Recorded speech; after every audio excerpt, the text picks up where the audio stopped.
with the strap. She was grooving and she looked at me. She turned around, gave that big booty a smile. She hit the floor and next thing you know, shawty got a low. I have a viewer already. Hello, good morning, good morning.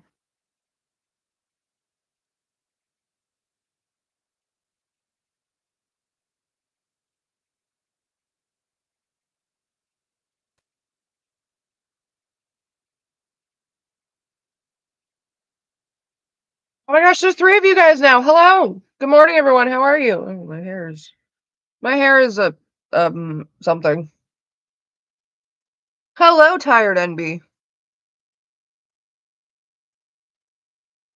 I sleep with a bonnet on now, so like my roots are always pushed back like this. Morning, Vex. How are you?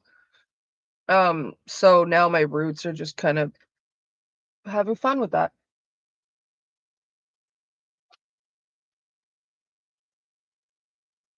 Oh my god, flashbang. Jesus Christ. Sorry. Sorry guys. Sorry. I forgot to turn that way the fuck down. First time catching a stream when it actually happens. Hello, Confused Strawberry. Oh my gosh, that's the most amazing name. I love that. Confused Strawberry. Yeah, I haven't streamed. Oh god, since like Wednesday, Thursday. I had stuff. I had adulting I had to do, and I kept putting it off and not doing it, so I had to ground myself away from the game. I wasn't allowed to play until I got my stuff done. So I got my stuff done, and I'm allowed to play. Only today, though, because I got more things to do the rest of the week.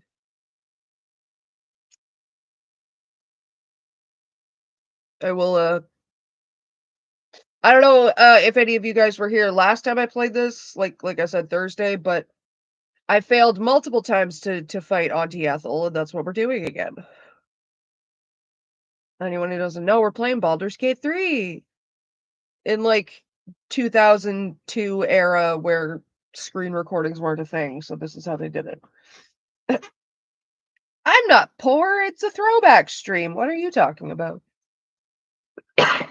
I'm joking, I'm poor. It's okay. Animals are fed, bills are relatively paid. That's all that matters. So we'd fight Ethel. And I'm just remembering how badly I got my ass kicked, so I'm just gonna take a minute. I had the username for like 8 years. That's amazing. I have a username that I use occasionally. It's emergency broccoli. So confused strawberry and emergency broccoli seem like they go really well together. It's like 8 a.m. in the US. Oh, I'm not in the US. I am in Canada. But you're right. It is currently 7:18 in the morning where I am. Big old pimple on my face. My boyfriend gets up at like 5:30 and I typically get up with him so that I can have coffee with him, and then I just have more time to play my game when he leaves for work. Bark a tree bark. I didn't see you slide in there. Hello. I like my old ones. They're all really cringe. Yeah, but that's how you measure your passage of time on the internet, by how like cringe your old usernames were. Fuck, my first username used to be like court 319144.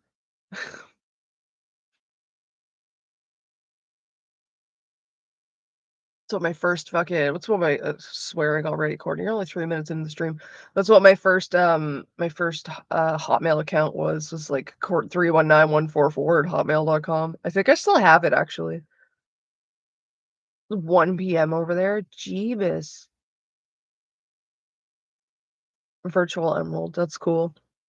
See, I don't have to tell like I don't have the wherewithal, I guess, to create usernames half the time.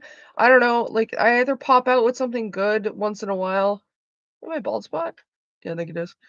Or I'll just literally go to a random name generator. Like I had a random name generator give me emergency broccoli. I just clicked the button until I was like, that one's fun to say, Imma go with it." And then "Please Tie My Shoes" came from, um so there's a content creator on YouTube, her name is Izzy's, I think that's how you say it, IZZYZZ. It's fun to say it that way because that's how she says it. Anyway, I love her content, I really do, it's really fun. She does a lot of, like, talking about old internet flash, websites like Neopets and stuff like that. She's got, like, a whole Mary Sue, the origin of, like, Mary Sue's kind of, like, video, which is really cool. I love her content. I was watching one of her videos, and she was talking about being on a forum when she was younger, and she's just mentions it so casually. It skipped school today, that's bad. She just mentions it so casually, she's like, "Yeah, my username was something along the lines of, 'Can somebody please tie my shoes?'" or something like that, and I'm like, "I actually really like that, and I'm kinda gonna half steal it." So, "Please Tie My Shoe" was born, and as much as I'd love to be able to take full credit for it, I can't. You skipped school, Mark, what? Oh, therapy. That's why, never mind. Okay, it's not skipping school if you have a doctor's appointment, okay? If you have a doctor's appointment, it's you had a doctor's appointment. Therapy is a doctor, so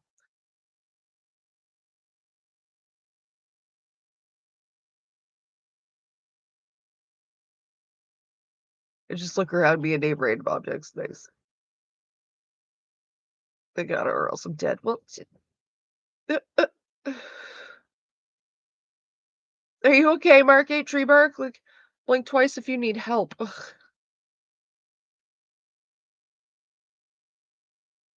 Very briefly went by Rat. It was a different time. It's hilarious, Bex. I don't know. Blinks 3 times. Oh, Jesus. You gonna be okay? Well, tell your therapist.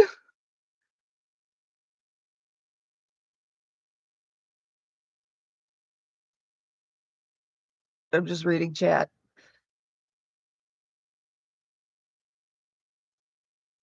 I'm really overcaffeinated right now and laughing way more than I should.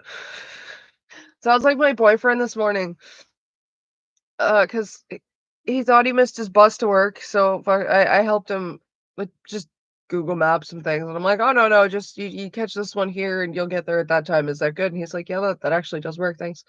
So he gets on the bus, he leaves the house, gets on the bus, and he messages me, and he's like, "Oh, thanks for your help this morning with, like, getting up with me and, like, the bus stuff and everything." And like, his phone misspelled the word stuff because he's just he's typing fast or whatever, and so he follows it up by correcting it with another text that just says "bus stuff." So, my only response was, "Butt stuff?" Question mark. So, he proceeded to bust out laughing on the bus, and then, like, 4 people started staring at him.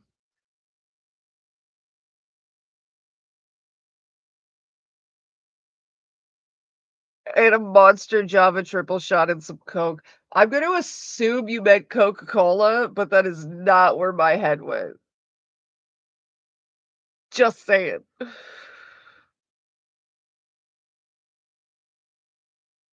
My therapist said that I might end up bipolar if I don't fix the anxiety and depression. Is like, we ballin'. Mark, you need a new therapist. That's not how bipolar works. Oh my god, you need a new therapist.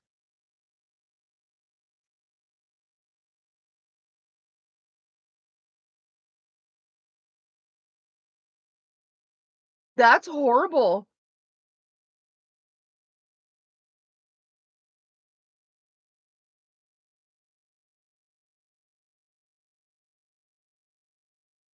How ca They said that with a straight face. I'm sorry, I'm just shocked shitless. Oh, listen, you're gonna end up with bipolar if you don't fix that anxiety and depression. How does bipolar develop? Well, I'm no doctor here, I'm no expert. It's not like I went to college or anything. I'm a high school dropout, but I'm pretty sure bipolar is something you develop in like your formative years. That's a very early brain development kind of thing. That's like That is literally a personal like, that's in the same it's cl not literally, but it's in the same, classification as a lot of personality disorders, which is, like, quite literally your formative years kind of thing. There is a genetic component to it, very much so. Um, like, if your if, like, multiple family members or even one family member of yours has bipolar, you are gonna be more like, you are predisposed to it. You're more likely to develop it than somebody else. But, like, you don't just catch bipolar in your 20s because you stayed depressed and anxious for too long. It's not long-term COVID. It's not the chicken pox turning into, shingles. Like, that's not that's not how brain disorders work. Oh my god, malpractice. I'm still reeling from that. I'm so sorry, Mark.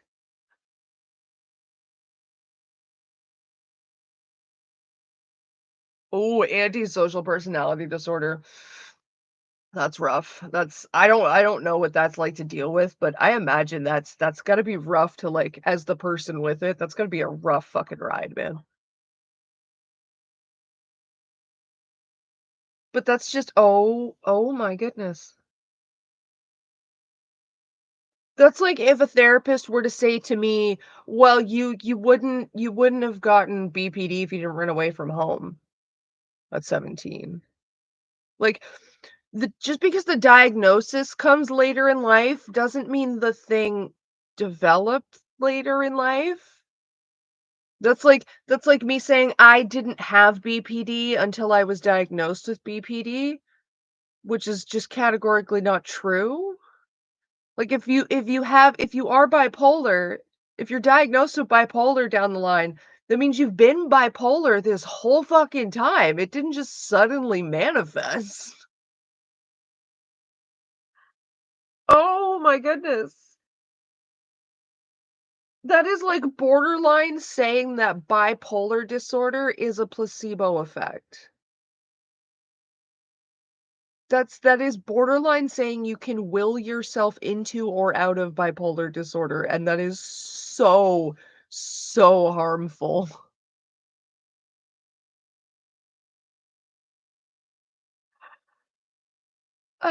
The same person who I've asked if I somehow have ADHD, and she's like, "Nah, that's the anxiety and depression."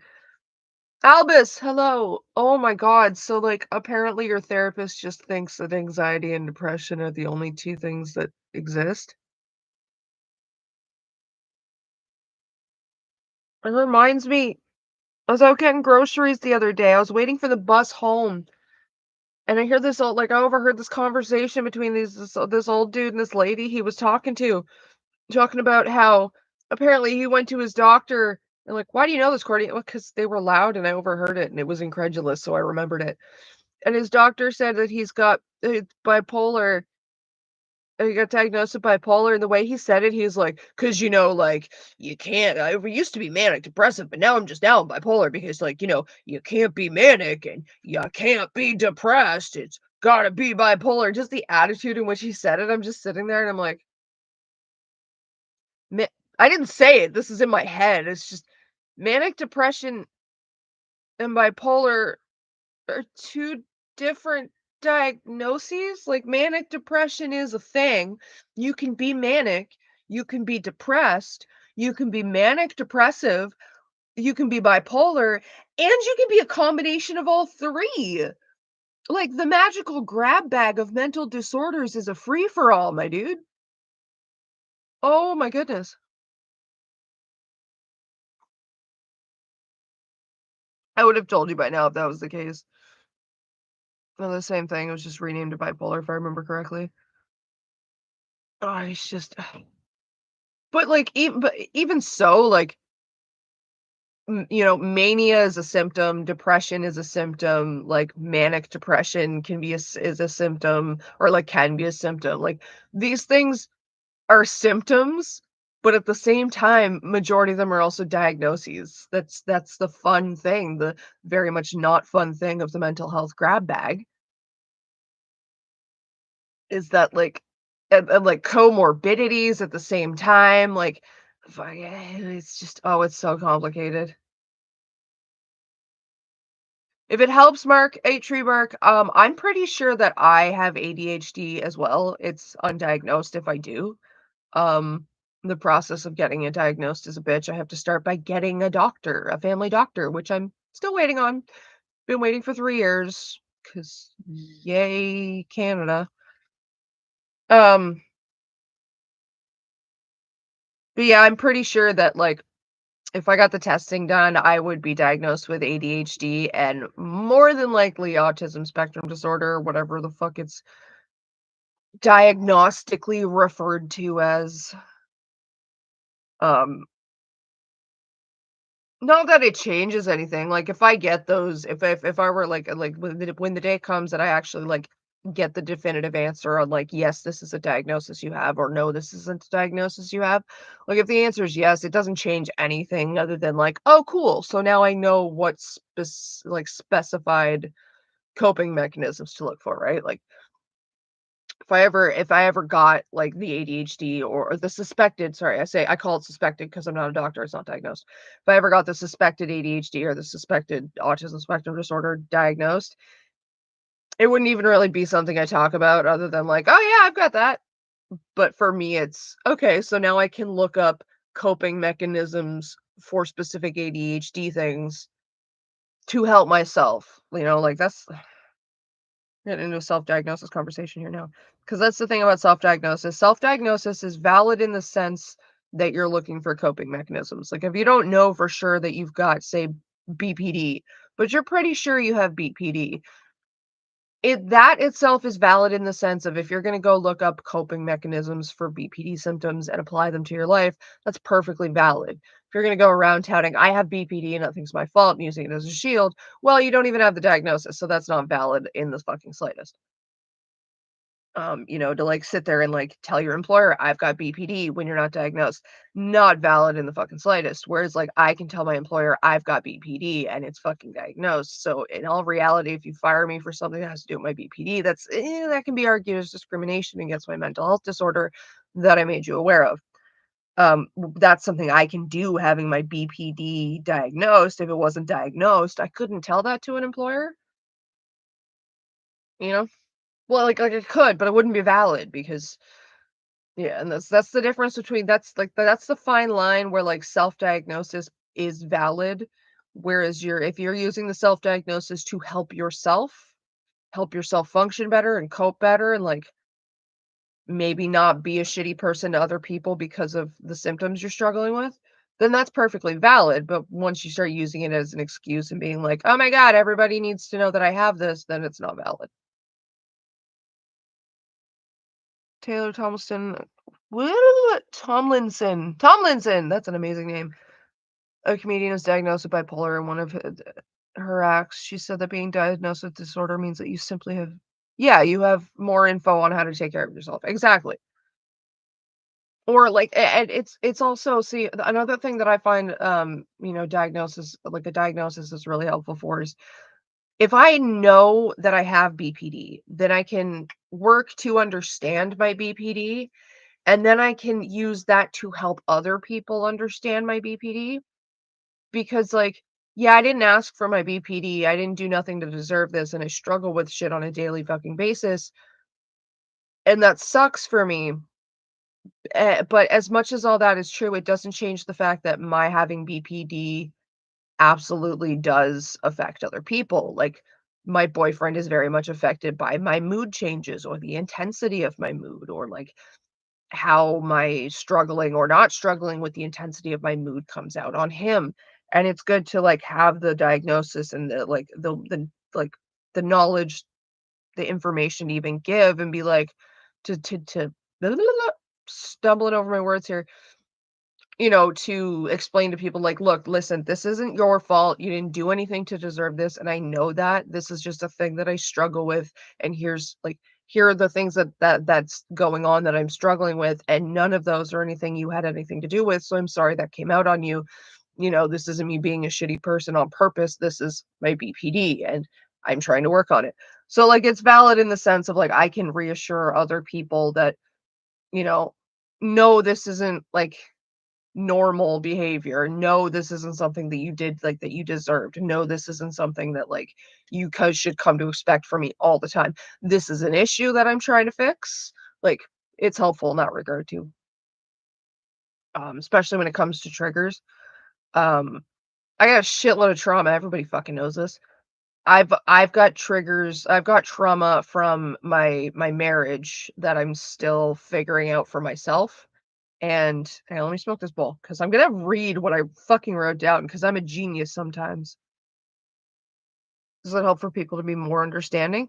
Sometimes, Albus, it does. Like, it depends on the person's perspective on mental health to begin with, right? Like, when you're looking at certain groups of people, like, typically it's a generational thing from my experience, but it's not exclusive to a generational thing. Typically, you'll find people who think mental health disorders or struggles are valid will be more understanding. People who don't simply won't. It's like, yeah, suck it up and get over it. Everyone's sad sometimes. Those kind of people's like nothing is going to like make those people more understanding because that's just a lot of like toxic societal influence. Majority of it in my experience is toxic masculinity because like guys aren't allowed to have depressions.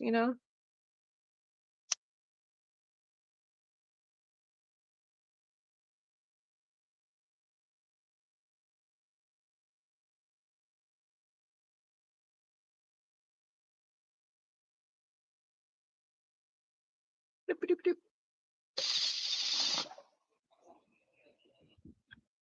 Mm. So yeah, I was smoking that. I was gonna talk about triggers for a second because like I had a brain blast of an epiphany the other day. It was kind of fucking genius. Okay. So I've come to realize that like when it comes to triggers, like personal triggers, like I'm triggered, so XYZ is happening. Sometimes triggers are obvious, right? It's like an open pitfall trap in the woods. You can see it. You're coming up on it and you're like, yeah, well, that's a big ass hole. Let's not fucking fall in the hole. So if someone comes along and trips you into the hole that's quite obviously there, you're gonna get upset about it, right? And that's what most people like think of when they think of a trigger. Like, I'm triggered, you triggered me, this thing triggered me. Like, regardless of like most of the situations, there's always some sort of blame being attached. And with that blame comes defensiveness on like either sides. And then people get into arguments about triggers and like you need to manage your own triggers and it's not my fault you got triggered, but you need to be cognizant of people's triggers and whatnot. But what I've come to realize, fuck, stop coughing, Gardening. What I've come to realize, and this is through my own boyfriend accidentally triggering me, is sometimes a trigger's not like that. It's not that obvious. Like sometimes a trigger is like you're walking through like a forest trail with somebody, a friend, whatever, and there's a tripwire across the path. Neither of you know it's there, right? Now, the friend that you're with, who didn't even know the possibility, like that there was a possibility of a tripwire, stumbles right over it, right? Just trips right over it, goes crashing to the ground. You, who didn't anticipate one being here, of all places, you were standing right on it when your friend tripped over it, so now you're both on the ground. In that literal scenario, neither one of you is going to blame the other person for the fact that you're on the ground or that, like, you're scratched up and scraped up and confused because of it, right? Neither one of you is gonna look at the other person and be like, "Well, why did you do that?" Why didn't you realize it was there? Why didn't you warn me it was there? Like, things like that. You're not gonna do that. The 2 of you are gonna sit there and be like, "Who the fuck put this here in the first place? Who just puts a tripwire out across the fucking trail like that? Like, what idiot left this here and didn't even think about, like, the repercussions of their actions?" So, there's a lot of times where triggers are like that. Justin. There's a lot of times where triggers are just simply neither of you knew it was there. Neither of you realized, and now you're both on the ground, and it's neither of your faults. It's the person who put it there to begin with. It's like someone being triggered is not always a situation for blame towards the people in that situation. Like if my boyfriend goes out to the bar with his buddies and like comes home a little buzzed, has never come home drunk. I think I've seen the man like actually drunk twice in our 6-year relationship. But like, he comes home buzzed, he's happy, he's had a good time with his buddies and shit. I love it. Yeah, I love it when he goes out and has a good time because he comes home happy. And he's always a happy buzz. Like when he gets tipsy, he's just silly and happy and chatty, a little chatterbox, and I love it. It's the cutest thing. He's such a pleasant inebriation to be around. But there's sometimes where if he's been drinking, I don't know, like this has maybe happened like 3 times I can count. There will be the tiniest shift in the tone of his voice, like something I'm pretty sure he's not even cognizant of himself, like he probably doesn't even hear it or notice. But because I was married to an alcoholic for a good number of years, and that was not a great relationship, um, my brain picks up on that tone shift, and my back gets up, and I immediately get on the defensive, and I'm, like, triggered to the point of, like, I am waiting for this man to just start personally attacking me when he's never done so in our entire relationship. Like, we've got into some nasty ass fights, and he's not once attacked me as a person, like, he's never gone that far. My ex-husband would get hammered, attack himself as a person, and then ream into me once he was drunk enough. And, like, how I was, like, a piece of shit and never amounted to anything, and I'm lucky that he even puts up with me and, like, all the typical abuser things. The man never put his hands on me, to be fair, but very psychologically abusive. So when I hear that very slight tonal shift, or I pick up on that attitude change, like, as soon as it goes from, like, a happy buzz to a not happy buzz, I pick up on that, and I'm immediately waiting for the other shoe to drop and be like, "Where is it? Where am I gonna be told I'm a piece of shit? When am I gonna get yelled at?" And, like, I know full well that's not my brain reacting to my boyfriend. That's my brain reacting to the cycle it became used to, which was every night was he goes through one, he being my ex-husband, not my boyfriend. He goes through 1 six-pack, and it's a happy buzz. He goes through halfway through the 2nd pack, and he's starting to get miserable. He gets the rest of the way through the 2nd pack, and I am the worst fucking human being ever known to mankind.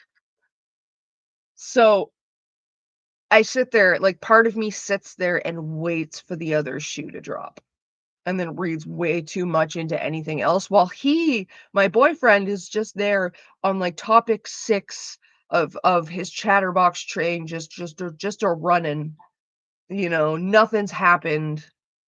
Meanwhile, there's part of my brain that's like, just waiting, and he can pick up on the fact that I'm feeling some sort of tension, like, he can pick up on that tension, and then he asks me what's wrong.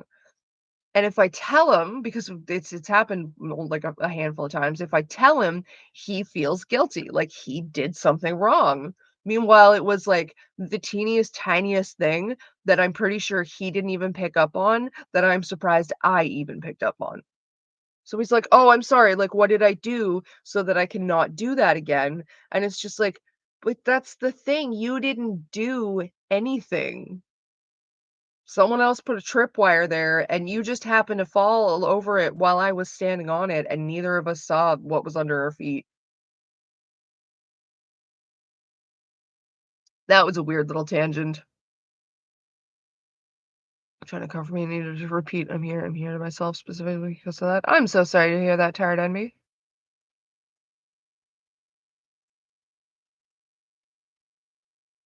Right? Like, it's subtle, but it's genius. Cause like, there's certain triggers that I know. Like, I can't be around a man that is, like, heavily inebriated. There's a very specific, like, "Hello, CL." There's a very specific tone that specifically guys get, at least from my experience, when they're just hammered, just the absolute hammered tone. I'm sure, like, everybody knows this is usually when the gets to this place is when every word is stumbled over, but it runs together. That tone in a guy, I can't be around somebody who's a man that's that drunk because it just puts me in the immediate headspace of being, like, with my ex-husband when he was that drunk, and that's something I know. So, I can hear like, I can tell basically how inebriated somebody is by the sound of their voice. Because it's not a superpower, it's hypervigilance because I was married to an alcoholic. So, like, as there's buzz, there's tipsy, there's you got a glow on, there's you're a little drunk, there's okay, you're drunk, then there's you're very drunk, you're smashed, you're hammered, you're blotto. Um, Drunk, okay, you're drunk is about where I cap out. I get triggered after that, and I very much know that. So that's like the big ass pitfall where I'm like, and I know that. So I just simply tell people like my boyfriend, "Oh yeah, we don't go up that path because there's like this big ass massive hole in the middle of the thing and it's just there's no, we're going to go down this one because there's no big hole in the ground."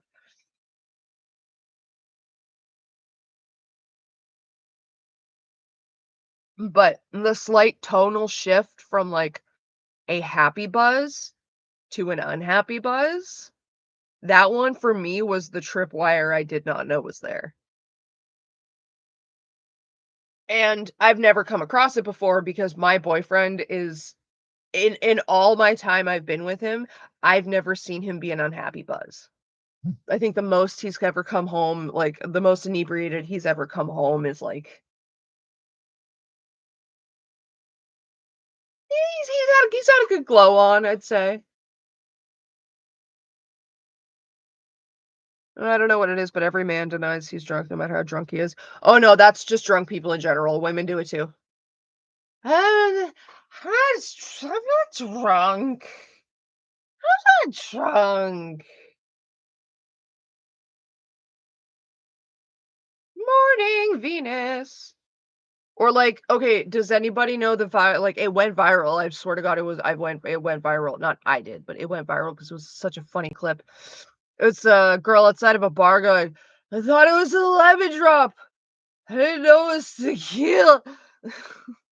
And she goes to fucking puke and she's saying tequila. Ugh, I almost puked.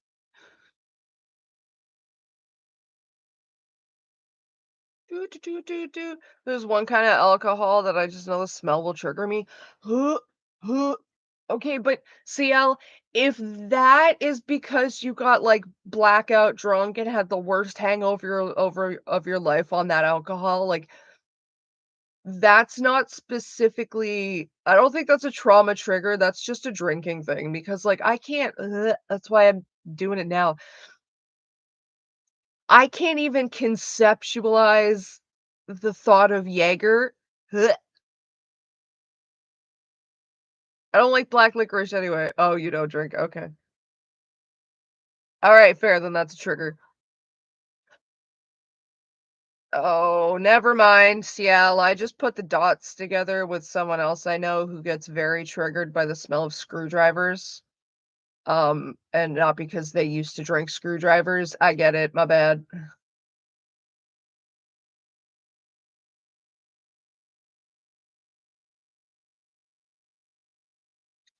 I have OCD myself, and I understand my intrusive thoughts are supposed to warn me, but that's a bug in my brain that turns into 1,000 LMAO, right? See, I've got BPD, so I have what I call the gremlin, which is in my brain. And the gremlin hates everybody. No, that's not true. The gremlin really likes my ex-husband, but the gremlin hates everybody, especially me when I'm happy.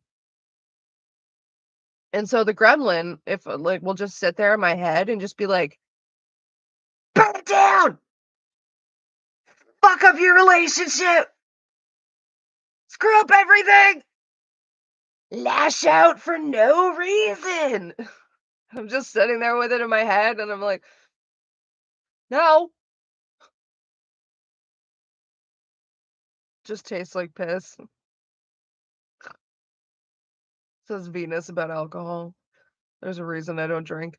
See, the BPD gremlin loves abuse his exes for some godforsaken reason. Well, Cosmic Persephone, I figured that out actually in terms of with me. So my BPD gremlin absolutely loves my ex-husband and cannot stand my boyfriend. And that's because my ex-husband had a habit of making me feel like Um, it's funny, you guys will see me talk about my ex-husband, like, in positive and negative terms. It's kinda weird, the juxtaposition, because like, it was a toxic ass fucking relationship. There were some good times, like, the man had redeeming qualities, and, like, I'm sure I was okay at points throughout it too. But, I'm also not gonna shy away from the truth of the matter. My ex-husband had a habit of making me feel like my BPD was all that I was. Like, basically just, like especially when he was drunk, which was all the time, he would reduce me to nothing but my BPD, okay? So for me, that sucked. For the gremlin, that made it feel respected, appreciated, noticed, if you will. My boyfriend, my current boyfriend, has a habit of making me feel like I am not just my BPD. I am more than my BPD. Now, I know deep down that I am, right? I've always known, I've always known that I'm more than my BPD. I don't need him to tell me that I'm not, or that I am more than my BPD, but he makes me feel like I'm more than my BPD. So that makes the gremlin feel disrespected and ignored and pushed to the side. So the gremlin fucking hates him. And at every time, every fucking turn, that every chance it gets to just like lengthen its little fucking chain leash a little bit more, it's just like, you should fuck up your relationship with him and go back to the ex-husband. And it's like, "Oh, absolutely the fuck not. Why? So he can kiss your ass and I can be miserable again? No."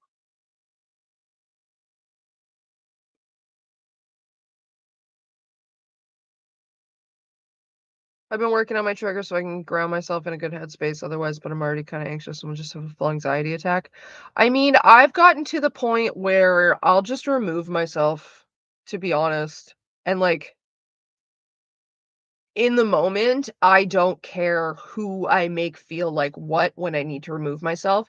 Like, I don't care if my removing myself from a situation makes you feel bad. Like, the proverbial you, of course. Like, if I have to, like, snap at somebody and then, like and remove myself from a situation to make something stop, to make a trigger stop so I can, like, get away from things and get into a better headspace, I'll do that, no fucking hesitation, and I'm not gonna feel bad about it, not specifically.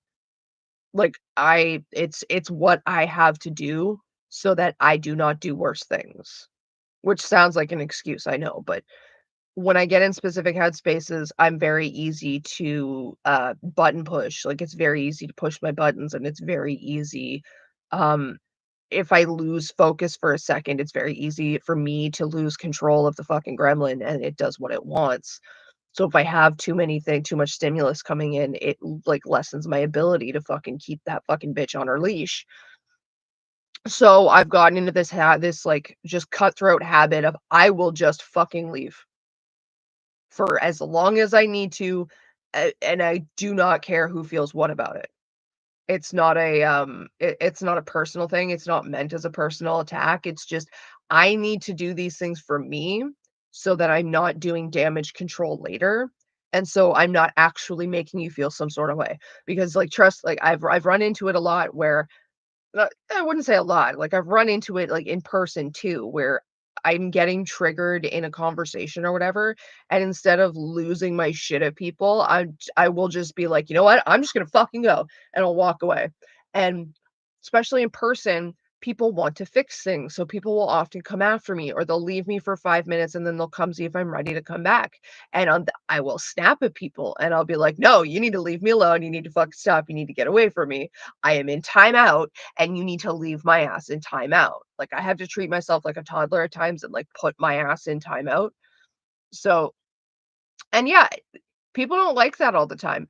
It makes them feel hurt.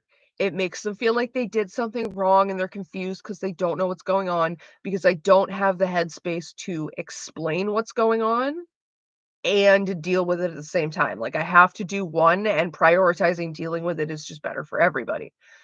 Um, so, like, I will just flat out leave a Discord server that I like, someone else's Discord server, if, like, I feel I'm getting triggered too much, simply because nobody else needs to deal with me losing my shit, and I don't want to deal with the damage control after. So just, I'm a dip is just how I deal with it. It's not like, I know it comes off abrasive to people, and it's like, "Oh, you just left because you didn't get your way," or like, "You threatened to leave because you didn't get your way," and it's just like, "No, I I just know I'm about to lose my shit, and I know that nobody here needs or wants to deal with it.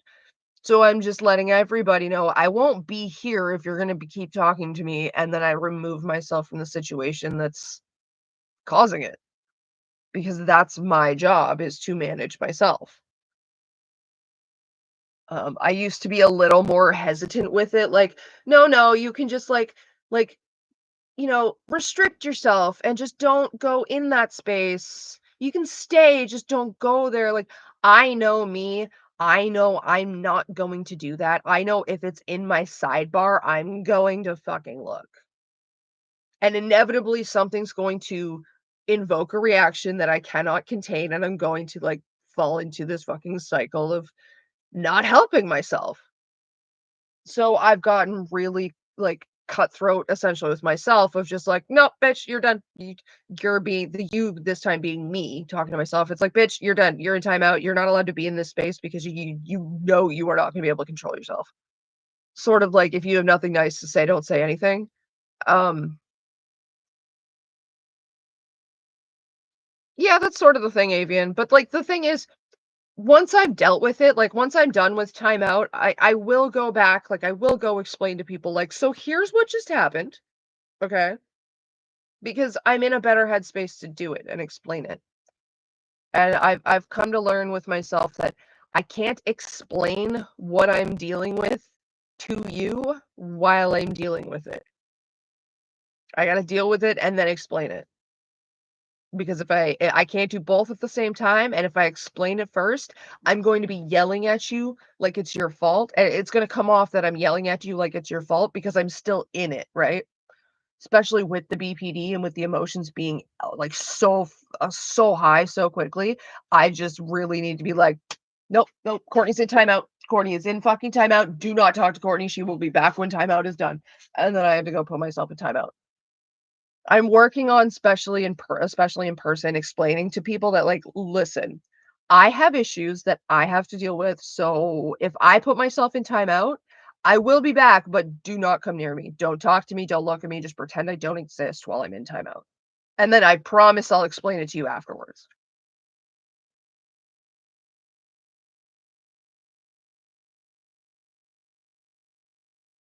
I'm sure it's gonna seem ridiculous to some people. I'm gonna run into, like, people who are just like, "That's dumb, you should do things differently," but it's like, I didn't ask. I'm telling, I'm not asking, so wait, I need to talk about the funniest way someone ever helped me when I was triggered. Go ahead, CL. I've been talking too much. The ex was enabling the gremlin, and now you're parenting it. Yep.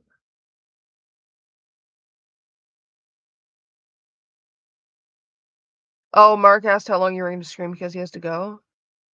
Ah, be back at 5 p.m. I'm not sure how long I'm streaming today, to be honest.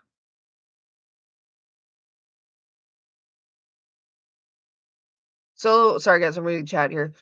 I just went on like the longest damn tangent. So, like early on, What? I had that more like were flashbacks, and I was alone in college getting work done. I started disassociating on a spiral, and I look up, my friend is there, and she goes, "Let me tell you about the good doctor."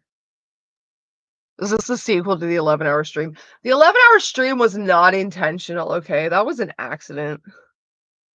It's gonna be like 11 PM. Oh, no, I'll definitely be off by then because the boyfriend will be home and in bed.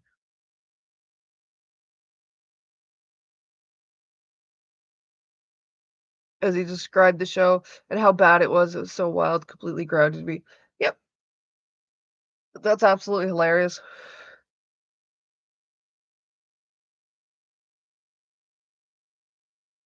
I love that. It's like, "Oh, let me tell you how horrible The Good Doctor is." And it's like, "Wow, that fixed my panic attack."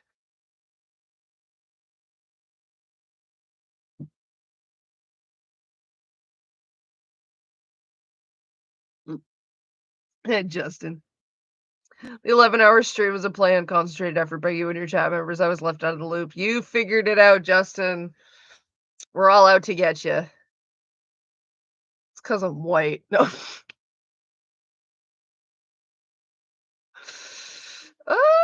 That was funny. It's pretty yikes. I've heard it's pretty yikes for how it depicts autism. I've seen clips of it, like YouTube Shorts. I scroll through YouTube Shorts like kids scroll through TikTok, man. I don't use TikTok. I just use YouTube Shorts. Oh, Mark, you didn't have to do that. That's so sweet of you. Thank you. He just gifted 5 memberships.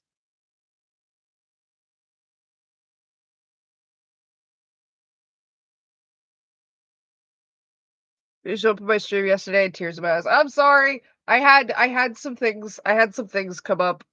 Um, some very unexpected things, actually. Very good things. I can't talk about them. Personal life kind of stuff, but well, good luck with your fucking therapist, Mark. You need a new therapist. I just pimp slap. That's what I do.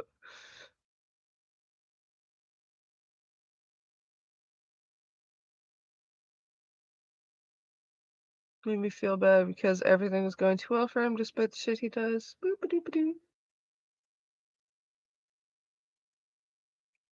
Oh yeah, sorry. Sorry guys, I'm reading chat here.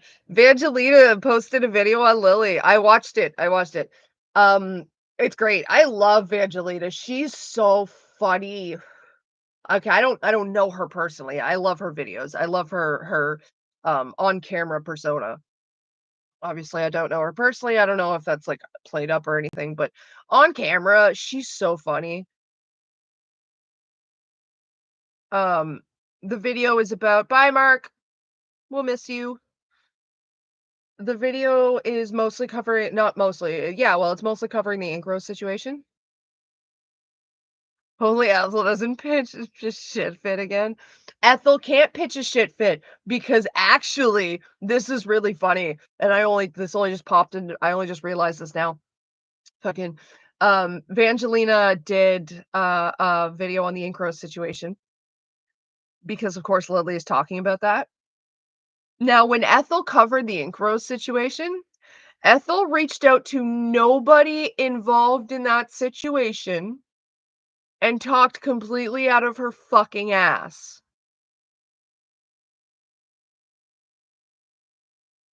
And it's funny too, because I was sitting there, I was watching the video last night, Vangelina's video, and it's come up in the comments section where people are just like, "Oh, where's Ethel?" Even I commented like, "I'm gonna just sit here and wait for Ethel to show up." Go watch and like the video. It's great, actually. Oh, choppy. Why so choppy? Can we not? Thank you. Fuck. Love y'all too, not in a parasocial way. Oh, in a totally parasocial way, but just like not a weird one. Just a respectfully distant parasocial way. In a strangers on the internet kind of way.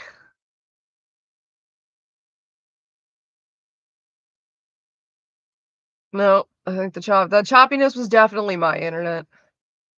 Um, so yeah, I was sitting there watching the video and She brings up, a screenshot of the post specifically where someone asked, "Why do you ship, Fire Rose so hard?" And Lily's entire, response to it, and it's funny because I was sitting there jokingly thinking, "Oh, Angelina, did you steal the screenshot that I posted on my community tab, like, 2 days ago?" Contemplating just jokingly fucking typing that out to be like, "Oh, "Ma'am, you stole my screenshot that I found on Google. This is a joke.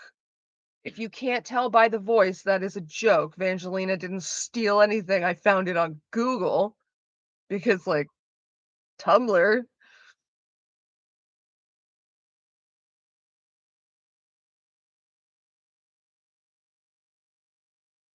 It's just, oh god, it was so funny. And at one point in the video, I have to say it because it's my favorite part, I literally busted out laughing. She's 'cause, Vangelina, plays by the guidelines and the community terms, and, like, she works to keep her channel sponsorship friendly, right? So she doesn't say the certain not friendly and sponsorship friendly words, which is perfectly fine. But she's there, reads out one of the quotes or something Lily said, I think, and her response was like, "Have you ever heard of grooming?" Dogs, grooming dogs. Yeah, that's what I mean. I died. I just died. She did it so seriously and so softly and just it was so perfect the way she delivered it. It was just so funny. I love Angelina so much. Parasocially from, like, a distance of having watched a couple of her videos and spoken to her all of once. But no, it's just it's so funny. And I like the video too. The video was well done. It pointed out things that I'm really glad she pointed out. Like the whole, "Oh, Josh was threatening to leak my address. I was homeless at the time." As for Persephone CL, she seems to feel like she has some sort of weird ownership over the situation, even though she claims to say she doesn't want to be involved anymore. She was personally victimized by Lily. Don't you remember Lily made a joke on Twitter about how no one that was a personal attack on Ethel. Yeah, well, I mean, like, yeah, that's the thing. Lily said something about Ethel being ugly, so that's sexual harassment. Like, I'm sorry, Ethel, can you stop handing her an easy W?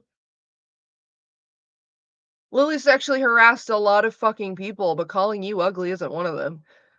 And if calling somebody ugly is sexual harassment, like, I'm pretty sure we're all sexual harassers in that regard. Jesus Christ. Every kid calls somebody ugly until up until the point they're taught, you can't just say that. Inside thoughts. I have to go to the bathroom. I'll be right back. Not trip over my headphones.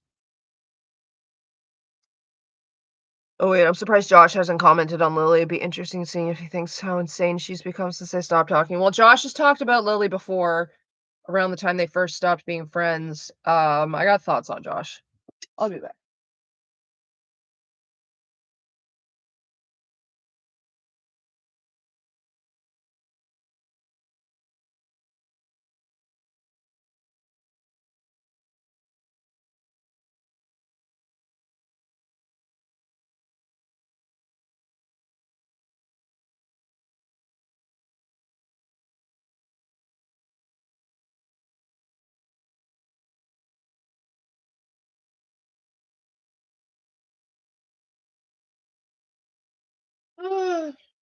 Oh yeah, fucking Vangelina also pointed out something interesting that I didn't pick up on. Um, um, fuck, what was it? Oh yeah. In Ink Rose's statement about the whole thing, she has very deliberate wording. She never explicitly says that, like, the date never happened. She says nothing sexual happened and that Josh has never been anything but a gentleman, didn't make her feel uncomfortable. And That kinda leads me to wonder, where are we drawing the line between romantic and sexual? You go to the toilet so quickly, it feels like you're teleporting. I drink a lot of coffee, okay? Coffee's a diuretic, it makes you pee. I pee really fast. Everyone's like, "You don't wash your hands." Y'all don't need to know my bathroom habits, but I use wet wipes. Flushable wet wipes. One literally is to wash my hands with, so that I'm not fucking running my water all the time. 'Cause yeah, with how often I go to the bathroom, I don't need to be turning my tap on every, like, 20 seconds. Socials would increase your libido. No, no, that's not what I mean, Albus. I mean, like, the difference between, like, she said nothing sexual happened. So, nothing penetrative, nothing, like, dry humping, nothing, like, Janet's pisser. No pissers were touching, okay? A kiss could be considered romantic or sexual or neither or both. A date could be considered romantic or sexual or neither or both. Do we see what I'm saying here? You can be a gentleman while on a date with somebody. You cannot put someone in an uncomfortable situation while on a date with somebody. You cannot be sexual while on a date with somebody. And she never said that they didn't date. Weird. She's also said, "I was over 18 at the time."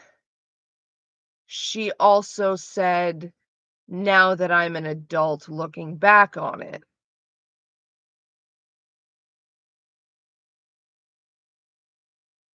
Mm. Now my issues with Josh, not that I'm calling him a pedophile or a groomer, 'cause, like, if I wanted to, I would. Just, like, flat out. Do you remember how long it's been since Lily started identifying differently? Was she, like, 22? I think she was, like, 21, no, she had to have been 22 because she was, like, 21 when I went to the house, and she was still living at my parents' house, and nobody told me that she identified any differently than her dead name and old pronouns.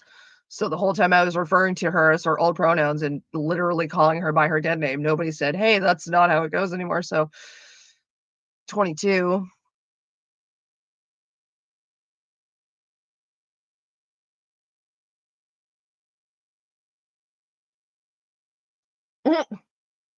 CL. Um, yeah, yeah, this is also why while Lily was identifying as male. That's the other funny thing. I'll get to that in a second though. Fucking oh, my train of thought, where did it go? So yeah, so Ink Rose never said that the date didn't happen. She just said that Josh has never put her in an uncomfortable situation. He's never been bad to her. Like she's like they're friends. She's happy to have known him as like had him as a friend among other people she named. Um so yeah, so like I'm not calling Josh a pedophile or a groomer. Like not by any means. I'm not insinuating it. I'm not proposing it. I am not subliminally messaging it to you. Like no, because in my opinion, no, that doesn't like he wouldn't be one. Even if him and Ingrose went on the date, in my opinion, he would not be either of those two things. Not exclusively because of that one date, and I don't think he is at all. I think he's a questionable fucking person who seemed perfectly fine to go along with the jokes and all the shipping that everyone else was doing about Ink Rose, like Fire Rose. Like that's the thing, Lily wasn't the only one doing it. And Josh was reblogging it and calling it objectively funny, and I have nothing to add to this, and like never once really publicly at the time went, "Hey, y'all, this is gross. Can you stop?" Even when somebody flat out asked him on Twitter, like, "Are you guys actually dating?" He never said no. He said, "Bro, she's 6, she's 17." Like, dude, that's not a no.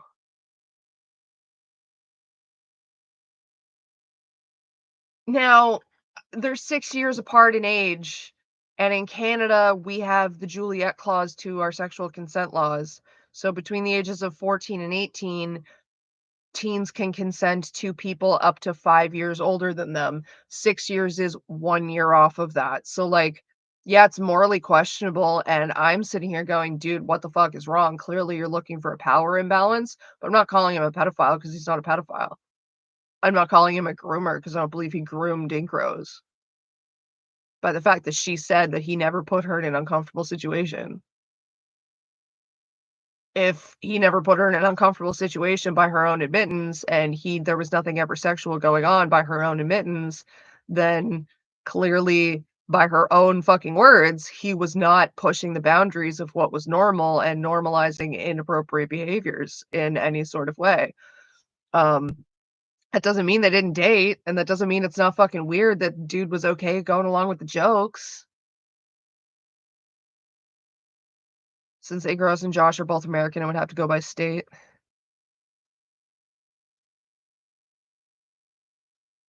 I forgot where she lived at the time, but he lived in Pennsylvania. Meanwhile, Lily is saying like, "Oh yeah, Texas. In Texas, it was fine." I'm like, I don't even think either of them lived in Texas. I don't even think both of them ever lived in the same state.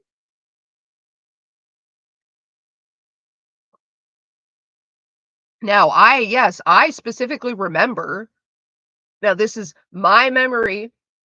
So, like, I'm not saying this is objectively fact, and no, I do not have a screenshot to prove it, but I do remember seeing Josh's own posts about how him and Ink went on the date to appease Lily, and they're like, "Yeah, it was weird, and we're probably not gonna like, it's not gonna happen again," but she wouldn't shut up until we did it, so we did it. I remember those posts, personally. Um, so, like, yeah, in my opinion, Josh was just as complicit in all the same shit. That doesn't change the fact that Lily is objectively a fucking worse piece of shit. I wouldn't even call Josh a piece of shit. I'd just dude's questionable and I don't stan. Lily, however, is a piece of shit.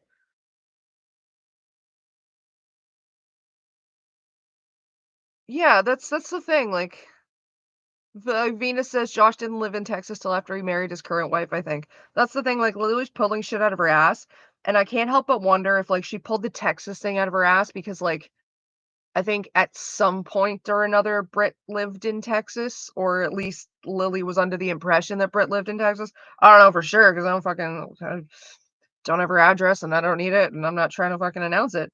But I just like, I've got like a mental connection between Texas and Britt, and I think Lily does too, and that's probably what it was. Because in Lily's mind, we're all Brit.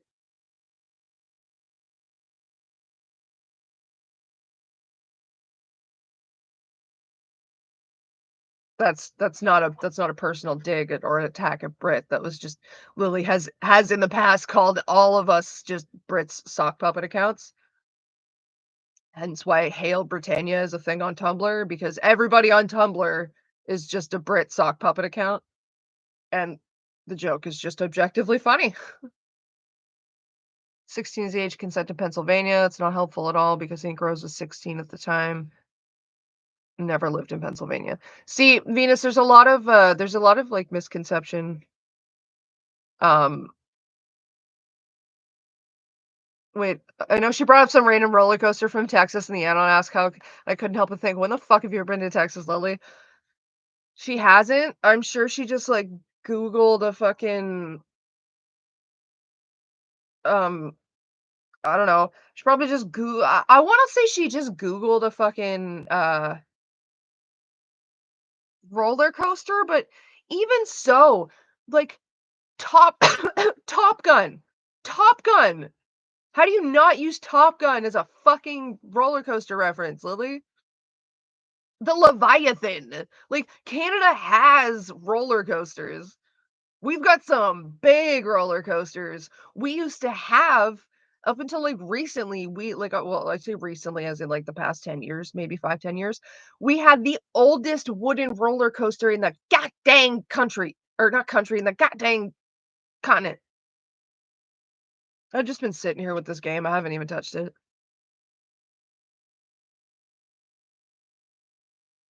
Age of consent in that state is 17, yeah.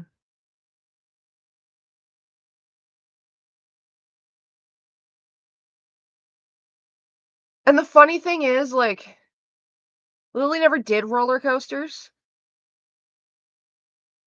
So even the thought, even just her bringing up, "Oh, it's like this roller coaster." My brain, yes, giraffe stream. It is, I am a giraffe. My brain just immediately went, "Girl, you don't ride roller coasters. You didn't when you were a kid and you can't now because 'cause you're too fat." I know, because you look like dad, and dad was too fat to go on most of the roller coasters, especially if it was a suspension roller coaster. I hated roller coasters, and I was the only one that he could talk into fucking going on them with him, and I remember specifically when we went to, when we went to Canada's Wonderland, which is where that picture that Lily posted of the 2 of us when we were kids but blurred out her own face came from, dad convinced me to go on a fucking top down, like, a suspension roller coaster with him, and, the seat thing wouldn't close over his gut, so we had to get off.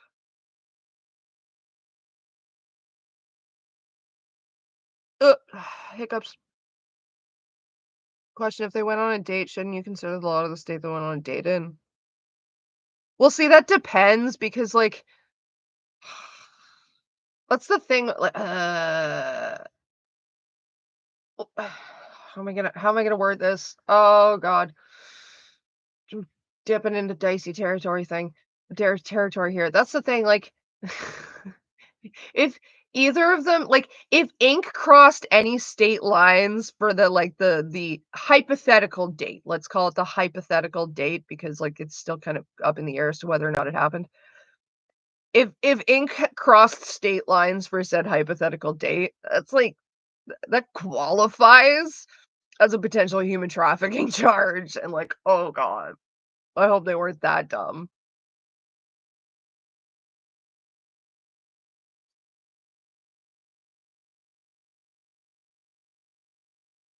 Again, like,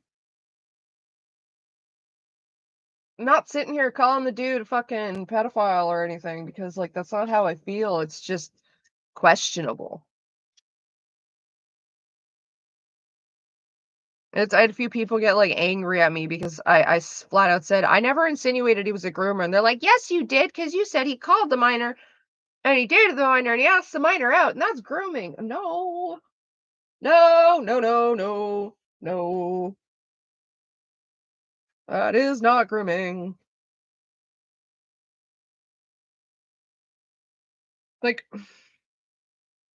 because in the hypothetical that, like, say he did message her and he did ask her on the date and they did go on the date, for her to, like, assume that that was normal would mean that grooming would have had to already have happened, you know?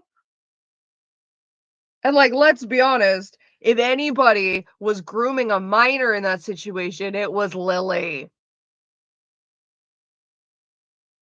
Vangelina brought up a very interesting point because it's, like, in her video, um, which is easy to see, is, like, Lily's trying to say, "I was blackmailed into keeping this quiet, and people were threatening me, and me, and me, and it wasn't my fault, and I tried to report it, and me." Okay, but when someone asked why you shipped them so hard, you said, "This isn't just a silly ship. I really think they should be together." That's not something somebody says when they're, like, uncomfortable with the situation. Like, when I was homeless in Montreal, there was this dude who was, like, 25, and he was sleeping with this chick who was 16 pretending to be 18, but we all knew she was 16. We didn't sit there and talk about how they, like, really, like, they really, really were made for each other and they really should be together. Who cares that he's 9 years older than her? Like, they do the same drugs, they're missing the same teeth, they sleep on the same street corner, like, oh my god, this is not just a silly ship, like,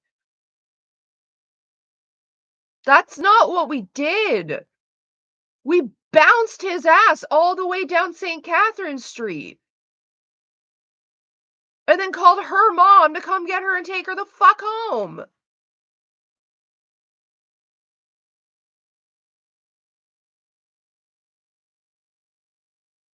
Ugh, I hate that.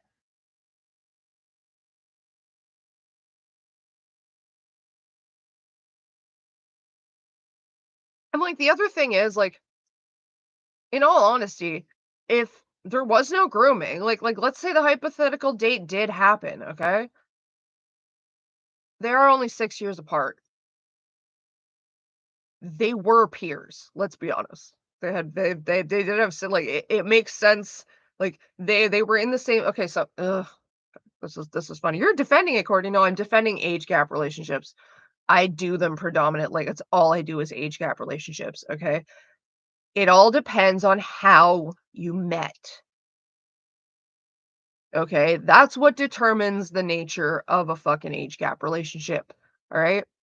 Clearly, Josh and Ink Rose met because they shared similar interests. They met because they were in similar circles, sharing similar interests to a similar level of maturity. So like how am I gonna word this here to make it fucking easy to understand?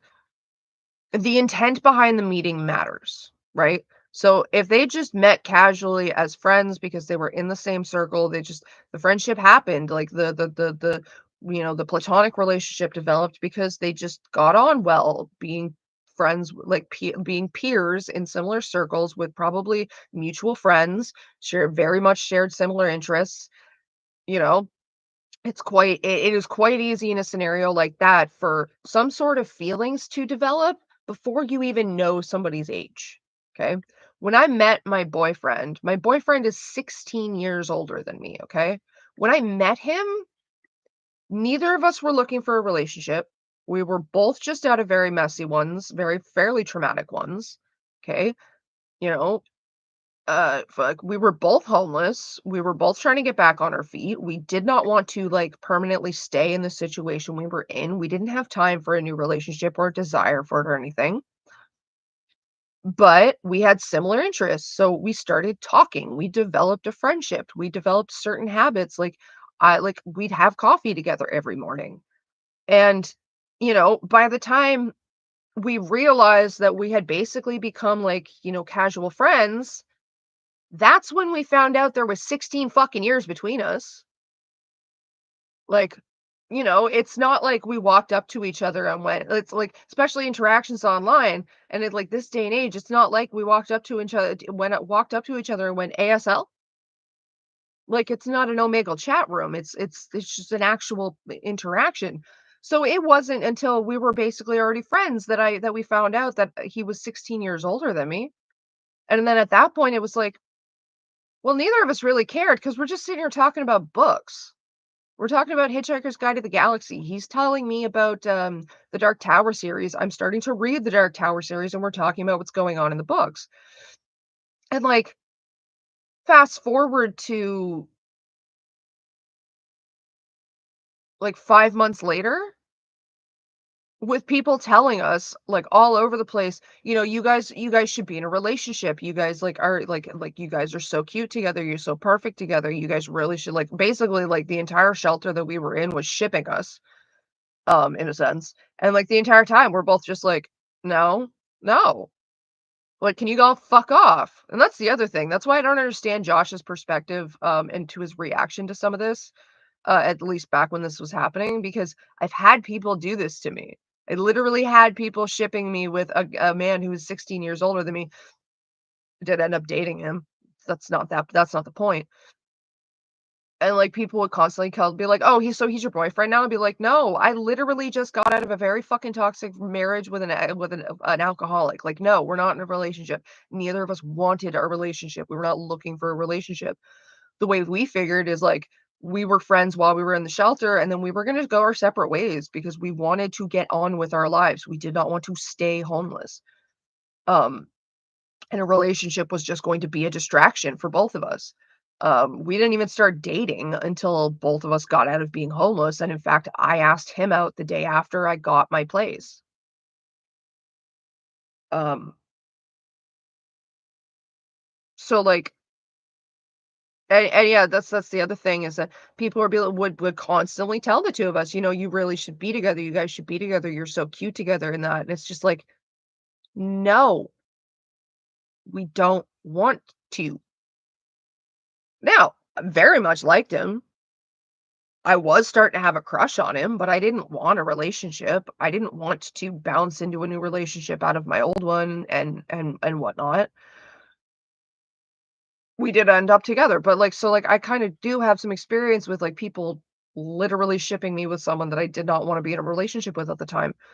Um, but to circle back to the whole point with, like, the Josh and Ink Rose, I can easily see how being in the same circles, they developed a friendship. They developed some sort of relationship before probably even realizing the age difference, okay, and, like, so it's not that far-fetched, and even if the hypothetical date did happen, in my opinion, at the very worst, it's morally questionable because I don't think you should be dating a 17-year-old if you're that much older than like, if you're 6 years older than them. Because like, yeah, my boyfriend might be 16 years older than me, but I'm 30. Like, that doesn't fucking matter anymore. It's not like I'm 18 and he's 36. You mean like your ex-husband when you were 18 and he was 34, Courtney, turning 35? Yeah, which again, morally questionable at the worst. Like, very clearly that person is seeking out a power to like, that's the other thing, is like like call the idea of the 6-year age gap between the hypothetical 6-year age gap between hypothetically Josh and Ink dating. Like, you have to look at Josh because he's the older person. You have to look at his dating history because if he's got a pattern of dating people like significantly younger, then in my experience, that's a sign of somebody who is looking for a power imbalance. It's not exclusively a sign of a pedophile. That's somebody who's looking for a power imbalance for whatever reason. That could be financial reasons. My ex-husband, he had a pattern of dating people significantly younger than him, all over the age of 18, but significantly younger than him because he was an alcoholic and he needed the power imbalance to be able to indulge in his alcoholism because me at 18, I didn't have the life experience, I didn't have the personality built up to be able to recognize that he was an alcoholic, recognize that what he was doing was abusive, or have the tools to deal with it. So if, like my current boyfriend, I am the youngest, I'm the first big age gap relationship he's ever had. He's never really dated anybody more than like 3 years younger than him. Right? So, like, he very clearly doesn't look for power imbalances based on age, and that wasn't a factor. And if Josh falls into that category where like no, he doesn't have a history of age gap relationships where he's not clearly seeking out a younger partner for a power imbalance, then yeah, it's not inherently, you know, predatory if the hypothetical date between him and Ink Rose had happened. It's just morally questionable at best. It's just the fact that it's like most people would be like, that maybe you shouldn't. Hypothetically, again, because everyone like the two people who were involved are implying that it didn't happen. Nobody stated it didn't happen, and I'm not trying to tell anybody what happened to their own lives. I just I got a lot of experience with age gap relationships because it's literally all I fucking do. And I have 2 relationships really to speak on because they're both long term. Because all I do are age gap relationships and all I do are long-term relationships. I know how to work in a relationship.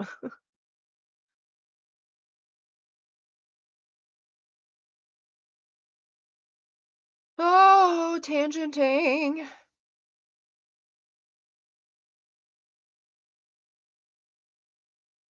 Oh, but hey, at least high school boys respected the idea of you're taken. Oh, okay, I'll step away. Not like grown-ups who try hitting on me with my partner right fucking there. Jesus. Oh my God. Venus, you just made me think of the funniest thing. I was out yesterday. I had to go do some stuff, and I was walking by the rowing club, and there's a bunch of the guys doing laps. I don't know, I guess there might be a competition coming up soon. I don't really know. Anyway, guys are running laps, and this one runs by me, and oh my God, this man was just beautiful. This was the most beautiful man I'd seen in my life. Um, and he had stopped.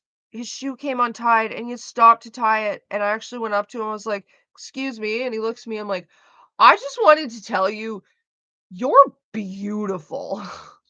Like I really couldn't help myself. This man was gorgeous, and he looked a little taken aback for a second, and I went to go leave, and I'm like, "Oh, I'm sorry to bother you. Have a nice day." And he was just like, "Wait, you're not you're not hitting on me?" And I was like, "Oh, dude, no, I have a boyfriend. I just really thought you should know, like, holy crap." Okay, I mean, I stop girls in the street where I'm just like, "Oh my god, your makeup, so pretty. I had to tell you, have a nice day." So, like, why wouldn't I do it for a guy where it's just like, "Oh my god, you're beautiful. Anyway, have a good one." I always get squiked out by age gap relationships that start too early in the younger partner's life, but admittedly, that's almost definitely because my dad groomed my mom. Eh,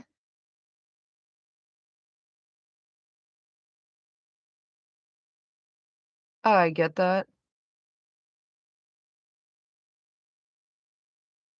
Sometimes you just see beautiful people in the world, right? Poor guy looked so confused. I couldn't help myself. This is probably the most beautiful man I've ever seen just out in the wild, aside from my boyfriend. But I was just like, no, like completely platonically, just oh my goodness, your parents did a wonderful job. Did you grow that yourself? Did you grow that face yourself? Because like A plus. Yeah. It was just like it looked like he was just ready to be aggressively hit on, and I'm like, oh no, I got a boyfriend. I'm not interested. I'm not trying to hit that. I just really thought you should know. 13 years, but thankfully didn't meet and date till my mom was in her 20s. He was pushing 40. Venus see, that's the thing, like, when I met my boyfriend, my current boyfriend, I was, like, a couple of weeks off my 25th birthday, and he was what's 25 plus 16? 31. Nope, 41. I know math. Shh. Parents only have an 11-year age gap, but started dating when my mom was 17, so yeah, what? I can't say much. I started dating a guy in his 30s when I was 18. He carded me for what it's worth. Like, quite literally carded me and said, like, like, he literally asked for my ID, and I was like, "Are you fucking kidding me?" He's like, "No." I was like, "Why?" He's like, "'Cause if you're not over 18, you're getting the fuck out of my if you're not 18 or over, you're getting the fuck out of my house." So, like, dude carded me, like, almost at the door. "Hey, Mark, I hope you're okay." Dials 911 on the microwave.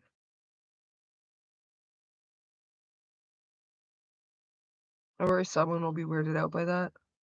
By what? Just, like, telling them that they're beautiful? I mean, a lot of people don't know how to take it because generally the general thought is like, "Okay, they complimented my appearance, now they're gonna hit on me." Um, I just I ain't got time for that.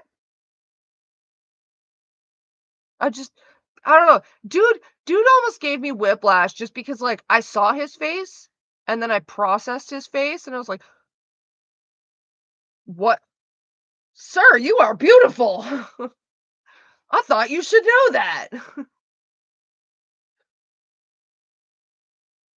Really wanting to be in a relationship with who's older. I naturally get on with people who are older than me, but also someone with extra life experience. I mean, I totally get that, RS. I exclusively date inappropriately older men. That's how I classify it as inappropriately older, because most of the time people hear the number of the years that's between us, which is literally a whole child, and they're like, "Oh, that's oh," and it's like, "No, I got daddy issues." Like, even the idea of dating somebody my age, I don't know how my boyfriend does it, personally. Few people get sincere compliments, so yeah, it's an issue. That's why I dish them out a lot more. I did not hit her. It's bullshit. I did not. Oh, hi, Mark.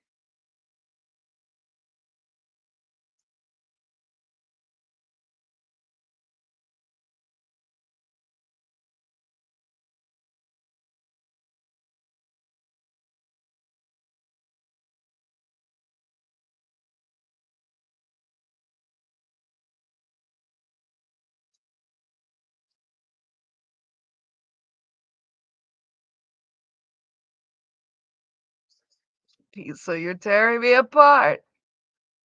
Never watched The Room, and I really wanna. I mean, I don't think I've ever seen it all the way through. I've definitely seen some clips.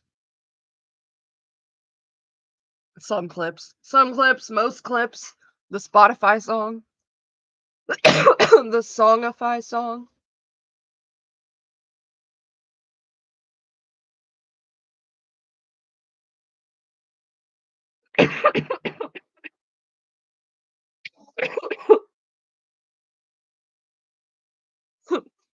Tommy Wiseau in The Room looks like Tommy Wiseau trying to play a human.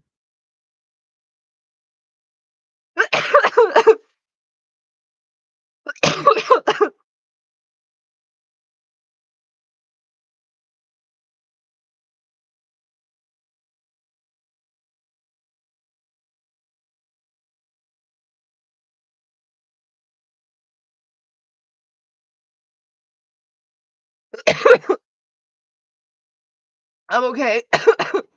Promise.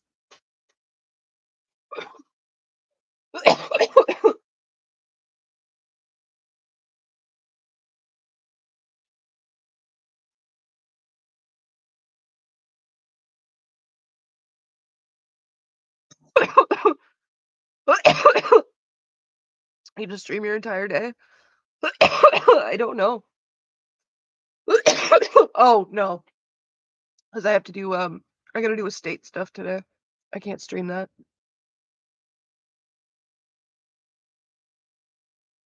So it's a story about a woman who got beat up.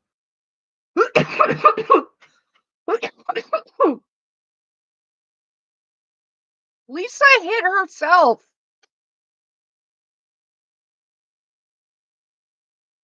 Thanks for the shout out. Oh, no problem.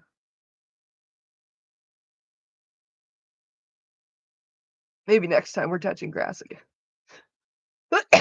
Yes, I'll bring you. Oh, yeah, okay. I'll bring you guys outside in a bit so we can look at the plants. Cause like Jesus, one is massive. Its stem is like this big around.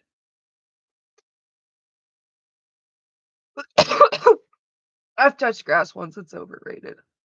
Oh, but I got the good grass.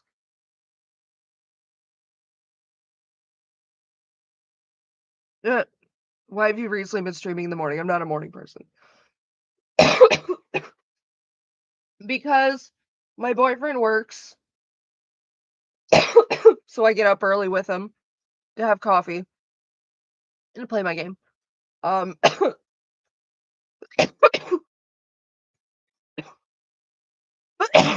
fuck me.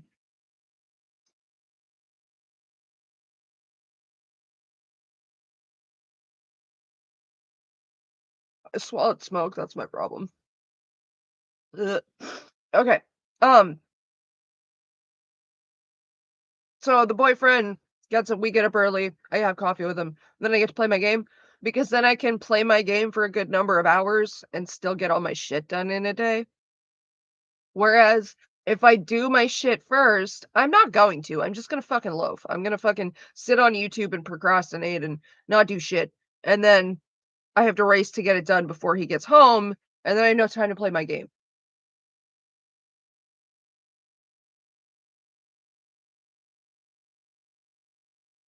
Glad someone can go outside, the pollen will fucking get me if I open the door. Jesus.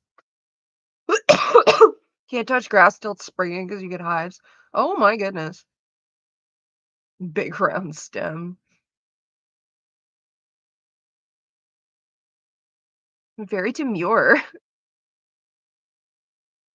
No, listen, nothing I do is very demure, very cutesy, or very mindful. Ah, I mean, mindful of curse words, but that doesn't count.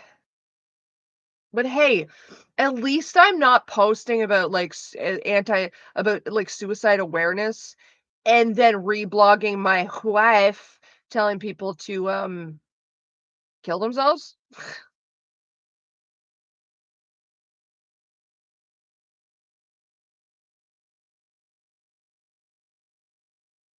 I don't do shit that's mindful. I live my life mindlessly. Listen, I smoke a lot of weed, okay? And you're all welcome. God, I do it on Twitter the other day with some pro-lifers where they're like, "Oh my God, can you believe people are like so happily ready to end their genetic line and not have babies and blah blah blah blah blah." And going to this fucking comment or commented back, I'm like, "Oh God, I am so happy and so proud to be able to end my genetic line. Like that is my birthright as my father's last breedable child." That I get to end his genetic line. Oh, it's so funny. And for that, you're all welcome. Every single one of you. You're fucking welcome. And then the pro-lifers get mad at me, of course, because they're like, that's horrible. Except someone goes, to each their own, I guess. It's like, bro, if to each their own was your opinion, you wouldn't be under a fucking, like, you wouldn't be spouting anti-abortion shit under a post. You would have just left people alone to mind their own. Breedable. Eat ass, smoke grass. That's right. Actually, speaking of eat ass, I don't eat ass. I'm a pillow princess. Y'all don't need to know that. I find it really funny when people are like, "Oh my god, you let your animal kiss you on the face? You let your animal lick your face? It like licks its ass." Okay, Becky, your boyfriend licks your ass and then you let him stick his tongue in your mouth. I'm pretty sure half the bitches that say that have gone ass to mouth. Don't let my animal lick inside my mouth or my mouth. Smoke ass and get grass. Well, I mean, you can smoke a pork ass in a. Oh God, don't get started on the pro-lifers. I like to call them forced breeders because they're not about pro-life. They're just about forced breeding. They just want to artificially inseminate every fucking uterus like cattle.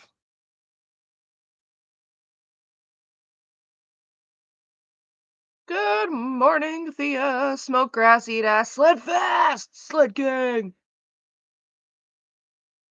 I don't know. My response to pro-lifers all the time is like, oh, okay, so how many kids have you adopted?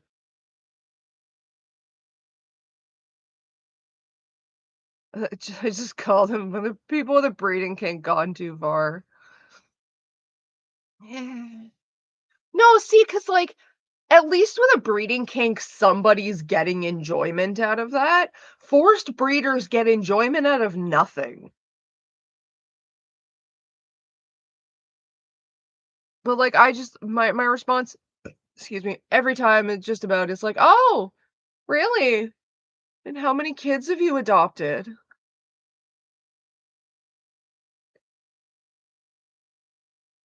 And do you plan on making having children more affordable? See, for me, it's not even about affordable. It's like, I'm doing y'all a favor by not breeding. Are you kidding me? My mother birthed 3 children, and 2 of them turned out to be pedophiles. Those are real shitty odds. And one of them was one of my father's children. So, like, either my mom's got, like, predominant pedo genes, or she managed to breed with 2 men who also have pedo genes, because I'm convinced it's a gene this time.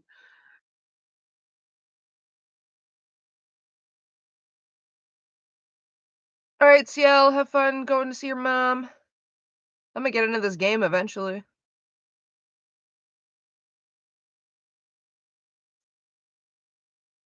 Disaster artist, oh god.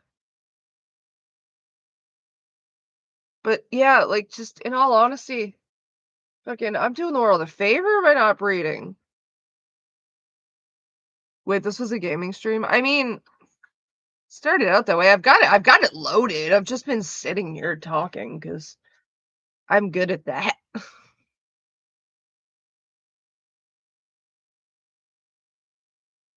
We're seeking women getting charged with murder for having a miscarriage.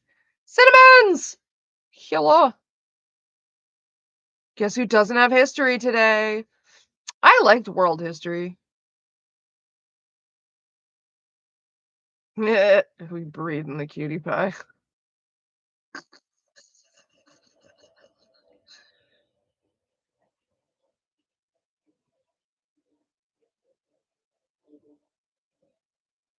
Yeah, no, it was, I think it was under a post that I had seen about a newborn that was found in a dumpster with, like, the umbilical cord still attached and everything, and, like, somebody reblogged it with, like, "Well, this is what happens when, like, you don't give us access to abortion," and, of course, the forced breeders are under it. They're like, "This is so horrible, blah, blah, blah," and I'm just like, "Yeah.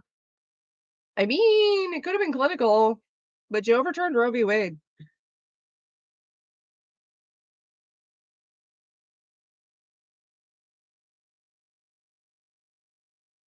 Reading chat, reading chat. For spirit, like, that's all, because like, that's the funny thing is they're like, "We're pro-life." I'm like, "No, because you don't really care once it's born. You just care when it's in the parasitic phase." And I get that some people are gonna be offended by me likening a fetus to a parasite, but it is. Like, it quite literally is, to the point where some pregnancies actually drain so much from the mother that it kills them if they don't end the pregnancy. Like, not every pregnancy is viable. And, like, ectopic pregnancies are a thing. So, like, what? Just because it fertilized, now you have to grow it, but it's literally not where it's meant to be. That's like trying to say, like, "Oh, you just spawned into the middle of a volcano? Ah, figure it out."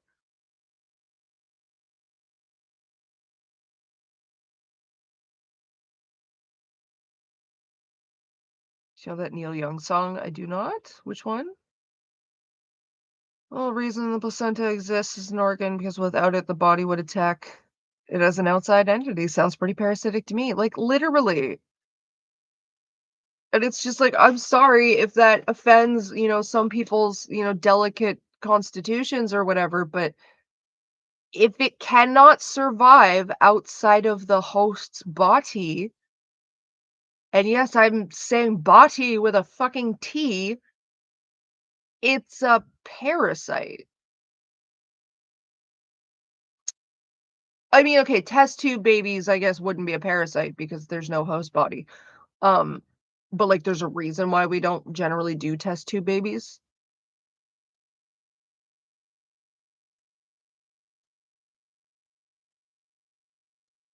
Never tell me the odds because they creep me out. Oh, Keep on Rocking in the Free World. Yeah, I do know that song.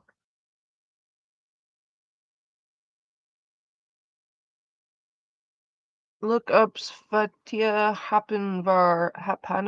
I really butchered that name. I never forgotten what happened to her, but anti-abortion people don't acknowledge her because her death is inconvenient to them. Also, low-key racism. Ah, yeah. Yep, yep, yep. Good morning, Copperhead artist.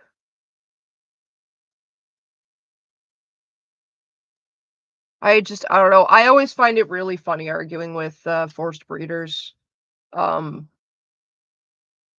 ever since like I've had two abortions in my life, and like the first one I had was when I first ran into the real special pro-lifers outside of clinics, you know? Those ones. Those ones were really fun. Became really fun to fuck with them for a certain amount of time, mostly because, like, it distracts them from going after people who are gonna be, like, hurt. Because there's a lot of, people with uteruses that terminate a pregnancy for various different reasons, and they're not always super stoked about it, right? Like, it's not always it's like it's not like it's not a super, super happy fucking time. Let's like be honest here. Even when you're secure in your decision of like, yeah, no, no, this kid's not happening. Absolutely the fuck not happening. It's still emotional. It's still difficult to deal with. There's still a lot of processing, and to have somebody like when you're in the middle of that, to have somebody come up to you and like start screaming a whole bunch of shit at you and like shoving posters and things in your face and calling you a monster, it's disgusting, it really is. So, so I like distracting them because they don't bother me, and I can take a lot of their time away from bothering other people, so yeah, no one protesting men getting back vasectomies, right? How do people let themselves become pregnant more than once? I mean, well, see, pregnancies, like, they're different for everybody. Like, every pregnancy is different in every single woman, and even no 2 pregnancies are the same in the same in, like, the same woman. Um, fucking look at Mormon women, they pop out 20 kids. Like, Jesus. You got no fucking pelvic floor, do you? I got a lot of reasons for why I ain't having kids. 1, I like my body the way it is, parasite free. 2, I'm on antipsychotics, probably not great for a fetus, and not great for me to go off them. 3, I'm on antipsychotics, so that means I got some shit going on that's probably fucking genetic. Okay. 4, my mother birthed 3 children and 2 of them are fucking pedophiles. If I give birth to a child with a penis, I'm gonna have a mental breakdown.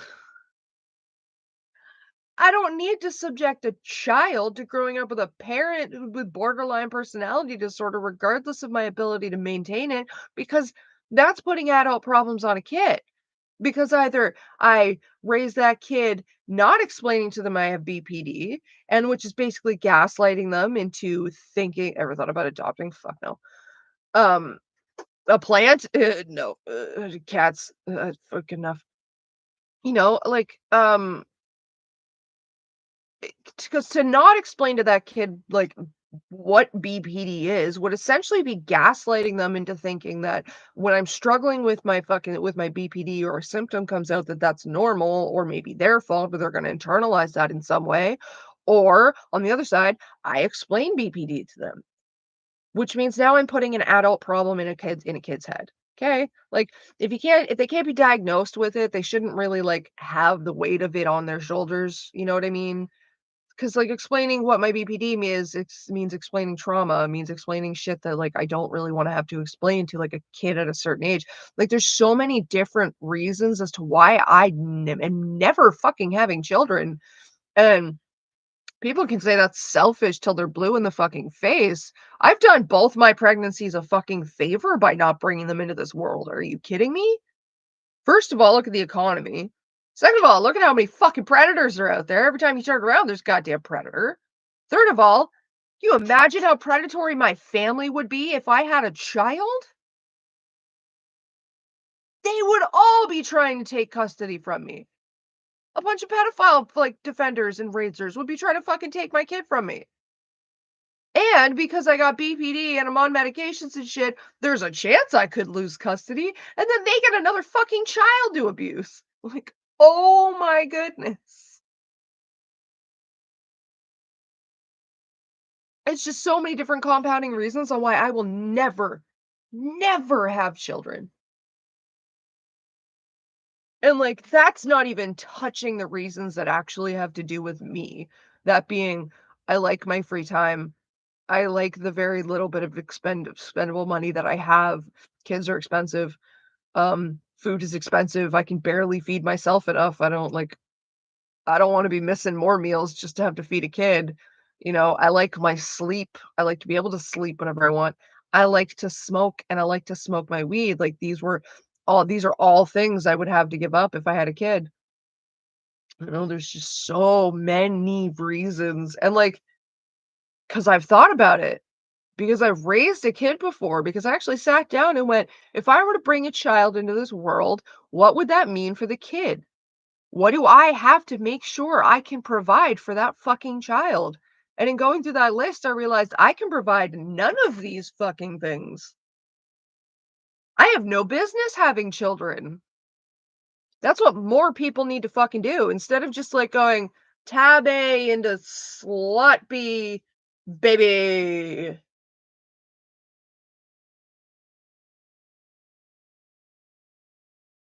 You don't know how hard parenting is. We know that's why we don't want kids, right? I think it's selfish to call people selfish for not wanting to have kids just because it's what you think they should do. Just saying, yeah, family channels are disgusting. I hate family channels.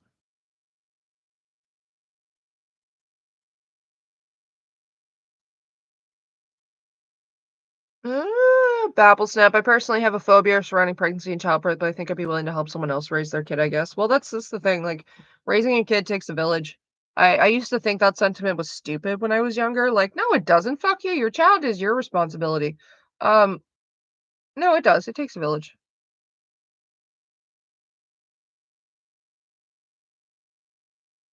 And like, you don't have to have kids to make future generations better. And like the other thing is there are enough humans in the world, okay? Um Nobody really needs to be having a baby, to be quite honest, in my opinion. At this point, there are enough humans in the world to sit there and go, "But I want this one to be my genetics," is selfish. From my perspective, it is more selfish to have a kid because, like, adopt. I don't believe the sentiment of it's different when it's your own. I don't believe that at all. I think that's narcissistic as fuck. I think that means you are having a kid for you. And like when people have kids to make themselves feel better, to fulfill something that's missing in their life, they're completely negating the fact that that child is going to be a whole ass fucking person that is going to impact other people, and everything you're doing in the beginning is going to affect that. So yeah, you had little Timmy to make yourself feel better as a person, more valued as a person, more important as a person. But because you were so worried about how you felt as a person, now little Timmy grew up to start beating his girlfriends. You know?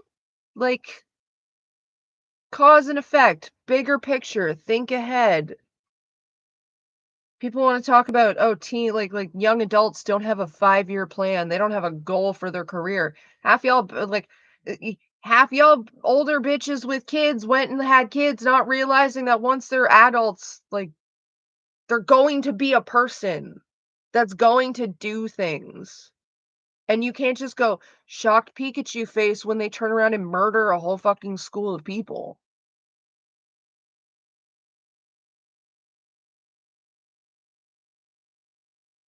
Clarify, my dad thought that having kids with a black teenager he groomed would make him seem not racist. Oh my god.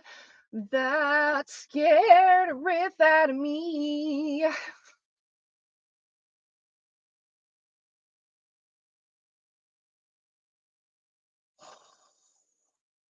Oh, that's the most cursed thing I've ever read. I can't believe I said that out loud. I need a moment to collect myself. Oh my goodness. What? We're talking he's referring to Mark, he's referring to the age difference, the age gap between his parents. Oh.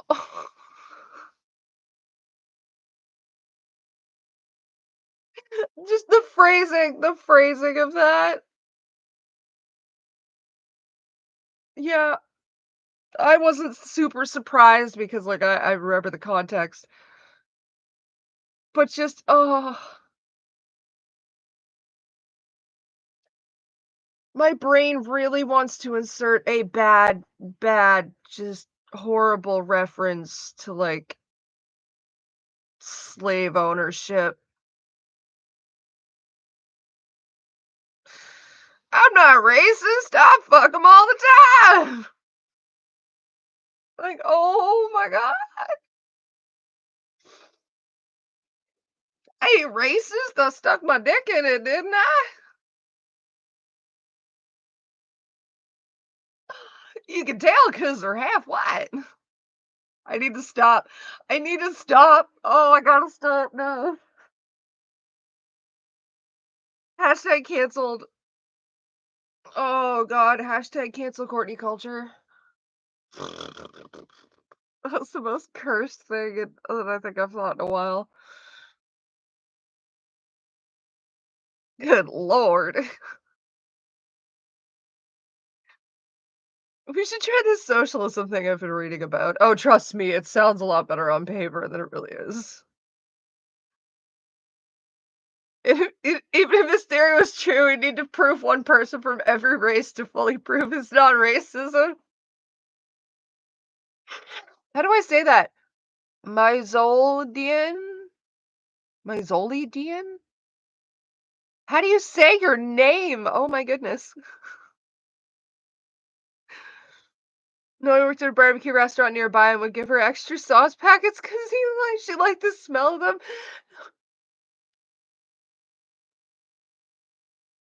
Hey, little girl, you want some sauce packets? I heard you like barbecue.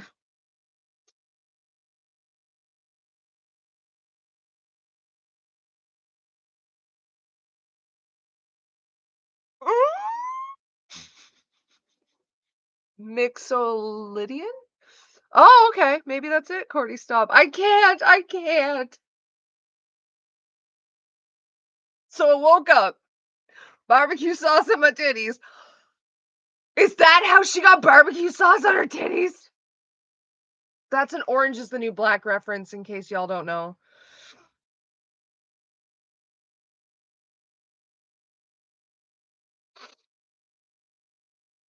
That's what I say, Anonymous. I'm not racist. I hate everybody equally.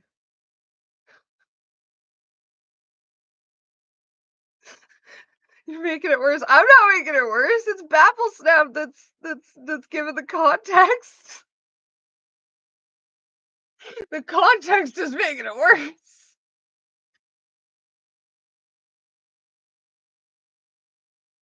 Oh my god. And him dying won't make me so damn.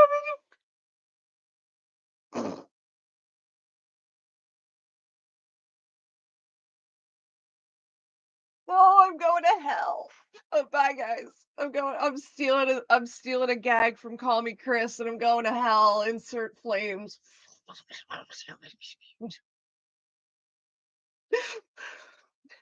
Oh god. I mean, personally, I don't fully buy this, like, "Oh, don't speak ill of the dead." Fucking why? We do it about Hitler. I have to go to the bathroom again.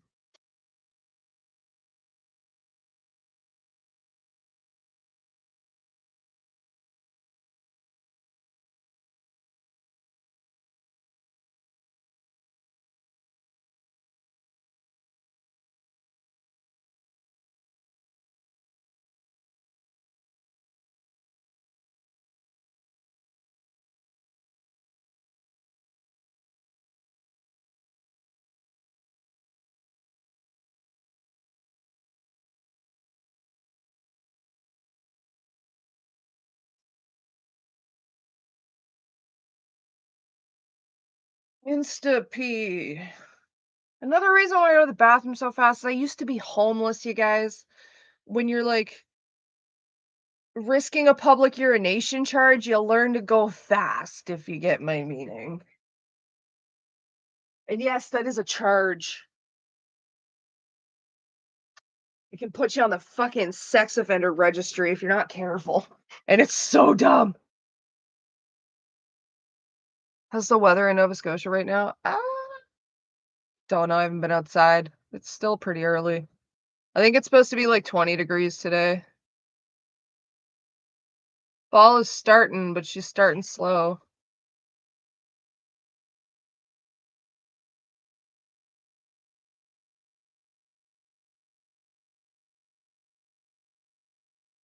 Force it out. No, ok not that I wanna get into the logistics, but no, you just go fast.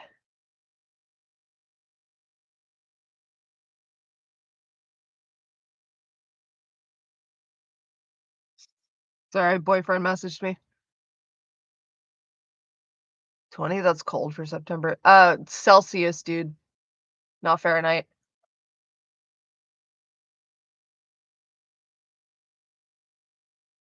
What is that in Fahrenheit? Is this That's not cold for September. Not here, not on the East Coast. It's actually warm.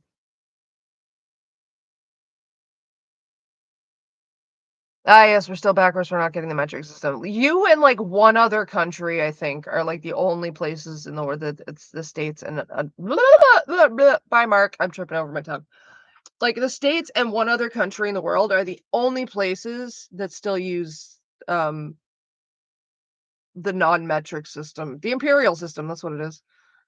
Or for yeah, I know words. Bye, Mark. I'm gonna force the wife to join. I like Fahrenheit. Fahrenheit is confusing as hell. Why do you like Fahrenheit?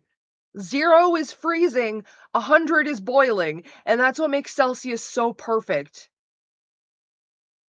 Like, what is freezing in Fahrenheit? I don't even know. I have to convert it every single time because it's like, I don't know. 0. That's what it is in Celsius. Water freezes at 0 degrees Celsius. It boils at 100 degrees Celsius. It's so simple. It's magical.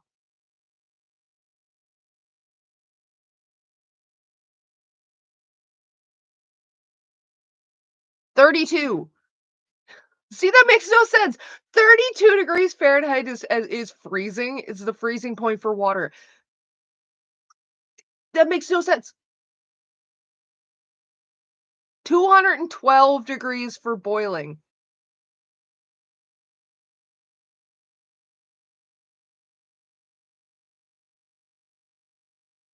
That makes no sense. Okay, so the weight system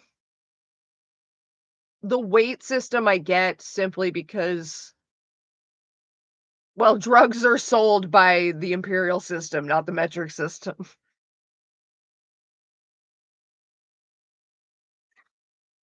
You,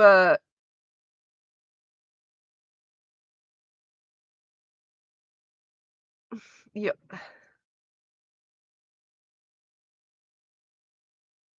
16 ounces to a pound.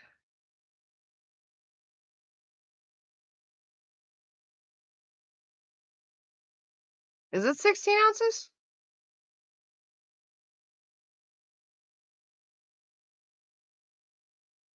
I know it's 28 grams to an ounce. Okay. Nothing. Weed math. Oh, yeah, 28 grams to an ounce, 16 ounce to a pound. Yeah.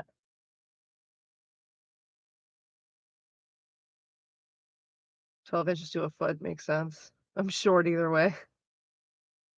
I mean, certain parts of it make sense, but I've heard Fahrenheit, like, percentages of heat, so 0 is 0% hot and 100 is 100% hot, so it's apparently based on how humans feel heat. No, tired NB, 0 is like, the 0 being freezing and 100 being boiling is Celsius. What's wrong, Willow? What's wrong? 1 second. Hey, are you looking for everybody? Meow. What's up? What's up? You never make noise.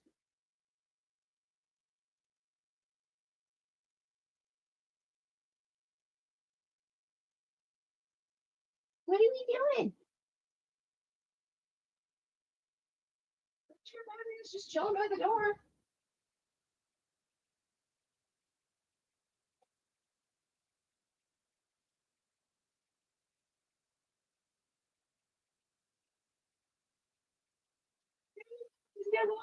You're not alone.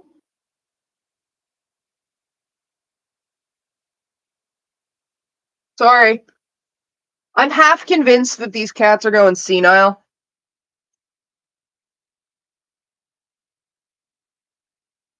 Willow is like the quietest of the cats, and like she doesn't usually make noise. So the fact that she's just walking around, meow, meow. She is a tortie. Yeah, Willow is the tortie.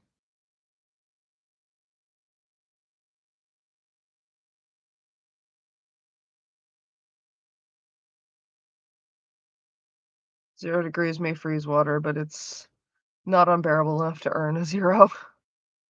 It's Willow Batman's girlfriend. Yes, yes, which is really cute because they get along. They've gotten along pretty well now as of late. I keep kind of fun, like they'll be laying on the bed together, and then I gotta keep chasing Batman out of her ass. I'm like, can you get her face out of her ass? Can you not do that right in front of me, please? You're my child. This is weird. Um, but the thing is, Willow might be getting rehomed. Is probably going to be getting rehomed. We were gonna keep her, but that's sort of changed to we keeping the other one. We're gonna be keeping Magic instead.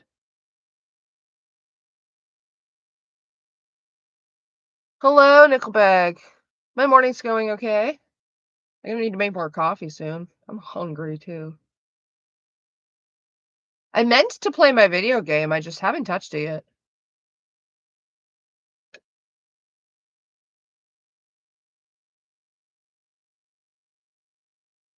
Oh, please show her next time she shows up, yes. Have you ever been to Halifax? I visited on a whim in 2017. It was pretty cool. I'd love to hear you rant or talk about the city. I live in Halifax.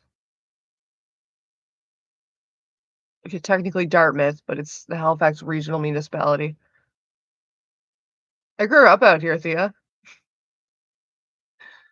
Fucking born in Newfoundland, grew up out here. Um, staying in Dartmouth yet. I moved to Montreal for a bit. I lived there for a couple of months, and then I lived in Ontario for like 10 years. And I moved back out to Scotia like I think 4 years ago, almost 5 years ago. Does Canada have super trees like those massive ones California has? They do out mostly out west. Those are in like BC. You're thinking the redwoods. Those are huge. Yeah, we've got redwoods out in BC. Do you have extended family members you're on good terms with? Yeah. Sort of. I mean, like, my family in general has never been like a super close, tight-knit family. So like I'm on like good enough terms. I'd say good terms. I mean, I could tell them that we tell each other that we love each other. I'm on good terms with one. He's dead. Doesn't count. Four of my aunts and uncles. Um, would have been five, but one of my uncles died. But yeah, I speak to like most like I speak to most of my family that's still alive that isn't my like immediate family. Like my parents and my mother's other children are the only ones I don't speak to. And like my father's sister I don't speak to because I don't trust her. Um my cousins, I don't have a lot of cousins. Um I still speak to three of them. The fourth one I haven't spoken to since I was like 10.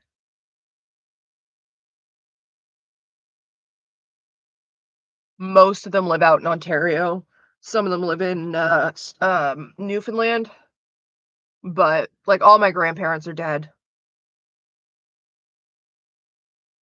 Have been for a good number of years now.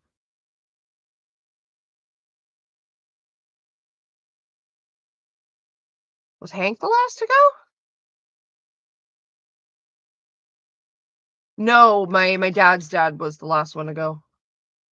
So, my mother's mother died when I was 4, and then my dad's mother died when I was 17. She actually, she died shortly after I took off, from my parents' house to go be homeless in Halifax, because I remember getting the text message, um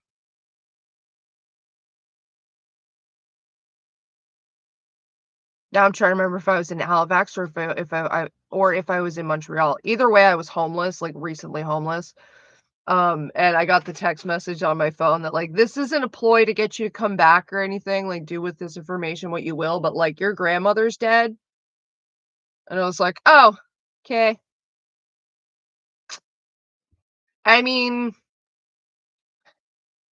we kinda knew it was coming, to be honest, with this grandmother. Like, my first grandmother wasn't sad for me because I was 4, I didn't really know her. She had brain, throat, and lung cancer. Like, I got very few memories of her, and all of them are, like, post chemo because she had no hair, right before she died. So, like, I didn't know her to miss her.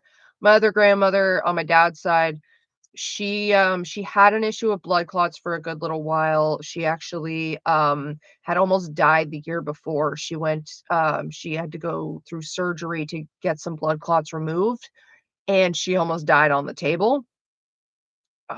So the fact that she, like, went another year, not even another year, she got out, she almost died on the table, and this woman was, like, in her 70s at least.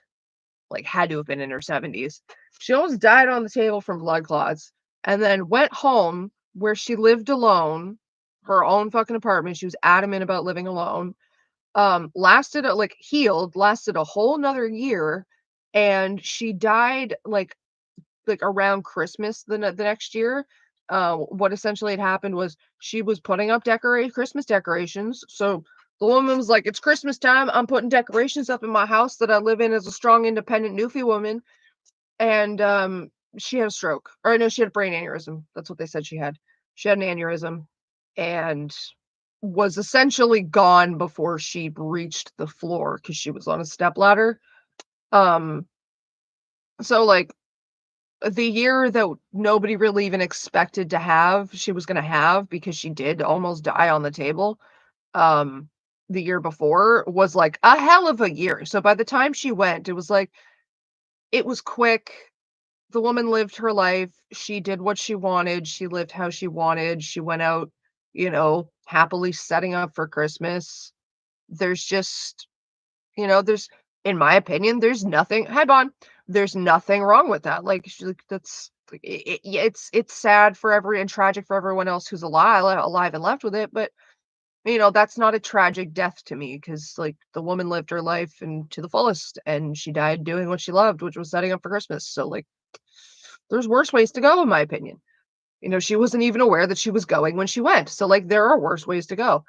Um, and then my dad's father died couple of years back. Nobody told me this. I found out myself. No, no, no. My uncle Jim told me. My uncle Jim told me. And it was I found out Hank died by myself, but I think Hank died first, actually. Both my grandfathers died around the same time. Is there anything Ooh, is there anything you aren't willing to share except for coffee and weed? Not really. Do you mind if I ask why you don't trust your dad's sister, cut from the same cloth? Or no, that one's really simple. Um, Back when my uncle Jim was alive, he died of a stroke a couple years ago. He's the other black sheep of the family. It's sad too because we just like reconnected not too long before he had his other stroke and died. Anyway, he we got in contact. I think it was him telling me that my grandfather on like his father was dead. I think that's how we got back into contact. And we just sort of started, getting closer than like we ever had been when I was a kid because my uncle Jim, he's dead now, so I'll say his name. That's fine. I don't care. I won't name my live relatives because I don't need people like dragging them into this shit. My uncle Jim was the black sheep of the family. I only ever heard stories about how he was like a useless pothead that's never had a job in his life and like just a drug addict and blah blah blah and like, oh, Jim's just a fat, lazy, blah blah blah. He's just a fucking pothead. He doesn't work and none of which was true. Oh, okay, he's pothead, yeah, but none of this was true. None of the rest of it was true. So we started reconnecting on the fact that we're both black sheep, and I told him basically everything. Um, Not the dirty fucking details, just the Reader's Digest condensed version. This was before I knew about Lily, so it's not like I had any of this to reference, but like I basically told him everything and um had specifically asked him like not to go telling my parents or like anyone else that we were in contact. And then apparently he had let it slip around his sister, who was also my dad's sister, because this was my dad's brother.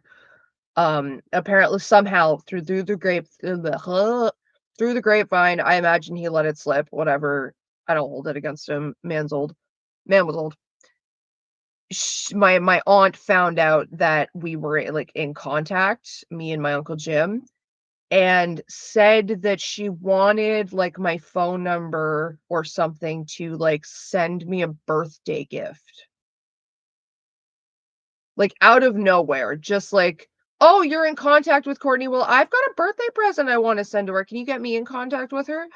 Now, this immediately was a red fucking flag because in all the years that I've lived with my parents, this aunt has maybe sent a gift, I don't know, as many as 5 times. 5 years. Christmas or birthdays combined. She has maybe sent a grand total of, like, 5 gifts.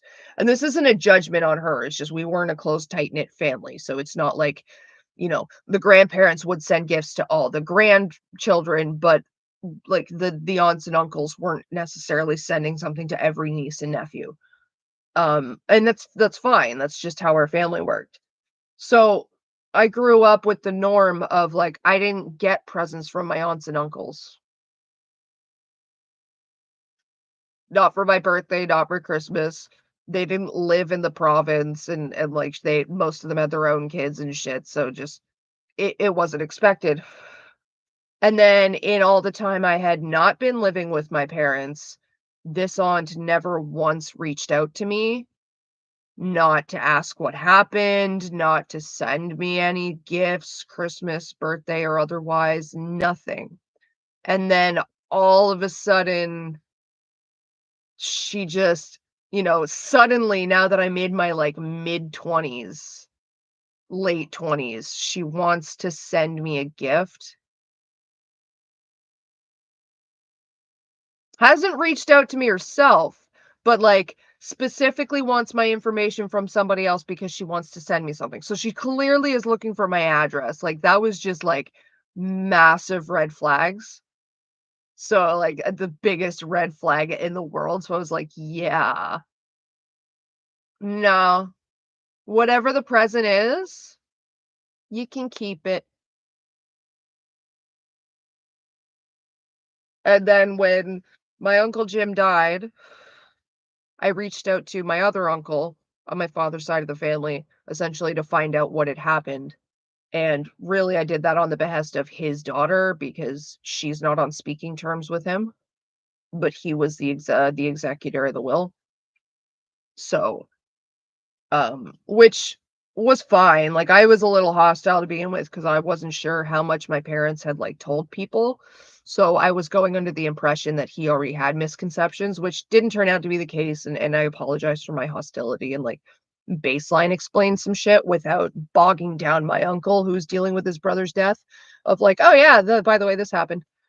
Um, so, like, I'm still on speaking terms with him, and, like, I've also asked him not to, like, that's the thing. I asked my Uncle Jim not to tell people that, like, please do not don't tell them that we're in contact. Don't give them my information. Don't tell them what we talk about, nothing. And they know why. Same with my other uncle. Um, my aunt that Lily uses as a native shield, I'm on great terms with her. Like, again, it's not like we message every day because the family's just not super tight-knit, never has been. But I'm on great terms with her. I love my aunt. Um I've got 3 aunts on my mom's side. Yeah, 3 aunts on my mom's side. I talked to them all. Native Shield? Yes. Lily claims that she is a Native woman of color because my aunt or our aunt is, like, how do I explain this? This this is complicated because, like, to the average person, they're gonna chalk this up as like, "Oh, okay, so she's Native." She's not. My grandfather has Native heritage on my mother's side. My oldest aunt is very much ingrained in that heritage and has been majority of her life. My grandfather and his oldest daughter were both claimed, well, were slash are both claimed by the nation. Were for my grandfather because he's dead, are for my aunt because she's alive. They're both claimed by the Cherokee Nation. Now they're claimed by the Cherokee Nation because there is no I can't pronounce the actual word. Like there's no Iroquois, or like Sauk Fox. Well, it's the Iroquois that is closely related to Cherokee, but it's not exactly the same thing. So a lot of Iroquois people will integrate into Cherokee communities because they're very similar, and there's a lack of Iroquois ancestors around, at least according to my aunt. Um, so my aunt's been living this her whole life. My grandfather, it has always been a part of his life in one way or another. Like it is his heritage that comes from his family, but he also lived in a very racist part of the states, so a lot of it was hidden and sequestered and not shared, and a lot of it he didn't even learn until later in life himself. Thanks to and like the person who mostly taught him things was his eldest daughter, my oldest aunt.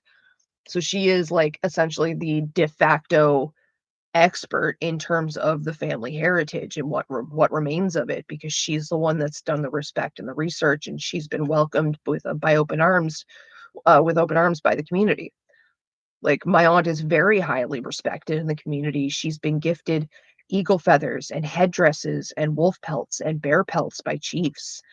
She was a very like dedicated activist for a number of years. She's now a trauma counselor. Like my aunt just embodies respect of her father's native heritage. Lily does not.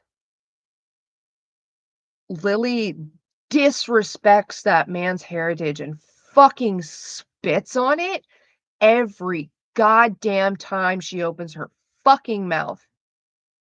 She can't even be bothered to learn the proper fucking tribes that his heritage hails from, which is 3 separate fucking peoples. But no, it's all Cherokee.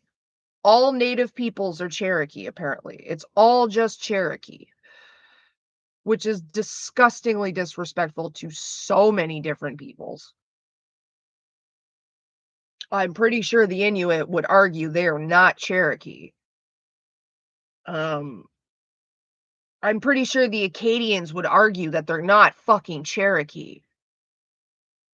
Anyway, she can't even be bothered to learn what tribes he actually has heritage from. She can't even be bothered to learn, you know, her own grandfather's spirit name or her own aunt's spirit name, be it the first one or her new one, okay? Like, she doesn't know anything about the cultures or the practices because she hasn't bothered to ask any questions, and I know because our direct elder is our aunt, and she wants nothing to do with Lily. Wants nothing to do with, and I quote, "your mother's other child."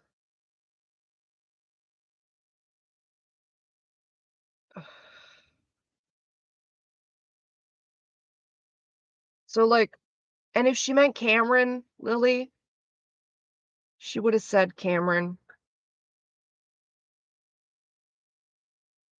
And I didn't contact her saying my brother, said my mom's second oldest kid.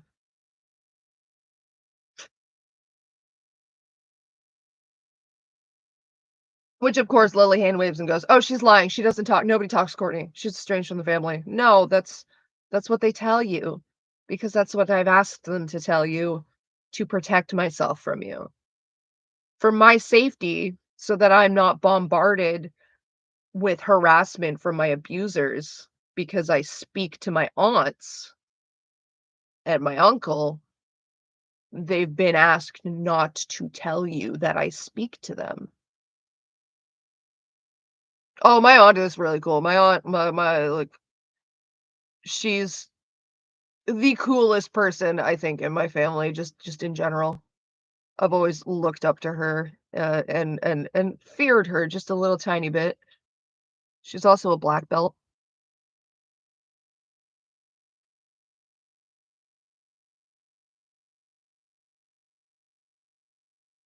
Excuse me.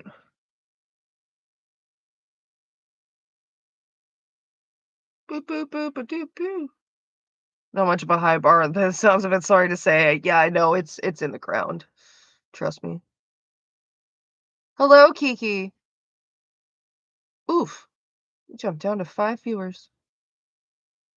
I envy my girlfriend who doesn't know the fuck Lily is, right? I envy all of you who aren't related to her.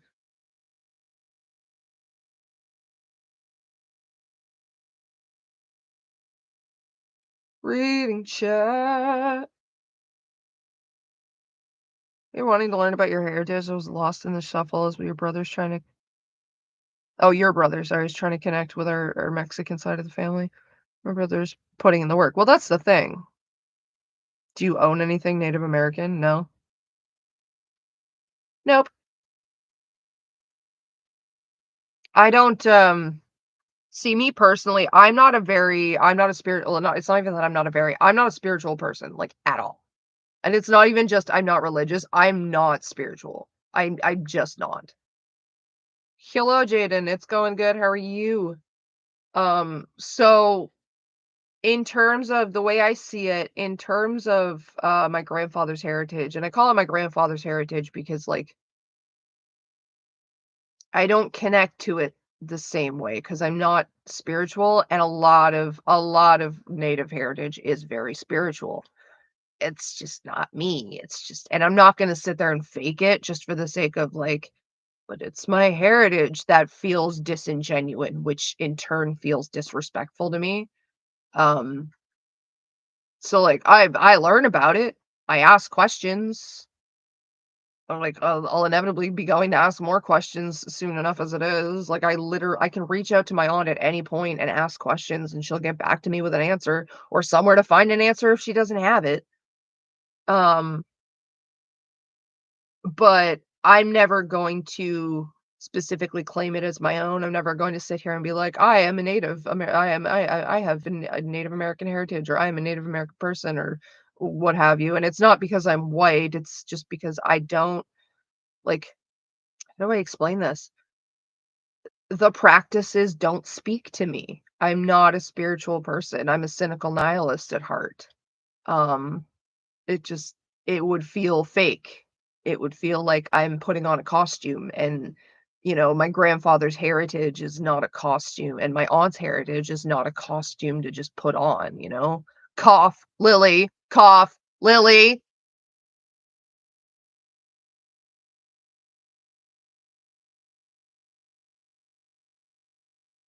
And like, I grew up Newfie, and I love my Newfie heritage. I really do. It's something I want to very much keep a hold of, because oftentimes it gets tossed to the side because, like, oh, it's not as exotic as a Native American heritage. No, but dude, it's cool as fuck. We had our own army in World War II. We were our own sovereign fucking nation. Like, there's so much cool shit about Newfoundland, and like, that speaks to me. That I get like excited about. So, well, yeah, I'm absolutely going to learn everything I can to respect my grandfather's heritage and not have it just die with him or my aunt. I'm not gonna sit there and tout it as my own, because it feels disingenuine. I'm a Newfie. My family comes from Europe, and so does my in-laws. They came to Canada in 2009 from England and Ireland. That's cool. Oh, you're only a second generation. That's cool. Ah, so you got the cool accents. Anti-nihilism is the best philosophy. I mean, I don't know. I've pretty much always been a cynical nihilist. It's to like a certain degree. Like, at the same time, I'm a cynical nihilist, but that doesn't mean you have to see things that way or agree with me, and I'm perfectly fine with that. I've also kind of like code hacked my cynical nihilism to work in my favor. Like, I'm almost always expecting the worst possible outcome of a situation, be it out of a situation, be it out of people, like what have you. I'm always expecting the worst. I'm hoping for the best. Don't get me wrong, it'd be great if like better than the worst would happen. Hello, Cinnamon's wife. Welcome. I was told you were forced to join, and I'm so sorry. Blink 3 times if you need help.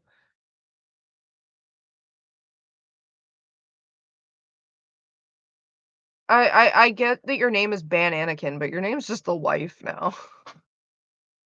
That's your nickname.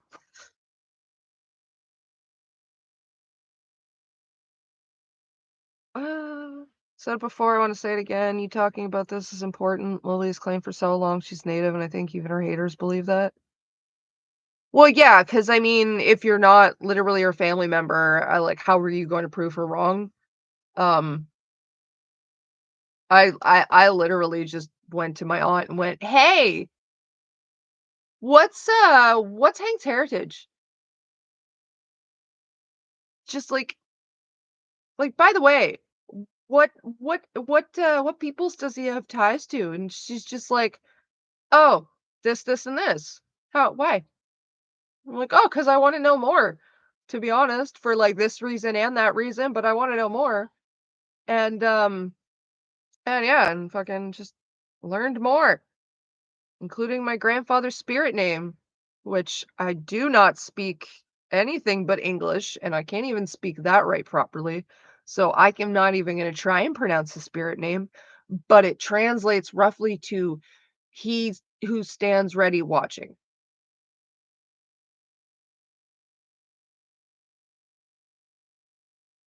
Like a big ass alpha bison watching over his herd. Not taking your specimen bags. They're not. They're milk bags. Take the bagged milk. It's good for your bones. Take the bag of liquid bones. Love your giraffe onesie. Thank you. I have too many onesies. 3D Doritos. Oh, yeah, those were a thing. Anyone remember Swoops? The chips covered in chocolate. Wait, were they covered in chocolate? No, they were just chocolate. Another channel I like is streaming. Okay, so go watch their stream, Kiki. I'm okay with that. By all means, go have fun. I'm just here hanging out with apparently my game just sitting here. But hey, I'm racking up hours. Milk bag sounds like a sin against nature. No. No.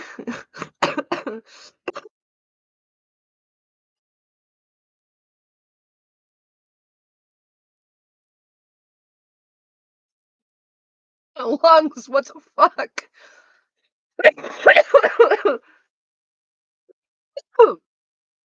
Oh god. That was painful. I don't even know what that was. Why your aunt had two spirit names, if I can ask? Well, because she had one spirit name, and then she got hit by lightning twice. So they renamed it to Thunder Bear. Apparently, if you get hit by lightning twice, you get a free fucking spirit name change.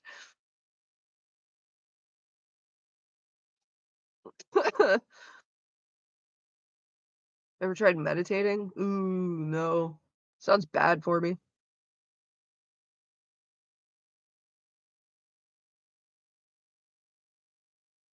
I got see,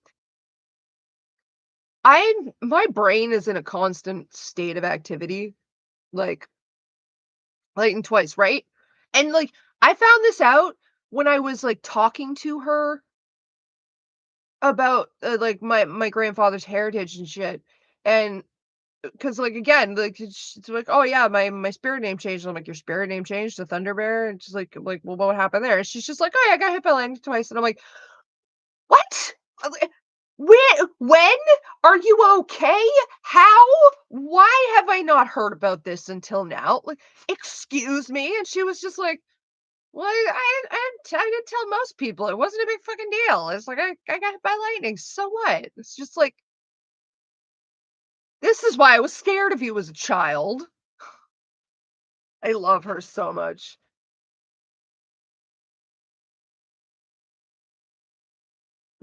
We're going upstairs for coffee.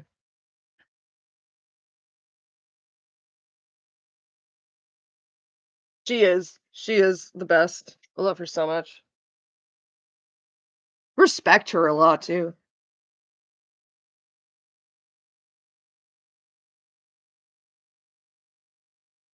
And she's the very definition of a butch lesbian. Not even gonna pretend otherwise.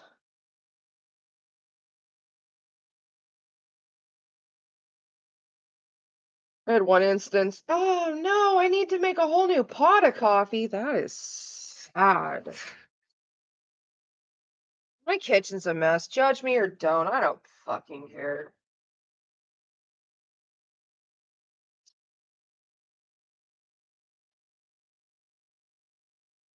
There's milk in a bag. Ran into an electric fence and your arm split open. Oh my goodness.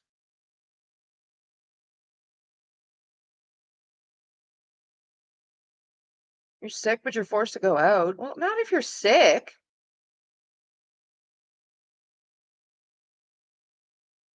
Basically, scar tissue for veins. Oof, that's rough. Is peanut butter weird in Canada? I heard only Americans like peanut butter. No. No. Love peanut butter. Are you kidding me? I ate peanut butter off a spoon. Peanut butter toast is like what I live on.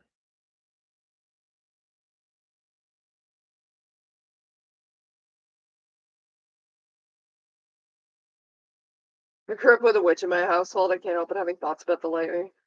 It's funny you say that because according to my mother, I don't know how true this is because this is according to my mother. There's a witch in the family on her side. It's okay. She's a white witch, whatever that means. I don't know. That's what my mother would always say. Apparently, so the story goes, this woman would read tarot cards from playing cards. She'd do tarot card readings from just like a deck of playing cards. You get natural, smooth, crunchy, extra dark, extra roasted is my favorite. You can get whipped. Like craft is big up here. Downstairs.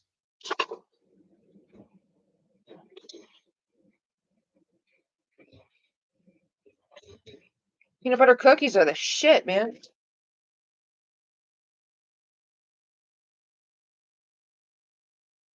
Heard Europeans think peanut butter is gross. Anonymous, where are you from?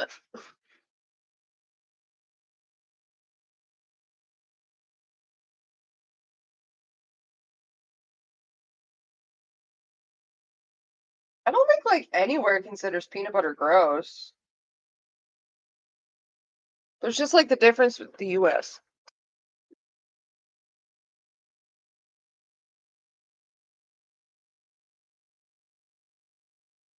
Mm, I think it's just more so that like peanuts are a common allergy.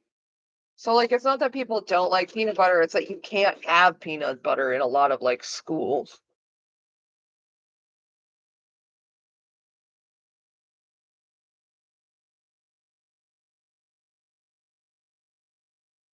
I don't think it's possible to accurately do a tarot reading without the major arcana. I don't know. I'm just saying this is allegedly according to my mother. I don't know how much I trust it.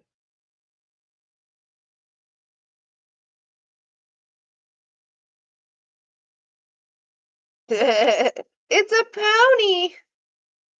Hazelnut spread is delicious.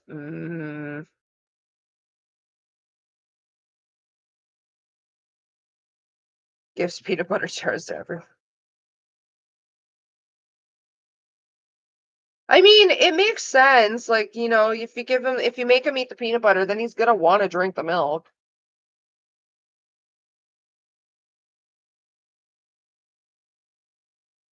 Look at that. Look at that. Look at that. Dairy Farmers of Canada. Quality milk. We don't be drinking American milk in this household.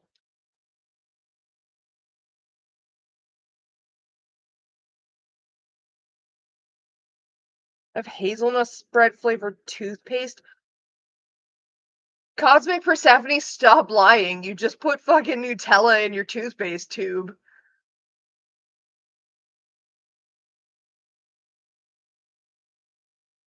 I just saw a short of American foods Europeans find gross and peanut butter was on it. I mean, okay, so in terms of that, that's probably Americans or Europeans don't like American peanut butter. That's probably specifically what it is because it is a commonality with like between Europe, like and even like a lot of parts of Asia because of just the way Western society is, the North American society in general is. A lot of our stuff is too sweet, um, for a good portion of the rest of the population, except for our chocolate. Our chocolate's not sweet enough. Triplets born, thrown away. It's what are you guys doing in my chat? What's with Lily and the Japanese titles? Oh my god, I don't know. She's just so dumb. Like, I don't get that. I really don't. Like, bitch, you think honorifics are pronouns? Ma'am, you think they're pronouns? And like, people going, oh no, kun is used for boys. No, not predominantly, or not exclusively. Because this isn't French. This isn't Spanish. It's it goes in order of respect. So like it's completely ignoring sama and senpai just because those are like specifically like those are situationally based. you've got your honorific suffixes for Japanese are like you've got san, kun, and chan in order of like respect. So san is at the top with the highest amount of respect. So like an elder, someone you don't know well, like someone you're on, you just basically like an acquaintance you're seeing on the street, someone you just know the name of, you're going to use the son suffix. You're also going to use their last name, not their first name. It's a respect thing, okay? If you're closer to them, that like you have a general friendship, but you are still like trying to show respect to that person, say they're an upperclassman or they're, you guys are coworkers, but they're on a higher pay grade or they're like the team lead or whatever, then you'd use like kun because it's more respectful but more friendly like that and formal that san is. Again, you're still using their last name. And then at the very bottom you have chan, and chan is like your most friendly, like we're buddies, we're so close, I'm using your first name, like Chris Chan, right? That's a that's a very, I'm not giving respect, I'm giving a we're buddies kind of vibe. Okay. So yeah, in a society that for a good portion of the time, including when the language was developed, was a male dominated society, ergo males were always given more respect over females. Yeah, you're gonna see a lot of instances where a dude is referred to kun and a girl is referred to as chan because the dude immediately gets more respect for having a penis. We're also forgetting the part where typically once you move from kun to chan, you're switching from last name to first name. So like there's a lot going on there that has nothing to do with like a pronoun. It's respect.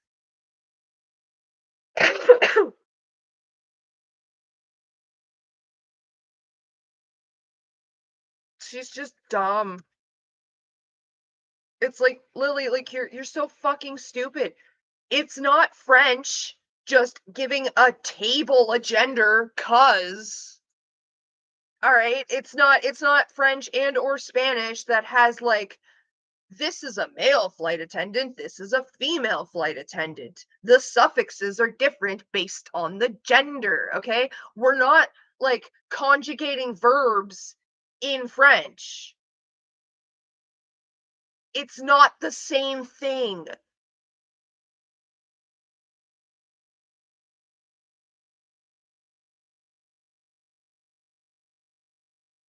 Just the stupidity drives me up the wall. The like sheer amount of like Lily just going, here's my lack of education and just putting it on display. It drives me up the wall because oh my god, the public school system fails kids so constantly. I'm not saying that they failed Lily. They failed everybody else by subjecting them to Lily. Spanish has been mentioned. Yeah, Spanish is another one that has like it has things that are gendered and like literally the word changes based on the gender of the person you're talking about. Whereas with honorific suffixes in Japanese are not based on gender, they're based on respect. And it just so happens that males are typically given more respect than females. That doesn't mean you can't refer to a female or like a cis female or a trans female as kun without it being misgendering them. That's not how that works.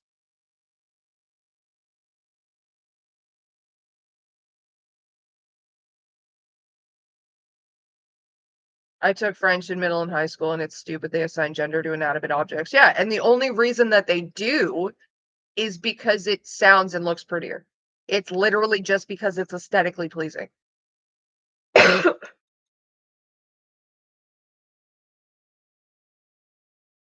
Lily's trying to bring up old brony drama by saying she was blackmailed into not exposing Rose and Josh were supposedly dating. Both have come out and said that she's crazy, and that's not true. Well, there's also the fact that she's like, oh, Josh threatened to give my address to Kiwi Farms, or not Kiwi Farms, to 8chan but at the same time, 8chan, who was being notoriously horrible to trans women, at the time she was also apparently homeless. So like Lily, what address did he have to give out if you were homeless? Um, also, when this happened, you were living at home with mom and dad. Because that's the same year I came to visit. That's the same year I smoked a joint on the deck while you bitched about the fact that dad didn't let you eat him at a house and home. That's the same year I looked you dead ass in the face and said, you can always move the fuck out of his house. You were still identifying as a dude. So like 8chan doing shit to trans women means nothing when you still publicly identify as a dude.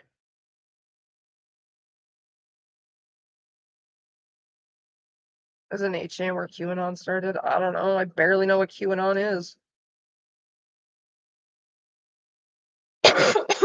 8chan was started simply because 4chan started to get regulated by certain groups of people who were kicked off of 4chan because of the regulation that was starting to be put in place. They made 8chan. 8chan is just what original 4chan was. Like when 4chan started, there was no regulations, there were no rules, there was nothing. And then um and then regulations started coming in, restrictions started coming in, and people who didn't want to be a part of that started funneling themselves off into something else they called 8chan. There's also 2chan. 8chan's not regulated, 4chan, there's CP on it. Dude, there's CP all over both of them. Um and then there's 2chan, which was the Chinese 4chan. Like there's a lot of them. Honestly, how are the Chan forums still around? Because neckbeards love them. Neckbeards needs a space. They should be banned. Yeah, but then those people are gonna like flood into like our websites. 2chan was the original one. No, was it the Japanese one? Okay, yeah, I think you're right, Cinnamons. I'm sorry for confusing your cultures, Japanese and Chinese people. Please forgive me. I am just a dumb neon white girl. I'm just a potato, and I'm trying.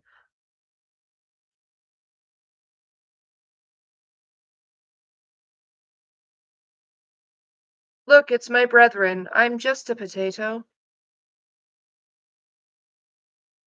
Thumbnail. Just a potato. Yeah, this is like the only potato I have left, so.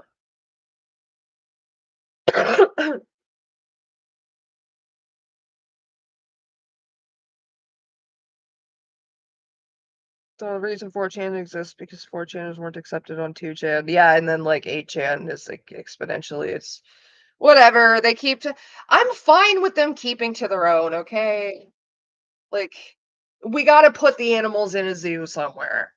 We can't just let them back into the wild.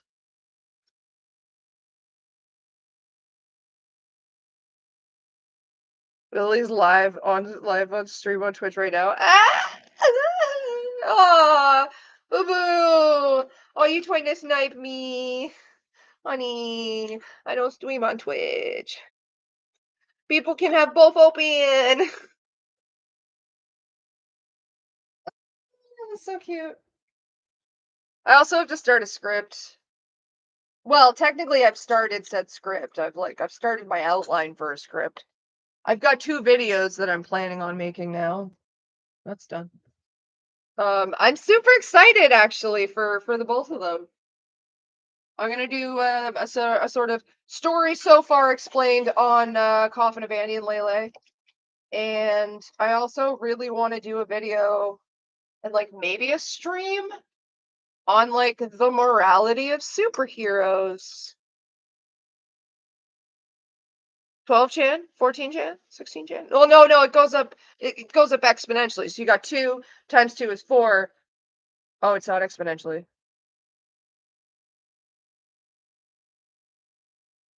I guess the next one will be 16chan.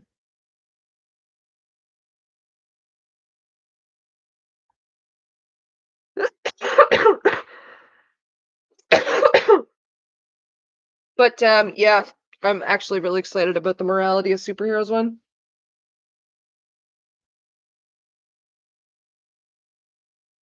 Because it's a conversation I just get into a lot. "Oh, let's go look at the grass."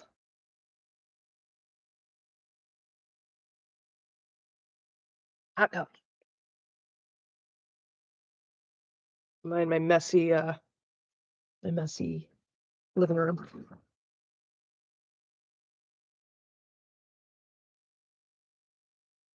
Doo-ba-doo.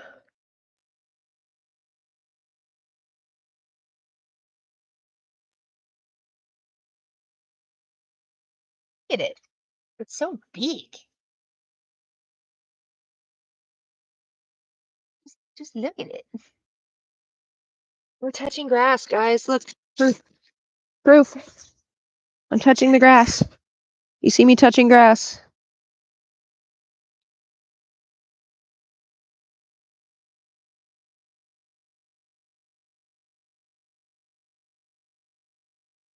Oh, you wanted to ask what I mean by that, like in a timeline?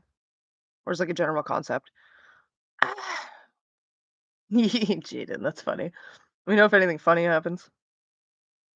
To be quite honest. Hang on, let me show this guy off because like I'm so proud of this thing. Look at that.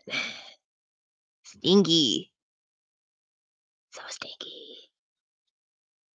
It just all I can smell right now sitting here is just weed.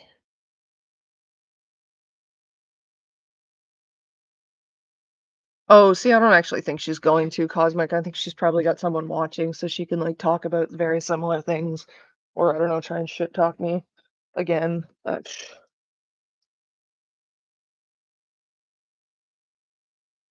It's cold. No, no animals outside, please and thank you.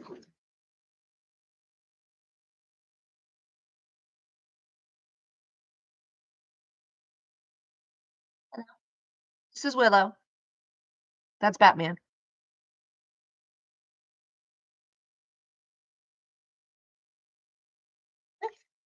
Here's Cameron. You pretty girl. Kittens.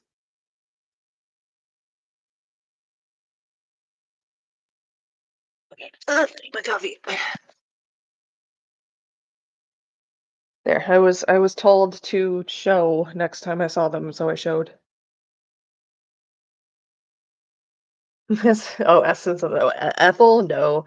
Ethel did what she was told. Ethel went and sat the fuck down and shut the fuck up. She got her snake ass back in the swamp and she stayed there.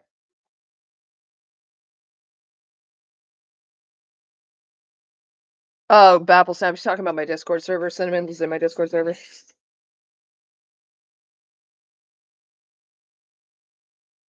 It's very dark. Why is it so dark in here? I need to turn on the light.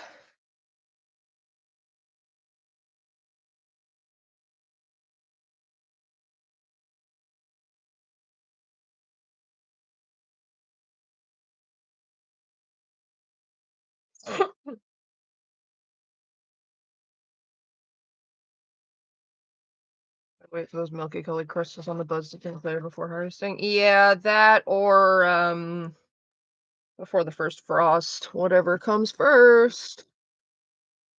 Because they can't stay out for the frost. That'll kill off my terpenes.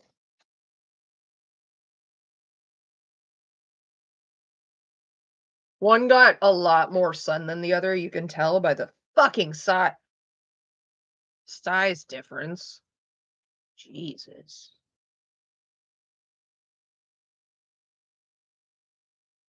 Do. And so, and can we pay for membership? Yeah. Just make sure you have gifted subs on. Do you have weed? Yeah. We were just looking at my plants. I mean, kind of running low, but oh, which means I gotta go easy on my smoking because I can't smoke all of that before the boyfriend gets home. Because then there'll be none when he gets home.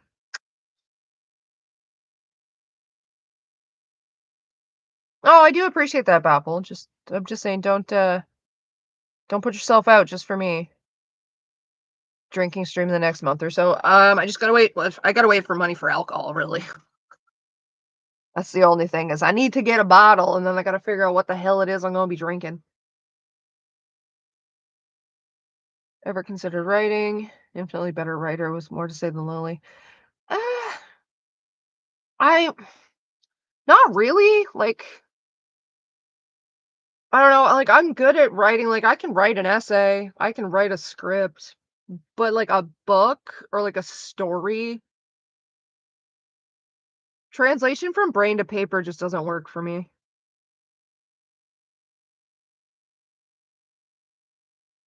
Weed is mildly psychedelic for me. Interesting. That's very interesting. I only have it very occasionally because I don't want to get sensitized to the epicness. I smoke weed all day, every day. Not even joking. Like y'all are welcome. No, I don't get high anymore. Like weed, I don't get high off of weed. That's so like I can just sit here and you guys will notice not much changes about me as you watch me smoke bong after bong after bong and still talk for like 11 straight hours. Um, because like I don't get high anymore. I just keep like therapeutic levels of THC in my body at all times. It's what we call permafried in the stoner world. Do I take tolerance breaks? No, because I don't smoke to get high. I smoke for the therapeutic effect that I get from it. Um, because when I smoke, I don't kill people. And it also makes my medications stronger because weed will do that. It will make medications stronger, make the effect of them stronger. So it means the mood stabilizing effect is also stronger. Um, like I don't smoke weed to get like inebriated and fuck around like I would to like if I were drinking or if I were like to do coke or something. But so like I don't take tolerance breaks because I don't want to get high. I want to be able to function and still have my therapeutic effect.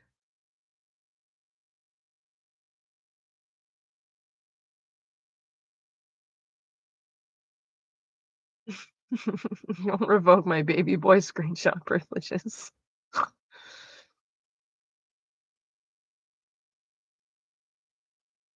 For rock on the ice. The rock broke. That's some strong ice, man. I tense as fuck daydreams while forgetting who I am temporarily. That's just being high, my dude. That's just being so high you can taste colors. You just have like the lowest possible tolerance, which is great. Like so different in daylight. I know, right? You can see all this shit in my on my face and all the lines. You can see how old I really am in daylight. Lily should take a bong hit and calm the hell down. Right? Dude, I tried to get her to smoke weed, okay? I really fucking did, all right? When I was 19, Lily was 21 at the time because it would have been that time of year, the fucking time of year I went down. It was after her birthday. Um, fucking, I was still talking to my parents. We were still on speaking terms. Things were like okay to a certain extent. I went down for a visit. I'm pretty sure my dad paid for it, to be honest. Pretty sure he bought me the flight down, paid for my flight back too. And like I stayed with my parents. I stayed in my old bedroom. So like I didn't have to pay to be anywhere. I didn't have to pay for food because like they fed me. Because they're like, oh well, come down and visit because like they hadn't seen me in 2 years. So I did. And of course, as soon as I got there and as soon as like I was alone, I went and found my own weed hookup and bought some weed. Rolled myself up some joints. I wasn't smoking the bong at that point. I was only smoking joints. Or at the very least, I wasn't smoking the bong around my parents. I wasn't smoking joints around them either, but it was just, anyway. I was smoking predominantly joints at the time. Um, Dad was I had a habit. I stayed for about a week and I had a routine. You're on good terms. No, I'm not on good terms with my parents now. Fuck no. I haven't spoken to them in 10 years. They haven't seen me in like 13, 12, 12, 12. They haven't seen me in 12. Um, this was when I was 19 years old. Um, where was I? So yeah, so like I had a routine of in the mornings I would wait for like dad to go to work and like dad and mom to go to work. And then I would like go out on the deck and have my coffee and smoke my morning joint. And a cigarette, like smoke my morning joint, cigarette. Usually the cigarette before the joint. And Lily came out, who again was not Lily at the time. Um, and while I was smoking the joint, I was sitting on the step. She came out and she was leaning right up against the deck frame by the door. And she's just like casually chatting with me. Um, at least trying to. And the whole time I had been there, she was just kind of like she was there and I didn't have any feelings about it, was just kind of the vibe. It was just like, "Whatever, I'm here to visit my parents, you just happen to be here. I don't give a shit." Um, I was still dealing with processing what Cameron did to me, let alone what she did to me, so, like, that wasn't going to be a confrontation. Um, so, like, I did what my parents expected me to do to not cause fights and, like, arguments in their house and shit, and, like, I did what I deemed necessary to avoid headache of dealing with her just in any sort of regard. So, she comes out and she's, like, tentatively trying to start up a conversation, and, like, I'm just sitting there just fucking use this roach as a prop, just fucking smoking away, just staring off down the road while she's talking. I'm just sort of, yeah, well, that's sort of how it goes. Yeah. Not exactly shutting her down, but like not exactly being part of the conversation. Just kind of like, mm, yeah, well, that kind of sucks. I guess, yeah. No, I get what you mean. Hmm. Like that kind of shit. Um, and then she got to the point where she started bitching about dad. That's what it was. And she's like, "Oh god, it's fucking like he locks the fridge that they have in their room and they put all the good stuff in there and blah blah blah." And I'm just like, "You get the fuck out of his house, you know? You could always just fucking move." Dude, I don't know what you expect me to tell you. It's his house. He pays for the food. You don't pay anything. I'm raising a fucking kid right now. If you think I'm gonna tell you any different, like, you're fucking high. And if you're not, well, like, do you want some of this? And then she's like, "Well, what is it?" I'm like, "It's weed. Do you want some of it?" And she's like, "No, no, I'm afraid of what weed'll do to me." I was like, "Dude, it'll make you calm the fuck down, and if anybody needs to calm the fuck down, it's you. Smoke the joint." She's like, "No, no, I don't want any. I'm too scared." I'm like, "Okay, I'm not, so, like, leave me alone." And then I went back to my joint. Why does she keep making school shooter jokes? Because she wanted to be a school shooter. Lily gives school shooter energy. I can show you a picture that literally is Lily in her school shooter era. Bye, Venus.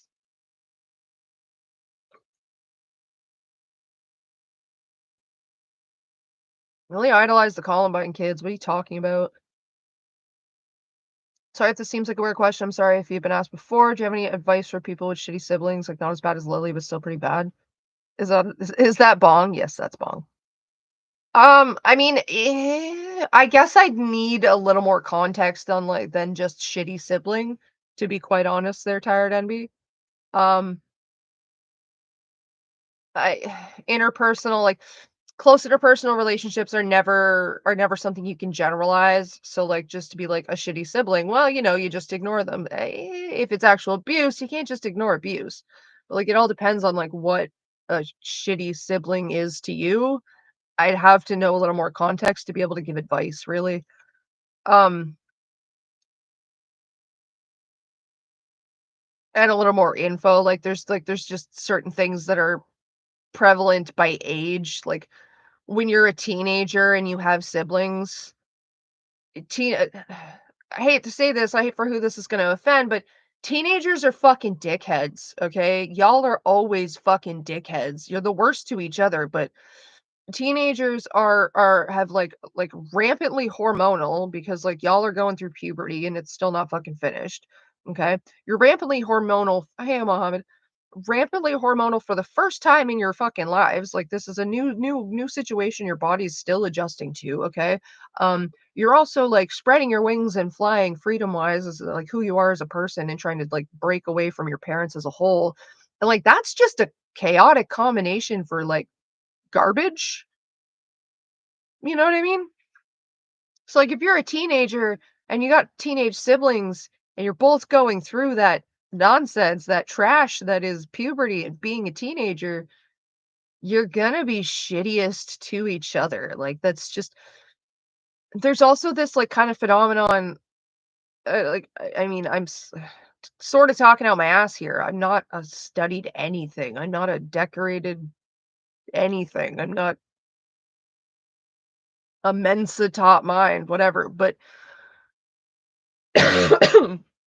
fucking lost my train of thought there. That's how smart I am. Um, repeatedly physically abusive, emotionally abusive, tried to ask if I thought he was hot, tried to make me think I was crazy crying nearly.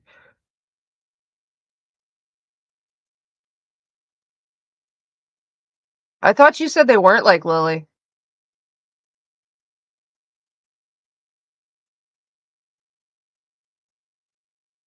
Kiki, what's up?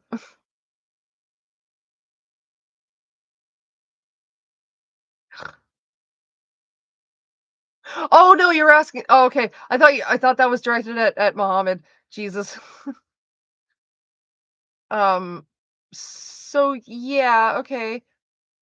That very much sounds like Lily, to be quite honest. I'm not saying that means you've been abused in the same ways I have, but um,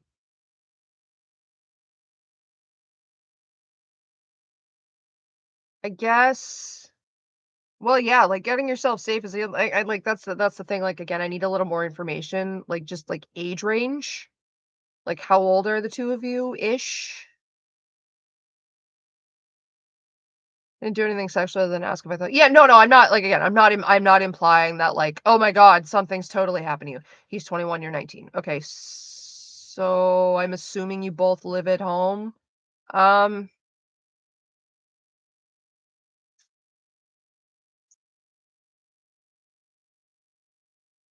sorry, I'm trying to like sort through the advice in my head to see what would be like the best one to give you first. Definitely find like somebody who's close with you personally. Like I don't mean online, I mean physically close. Somebody you can confide in. Okay? Be it another family member, like a teacher if you're in college. I don't know if you do any sort of like extracurricular kind of stuff, if you go to like a class like in your off time, like a coworker, maybe even like a boss if you have a job. Um definitely find my first piece of advice would be to definitely find somebody who is physically close to you that you feel comfortable confiding in about this. Um simply because nobody wants to think about escalation as a possibility, but it's still better to prepare for the worst while hoping for the best, because then either way your ass is covered. You know what I mean? Um, I would but yeah, the very first thing that I would do if I were you is find somebody that you can like that is physically close that you can confide in all this, so that first of all you're not alone. Um, and in like a worst case scenario, I'm being hyperbolic here, and I cannot stress this enough. This is just like a hypothetical worst case scenario. Like, say you go missing one day, then like somebody can be like, oh, hey, this person was saying some real sus shit and they were telling me about it before they disappeared. Like, Again, this is a fucking hyperbolic worst case scenario kind of thing. I do this kind of shit with my boyfriend too. I'm like, listen, you need to, if you're going somewhere after you go to the bar, I don't care if you do, that's fine. Just tell me that you're doing it because I need to know, like I need an accurate last known location to give the cops if you go missing. It, it's hyperbolic, but um find somebody who is physically close that you can confide in first. Secondly, you're gonna mm, the second thing I would advise, like, just, as a nobody on the internet, it would all depend on if you are actually afraid he's gonna do something or has or is doing something or not. Like, if you actually think escalation is possibility, then there's one piece of advice I'd give. If you don't actually think escalation would happen, you just don't like the situation as it is, there's a different piece of advice I'd give. And again, well, not again, I didn't say it the test. You don't have to state anything here in the chat that you don't want to share. My name on Discord is Please Tie My Shoe. You can reach out to me on Discord. You can find me on Twitter and DM me. Like you can talk to me privately about this if you don't want to do it here in the chat. That's perfectly fine. I'm not asking if you think he'll have the opportunity. I'm asking if you think he would. Just period. If he would.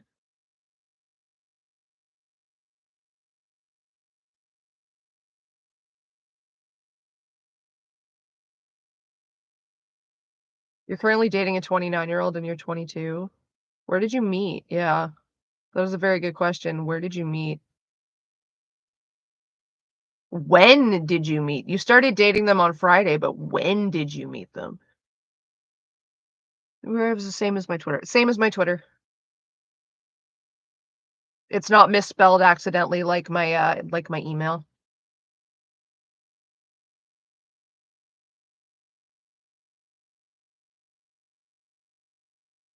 That is it. It's hard to explain. Okay. All right. Well, I'll throw out for Jaden. Yours is a little bit easier to be slightly general about because one age gaps are like something I have a lot of experience with. I'll break it down in two ways, and you let me know which one you think your current partner actually falls into. All right. So you've got your age gap relationships where the older person has a history of repeated age gap relationships. Basically, it seems like they're seeking out younger people all the time. It's always a significant age gap, and they don't last very long.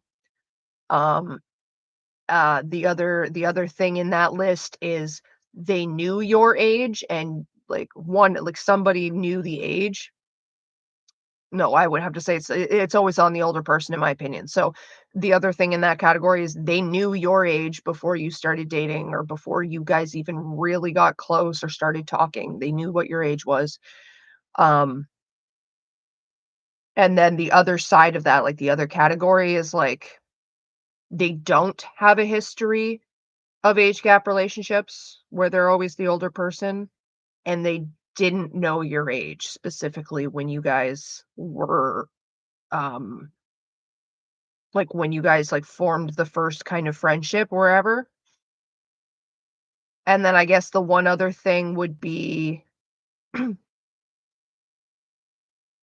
where like how it is that you met. Like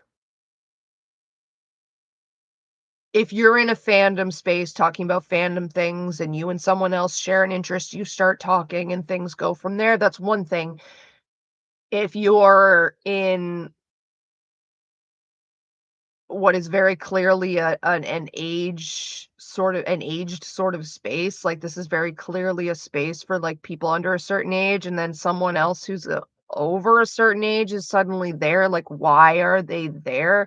Like, the space in which you met matters too, because, like, if it if it if it's reasonable to assume that, like, 2 people of a fairly large age gap could be in that space together, then it's more than likely not a red flag.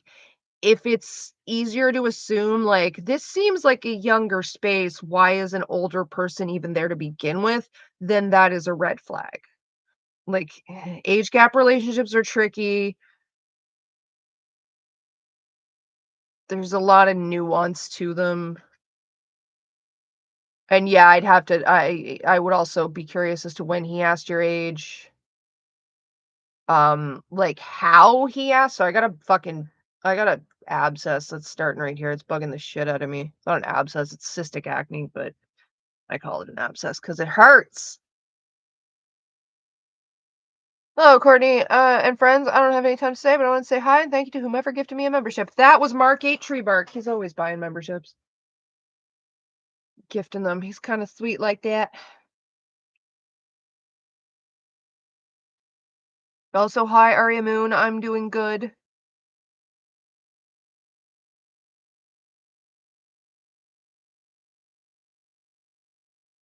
I'm gonna fill my sketchbook. Give me doodle ideas.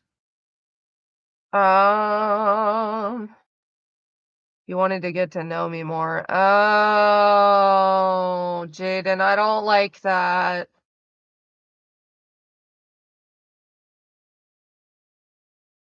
So, like, he hits you up with the ASL question mark, age, sex, location question mark. Mm, I mean, you know better if you're comfortable than I do, but I don't like that.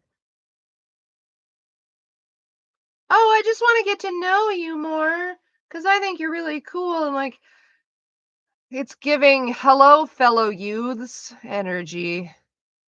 I don't like that.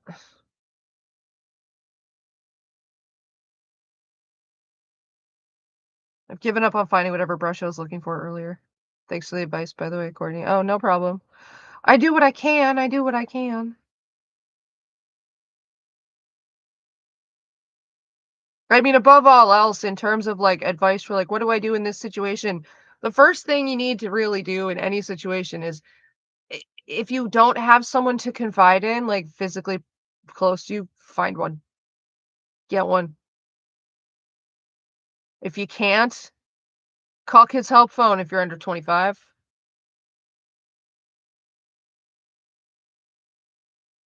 Shiny cup. This one?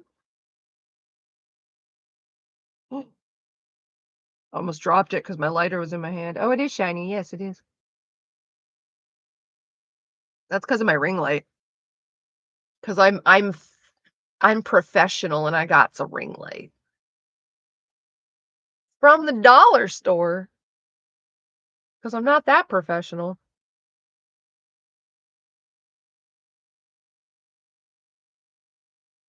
Clip Studio Asset Source confusing, and I will fight it one day. I want to get um I want to get a drawing tablet, like a little cheap little drawing tablet to start trying to practice digital art cuz like you guys have seen. I'm okay with pencil and paper and colored pencils and stuff, and I've got some really awesome colored pencils that are like half wax. They have a wax core so that like they're blendable and stuff. They're super neat. I love them. Excuse me.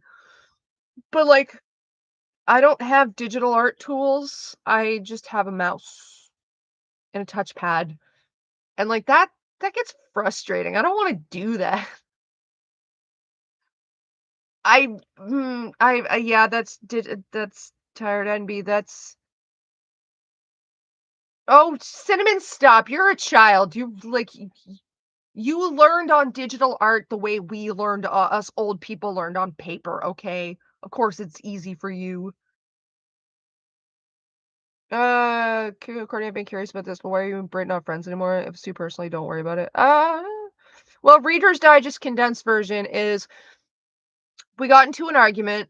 The argument got heated. We both said some shit, and it ended the friendship. Yeah. To not really get too into it because I'm not trying to drag out a whole public thing. It's we got into a fight. We got into an argument that turned into a fight, and it got heated, and we both said some shit, and we both walked away from the friendship over it. No, I get that. No, I'm not saying you're trying to start beef. I'm just trying to make it clear that I'm not trying to start beef either. Hence the Reader's Digest condensed version. I have my feelings about it. She's got her feelings about it. Neither of us are willing to talk it out, and that's just the way it is.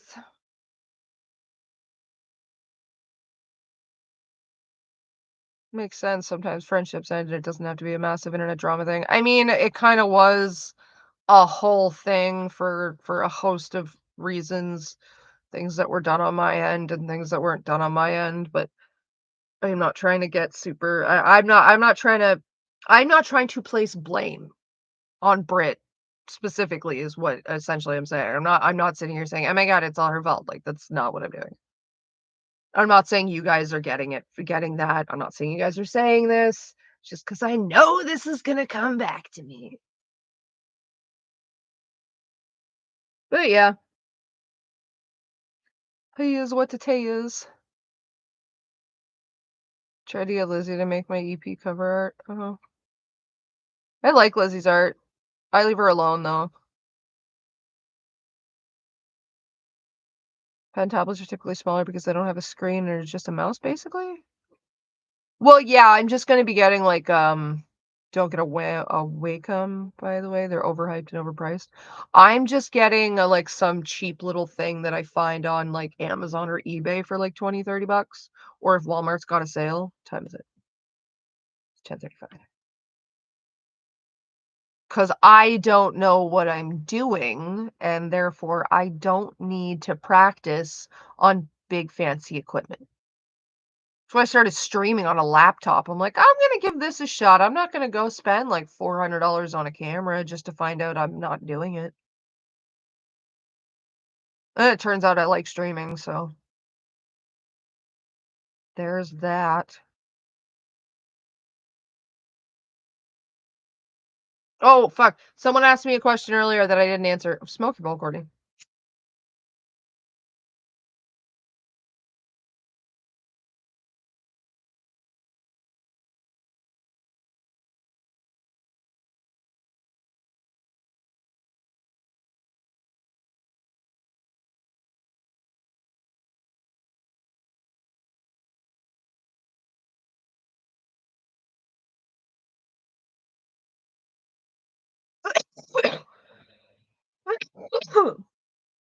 So someone asked me earlier, because I mentioned I want to do a video or like a stream or maybe both on like the morality of superheroes. And someone asked what I meant by that.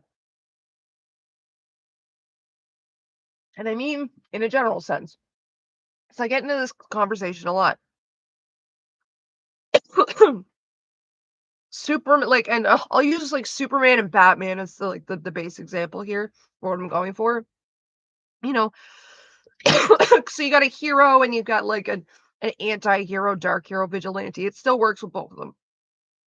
They both consider like everyone considers them to be the good guy in a general sense, right? They're on the side of morally right. They're doing the right things. They're not the villains, correct?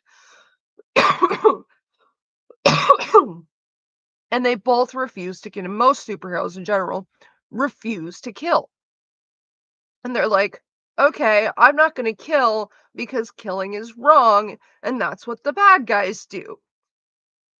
But then, like, for Batman specifically, it's I'm not going to kill or use guns because that's how my parents died. I'm not going to turn into the man that killed my parents in front of me. Meanwhile,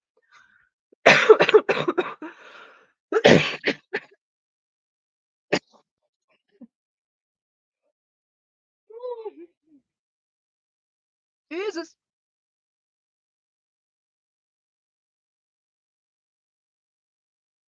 Meanwhile, Joker is on his fifth escape from Arkham, blowing up his 23rd building of the year. And that's leading to how many kids having to attend their parents' funerals, Bruce? Like, how many innocent people have died in the wake of you refusing to kill one psychotic man. And, like, same could be said for, like, Superman and Lex, or, like, any of the supervillains.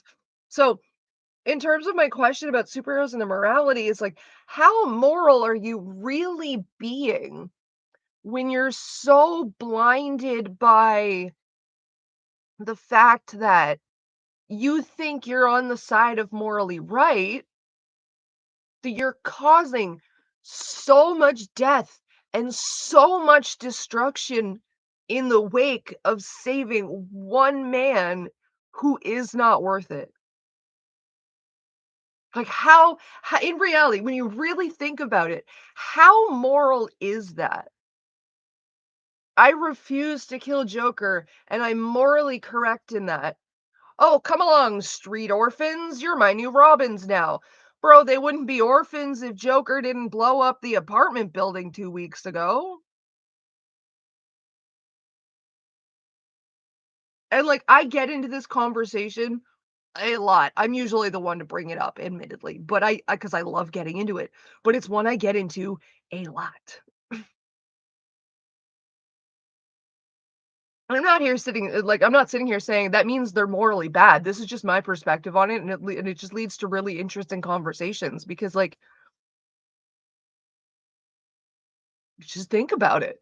How much property damage is done? How many animal deaths have happened?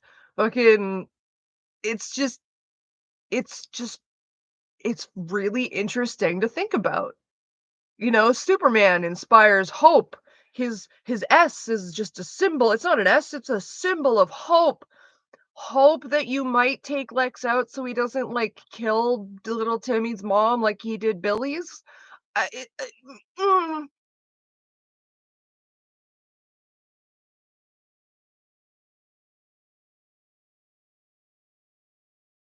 Sorry, reading chat though. Excuse me.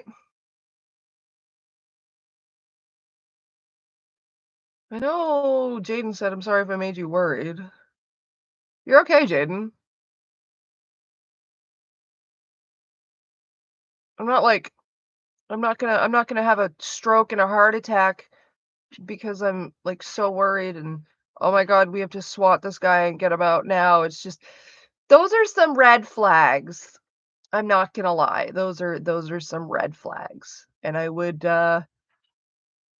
very much, if I were you, Jaden, if you start to feel uncomfortable, do not second guess yourself, okay? Always second guess the older person. Do not second guess yourself. They know more. You know you, okay? Remember that. Regardless of anybody's life experience, you know you. And if you are not comfortable, you do not have to be there. Simple as that. It's simple to say, and I get that, but just just don't get into a habit of second guessing yourself because of, like, what this person is saying to you. Trust your gut. You know you better than they know anything.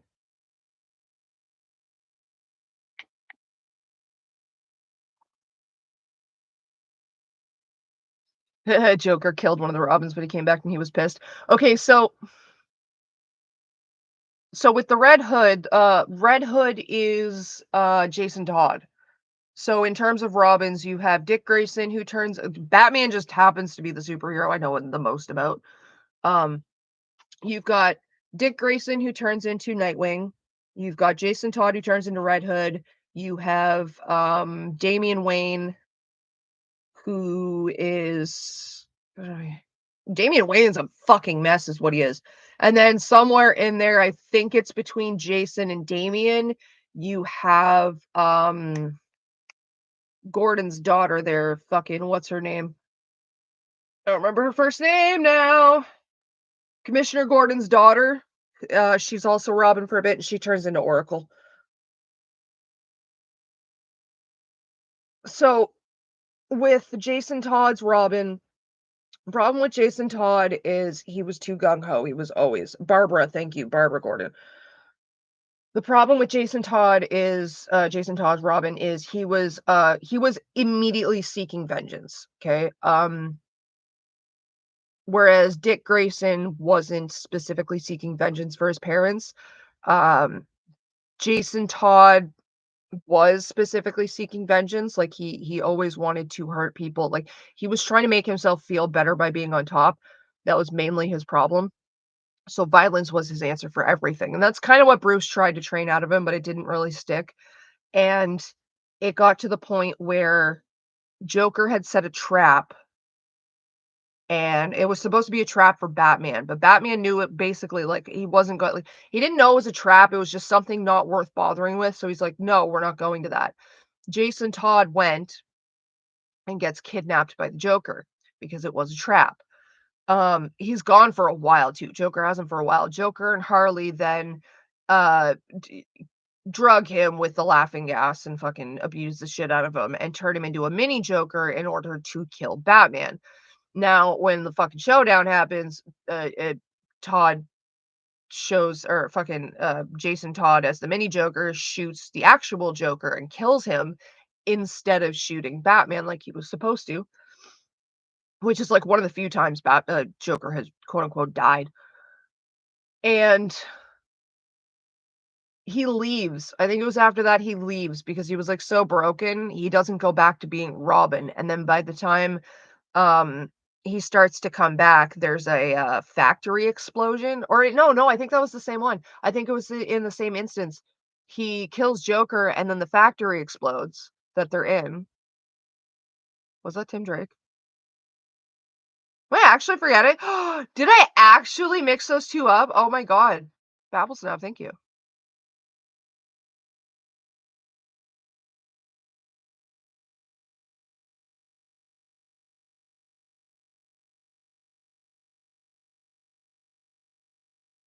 I knew I was forgetting Robin.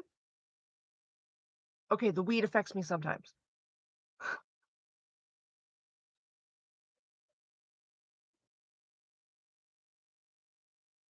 Have fun grocery shopping, Nickelbag.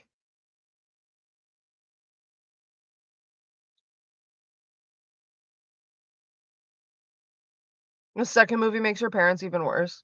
The second movie, they all knew. They knew about the magic and shit. They already knew it. Aren't you sick? I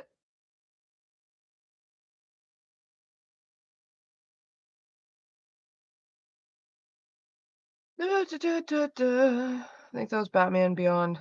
Different continuity.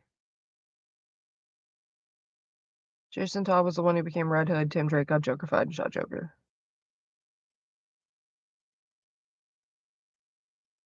I was combining the two. That's what happened.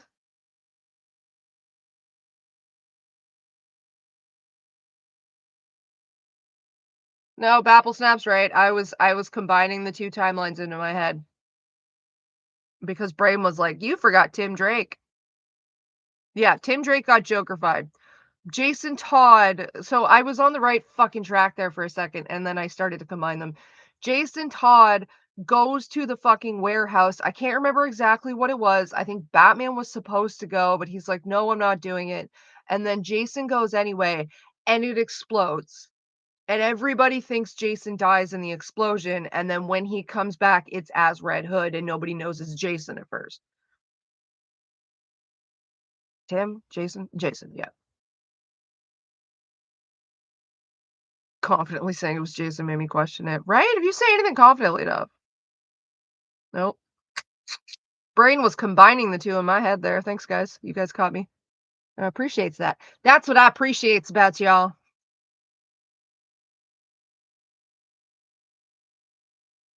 And, and you know what it is?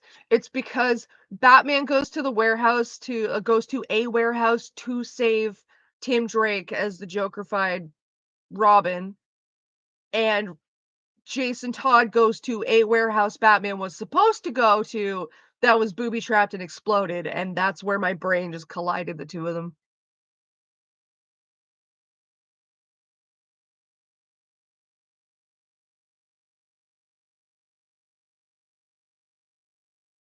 Lily hates Steven and Aang as characters. Aang is so cute though.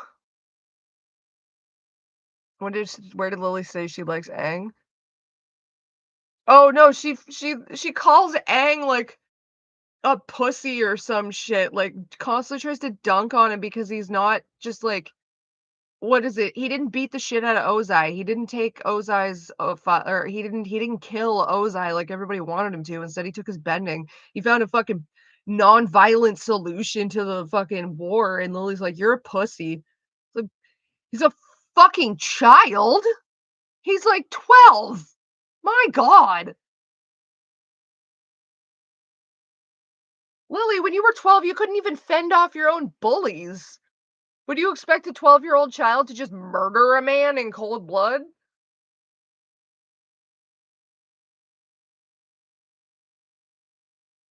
You can make anything sound believable if you say it confidently enough. Side eyes Lily's entire career. Yeah.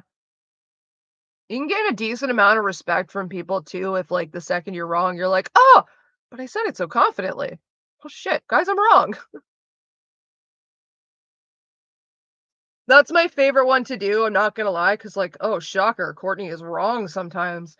And like I will say something so confidently and incorrectly, and then I will be corrected, and I'm just like, but I said it so confidently. What do you mean? I'm joking, of course, like, I'm not being serious, but it's still just a funny reaction. It's like, "I can't be wrong, I said it so confidently." Guess who's back? Back again. Mark is back. Tell a friend. I did not, I did not, I did not, I did not, I did not, I did not, I did not hit her.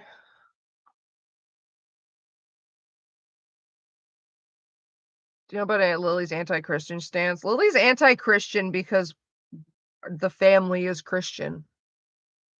We're baptized Catholic. Lily, this is the only time our parents probably dressed you properly as a baby, not knowing that you were, like, not, gonna identify with the genets you were born with. Cause like, we wore a christening gown.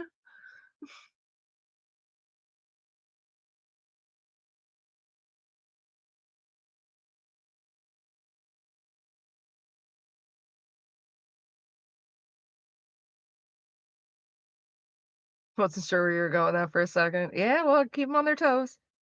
Never let them know your next move. Still can't believe you called your papa's deer-headed pony. Well, if it's I mean yeah, okay, I can't really believe that either. They got fat ass faces. No, yeah, Lily's just Lily's just perpetually a fucking child, man. And see, the family's Christian, the family's Catholic. We grew up Catholic. Well, we didn't really like grow up strictly Catholic. We were raised loosely Catholic. We got baptized. We went to church for a little while, and then it was like went to church every Sunday for a while, and then it was we went to church on the holidays, and then it was we didn't go to church. Just like me and Lily used to do Sunday school, and then we stopped doing Sunday school. Like it just we were just casually Catholic, I guess is how you would say it. Um, so I only know this because like I went through this phase just like as a teenager, when you typically go through it. When I 'cause like as a kid, I just sort of accepted the religion that was half-heartedly pushed on me. Like I always questioned certain things. That's why I got kicked half the reason I got kicked out of well, I didn't kicked out of Sunday school. They just asked my mother politely to just please not bring me back. 'Cause, Adam and Eve always confused the shit out of me as a child. Because it was like, if Adam and Eve were the only people, then how did they have the where did everyone else come from? Incest? Like, obviously, like, the age I was, it wasn't like I didn't say the word incest. It was just like, does that mean that, like, they had kids with their kids? Obviously, because that's, like, how you phrase it when you're a child. That's the only way you know of it when you're a child. Yeah, they didn't like those kind of questions. So I got asked not to come back, which was fine with me because we had to do confession the next year, and I didn't want to confess to all the shit I had lied about with Lily. And I'm talking about like, oh God, how old were we? Fucking, we were 10 I was like around 10 at that point. I think with like the year prior when we were visiting our grandfather, fucking, I still to this day don't even know why I did it. Fucking I just decided I wanna seem like the big, cool, tough one because 'cause I'm tired of being the baby in everybody's eyes, and just casually told this story not around my parents about, like, "Oh, yeah, like, Lily totally threatened me with a knife one time, and I wasn't even scared." Like, the whole point of, like, I remember the headspace of it specifically, like, myself telling the story. I just wanted to get to the point of I wasn't scared. The point was I wasn't scared. Not that she did something that she should get in trouble for. The point was I wasn't scared, but the adults around me just heard child threaten child with knife. So when she told my parents, and then when we got home, Lily started getting in trouble and they were lecturing her until I like finally caved and I'm like, she didn't, okay? They're like, "You lied?" I'm like, "Yeah, I wanted to sound tough, like I wasn't scared." I was like 7. I didn't think things through. I didn't think she would get in trouble because I wasn't like focusing. It was so funny and so stupid. Because as like a kid, I wasn't focusing on like getting my child sister in trouble. It was just, "Look at me. I'm so tough and brave and not scared. Ha ha." And then like, "What do you mean you're focusing on her? That wasn't the point." I'm like, "Yeah, I got in hella trouble and shit, having to go in and be like, because they're like they ended up half lecturing me because Lily was like, "I didn't do this," and they're like, "Courtney, did she do this thing?" And I'm like, as soon as they questioned me, to be fair, as soon as they started questioning me about it, I'm like, "No, I lied because I wanted to sound tough." Um, what's the point of bringing this up? I don't even fucking remember now. Anecdote. Oh yeah, confession. Fuck. We were doing confession in Sunday school, and I didn't want to tell a priest about that whole ordeal. I remember that headspace specifically. It's like, I heard about confession. I'm like, "What's confession?" Someone's like, "Oh, that's when you tell a priest all the bad things you've ever done in your life, and they like forgive you." And I'm just like, I don't want to tell some random stranger about the me making up the knife story incident. That's embarrassing as hell. So I was very, very pleased that I didn't have to go back to Sunday school. Anyway, the whole point being we were like casually Catholic. I was lying at the confession. I don't know why that thought didn't cross my mind. Oh, probably because, like, I was still a kid and I was like, "But he's gonna know if I lie." That's why the thought wasn't, "I'm just not gonna say anything about it." It was, "I don't wanna have to tell him about that because obviously I was going to." So we're, like, casually Catholic. My parents weren't, like, super they didn't seem like they believed in it. They didn't preach nothing at home. We didn't live by the Bible. Um, so once I got to the point I'm sure Lily probably did around the same age, because 'cause I'm sure most kids kind of just start to go one way or the other at the age that they do, that this happens. Can't even specifically remember the age, but I just sort of, like, started just falling off with religion. It's just like, it's not for me. I'm not a spiritual person, and I was this was the start of me figuring that out. Um, so religion just really wasn't for me. And when I was younger, when I was like under 20, maybe we'll say before I was in my teens, I thought I had the was under the assumption that religion not being for me, it means I have to be very anti-religion, right? Like if you're not for it, you're against it mindset. I thought that was the way to be. I thought that was the way to not be like religious is to be anti-religious.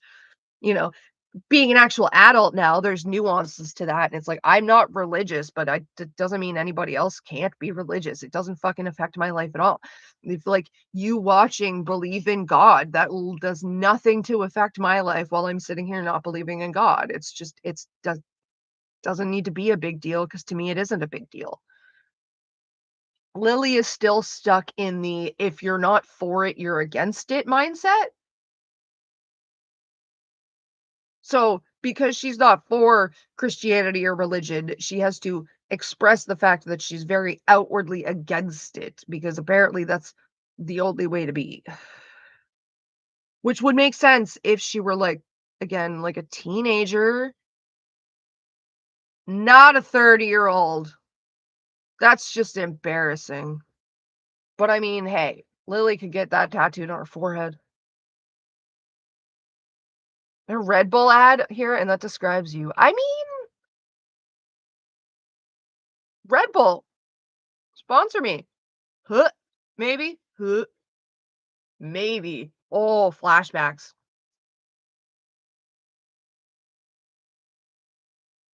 I did some regrettable drinking in my 20s.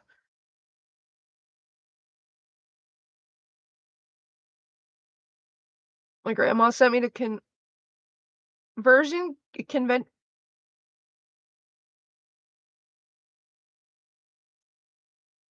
Kiki, you mean conversion? Your grandmother sent you to a conversion camp? Jesus.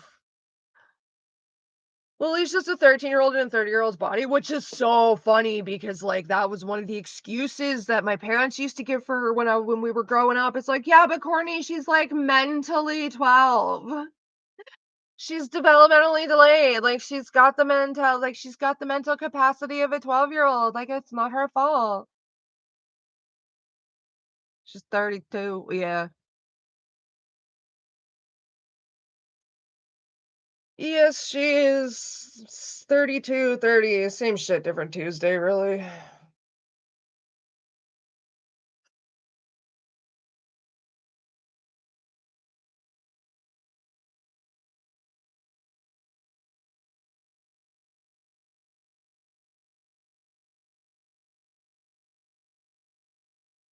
Ooh, I gotta pee. Not gonna lie, I started watching her content because I liked hearing other people's perspectives, but I just noticed that her perspectives weren't just bad, she was weirdly intolerant of other people's. Yeah, that's Lily is just when you turn 31, in November. I turned 31 a month before Christmas. Minor Niners! Aw, Minor Niners. Yeah, no, Lily's worse than Minor Niners. Courtney, why what are you saying?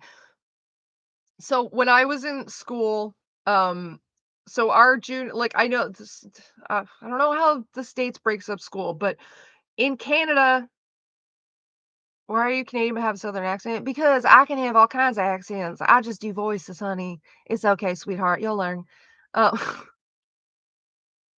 I don't know. I just like doing voices. It's fun. Um, when I so the way school works up here is you have primary, that's what we call kindergarten, to grade 6 is, elementary school, and then you've got 7, 8, and 9 is considered junior high, and then you have 10, 11, and 12, which is considered high school.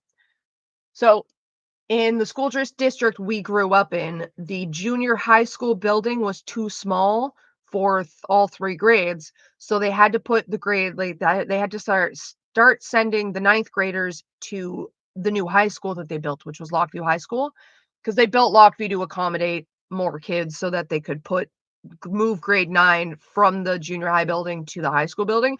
You were still technically in junior high because you were in junior high years. You just went to the high school building for classes. So, because you were basically going to school with high schoolers, but you weren't a high schooler, you were referred to as a minor niner because you're just a baby. You're just little. Look at the little minor niners. That's what we used to call them. An exact month before Christmas. Yep, November 25th.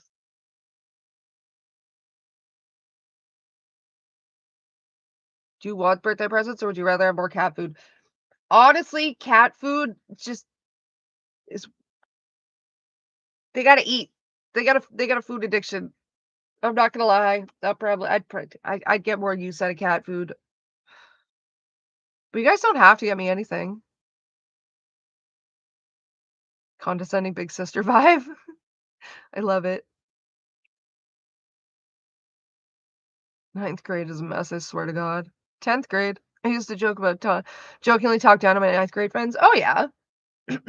I remember being in ninth grade being like, why do all the high school kids call us minor niners? Like, that's so fucking stupid. You're just a year older than me. Nah, nah, nah. You know, I graduate, or not graduate. I go to 10th grade the next year. Look at the minor niners. Like, just the immediate flip. Reception, kindergarten to twos, infant 3 to 6, junior 11 was secondary. Ooh. Um, the funny thing is that in At least in Newfoundland, for a good long time, there was no grade 12. When my father graduated high school only went up to grade 11. They only added grade 12 the year after he graduated.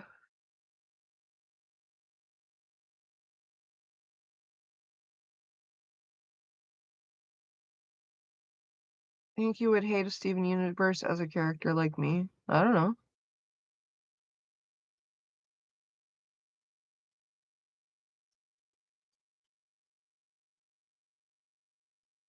Reading chat. I'm sorry. I live in the UK, so you leave school at 16 and have to go to college. See, that's what my dad did. My dad went to college at 16 because like there was no grade 12. And he started school when he was 4. So we not only graduated a year earlier than like anybody who graduated after him because they had to do a whole other year. He was also a year younger than like his graduated like the most people just graduating class.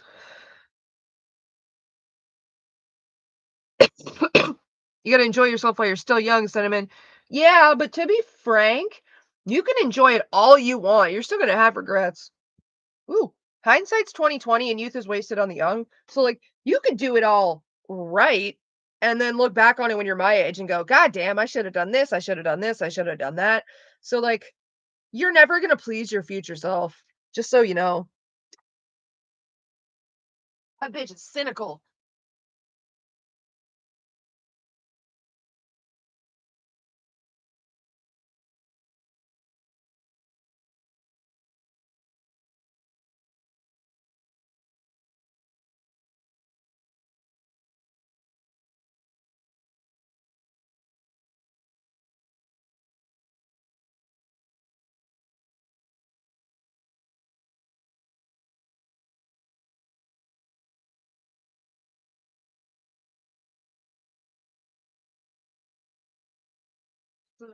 Oh, my girlfriend cooks crack in a kitchen on a stove.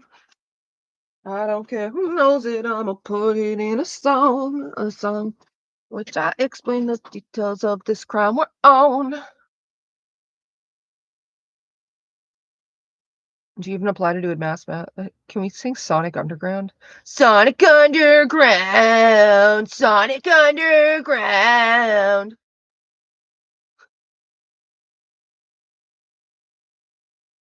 Courtney's gone, we can play on our DS. Yo, my DS is how I used to talk to my catfish when I was 14. I have to apply to 10 to 12 grades is for a kid college, by the way, because Swedish system. I mean, it's like that here too. Like, grades 10 to 12, you pick your own classes. So, like at the end of the year, or like, or somewhere around summer or whatever, you pick your classes for the next year, and like a lot of them will have prerequisites. So, like, if you want to do pre-calc, you have to have 12 advanced. You have to have completed 12 advanced math, and to even get into grade 12 advanced math, you have to have completed 11 grade advanced math, and to even get into 11 advanced math, you have to do like grade 10 advanced math. So it's yeah, Mark, you know what I'm talking about. I'm like, hey, what's up? Hello. My girlfriend cooks crack in our kitchen on the stove. I don't care who knows it, I'ma put it in a song where I explain the details of this crime we're on. No, you don't get it. We sell illegal substances distributed by me and this girl I know. And in the following verses, I'll explain the process as a whole. And if the FBI is listening, here's the address to a home. Fucking Fetty Wap, man. I don't have a DS anymore. Long broken and thrown away. I made a D&D character based on how much I hate Steven Universe. I didn't watch Steven Universe. I dropped out to be a YouTuber. I'm 22 now. Why did I do that? Why did you do that? You didn't have to drop out. Excuse me. I'd apologize, but I'm not sorry. Do do do do do do do do do do do do do do do do. He's 11. Why are you being so mean to him?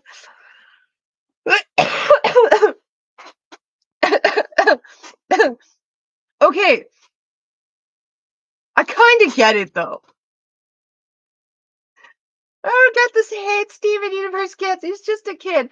I mean, yeah, but he is a little bit a kid you would like a little bit, just a tiny bit like the type of kid you'd want to punch in the face if it was morally acceptable.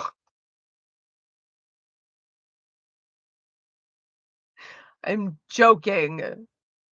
Kick the baby. Don't kick the baby. Kick the baby.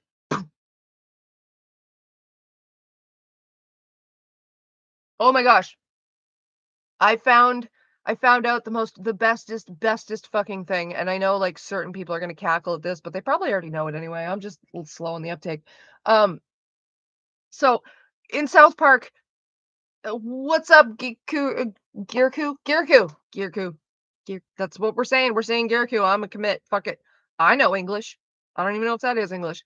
Um, so in South Park, the Canadians, they're fucking cut in half heads. That's apparently a jab at our shitty animation. That's so funny. That's so funny, and I love that so much. Mishmash Potato Stash, what's going on? King Beat, yo. I was poor and like barely alive, so when I got offered to get my GED instead of my graduation check early, I took that opportunity real fast. Sure, I get it, but why not? He was 14. He's just a late bloomer because of his gem. I mean, he's just annoying. I don't know. I'm just not the target demographic. That's all, guys. Don't take it seriously. Oh no, it's beautiful. It's so beautiful and hilarious. I love South Park. South Park is the funniest thing. I'll get canceled for that. I don't care. It's problematic. Yeah, but if you take South Park seriously, you've already lost more things in life than we can like even try to get back for you. So fuck off. Um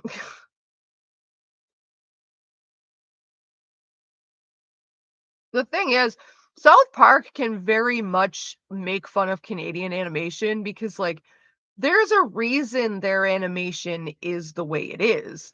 Their animation, them not focusing on big product animation means that they can pump out an episode in a week. Like their process is actually so fucking ingenious. Like they focus so much. No, don't get me wrong. I'm not saying like, oh my god, best plot ever in South Park ever. But they focus more on plot and storyline than they do animation, and that's why they've never put a lot of money or development into the animation side of it. Like I watched an interview with the creators, and they have this rule when they're in their storybook room or their storyboard room where like if it like you can't your story cannot be built on and then. If it's this happens and then this happens and then this happens and then this happens, then that idea, that pitch gets kiboshed immediately. Like they refuse, apparently they have a formula, like their process is they really refuse storylines where that are and then storylines, which is just it's interesting and it's cool because they actually that means they're paying attention to the formulas and like the mechanics that they're actually implementing in their show for whatever reason they're implementing it. It means they know what they're doing. They know what they're working with and the choices that they make are intentional. So the choice to not have top tier animation is a very intentional choice. And I respect it. South Park is a is just making fun of everybody for the sake of what's it like having your own apartment? Uh, I don't know. I'll tell you when I have my own.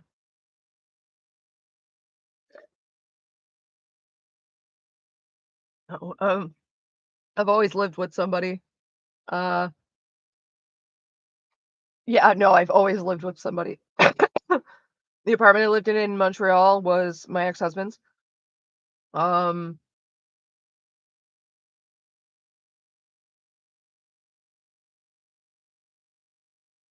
every place we stayed in Ontario, I stayed with him. or we stayed with one of his friends. When I got my own place out of the shelter, I had a roommate. I was renting a room off of her. Actually, it wasn't even an apartment. I was renting a room at her house. Um,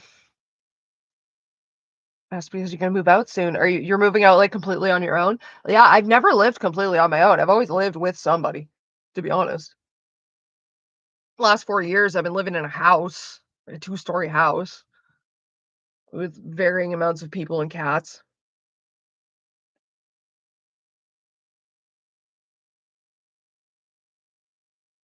But yeah, when you're doing it for the first time, it takes some getting used to, especially if you're on your own.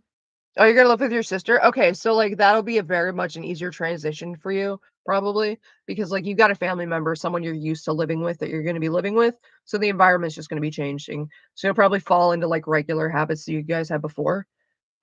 It's different it is weird when, like, you're actually on your own for the first time because all of your previous habits have been built around the people that have lived with you, and then when you're on your own, you don't you're almost directionless for a bit because it's like, "Well, I got nobody else to base my patterns off of. I was used to taking a shit at this time in the morning because so and so always beat me to the bathroom first."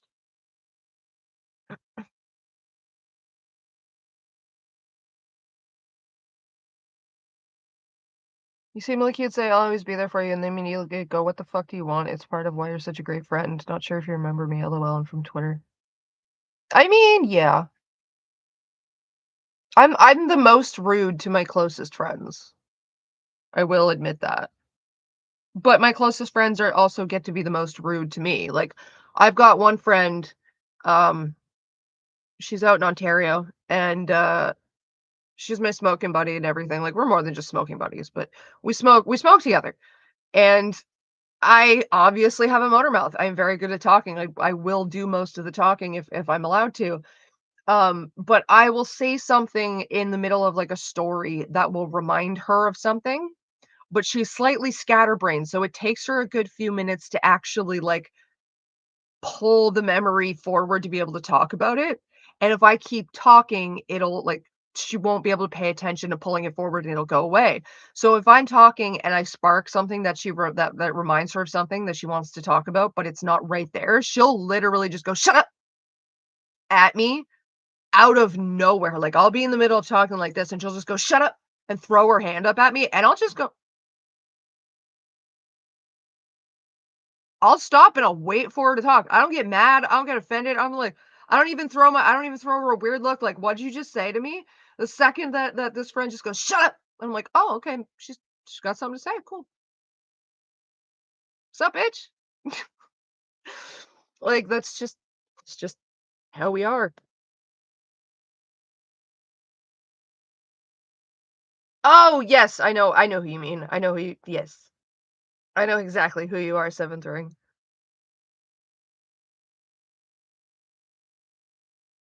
Like, it's to the point, do I think Lily is Cartman? Actually, yes. I watched a video, it was actually a really well done video. I watched this video a couple weeks ago. Um, this admittedly, it's a kid, it's like a 16-year-old who's in high school, but they're taking like a psychology course or like pre-psychology in their high school, and they had um like a research project to do, and it was literally to take a fictional character and to diagnose them based on like whatever lore was canon to the fictional character. And this girl, like this person, sorry, I don't remember their pronouns. This person picked Eric Cartman to like psychoanalyze and fucking diagnose and like give a treatment plan for and shit. And it was the most interesting, like well researched and like just well done video that I've ever seen in regards to somebody literally psychoanalyzing a fictional character for a school project. But it was so well done. It was so interesting. I'll link it. I'll go find it in a second here and I'll drop the link for you guys. Um, but yeah, I was sitting there listening to it and I'm like, "Huh. I mean, yeah, that's yeah, that's Lily." I'll do it on my phone, that way I don't bog up my computer.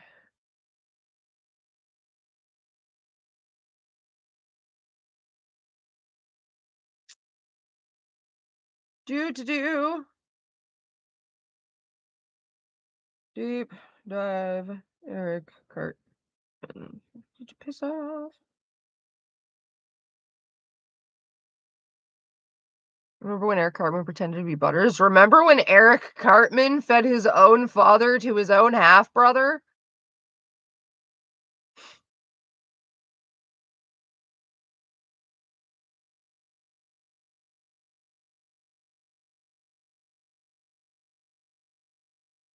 Okay, it's a 2.5 hour long video, just so you guys know. This is a deep dive.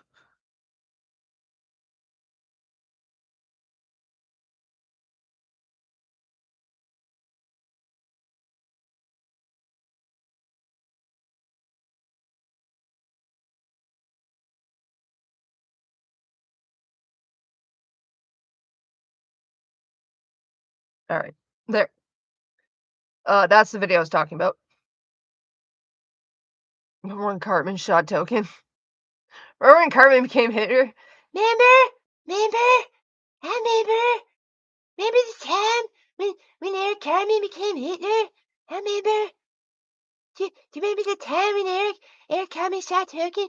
Do you remember the time when Eric had Jennifer Lopez as his hand, and he totally had Jennifer Lopez go down on Tom Cruise or whatever his name was? Remember when Tom Cruise basically sexually molested a child on South Park? Remember?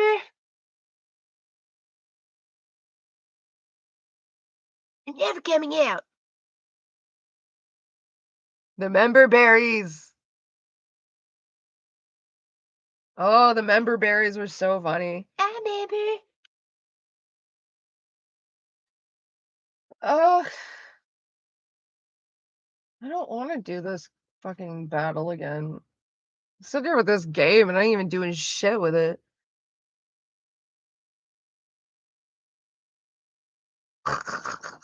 He dressed up as Hitler once. Only once? I'm pretty sure it's happened more than once. Oh, the deep dive, the psychoanalyzing of him, lists all of his crimes in order of severity and by the actual charge he would have copped for them. Super cool detail in that video.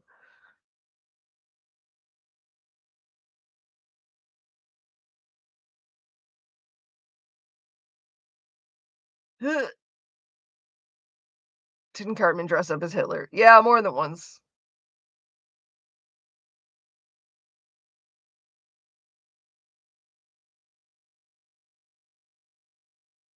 I did mention that he's a serial. Oh, because I think you probably got modded. I don't know. I didn't have anything pop up to pop out chat. I can do pop out chat. That was a fucking option.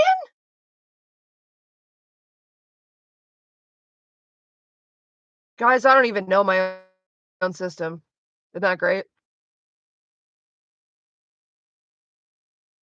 So dumb. So dumb.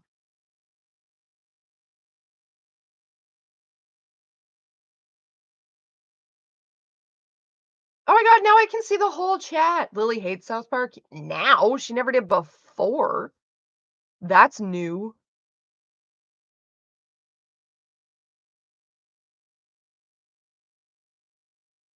I love BoJack Horseman. BoJack Horseman's the shit.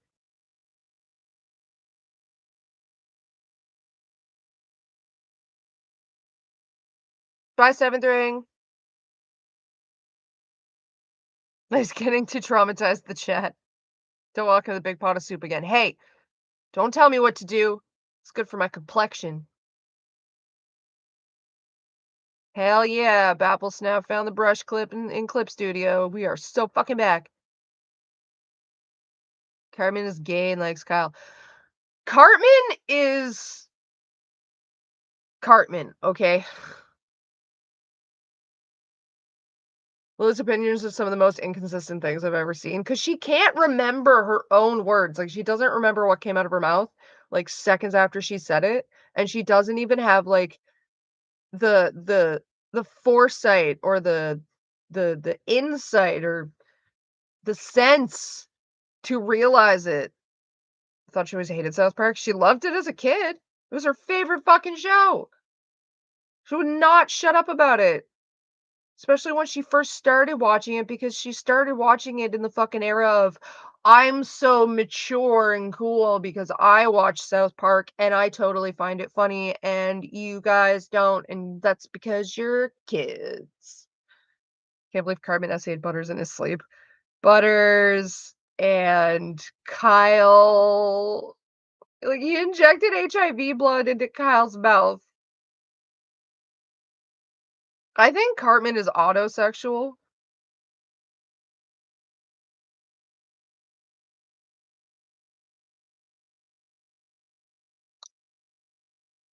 This is new, Deb. I mean, it's new to me that she apparently hates South Park.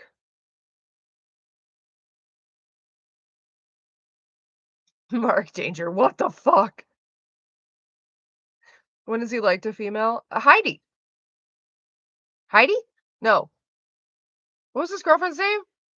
He had a girlfriend. He turned her into a female Cartman. Yeah, it was Heidi.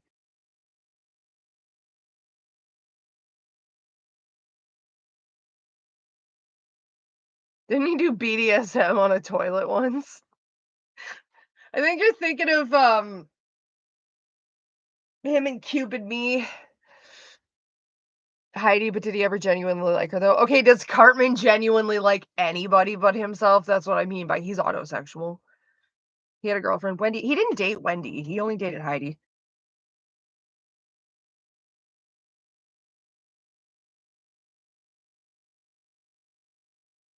He was flogging the toilet. Oh god, of course he was. I mean, that's better than when he put food up his ass and then shit out his mouth. But this is what I mean. If you really take this show seriously, like, oh my god, there's not enough therapy in the world that can help you. A stick of truth. The games, oh my god, the games are hilarious. The games are just mwah, chef's kiss.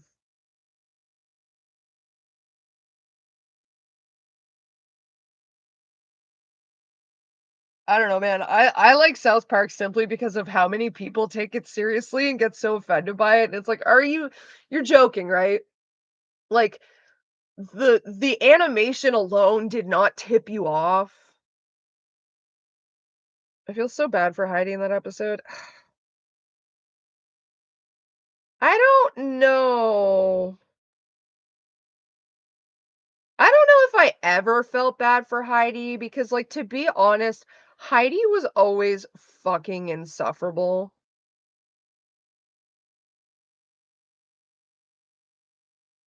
Like, Heidi's a pick me. Sorry. Not sorry. How the fuck did she believe the Beyond KFC thing, bro? She didn't. Remember when Cartman got breast implants? Remember when it was a massive moral panic in the 90s? I did see that Evangelina Skov dropped a new video on Lily last night. It's I watched the video already. It's a good video. It's covering the Incros thing because Lily wants to try and use that as a defense right now, which is it's going so well for her.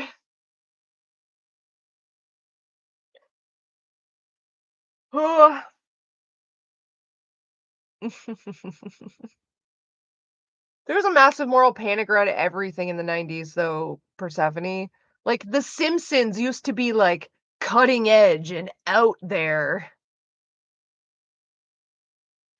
People really called fucking Harry Potter witchcraft. Like, I'm sorry, in terms of, like, Witchcraft did you mean to go into, JK? Because it certainly wasn't writing. Yeah, that was a stretch, I'm sorry. Ugh, that was gross. It was supposed to be funny, Courtney, what happened? Well, I fell flat on my face. That is what happened. Can't win 'em all, folks.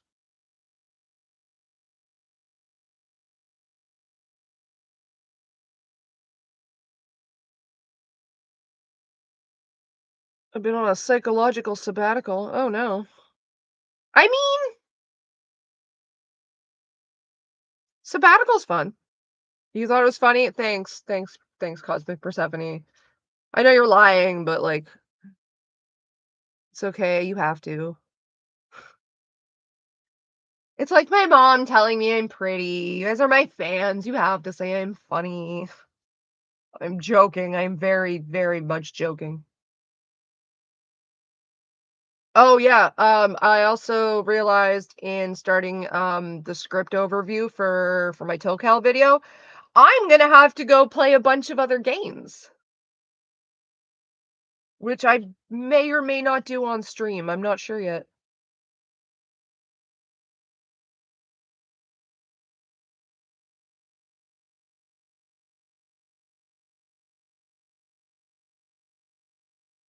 Maybe Ren and Stimpy. To be fair, Ren and Stimpy was headed by a literal sex pest, so maybe we shouldn't use that as an example. But it's log! It's log! It's log! It's big, it's round, it's wood. It's log! It's log! It's better than bad, it's good.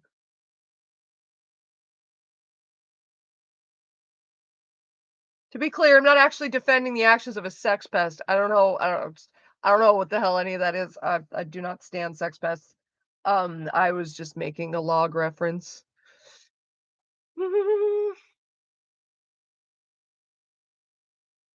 Yes, Mark, there is another Mark. Mark Danger and Mark 8 Tree Bark. Mark ate tree bark, so Mark Danger.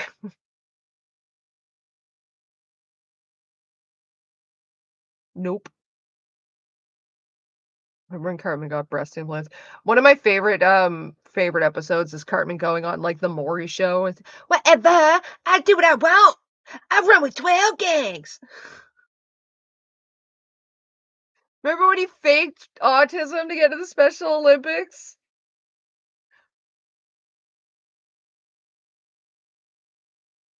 Same with the creator of Rick and Morty. See, I never got into Rick and Morty. Not for anything against the show. It didn't I'm doing the same homework. You're singing and saying the word sex pest. What the fuck?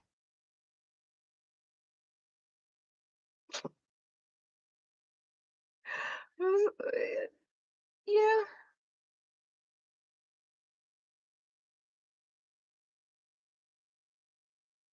But yeah, we're sorry. I fucking zoned out there reading chat. Um, I'm tired. I got up early and I'm back on my medication. Yay! So there's a bit of a brain fog that comes with going back on them. But yeah, Rick and Morty, like, I don't even take it that seriously. It's never really hit me as funny. It just I don't know, it's just the humor just does not do it for me. It's just not my brand of humor, I guess. Like, I've got nothing really against the show. It's just I don't know if it's the voice acting or if it's the animation. It's just something about it just like slightly rubs me the wrong way, and I can't leave it on long enough to get into it. But I mean, that's just a me thing.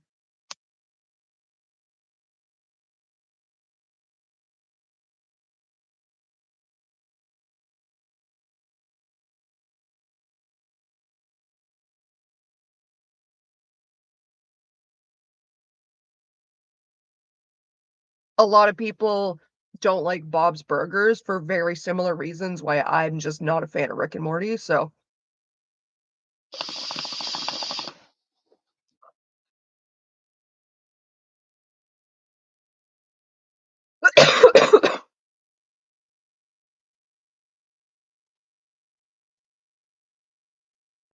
I mean, the clips I see are fun.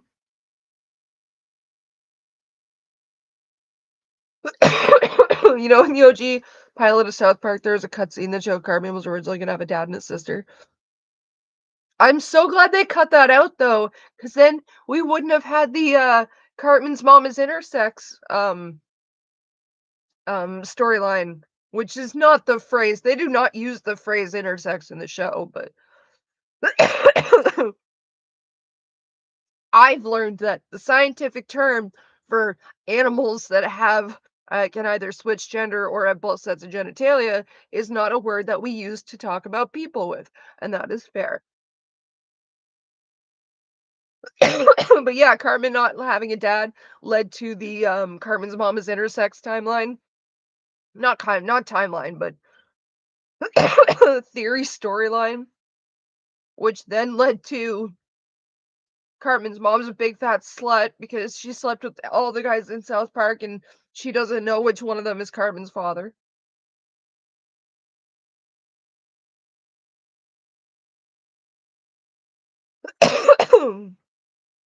And then it ended with finding out that Scott Tenorman's dad was actually Cartman's father after he fed him to Scott Tenorman.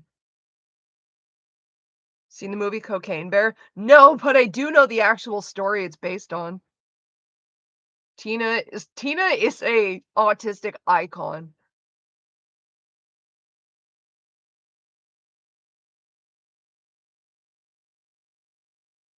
Bear does drugs, kills people.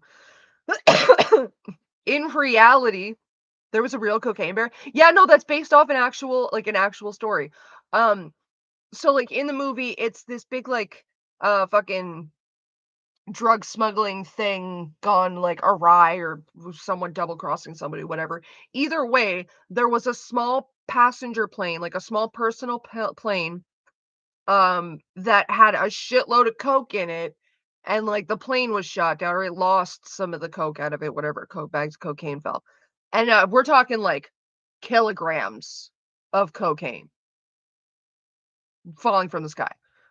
Most of the shit was recovered. Some of it found by people in towns, whatever. There was one fucking brick of coke that landed somewhere in the woods, and a bear found it. A black bear, I think it was. It may have been a grizzly bear, but I'm pretty sure it was a black bear. The bear found it, got into it, ate a shitload of coke. 20 minutes later, had a fucking heart attack and died. They basically found the bear dead next to the ripped open, eaten coke with the bear with coke all around his face. The bear did not have enough time to be high and go on a rampage because he fucking OD'd.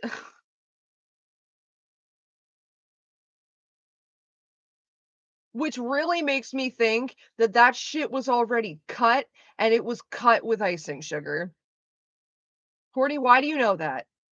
Because I know drugs. So no, you really should not cut coke with icing sugar.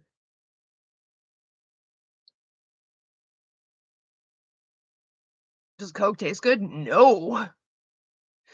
No. That's why I'm saying that shit had to already have been stomped on with some kind of fucking sugar because no, it fucking does not. Tastes like chemicals. Like just straight up like chemicals.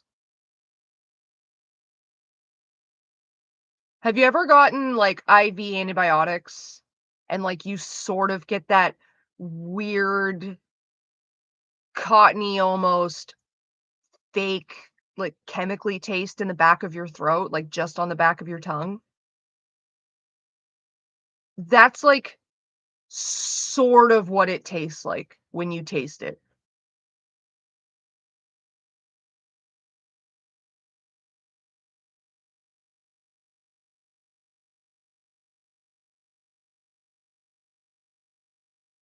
Excuse me. First time I did coke, I felt like taking a nap. That's ADHD for you. Um, Cosmic Persephone, that's probably has to do with what it was cut with. I haven't done coke and I wouldn't because it would kill me. I'm not advocating for people to do coke, but I can promise you your average, like, newbie, your average person who's never put shit up their nose before is not getting enough coke up their nose to OD on. Again, that is not me saying go and do coke. Don't, because like, for the most important thing is you can't trust street coke, okay? Here's where my ad sustainability fucking drops and goes away, but whatever, we're like 4 hours in. Um, the average, like, if someone you, like, casually know or don't really know or whatever comes up to you and is just like, "Oh, I got some coke. Do you wanna do coke?" If you don't know where that shit came from, don't fucking do it, okay? Because you don't know how many times it's been stomped on, what it's been stomped on with, if there's fentanyl in that shit. You don't know what's in there. Do not fucking touch it. If you do not know where it came from, if you don't have a source to the point you know where it's been cut with, don't touch it. Don't touch it. It's not worth it. Okay? Because, like, there's a lot of shit the average person who ain't done this shit before won't know. That, like, they're not going to tell you. Like, in most street coke, there is ground glass. In just about all cocaine, there is ground glass, powdered glass. So you're not just snorting chemicals, you're snorting powdered glass too. Because that makes tiny microscopic what you playing? I'm supposed to be playing Baldur's Gate, but I haven't touched it since I've been sitting here. Everything, it all tastes like ass. Like, drugs don't taste good, guys. Drugs do not taste good. No drug tastes good. I'm gonna tell you right now. They don't taste good. Majority of them hurt in some way when you're first doing them.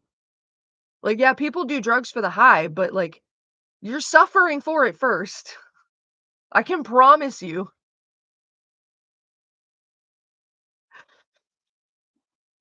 Fucking so yeah, the powdered glass makes microscopic cuts in your nasal passage and in your sinus and everything, in your sinuses, which helps the drugs get into your bloodstream quicker, in which case gets into your brain quicker. Um, so yeah, that's just standard, and most people don't know that going into it. So, like, yeah, and depending on where the coke comes from, that shit could be more glass than anything. Depending on the area you get it from, or who you get it from, or what their own proclivities are, will change the different chemicals that it is cut with. And if you don't know what cutting a drug means, it means you mix in other stuff. Yep. Does coke need to be cut? That's why I'm getting into it. Coke does not need to be cut, but you will never get pure cocaine unless you're, like, smuggling it in from Colombia or something. Um, you cut coke to make it go longer. So, like, if I have a pound of coke and I take a pound of the Surecut, which is mostly Novocaine, to be honest, like, it's, I mix those two together. I've got now 2 pounds of coke I can sell, but it's technically half coke, half Novocaine or lidocaine, whatever. Um, you're not wrong, Mark. Um, I thought weed tasted good in my opinion. Some edibles taste good. I don't like the taste of the chloroform. If I can taste the chloroform, or the chlorophyll, sorry, not chloroform. If I can taste the chlorophyll, I don't like it. Is smoking weed safe? Eh, Breathing in as anything but like something other than oxygen is not safe. No, breathing in smoke is not safe. It's just, it's not. You're breathing in carcinogens. But smoking weed is safer than, like, smoking oxys or smoking crystal meth or smoking crack or even smoking, like, a cocoa puff, which is when you put coke in the joint in with your weed and smoke it that way. But no, breathing in smoke is not safe. It doesn't matter what the smoke comes from. Um, so yeah, so, like, that's the whole point of, like, if you don't know where where the drug comes from, like, especially if it's a powder, if you don't know where it's coming from, you don't trust it because you don't know what it's cut with. And, like, depending on what it's cut with, You could have a garbage high, you could ruin your high, you could die because it could be fentanyl because apparently that's a thing to fucking do, and I just don't understand that, it's stupid. Um, I'm like, yeah, you don't do it if you don't know what's in it. Because if you know what's in it, you at least know what you're signing up for.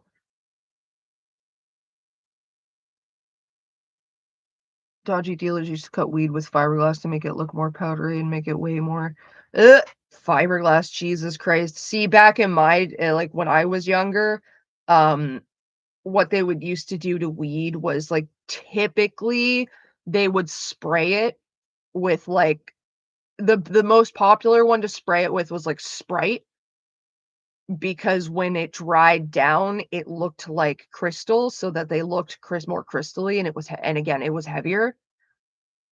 You didn't like now, at that point, you're just it's just sugar that's really left, it's sugar residue that's left on the plant. You're not exactly good like, you're breathing in smoke anyway, it ain't great. The sugar's not gonna do much.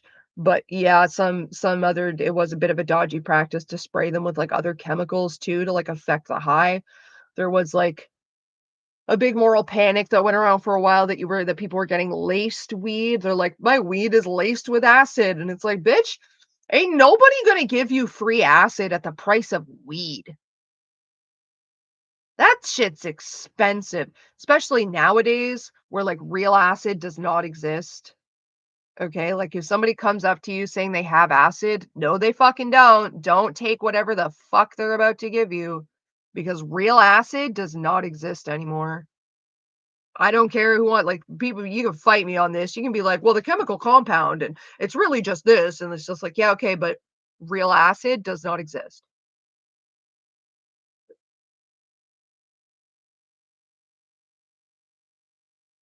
Boo, boo, boo. Or nor, Clear, the carcinogens. I can't do carcinogens in an accent. I can't figure that one out.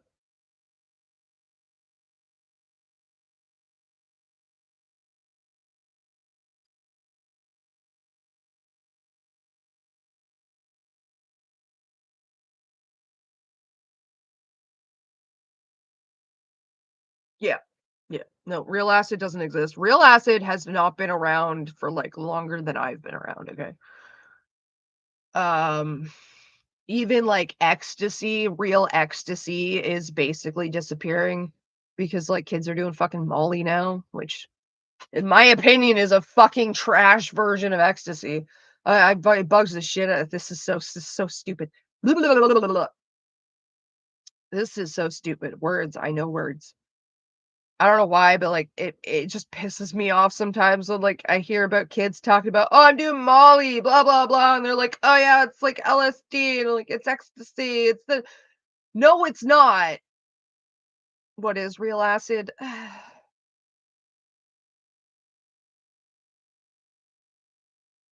do I explain this? It's drug talk, to be quite honest. Like, yeah, the chemical compounds exist, but, like, in terms of street drugs, making street drugs is yeah, Molly's supposed to be the pure MDMA. You're never getting okay, that's the one thing. That is the fucking biggest lie, and I think that's what it pisses me off about it the most.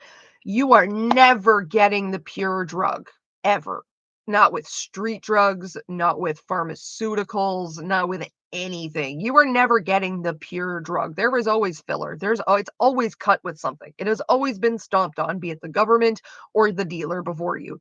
Like, nobody gets pure fucking drugs.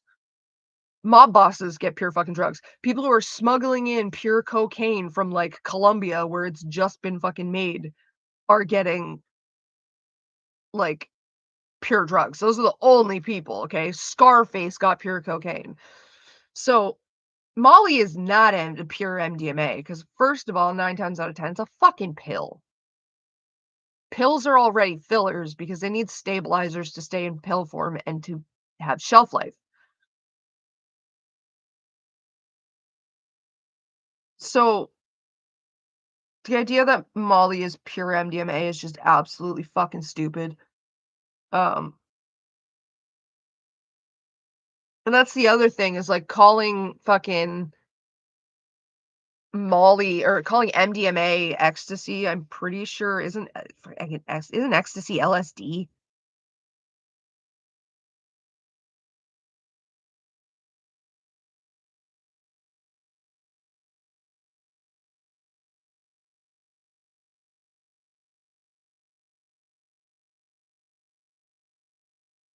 No, that's acid. Acid. Okay, there we go. Fuck, you found it. So yeah, acid is LSD,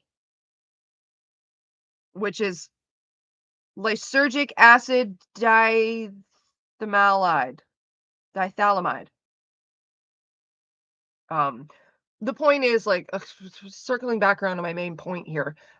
It's not that like the drug LSD does not exist. It is the process of making it and selling it is not done anymore. And like to a certain extent, a lot of that is like handed down word of mouth. Like you can't just go look up how to make LSD on Google and then fucking do it at home and then do it right. Like there's fucking there's experience that's needed in making like actual street drugs. So the fact that like the people who knew how to make fucking acid, real acid, stopped making it and didn't teach anybody means that acid doesn't exist anymore. And like half the time the shit that's being sold as acid is fucking strychnine. That's a drain cleaner. Strychnine may give you a similar high to LSD, but it's not acid. Real acid like hasn't been around since like microdots were a thing.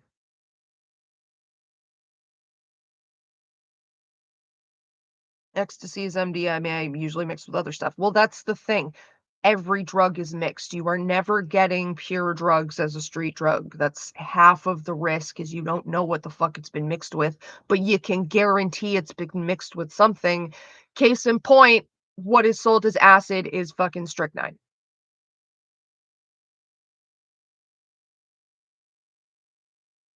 It's just and the lack of knowledge that the younger peoples have for this shit means they're gonna think that strychnine is the same as fucking acid, and they're gonna do it, and then they're gonna die.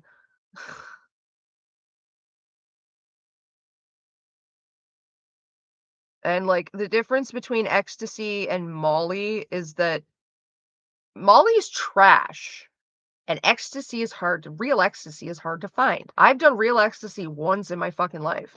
I've done Molly like God knows how many times, and Molly is garbage.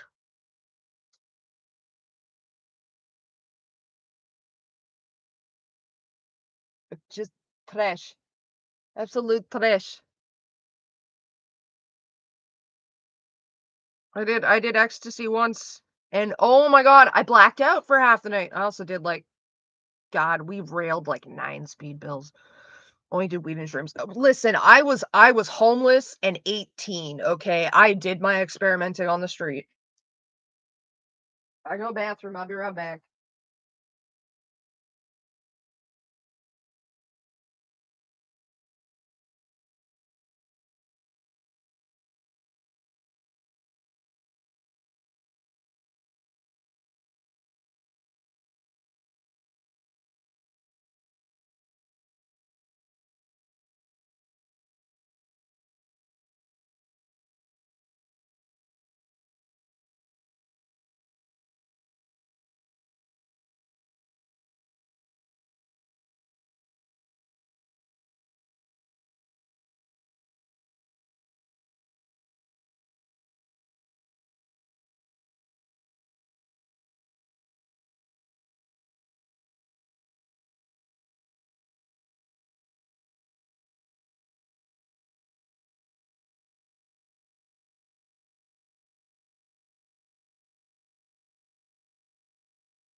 Was a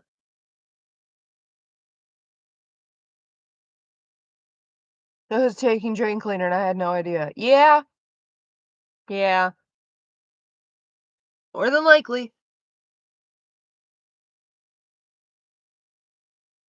For some reason, when I was in school, there was a trend of crushing up and snorting candy. Yeah, tired MB, we would do that with pixie sticks.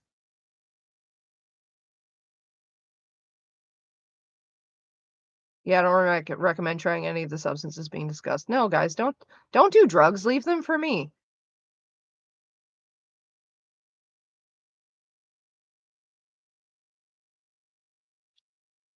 Don't do drugs. Leave them for Courtney. That sounds painful. It is, but to be fair, snorting anything is painful.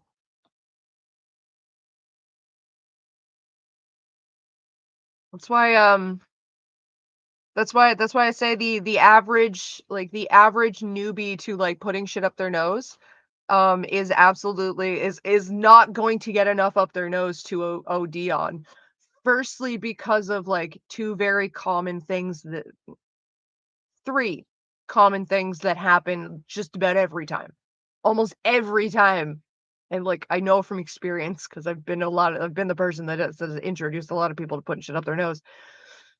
People will either okay, so you don't realize you'll even do it subconsciously that when like whenever you're getting ready to inhale deeply or sharply for whatever reason, if it's like to get ready for a breathalyzer or like a breath test at the doctor or to like get ready to fucking blow up a balloon or something, you will automatically just like release whatever is in your lungs to get ready to go for them to open up. It's like you're just sort of like kind of kickstarting your diaphragm to like start the movement, you know what I mean? You'll do that subconsciously every time, no matter what you're doing. If you're preparing to take a big inhale or like a big exhale, your lungs will automatically do the opposite thing. So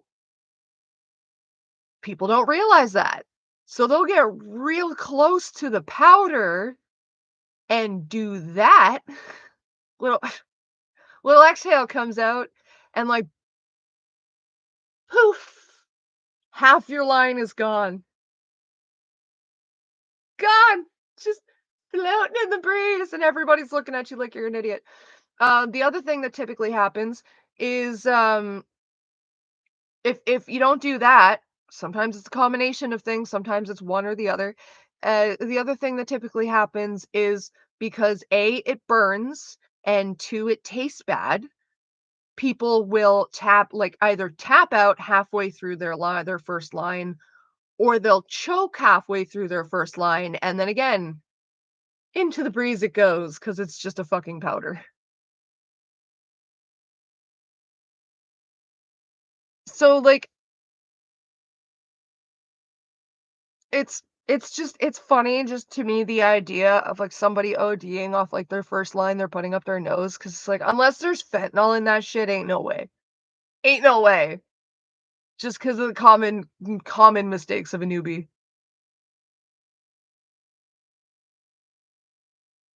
And that's mainly the reason why you just don't do street drugs because you don't know if there's fentanyl in it, and that includes weed, okay? Don't do street weed. I know, like, I lived with a woman whose coworker lost his kid to a single joint rolled from, like, fentanyl-laced weed because he bought street weed. Just don't. Just don't. And I don't understand the concept of, like, "I'm going to cut my profitable substance with something that is going to kill my client base." Like, that just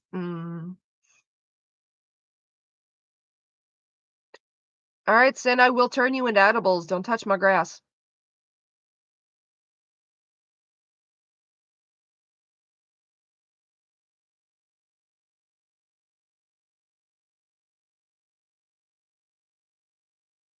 It's not legal here, unfortunately, so all weed is street weed. Best you can do is find a dealer you trust. Yeah, well,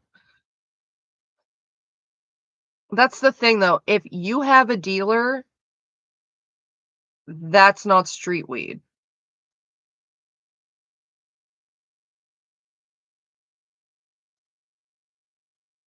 Just ate several tons of sand. Jesus. Oh my god, gets bud straight from the growers. I mean, I'm in Canada, it's legal, so, like, I can just go online and order some to be delivered to my house. It's pretty cool, actually. Yeah, they sell it at the liquor store, but I can literally, like, not through DoorDash, but I can quite literally DoorDash weed to my house, so, like, why would I go anywhere?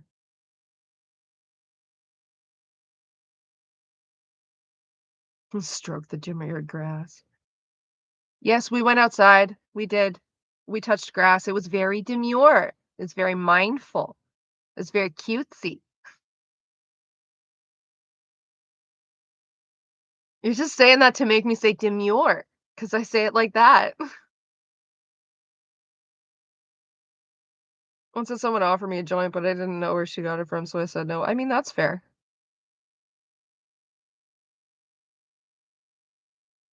I like, don't get me wrong. I sit here and go, oh yeah, I did this and this and this, but that's not me saying you should do it. Dear God, no. Learn from my mistakes. Just because I didn't die doesn't mean you won't. I'm still shocked on how I didn't die.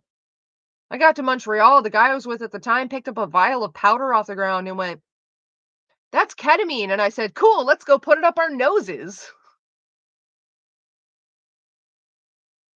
I had a good time, but like, I could have died. I got passed out like later that night, actually. Oh no, I did. I did. I face planted. That's when I face planted. Oh, perfect. Perfect cause and effect story. This is a perfect don't do things. Don't do things like this, kids.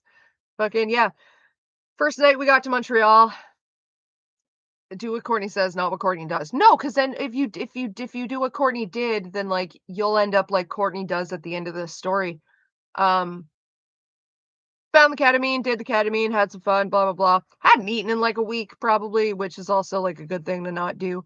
And then we went and smoked a bunch of weed, and then oh yeah, we had just finished smoking our weed. That's what it was. We were hanging out in like this construction site that had been shut down for the night. So we stand up to go leave. Everything had been packed up, and all of a sudden, I got real lightheaded. So like I get dizzy, and I'm standing there leaning against the wall, and I'm like this. And my boyfriend at the time is like, "You coming?" And I'm like, "No, I think I'm gonna pass out." And I did. I passed out, and I face planted. Um, Fell right on my face. What was it? Fucking I vaguely like I vividly remember it actually. Like my vision just kind of went dark, and then no, it wasn't even a K-hole. I fucking wish it was a K-hole. I just passed out. No, I mean it might have been a K-hole. No, no, no, no. We figured it wasn't a K-hole because we had done the fucking K like way so many hours earlier. Um, but at the same time, like drugs, not eating, more drugs, bad idea is the moral of the story. I had just passed out and fell flat on my face. And I remember when I hit the ground, even though everything was black and shit, like I didn't feel it, but like I heard it and I saw like this kind of like flash in front of like directly in front of my eyes of like just white static. Fried chicken done. Yeah, I did a funky chicken dance too. It was it's the weirdest thing that I still vividly remember. It's why I'm describing it now. Cause like I passed out and like I know I recognize that sound that I heard and like the flash of what colors kind of mean most powders are white. And like that flash of static was me making contact with the ground. Um in my head, I was just talking to this little fucking bug from a damn um Facebook video game I was playing, and like I could hear my boyfriend at the time calling my name. So I'm talking to this fucking bug like I'm talking to you guys, and I'm like, hang on, I gotta see what he wants. And I turn around like this in my perspective, and then all of a sudden I'm on my back, staring up, and like his face is over top of me and he's terrified and shit. And I'm just like, I don't understand what's going on right now. I need to collect myself. So passed out, hit the ground, he flipped me over. Okay, bye, Albus. Have a good one. And Found out once I had gotten up and, like, assessed the situation and what had just happened that I fell forward, like, directly onto my face. Just slightly, like, maybe a couple of inches ahead of where my face landed was a fucking cinder block that I probably would have broken my fucking skull open on. To the left of me, or yeah, to the left of me was the wall that I was bracing myself on. So I wouldn't have, like, I would have just, like, kinda crumpled down it if I went that way. If I had gone the other side, there was, like, a whole pallet of cinder blocks that I would have hit. Not sure if the distance would have been damaged, still would have been a fucking head wound. And then directly behind me, and I measured this because it made me, like, freak out and start, like, crying afterwards. Directly behind me, where my head would have landed if I fell backwards, was a 2 by 4 with a fucking nail sticking out of it that would have gone into the back of my head.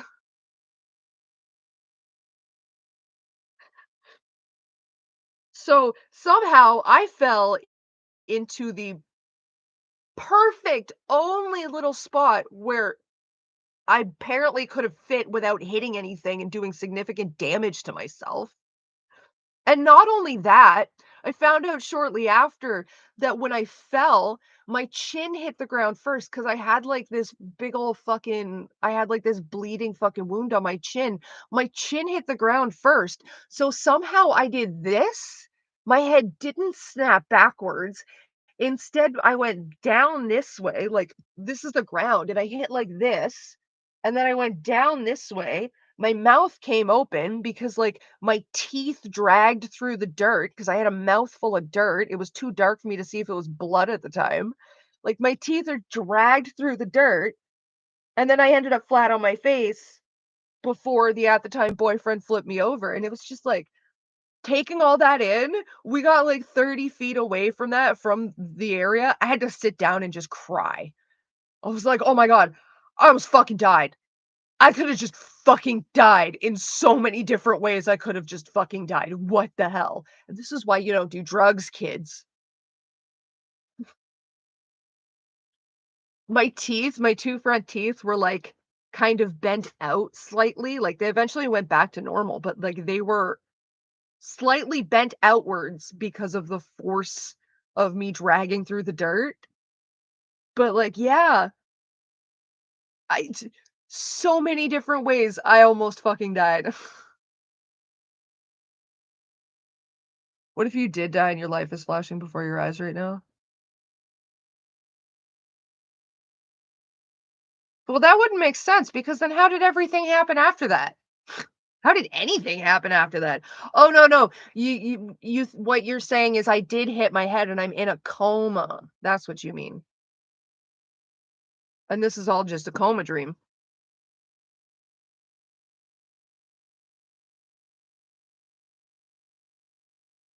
Did you get a dentist to see your teeth after that? No, they just shifted back into place by themselves.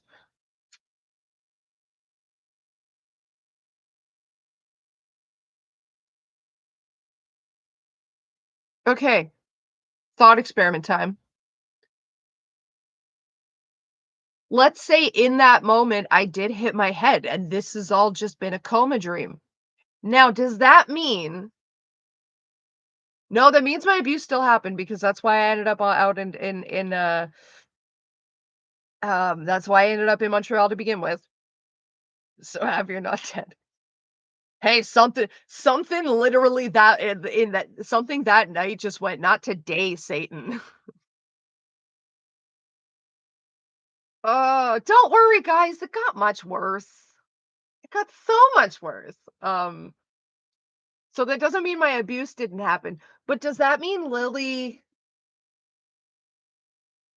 may not have like the whole like her getting a platform that maybe didn't happen? Maybe that's just part of the coma dream? Maybe I wake up and like not only is she not Lily with a platform, but she's not Lily at all. Are you getting what I'm saying? What I'm putting down here? 'Cause that happened right when I got out there. So that was, like, pre-Stockholm even. Oh my god. Now I'm wishing for that, you guys. Now I'm wishing for this all to be a coma dream. Mark, look at what you did.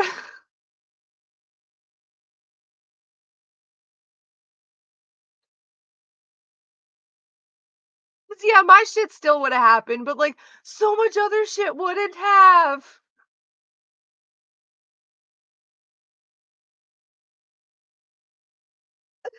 Oh my god, that was a fun thought experiment. We are figments of your imagination.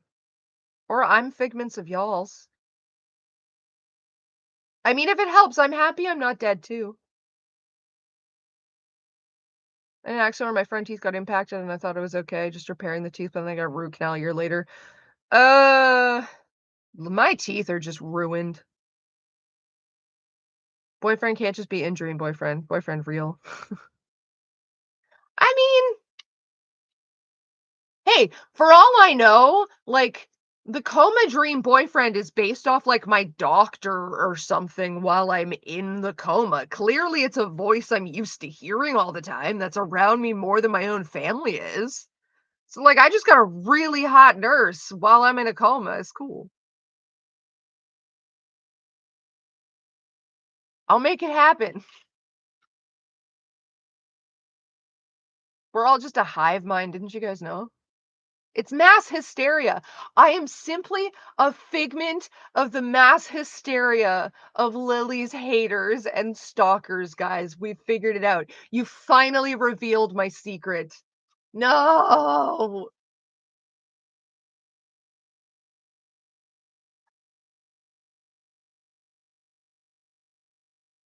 What did I just walk into? I don't know, Jonas. We're just having fun. And I was going to play Baldur's Gate, but I'm having a little more fun talking to you guys.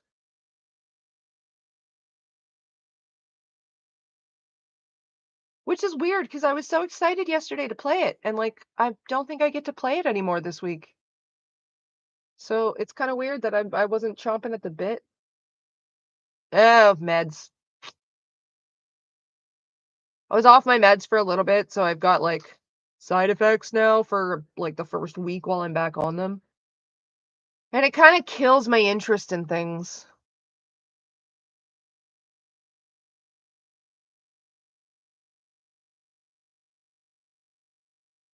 Manifested me out of pure Lily cringe, right?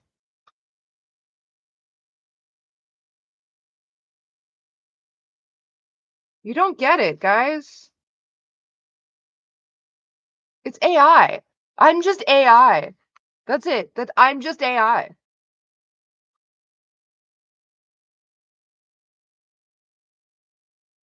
Welcome to the new era of ChatGPT.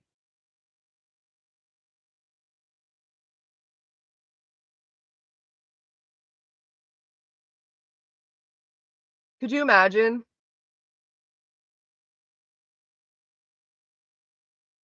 Mind you, that's the funny thing that, like, something that kinda makes me giggle is that Lily didn't have to confirm who I was when I first started talking. Lily did not have to confirm. Like, it was actually in her better interest to deny that I was even who I said I was. But she didn't. She didn't even try. She just like, "Yeah, no, totally, just fucking yep, just ignore my sister despite everything she is saying. That sounds exactly like everything that I ever said." Yeah, that pattern sounds like me, and y'all have been questioning it yourselves for a while, but it's fine. Just ignore her. It's fine. It's cool. It's fine. Yeah, she's my sister, but it's fine. Like, why didn't you just like deny? Like, trust me, I thought about it. I thought about just being like, no, no, no. I don't have siblings. My parents are dead. I'm an only child, and this is my new life story, but I didn't.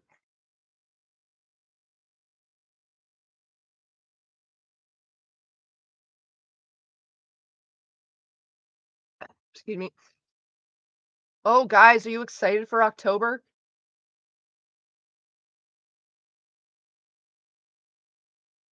June dropped his, not the excuse me, not the Lily video, that's not coming yet.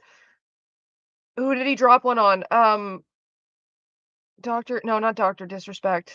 Was it Doctor Dis No, it wasn't Doctor Disrespect. Fucking June just had a video that dropped, like, a few days ago. It's, like, 3 hours long. I was watching it yesterday, and I'm so excited because I'm pretty sure Dark Side Phil, thank you. I'm pretty sure that means the next one that's coming out is Lily's, so I'm really hoping that means it's, like, gonna be an early-ish October drop. I think he said what date it was dropping. I think he said the 13th, but I might be remembering that wrong, like, not said to me. I just mean, like, publicly on his, channel.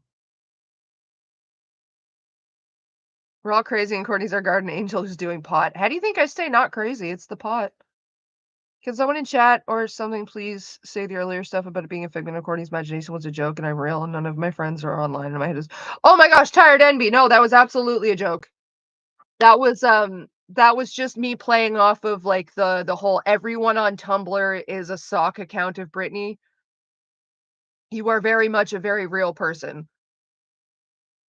I know because you're typing and I am not typing. You're sending messages and my hands are busy doing this, so you sure as shit ain't me. You're definitely you. I can show you your the notification for your friendship request you sent me on Discord. Wait, can I?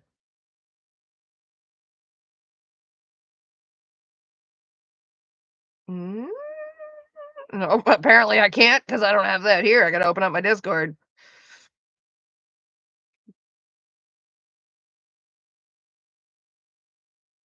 Ah, no, it's cool. It's cool. It's cool. We all get it.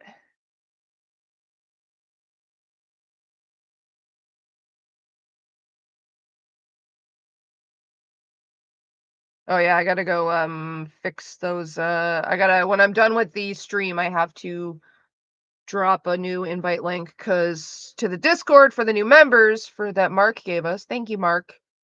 Because yeah, the Discord links I dropped are usually like limited use so that people can't just copy and spread them around because I don't have a public Discord link just sitting anywhere.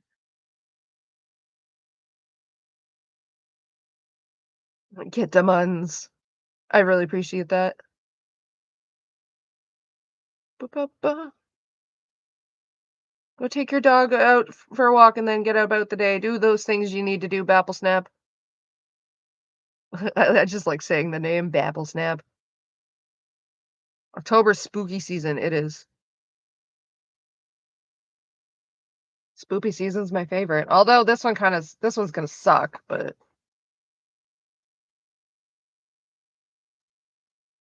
still waiting for YouTube to stop being a bitch and pay me. Well, okay, it's not YouTube, it's Google. Stupid. YouTube and Google AdSense are like, you need to make $100 before we'll pay you. And I'm like, okay, cool. And they're like, oh, but the cutoff date is like the 12th, and we did not tell you that before. I'm like, oh wow, that's awesome. That's great. That's fantastic. So my shit rolls over, right? Oh yeah, no, it totally rolls over. But for some reason, your numbers are never gonna match up, so it's never gonna look like we're paying you until the next month. They do not make this shit clear, and it's very frustrating because I don't have the mental energy to look at it for very long because I feel like I'm digging through legal jargon, and I do that enough. Oh, that reminds me, I have estate stuff to do. What time is it? It's 12:18. Okay. I gotta go at 1 o'clock my time, so that's in like 40 minutes. So I have things to do. 2 donations count. Don't worry, Cord, I'll pay you till then. Yeah, well, everything counts. Super chats count, the subscribers count, the ad revenue counts, everything counts. Like, I'm not gonna lie, most of my money does come from um super chats. And then the rest of it mostly comes from Mark. Was it Mark, Cosmic Persephone, and I think CL are basically my parents who give me an allowance. Although, like, in all honesty, like, when I get to the if I get to when I say I should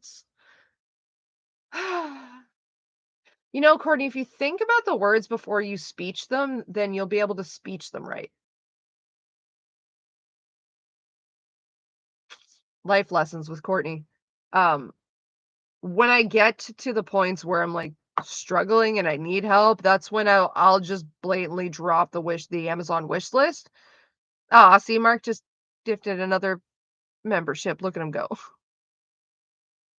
Because the wish list is literally so that people can, like, pick what their money is going to. That way, if I'm sitting there going, "Oh, no, I don't have cat food, guys, can you possibly help?"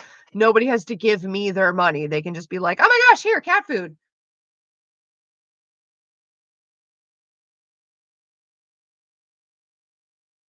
You are so nice, Mark. Because you need them months. Aw. So do you. Guys, don't put yourself out just to give me money. For the love of gods. Please. I'll feel bad.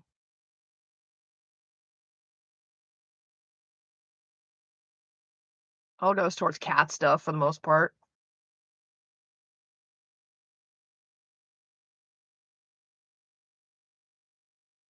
I hate pressing one button and accidentally closing tabs. Me too.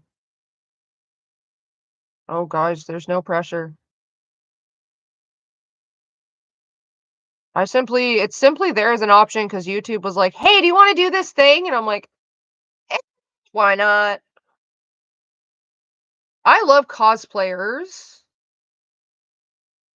Welcome, Copperhead Artist. Also joined the Aglets Club. I didn't pick the community member's name. That was something you guys all picked. I love watching cosplayers, but I don't have the money or the concentration to get into cosplaying, really. Like, I can't pick one character like I wanna do and actually commit to it because halfway through, I'm gonna choose something else or, like, I'm not like, I don't know, I don't know what I'm doing. What does aglets actually mean? Aglets are the little things on the end of your shoes, your shoelaces. That little plastic bit at the end of your shoelace, that bit there, that's an aglet. And yes, my white shoes are very dirty. You know, because my name's Please Tie My Shoes. You guys are the aglets at the end of my shoelaces. Structurally very important.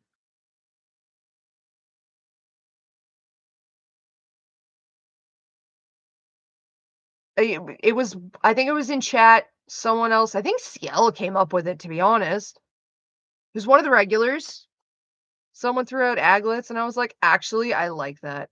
Any reason why we're shoes in particular?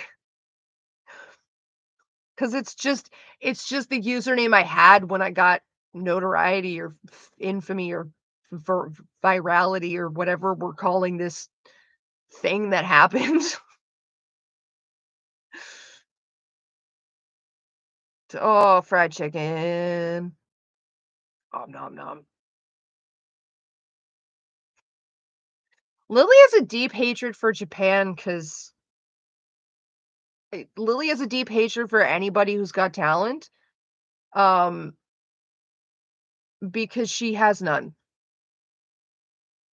Yeah, because jealous.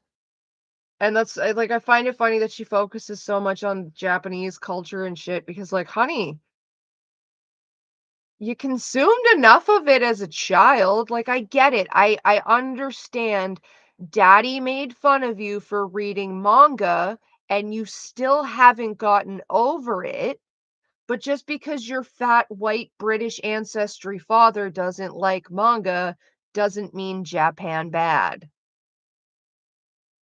And yes, I mispronounced Japan intentionally.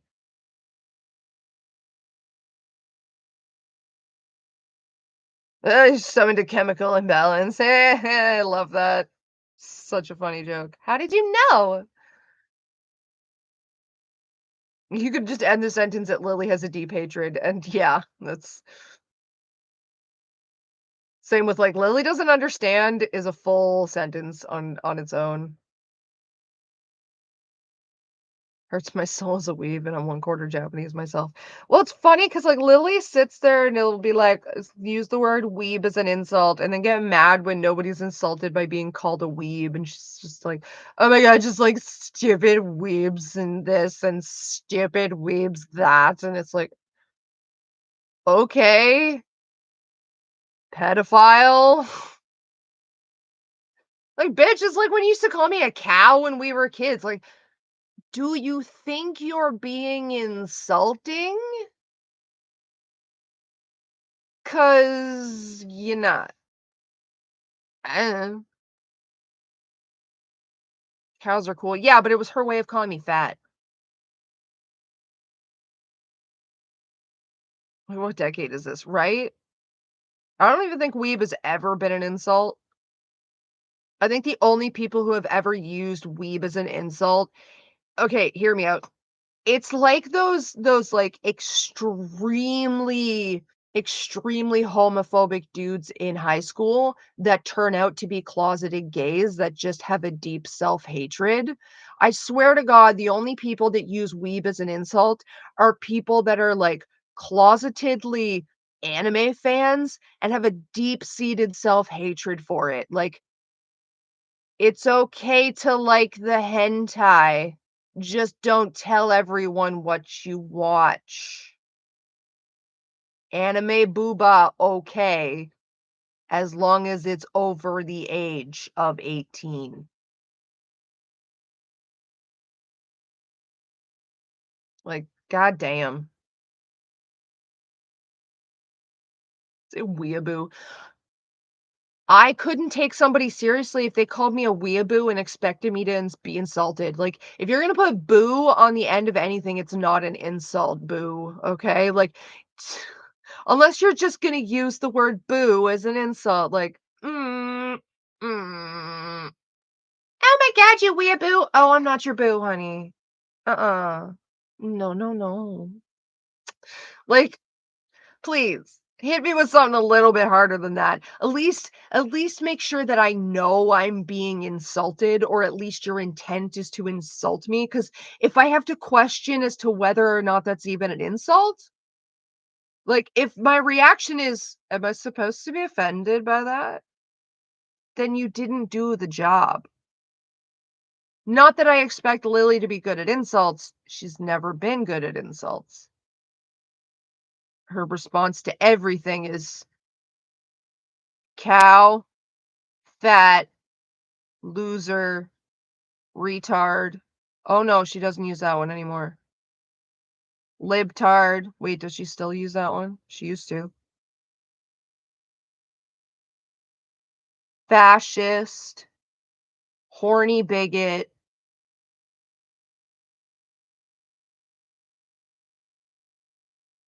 and pedophile. Like, literally.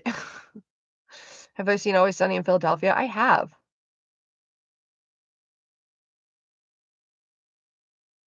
Jizz rag.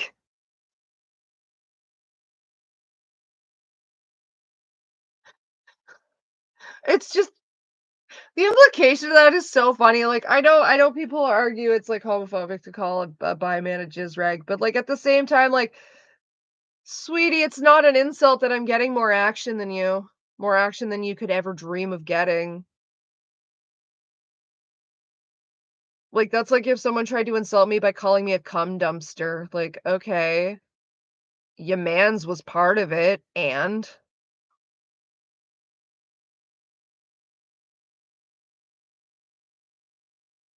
I'm back what we was just talking about. Lily. Lily and her lack of insulting fucking prowess. Like, Lily has the energy of and, like, I couldn't say this to her because it's the implications of it are gross, but I've said it to, like, other little teeny boppers who act the way she does and talks the way she does, like, they think they're onto something. It's just like, "Honey, sweetie, don't make me go fuck your daddy, turn into your stepmom, take your phone, and ground you. Like, grow up, child." She once called you, like, a jilted ex. Yeah, her and her fans, like, constantly refer to me as, like, Lily's ex, and it's gross. Like, ex-sex toy maybe, because that's how you used me, Lily. Go to bed, child. Just, like, seriously.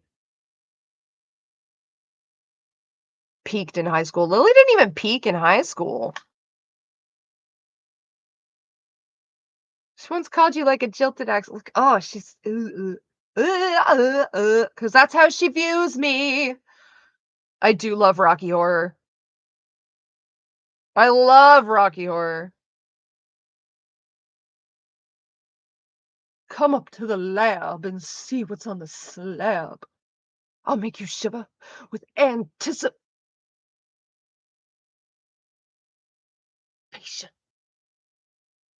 But maybe the rain is really to blame. So I'll remove the cause, but not the symptom. I love Tim Curry. Oh my God. Anything that man does, just that man oozes sex appeal. Eh.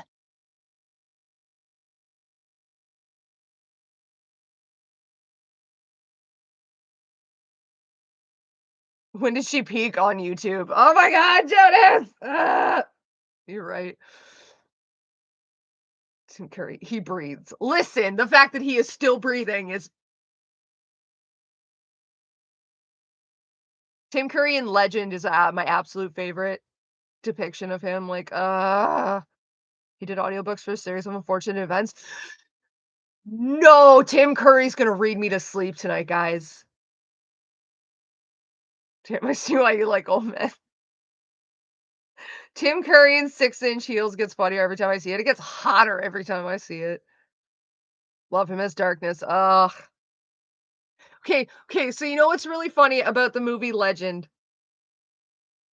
And it's funny because I didn't see the movie growing up. Like, my boyfriend showed it to me actually a couple of months ago, and he showed it to me because there's unicorns in it, and I love unicorns, okay? I have for a long ass time. Like, I have an obscene amount of unicorns. So he's, like, showing me this movie to, like, for the unicorns that are in it, thinking I'm just gonna be like, "Oh, on the unicorn side." So the main protagonist of this movie, her name is Lily. First of all, okay. So, like, I'm sitting there, it comes on, and I'm like, "Oh, for fuck's sakes. I gotta listen to this. This is great." Got over that, whatever. And it gets to the part where, like, the dress scene where she's dancing with the dress, and she wakes up in, Darkness's lair, and he steps out of the mirror and everything, and, like, first of all, the dress is gorgeous. He, like, steps out of the mirror, the hand comes out of the mirror, and I'm sitting there watching with my boyfriend, I'm like, "Ta take the hand. Take the hand," and then the other hand comes out, and I'm like, "Walk into the arms. Walk into the arms."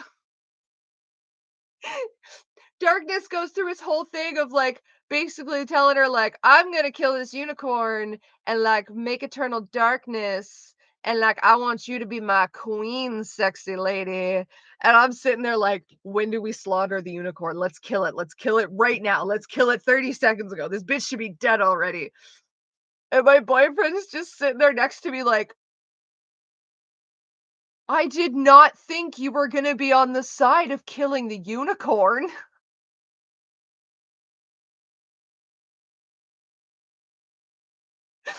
I'm like, "Dude, are you kidding me? Fucking Devil Daddy offers me the world at my feet, and you think I'm gonna say no just because of a horny horse? Bitch, please." Ah, dreams are my specialty. Yes. Ah, calm down, Courtney.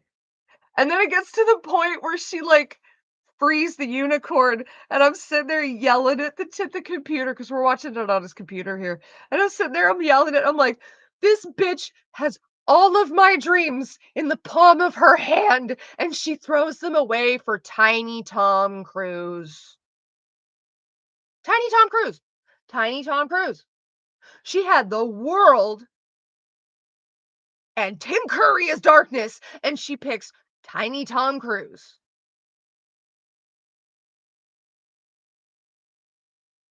What?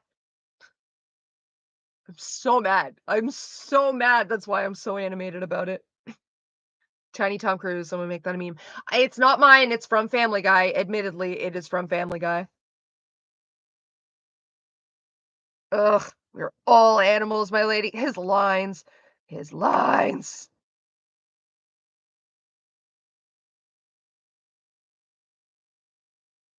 What movie is this? This is called Legend. I can fix him. No, I can make him worse. Horny jail. She's just kind of ruined the name Lily for me. I can't hear that name without thinking of your sister. Right? Same. Which is why, like, watching the movie at first, it was like, "Oh, great, her name is Lily." And then she sits there and it's just, like, doing all the things that I wouldn't do. I'm like, "Of course you'd fuck it all up. Your name is Lily." "Gordy, why are you yelling?" "Because I feel very strongly." I'm out of coffee.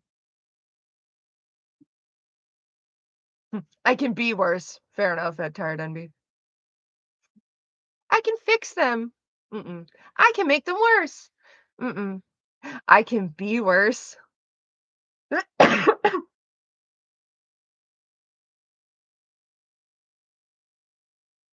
Have I seen Beetlejuice? Not the sequel, not yet. Gonna be watching that with the boyfriend at some point.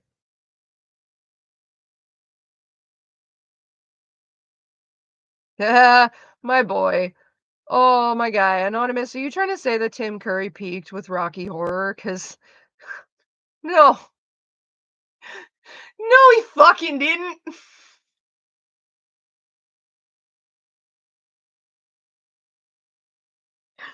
Tim Curry peaking at Rocky Horror. Oh.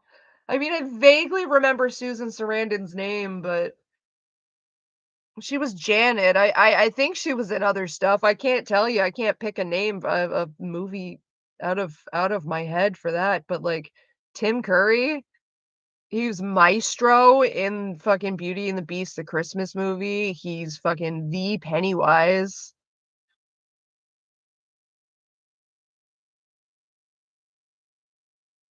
I'm going to the one place not corrupted by capitalism. Space! Nigel Thornberry, yep. Almost forgot about that one. Oh, yes. No, that was bad.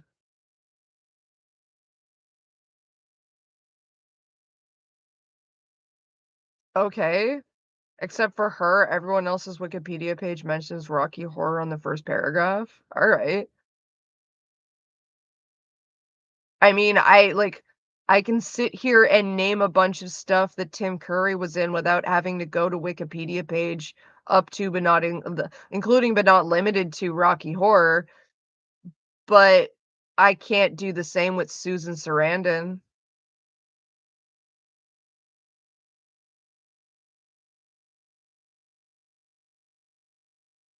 She wasn't in Grease.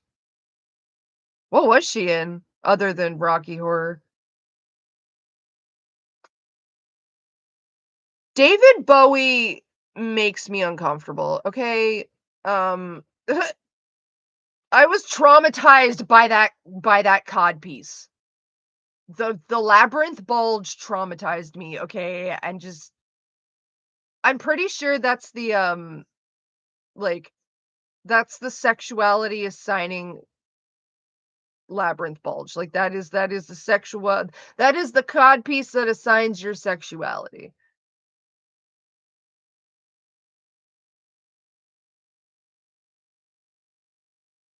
Home Alone 2.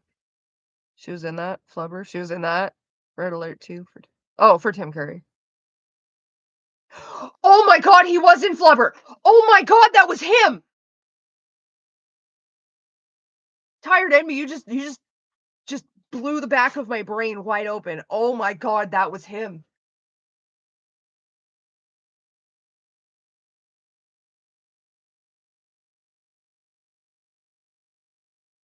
Susan Sarandon won an Oscar for Dead Man Walking. Okay, but Anonymous, like, how much Googling did you have to do to find that out? I'm just saying, you're trying to say that, like, everyone else peaked, meanwhile, you can't even name a movie. Like, it took you that long to. We're not talking about the main actor. I didn't mean the main actor. I meant the character that Tim Curry's played. Yeah, Robin Williams was the main character, but Tim Curry was the fucking the new boyfriend, if I remember correctly now. And that was me realizing, like, who it was that Tim Curry played, going, "Oh my god, that was him. That's who that was. He was him." I didn't mean the main guy. It was just. But, like, if we're talking, like, who's peaked when, I mean,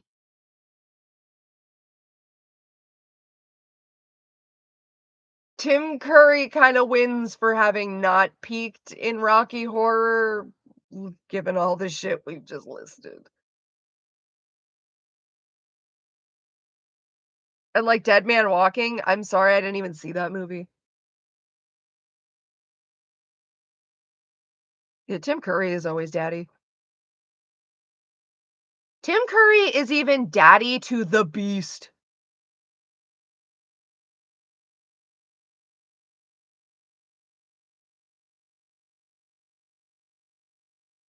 I googled it, Tim Curry isn't in Flubber. Okay, but dude, point still stands that we can sit here without Google and list a bunch of shit that Tim Curry has done, and you can sit there with Google and you took, like, forever to just even list a single thing Susan Sarandon did, which when did Dead Man Walking even come out? When did she even win that Oscar? That was 1995! Oh my god, Anonymous. She won an Oscar for a movie in 1995. Susan Sarandon peaked in Grease, guys. Anonymous, just no, take the L, my dude.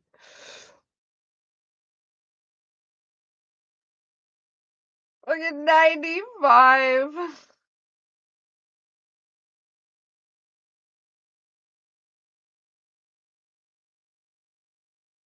It's a death row inmate film. That doesn't even sound like something that made critical acclaim.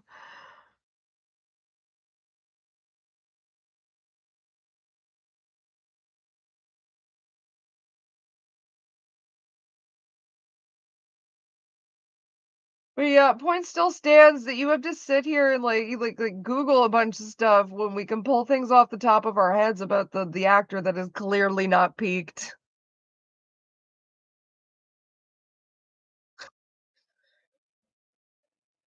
Uh, so funny. I'm sorry. That's just the dumbest argument for something I've ever heard. This actress won an Oscar in 1995. How many Oscars has, like, Tim Curry won? Tim Curry.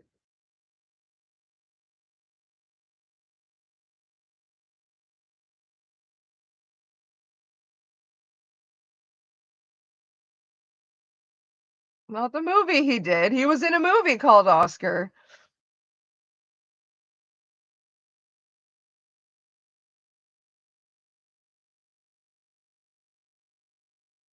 Oh, we're not arguing the validity of Oscars. We're just arguing the validity of, like, well, so and so won an Oscar.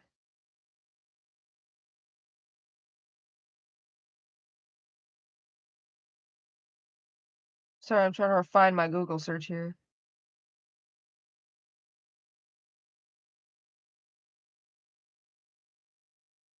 No, he's been nominated for every one of them, but he's never won one. Interesting. He should have. Um, oh, that was still just kind of funny though.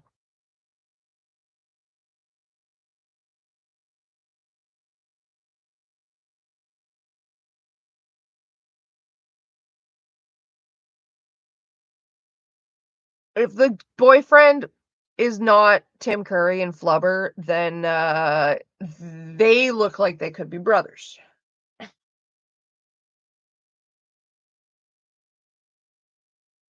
Christoph Waltz. I don't know who that is. Not off the top of my head. I think we got like half an hour and then I gotta go.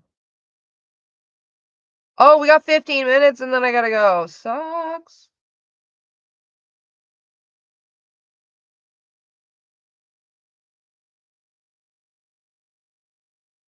Sorry, I need to check stuff.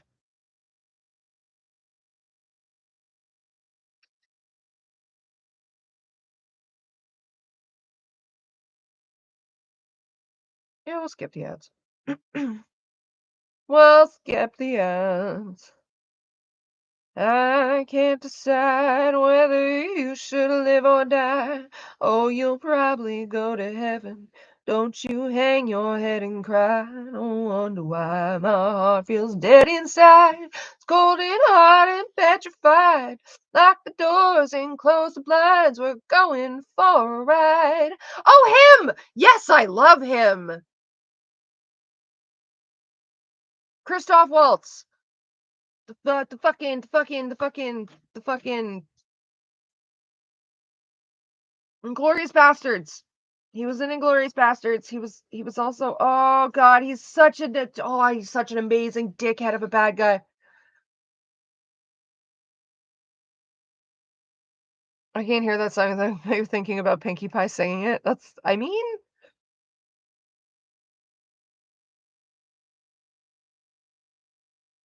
it's a bitch convincing people to like you. If I stop now, call me a quitter. If lies were cats, you'd be. Oh, I mixed that up. No, flies were cat. Yeah, that is the second one. Pleasing everyone isn't like you. Feels like something I've forgotten. Curled up, died, and now it's rotten. I've got to hand it to you. You play by all the same rules. I'm just a loner, baby. Now you got in my way. I love how I'm always mixing up lyrics. Well, that's what happens when you're looking at your phone. I don't feel like dancing when on Joanna plays. Do do do. I don't know those lyrics. I just know the one. It's on a character playlist you made. That's cool.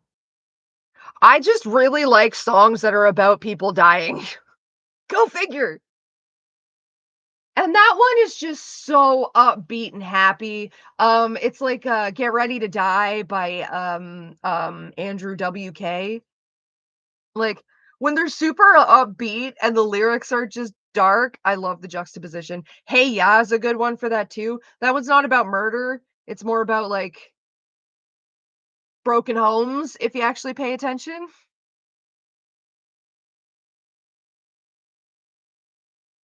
Like Choke by I Don't Know How. Ah, that's amazing.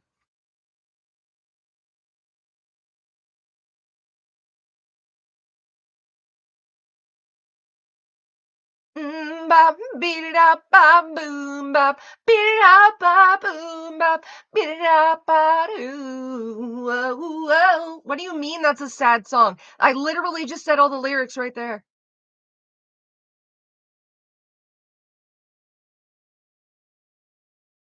No, I know, Kiki, I'm joking. I know, I was joking. I did that to my boyfriend a couple of days ago. He literally was because we were talking about this. He was like, "Yeah, the songs to MMMBop or the lyrics to MMMBop are actually really, really sad." And I'm like, "What do you mean lyrics?" He's like, "What?" I'm like, "What do you mean lyrics? The lyrics to MMMBop are like, MMMBop, beat it up, ba doo up, beat it up, ba doo up." And he's just looking at me like, "Are you fucking serious?" I was like, "No." It's just it's literally the only part anybody ever remembers.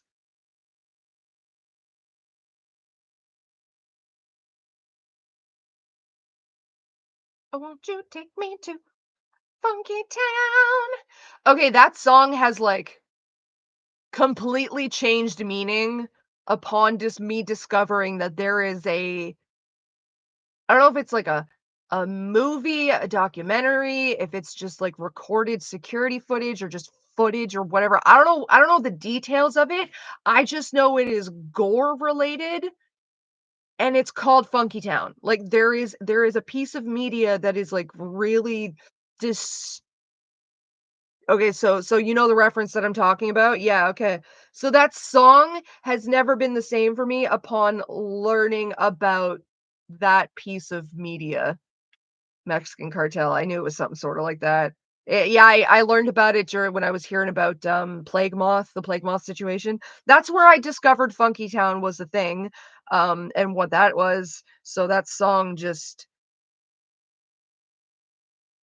changed meaning completely. It was supposed to be a disco.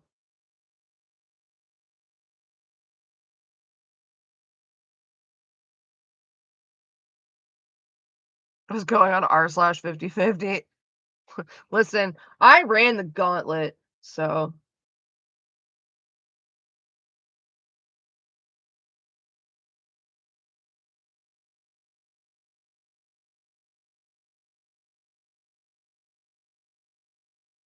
I'm reading chat. Those lyrics are so deep, what do you mean? Sentiments. I also love songs about people dying. There's another song about people dying, not really upbeat, but a fast one. Oh, if you wanna go rap with it, Bloodhound Gang has one. Bloodhound Gang has 2, actually. There's "I Hope You Die" and "Lift Your Head Up High." Salvia is affecting me. Please, kid, you wouldn't know Salvia if you had us. Is he taking us to Funky Town, Courtney? No. Nope. I don't fuck with cartels. Are you kidding me?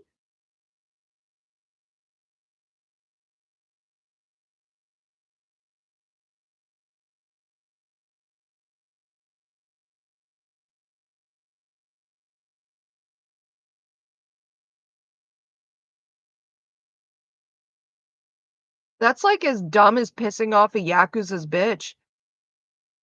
There's just certain shit you think you just do there's just things you don't do in life.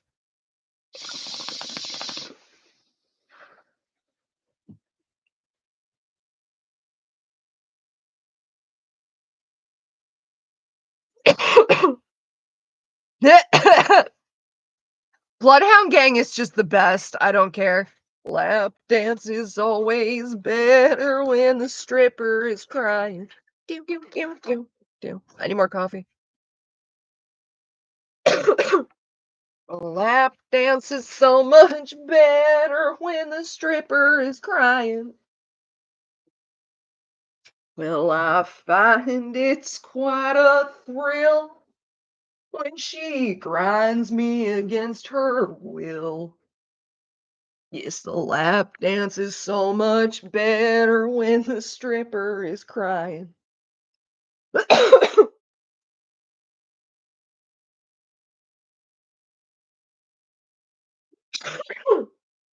And for once, the Yakuza was seen. Want a free base? No Pac-Man trucks are bad. Pussies!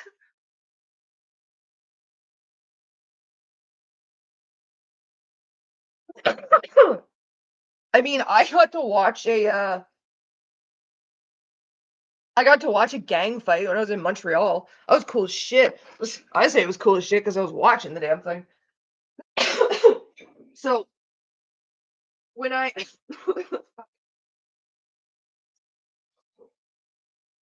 when I was in Montreal before I met my ex-husband, I slept outside of a church. with a bunch of people. We all slept outside of the same church. I didn't sleep with a bunch of people outside the same church. And we'd post up there after a certain point of the night when we were ready to just like settle down and whatever, start doing our fucking drugs and shit. And it was right across the street from a McDonald's. So we post up for the night, whatever. We're like, someone's like crushing up the speed pills and getting the lines ready and shit. And then all of a sudden, I notice and I point out to two of the other people that I'm with, I'm like, oh yeah, look at the McDonald's over there. Motion across the street, and there's just like out of nowhere came this sea of just orange and purple. And by that I mean people wearing orange or purple bandanas or shirts, sneakers, pants, belt. There was a lot of orange and purple. So not being a fucking idiot, I was like, "Oh, yay! Turf negotiations right in front of us. This is gonna be fun." And it was fine. It was fine at first. And there was a lot of them. Like the McDonald's was filled. The street outside the McDonald's was filled. Like it was a mob of people. And then this group of them comes busting out the McDonald's, and it's two of the bitches. And yes, I do mean women by that. And I don't care if anyone takes it derogatorily. I call myself a bitch. I call everyone a bitch. Get over it. So two of the bitches were mad. Like one from purple, one was orange. Clearly having some argument over something. I don't know what it was. Couldn't really tell. We were too far away. Could just hear that it was screaming and could see the running and the shouting and shit. And we're just sitting up there minding our own business. Just well, not really minding our own business in the slightest, but we were just sitting up there, just watching casually, passing around our drugs and doing our shit. Um, and it went from an argument between the women to they started trying to like snatch at each other's weaves, and then their boyfriends got involved, and then it came to blows with the boyfriends, and then as soon as the boyfriends were like throwing a fist, the sea of colors just collided, and it was just a fucking street fight of just orange and purple, and then it was mixed together. And it got big fast too. It was insane. Like it was really quick. Like it went from like it was like maybe 2 seconds that the girls went from like swiping at each other to the dudes went ready to throw down. And then everybody was just because when they came out of the McDonald's, like the tension was already there. Like the sides had already started kind of separating a little bit. Like they were getting ready. It's kind of like putting your shoes on in a male prison. Like they're just kind of waiting for basically the sign to jump in, and then the two guys going at each other was the sign for either side to jump in. So they all just collided. And then soon after that, the cops show up, obviously. And there was so much going on and not enough cops to deal with this that the cops basically just ran into the middle of it. And the cops in Montreal, they have stun batons. I'm sure there's cops in the States that have them too, which is basically a fucking cattle prod of a baton. And they were just going through, just swinging wildly, hitting whoever the fuck they could hit with their stun batons, hitting people in the back, hitting people in the face, hitting people in the head. Like, it was absolute insanity. And essentially, everyone just scattered. And because everyone had scattered so quickly, like so fast, it was so chaotic, the cops are kind of left standing around like, the fuck we do now? So they end up taking off because there really wasn't much they could do. They broke it up. They maybe had a few people in custody. I don't know. We didn't see from there because we didn't move. Like whatever left of the perimeter of our view was gone and out of sight. And then like the cops leave and they take off. And then slowly within the time span of like maybe 20 minutes, the sea of orange and purple starts trickling fucking back. No more fights broke out. Whatever negotiations that had to happen clearly happened, and because they weren't, we normally didn't see this. Like there had never been a sea of any sort of like gang colors in general anywhere before. This was the first time like you can notice them if you knew what you were looking for and you could pick them out at like okay like casually. But this was just I'd never seen them just like coagulate together like this. I was just sitting there like,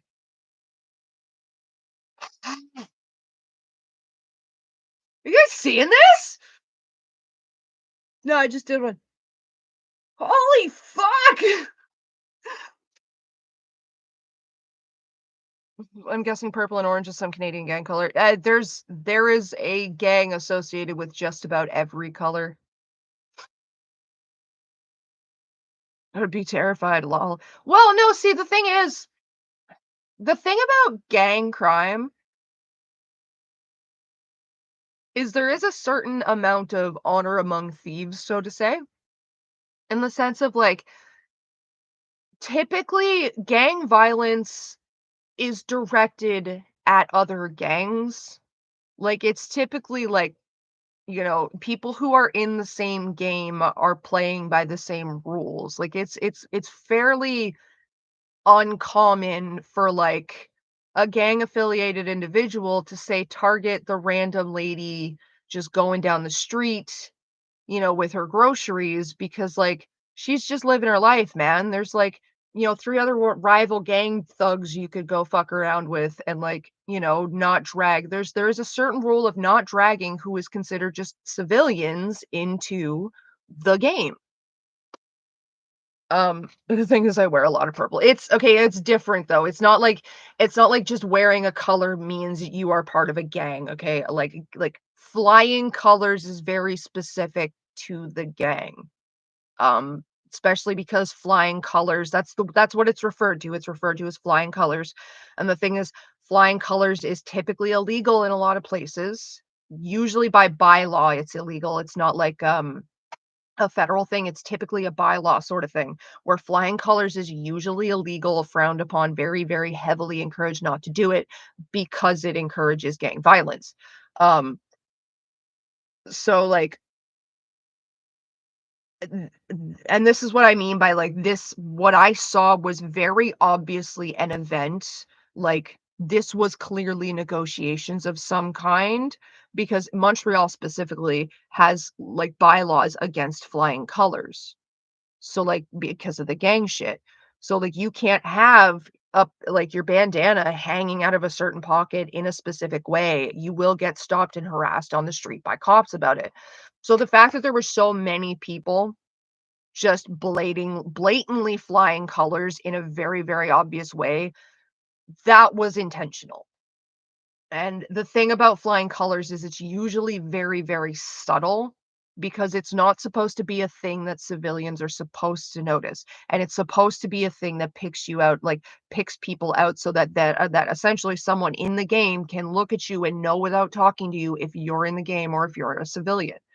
Um, in Ontario in like the 90s, it was shoelaces was how you flew colors, which is funny considering the whole Tumblr thing of "I like your shoelaces." That would actually be a way of calling out your own. So, like, white shoelaces were for the Nazis. So if you wore white shoelaces in downtown Toronto in the 90s, you were flying Nazi colors and would probably get the shit stomped out of you by a bunch of street punks. Um, but, like, for the most part, like, people tend to fuck with their own generally. So in terms of like I've known this for a long time. Like I adapted really well to street life and like almost like I was made for it. I'm not stupid. I've been very well aware of the fact that like you can see it when you look at biker culture, with like the Hells Angels and shit. People tend to fuck with people who know the rules of the thing that they're fucking with more so than someone who doesn't. Like most people don't want an easy win, they want a healthy competition, whether they realize it or not. So, sitting there as, like, just a couple of homeless people minding our own business, not standing up, not, like, phoning, with not having any cameras or anything up, just, like, just chilling, just, like, doing our thing, passing our shit back and forth, having our cigarettes, smoking our bongs, doing our lines, but, like, passing the bottle and shit, but we're also like, "Dude, just fucking see this shit? Oh my god, he almost got him with that swing. Fuck, run, buddy, run!" When, like, the cops show up, the commentary, you know, we're very clearly not part of the crowd that's involved with whatever the fuck they had deal that they were dealing with. So they ignored us. They didn't give a shit. The only thing they gave a shit about were the people involved in it, which would be, the McDonald's employees that could possibly kick them out, the cops that could fuck things up, and then whoever else was there for whatever thing.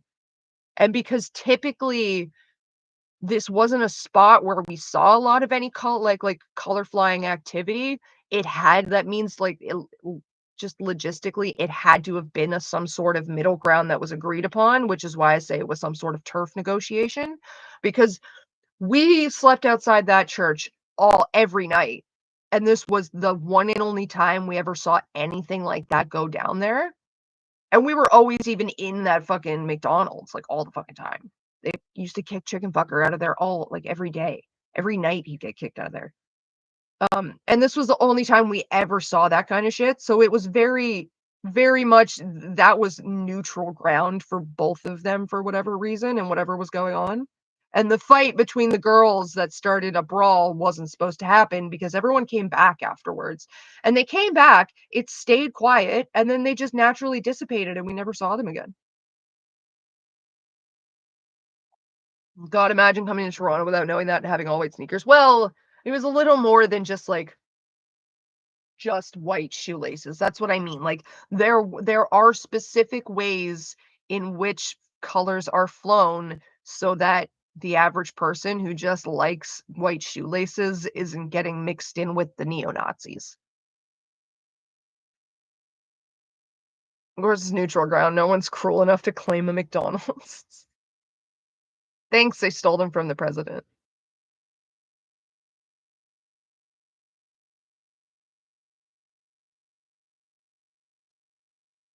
So yeah, so like sitting up there knowing that like they had their own shit going on. They don't give a fuck about us. They got their own shit going on. I wasn't scared that anything was gonna happen. It's Canada. Gun violence isn't really a big thing that you jump to. Like when you like to be quite honest, when you see a group of people like that, even if your mind is going to go to violence in Canada, your brain goes to, oh, someone's getting stabbed. Yeah, yeah, yeah. Someone's getting fucking stabbed. See, Americans will immediately go to someone's getting shot because y'all got a problem with your gun control. We don't have the same kind of like gun freedoms that you do in America, and we never really have. So we don't really have a big culture around carrying guns, be it legal or not legal. It's mostly stabbings. So like where Americans will go, oh no, I'm going to get shot. As a Canadian, generally your biggest threat is getting stabbed. And like people have to be close to stab you. So if I'm like 60 feet away from you just watching the shit go down, I ain't getting stabbed from over here. I'm fine. I'll see you if you're coming for me. I got time.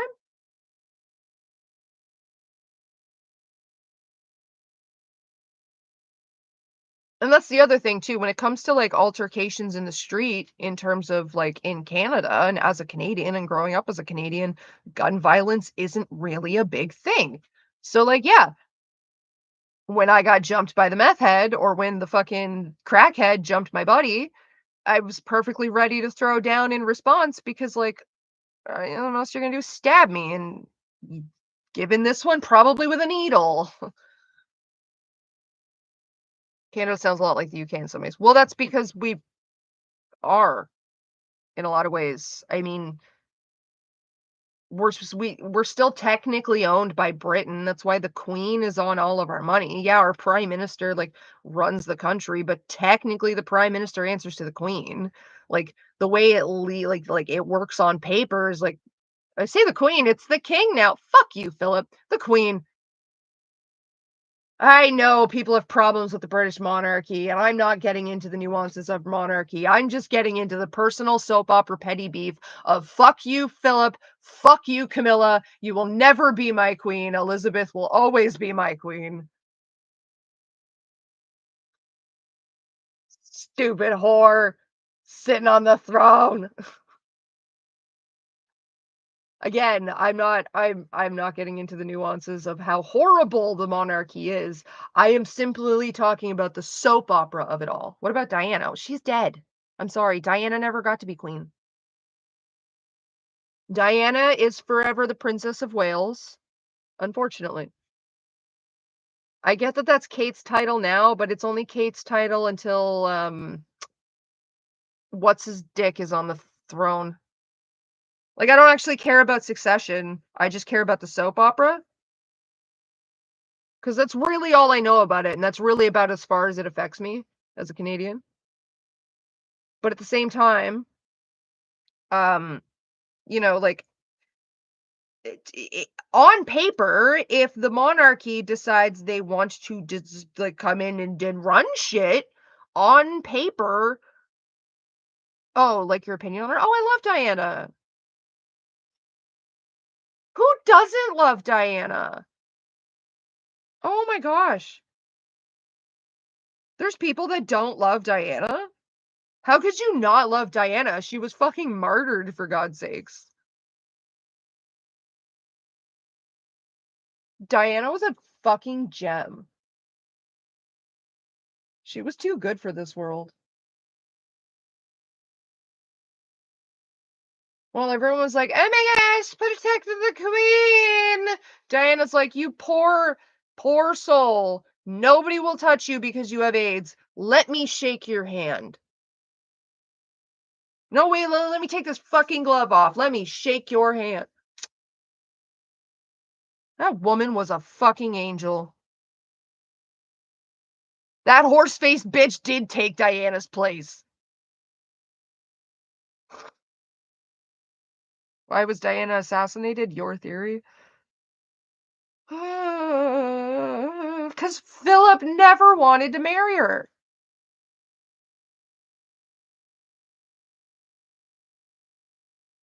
See, that's the thing. I don't know. I don't know if I'd go so far as to say she was assassinated. Um, Not that I'm saying like that car that the crash was a random accident. I do believe that it was an accident. I don't believe that like they intended like I don't think the whoever would have taken her out, I don't think they intended it to happen so publicly like that.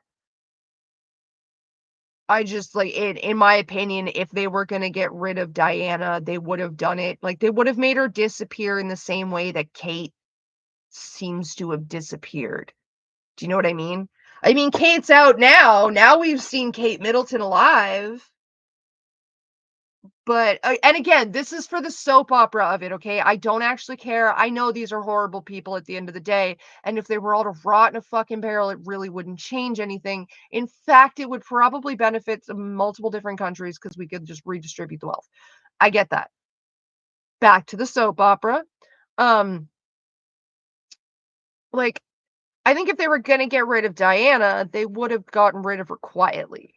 Like she would have disappeared like fucking Kate did for a good little while. That's what I think would have happened. They would have sequestered her somewhere. It would have been quiet. It wouldn't have been public and messy in a way that martyred her and made her even more lovable to the people who loved her to begin with. To be honest, I don't think that was in their plan at all.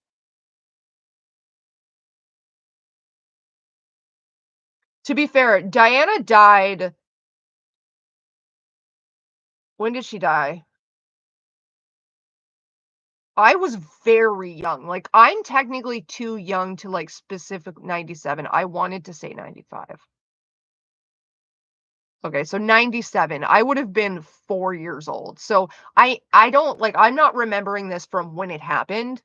I'm remembering this from, like, information I remember getting, like, afterwards because my mother was big into Diana and whatnot, so it always came up and it was always talked about. And if there was a documentary, she watched it and whatnot. So I'm not speaking from memory of when Diana like was alive and did die because I was like 4. I was busy collecting trauma, we'll say. Um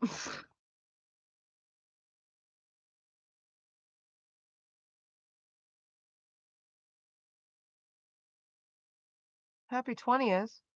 Where? You guys turning 20 this year? Oh my god, people turn 20. Oh god, you do. 2004 and you're turning 20. Oh my god, that hurts my brain.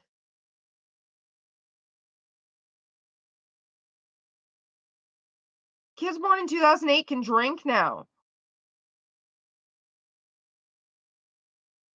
Kids born past 2010 can almost drink now.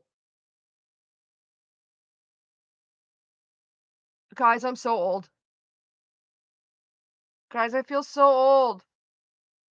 Like, I know I'm only 31, 30, like, not even 31, but I feel so old.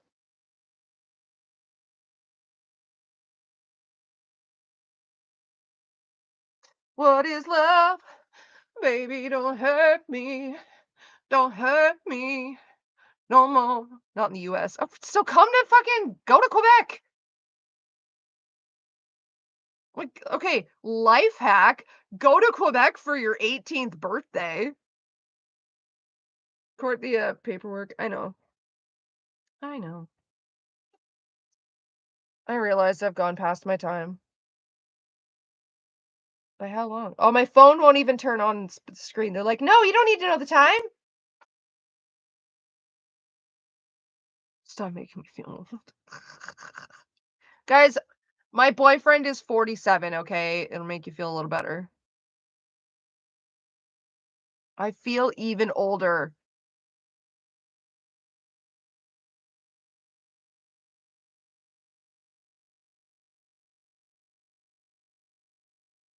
But yeah, life hack, just go to Quebec.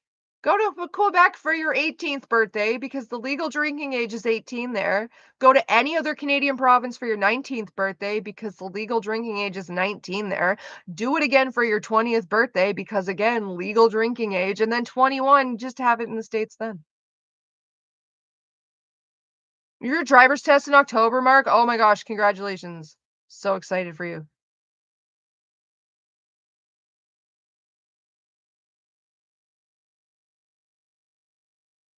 Women in their 40s to 70s.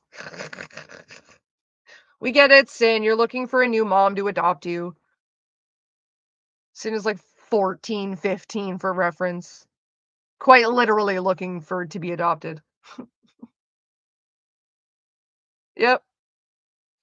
Methinks the lady doth protest too much. Lady Dimitrescu.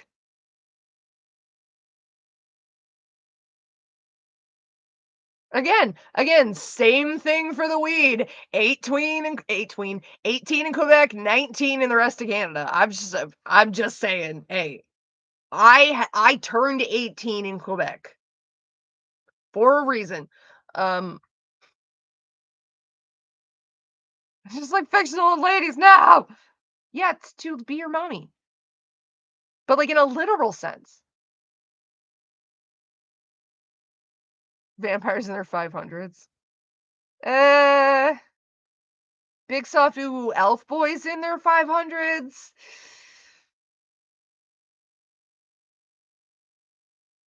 I like to call Canada Canadia. Canadia. That's cool. I like to call Arkansas Arkansas. I like to call Arkansas Arkansas. I like to call Arkansas Arkansas, and I like to call Kansas Kensaw. So it's Arkansas and Kensaw, not Arkansas and Kansas.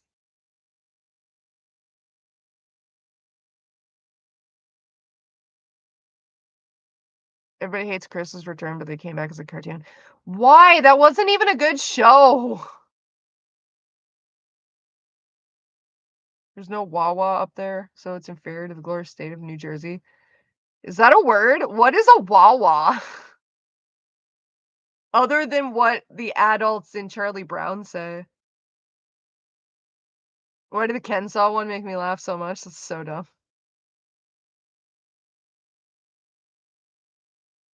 Tieflings don't live to their hundreds, though.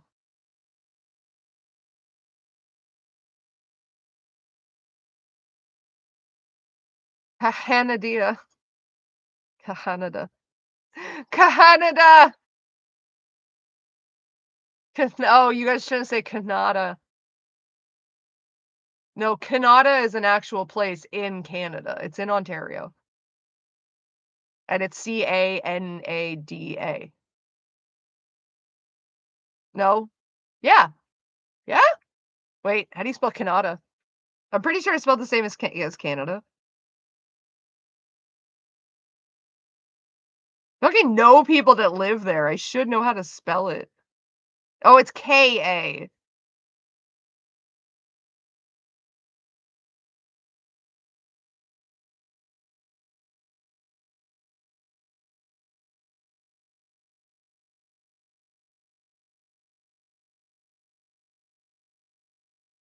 Right? Am I right? Am I wrong? Yeah. Is it a T? It's a T. It's Kanata. That's what Canada is. Fuck. I'm call Nova Scotia Nova Scotia. I don't get how I'm not sure how the Scotia is different. Oh wait, is it supposed to be just Scotia, Nova Scotia?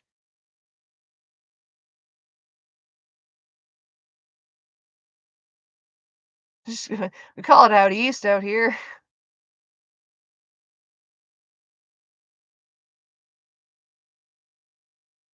Canada. Scoes. Nova Scoes. Scots. Scots? Oh, like scrotes? Why did your brain go to that?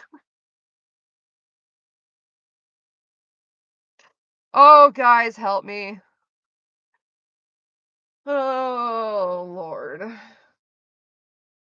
PE. Nova Scots. I love that. South Canada might be a nice place to move to. I mean, I love it. Hot buttered groat cakes. Ugh. I like Canada. We got free healthcare. It's not perfect, but I mean, I saw a YouTube short the other day that said something like, the an ambulance ride to the hospital is like 6 grand in the States? Like, what? I mean, we pay for our ambulances too, but it's like $200. If that. I think sometimes it's 75. 6 grand for an overloaded taxi cab? That's not taking you if you're dead anyway. Like, fun fact, ambulances only carry dead people if you die in them. They don't load you into an ambulance dead. They don't take you to the hospital dead. They leave you there for body removal to come get you. Wherever the fuck you were pronounced dead.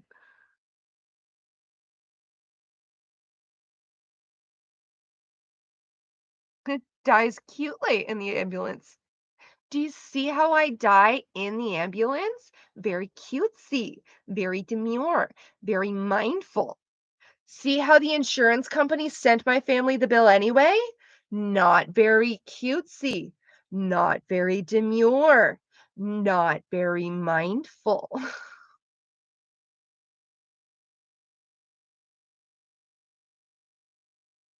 I love that meme. That's one of my favorite memes. That's also not entirely a fucking meme. Fucking my mother-in-law died a couple months ago, and EHS keeps trying to send her the ambulance bill.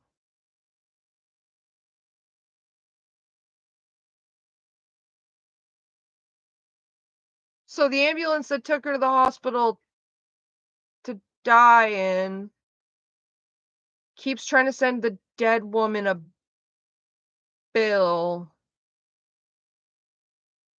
Y'all got a Ouija board? 'Cause it's the only way you're gonna reach her.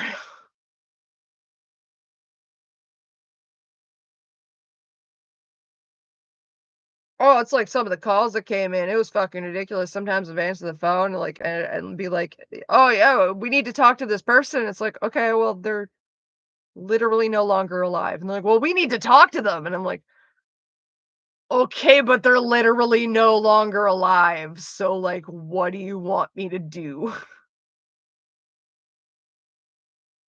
That's what I said, a Ouija board.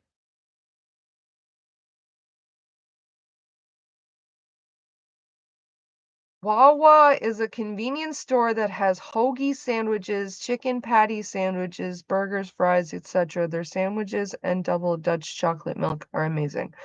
I don't know what a double Dutch chocolate milk or a hoagie is, but that sounds like 7-Eleven or like literally any other convenience store that's attached to a gas station in Canada. I'm just saying. I don't know what a Wawa is, but I know if you walk into any gas station store, they got all that shit.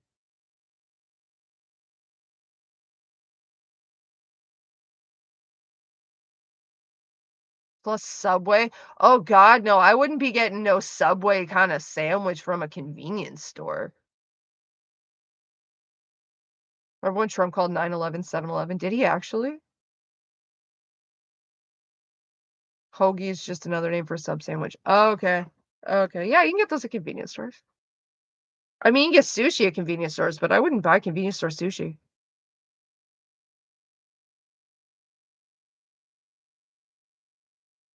In all honesty, my favorite convenience stores, are typically Asian convenience stores.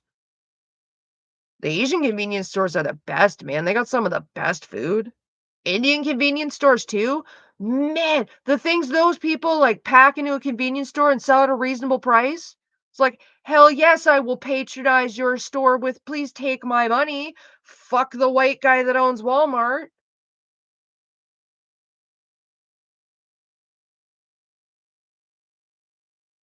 Typically, every one of my, like, favorite convenience stores and, like, most reliable convenience stores have been Asian-owned convenience stores.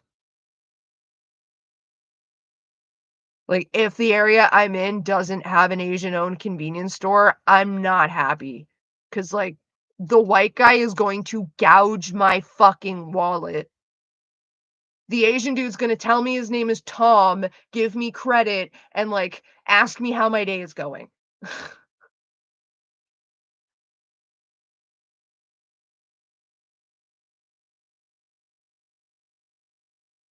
I'm invading Alberta. Y'all better beware.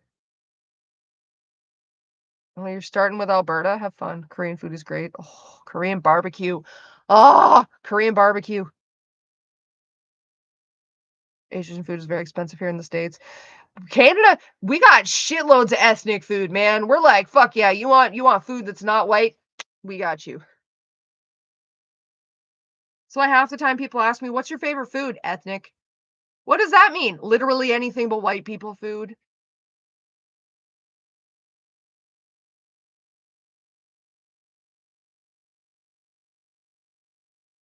Do Southwestern Asians count, Indians?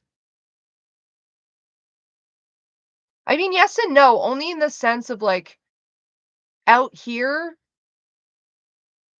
in my experience, the way it goes is, like, the Asian people will just open up your just a convenience store. It's not always specifically, like, an Asian convenience store, which is fine, like, I'm not complaining about that at all. I mean, I kind of am. I wish they would open an Asian convenience store because they got better shit than we do.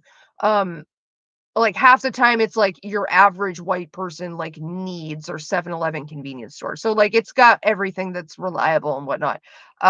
Typically, um at least in my experience out here, when Indians own their own convenience store, it's usually an Indian convenience store, so they have a lot of, like, their own shit that they're used to seeing in convenience stores, in there, and I get white girl scared 'cause I don't know what I'm doing in there, and I feel judged, and I'm overwhelmed by, like, "Oh my god, so many things and smells that I have never seen before," and I'm a little amazed, and I feel like the stupid white girl by being amazed, so then I leave out of my own embarrassment.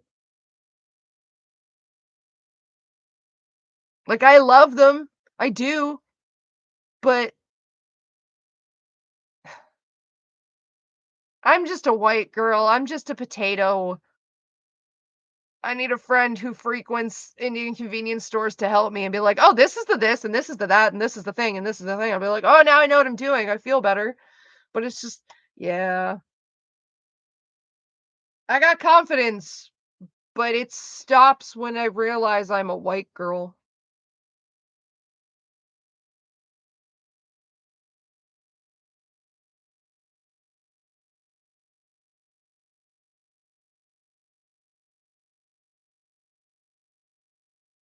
Force the wife to listen to shitty music when she gets home from school.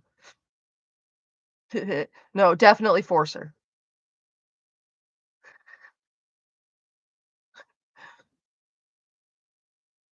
At least you have confidence. I mean, most of the time, until, like I said, it gets to the point where it's like, "Oh god, I'm the white girl in the situation. Allow me to sit down and shut up and learn.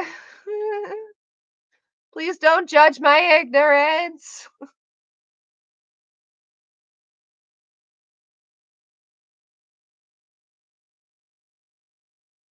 Yeah, Jonas, that's kind of what I mean. You said white and potato, my mind automatically shifted to the Irish. Okay, so like genetically, my makeup is predominantly English, Irish, and Scottish. There's a smidgen of there's a possibility that there's Nordic in there, and then there's a smidgen of American, which includes my grandfather's heritage. So like the big three are white, white, and white. So yes, I am a potato. Just a potato.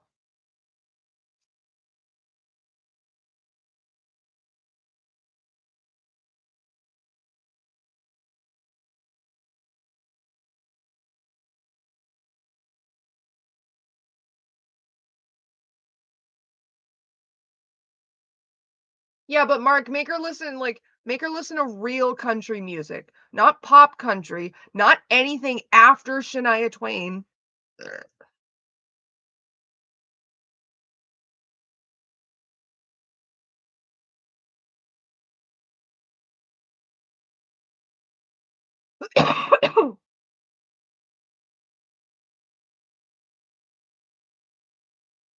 Are you talking about Ram Ranch cinnamons? Don't bring Ram Ranch up in my stream. Oh God, country roads. Country roads, take me home. I'd still consider that pop. My brother said he wanted me to say something in chat. Well, seventh ring, you can confidently tell your brother you said something in chat. Trixie Mattel. I love Trixie. Are you kidding me?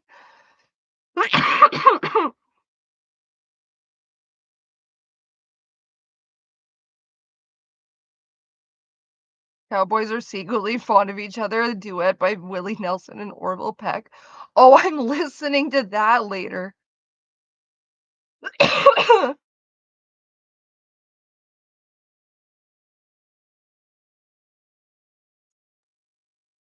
Guy's obsessed with his nephew. Well, yeah. Okay, but see, God, now we're talking about Ram Ranch.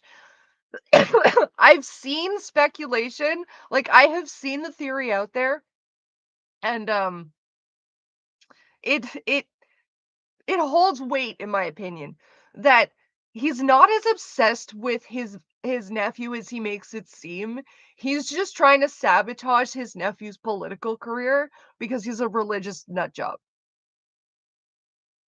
And that's why like the gay incest because like that way when people look up his name, it's associated with Ram Ranch and they go, "Oh my god, no, fuck this guy." Cuz he apparently fucks a bunch of guys at Ram Ranch. And it's just if that's true, oh my god, that's the funniest fucking game thing ever. That's the funniest ploy I've ever seen. Stop eating the baby carrots. I can't. Someone stole all my baby carrots. Do the thing again? Which thing? What? Oh,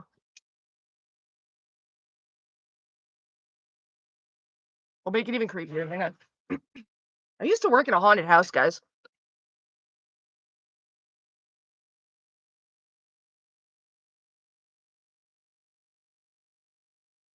I can go a long time without blinking.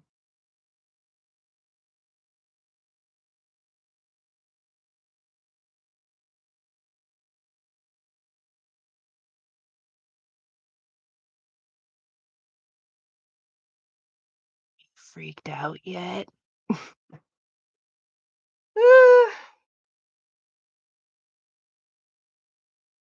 Wednesday Adams, please. I could put her to shame. Stop.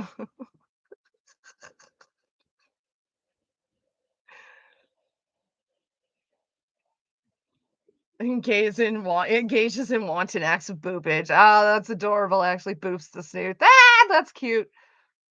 Oh, I am definitely Katya. I just fucking cackled like her. No, no, it's Trixie who does the bird noises, but still, I think I'm both of them. Lily's currently talking about you and Cameron, saying that you had scarlet fever and that Cameron forced her to play a game. I don't know why, but Lily accused you being attracted towards minors.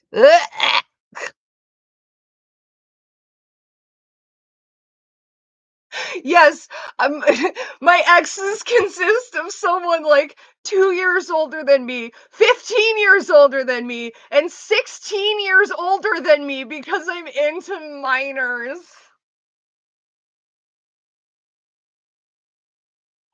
Bro, I turned someone down for being my fucking age and said you're too young for me.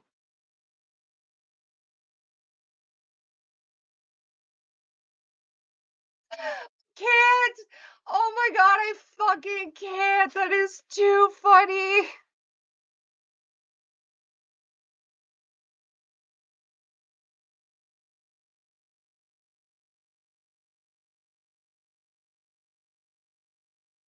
Can we see your criminal records? What criminal records?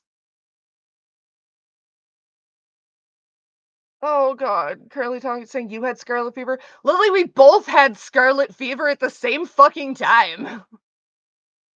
You're only bringing that up because I brought that up on like somebody's stream where I was talking about how we both had scarlet fever. Excuse me.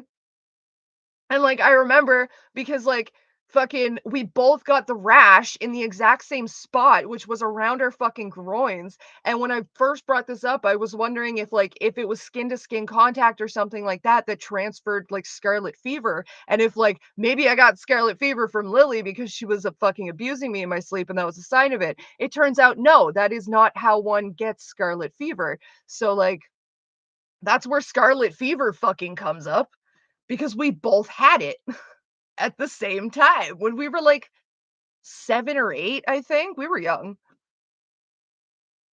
Scarlet fever is also like extremely fucking common.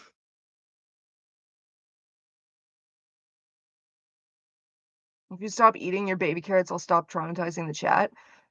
Someone stole my baby carrots, and it wasn't me. I didn't steal the baby carrots. You don't get it. Someone stole my baby carrots. Was joking about the criminal records. I mean, no, you joke, but, like, I have been debating. The only thing that's stopping me is that, like, it costs money, and I'm not spending money to do this. Like, I could go spend the 25 bucks to get a criminal background check and fucking post it up to be like, "So where are my multiple felonies? Where is that, protective order? Where's the court order?" Oh god. That's so funny. Courtney's attracted to minors. That's why she was married to a man that you call a pedophile, Lily. $25, how much is that USD? Probably like half. It's probably like 12 bucks American. Canadian dollar is not strong. We've been like stronger than the American dollar, I think maybe twice, once in my lifetime.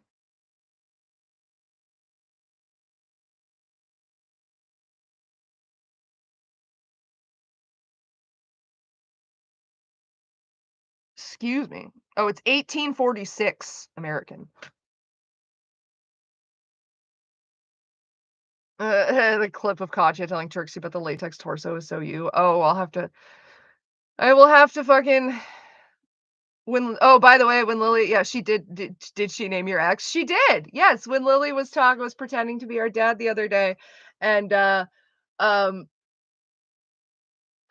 what was it my boyfriend said? It's funny that I'm a year older than the man that you call a pedophile and Lily shoots back, I never called Red a pedophile. Good thing we know who we're talking about, Lily.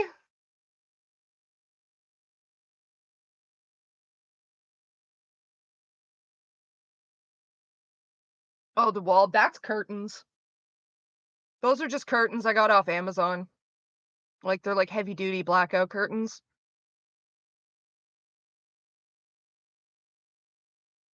Oh, that's so funny. Courtney, I ate fistful of beetles, Pete. I only ate the bee. The beetles I threw into the ocean, okay? Get it right. I look like a skinny alt. Aw, Jonas. Go get those records. Alright, fine.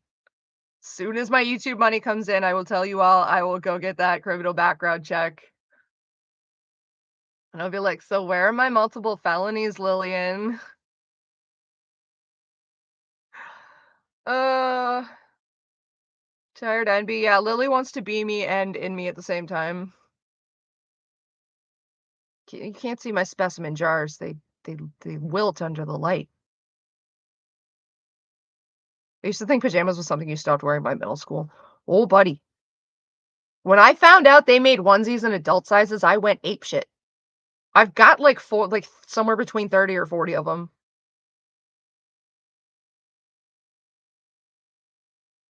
You're acting like Lily's completely maligned for no concrete reasons. Ye okay. You okay. I love that. Everybody did your boyfriend show the text to you? Yeah, I was sitting right next to him. Lily showing up on stream with a bad dye job? Please, come on, that is clearly my shtick. Fucking copycat. Since you never called me a cow? Bitch, you called me a cow in your posts about me! Oh my god, what are you talking about? You stupid shit. Oh my god, she was so much bigger than me. She was too big for me to have raped her. She obviously bullied me, but, like, I never called her a cow. I call everybody a fat cow now. I've called her a cow in my own posts about her, but I never called her a cow, guys. That is so not something I would do. Okay, Lily, and I never looked at you and said, "Big words, little boy."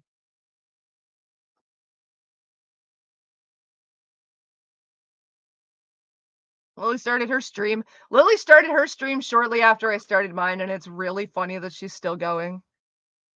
I think Lily's in the chat right now on a sock puppet account. No, but she probably has somebody watching. She used to have Hato watch streams for her. Hato Heart.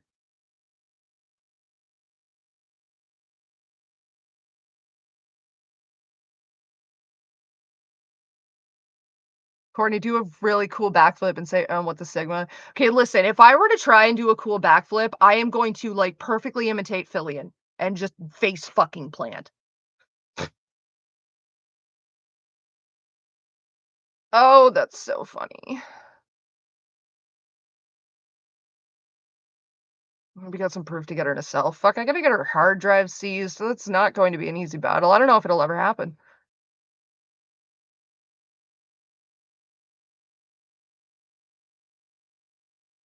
For a second, I thought you guys were saying that Lily was in the stream currently, but wouldn't show herself, as you said, Zomboy, it would be through a sock puppet. Yeah, or maybe Sabine is here. No, no, no. Sabine can't help but out of show herself when she's here. Sabine is actually Astrid. It's not even like Sabin Brown. That's her new fucking name. That's just Astrid, guys. We already figured that out. Sabin showed up here once before. Lily's a mastermind of lying. Oh my god. Not even close. She can't even keep track of her own fucking lies. Like, my favorite one, my very favorite one is, "Guys, Courtney's just a fucking meth head, so that means you can't believe a thing she says. She's never been a victim of anything. It means she's a horrible, absolutely trash person. That means she deserves everything she's gotten. Except the meth head that jumped me is just a poor, suffering woman who's just a victim of circumstance, and how dare you kick her when she's down on life with an addiction and a pregnancy, and she's homeless, and you're a monster." So, like, which is it? Is, like, me being a meth head something a mark against me as a person, but not the bitch who jumped me and lost? What are your plans for 5K? Do you mean subs? Dude, I'm only at 3.24 and I technically haven't even addressed the fact that I hit 3 yet. I don't 5K? We're not even close. We're not there. I appreciate the confidence, but dang. How many Subway workers could you beat in a fight with a McDonald's manager every 15 people you knock down? Uh, I don't know. See, I don't think Subway workers or McDonald's managers would fight me. I'd probably have a better chance at Waffle House or like a Popeyes in the States. Just call people worse names too. Yeah. Well, I mean, like, cow isn't even fucking the worst. Like, it's not even a bad, like, in my opinion, it's not even an insult. Like, moo, bitch. Like, okay, I'm bigger than you. Way to point out the obvious, Einstein. Like, no shit, Sherlock. I eat more. What do you fucking want from me? Am I supposed to be offended? Like, Jesus Christ, Lily. Kids at the school on the schoolyard playground could do better than that. My own inner thoughts can do better than that. Mom and dad do better than that trying to fucking compliment me. And all you got is cow. Just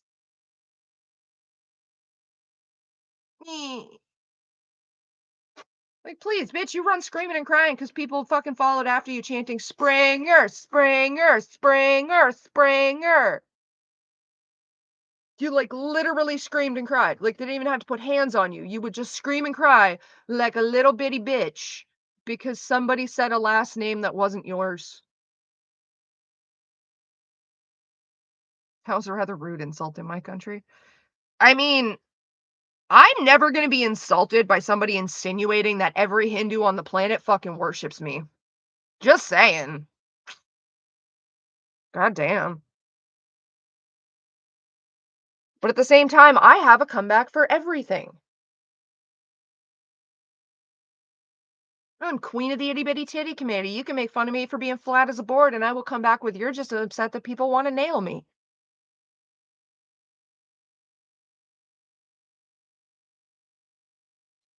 Just saying. A smooth plank is exactly what a carpenter's looking for. God damn, I used to work in a haunted house and fucking I used to have people like try to hit on me while I'm dressed up as a rotted corpse, and it's just like, oh yeah, dude. I'll do it in the voice. Fuck, it's more fun. When I worked in the haunted house, I just talked like this all the time, right? Because I'm dead and I'm supposed to scare you.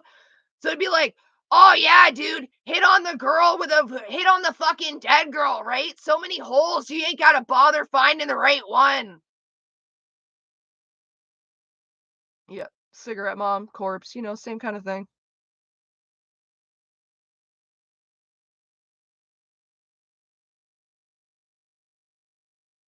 Mm. Oh yeah, the other thing about like, oh, Cameron made me play this game. Bitch, Cameron was removed from our house when we were 12. First of all, we didn't have a computer. Okay. So Cameron wasn't making you play games on a computer we didn't have. First of all, you just sounded like Steve-O. Oh God, that's great. Um, he never moved back in with us. Okay. Lily the Willy Wonky experience. Someone dropped the phrase Lily core in my server the other day and just like, it's perfect, but such a cursed thought. Oh my god. And then KP drops a fucking I don't know, was it 4chan, I don't know, it was a screenshot of a post thread from some website of somebody talking about something, and she's just like, I stumbled across this, and it just made me think of Lily, and I saw it, and it was just like, "Oh god, that is so Lily core," and then I went, "Huh, that's a thing now!" That was you, Mark? Yeah. That stuck. I'll drop what KP showed me in the fucking thing, in the Discord afterwards. I gotta go soon though, guys. I'm already late. I gotta get my shit together. So, Cameron never made her play any games, like, because Cameron was removed from the house when he was 12. We didn't have a computer. Me and Lily were 6 and 7 respectively. We didn't have a computer we could use. He never came back. Okay. Lily never went to visit him, and she, even if she did, the group homes that he was in didn't have computers to play on. Okay. It was like late 90s, early 2000s we're talking here. Um, when Cameron was living with our various grandparents, she never went to visit, and they didn't have computers. Um, Cameron aged out of the system by 18 and then was on his own. Fucking again, Lily never spent time with him. He would come by the house to essentially like fucking convince my mother or my father to give him money for something, and then he would basically assault Lily at every chance he got. But I don't even know when he supposedly would have made her play this game, considering at the point we had a computer, the two of them weren't even alone together. And when they were alone together, it was because Cameron took her to his little fucking fucking security guard company training thing so he could shoot her with a taser.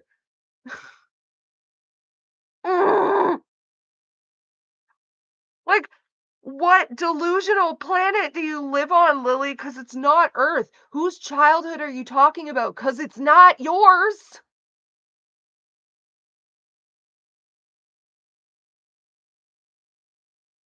Lily said she contacted with her brother so she would meet her nephew. Well, one's a niece, one's a girl, and that just sounds very creepy. Oh, we already knew that. Well, why does Lily even tolerate Cameron? Cameron has kids.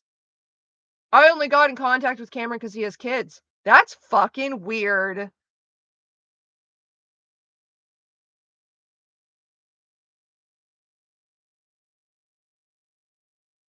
Oh God, what else?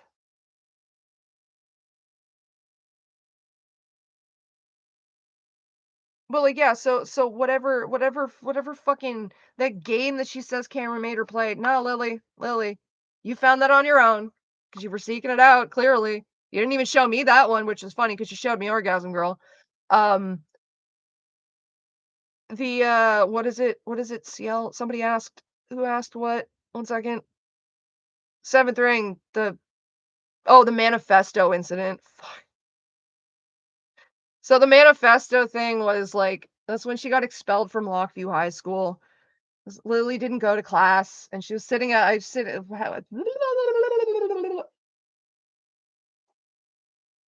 Okay, take 2. Tub girl. I've brought that up before. Um, so Lily was skipping a class, and one of the teachers who was pregnant told her to go to class and like put her hand on Lily's shoulder, and Lily freaked the fuck out and tried to stab the pregnant teacher with the wooden shiv she had just made in shop class, the class before. And when that didn't do anything or didn't work or whatever, she tried to push the same teacher down a flight of stairs and shit, screaming and yelling and hollering and making a huge fucking commotion and shit. So they called cops, obviously. She didn't manage to push the teacher down the flight of stairs. Thankfully, the teacher was okay. So they called the cops, and the cops detained her, which is not an arrest. It is just simply when they put you into custody to control the situation. They detained her until my father got there and then released her to my father's custody. And in the meantime, while she was in police custody, she started screeching about she was going to kill a house, like She wasn't screaming how I was gonna at least she just wasn't saying, "I'm gonna kill everybody." She was, like, directly screaming at the school, "I'm going to kill you all. I'm going to fucking kill you all. I'm going to come back here and fucking burn this place to the ground. I'm going to shoot you all," like, freaking the fuck out. So, of course, cops had to investigate. They gotta do their due diligence.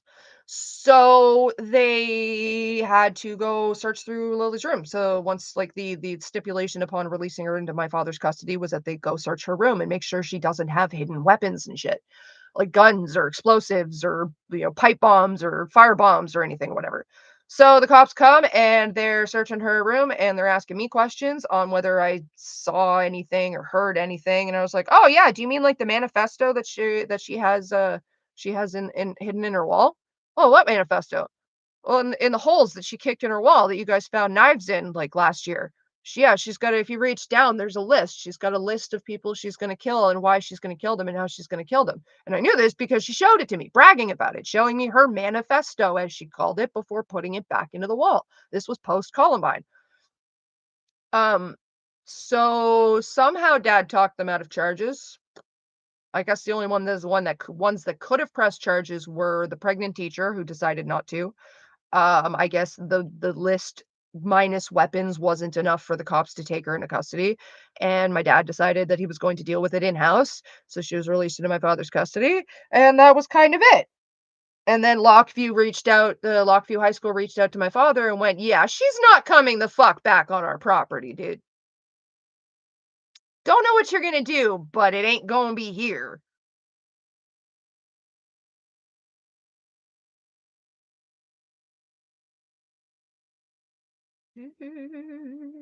Does she have issues with this teacher or something? No, Lily had issues with being told to go to class, period. Like, that's the thing. Lily would, like, explode because you told her that it was time to go to class. Like, seriously, like, Lily would freak the fuck out and have, like, the most violent, explosive fucking meltdowns over the dumbest of fucking things. And, like, our parents tried to brush it off all the time with, "She has a diagnosis, it's not her fault." I don't give a shit, man. When you're having explosive fucking do our family swear? No, not really. No. No, no, our parents aren't big swearers. Me and Lily always have been. Lily always did it around our parents as, like, an indignant sign of rebellion. I saved it for not around like, I would swear around my friends and then not swear around my parents because I just didn't wanna hear it. I didn't wanna get in shit just for saying the word shit, so I wouldn't say the word shit around my mom. And then I got to the point where I had, like, taken off and I was, like, 19, 20 years old raising a kid, someone else's kid, myself, and I swore around my mother, and she's like, "Duh," my mother's like, "Don't swear around your mother, Courtney," and I'm like, fucking why not, bitch? I'm 20." Cameron's not alleging anything, so he's more convenient. See, my theory is the fact that, like, I'm pretty sure I'm right on the fact that Cameron absolutely abused Lily too, but Lily's okay with forgiving him for it. One, because she's an incestuous fuckhead, and two, I'll cover your back and lie for you if you cover my back and lie for me, because they can both sit there and go, "Hey, look at that. We both abused our sister. Let's have some brotherly camaraderie and just band against her and say she's lying." That's what I'm pretty sure it is. Oh, also, we'll go double dutch on my kids. Is a possibility I have not ruled out yet.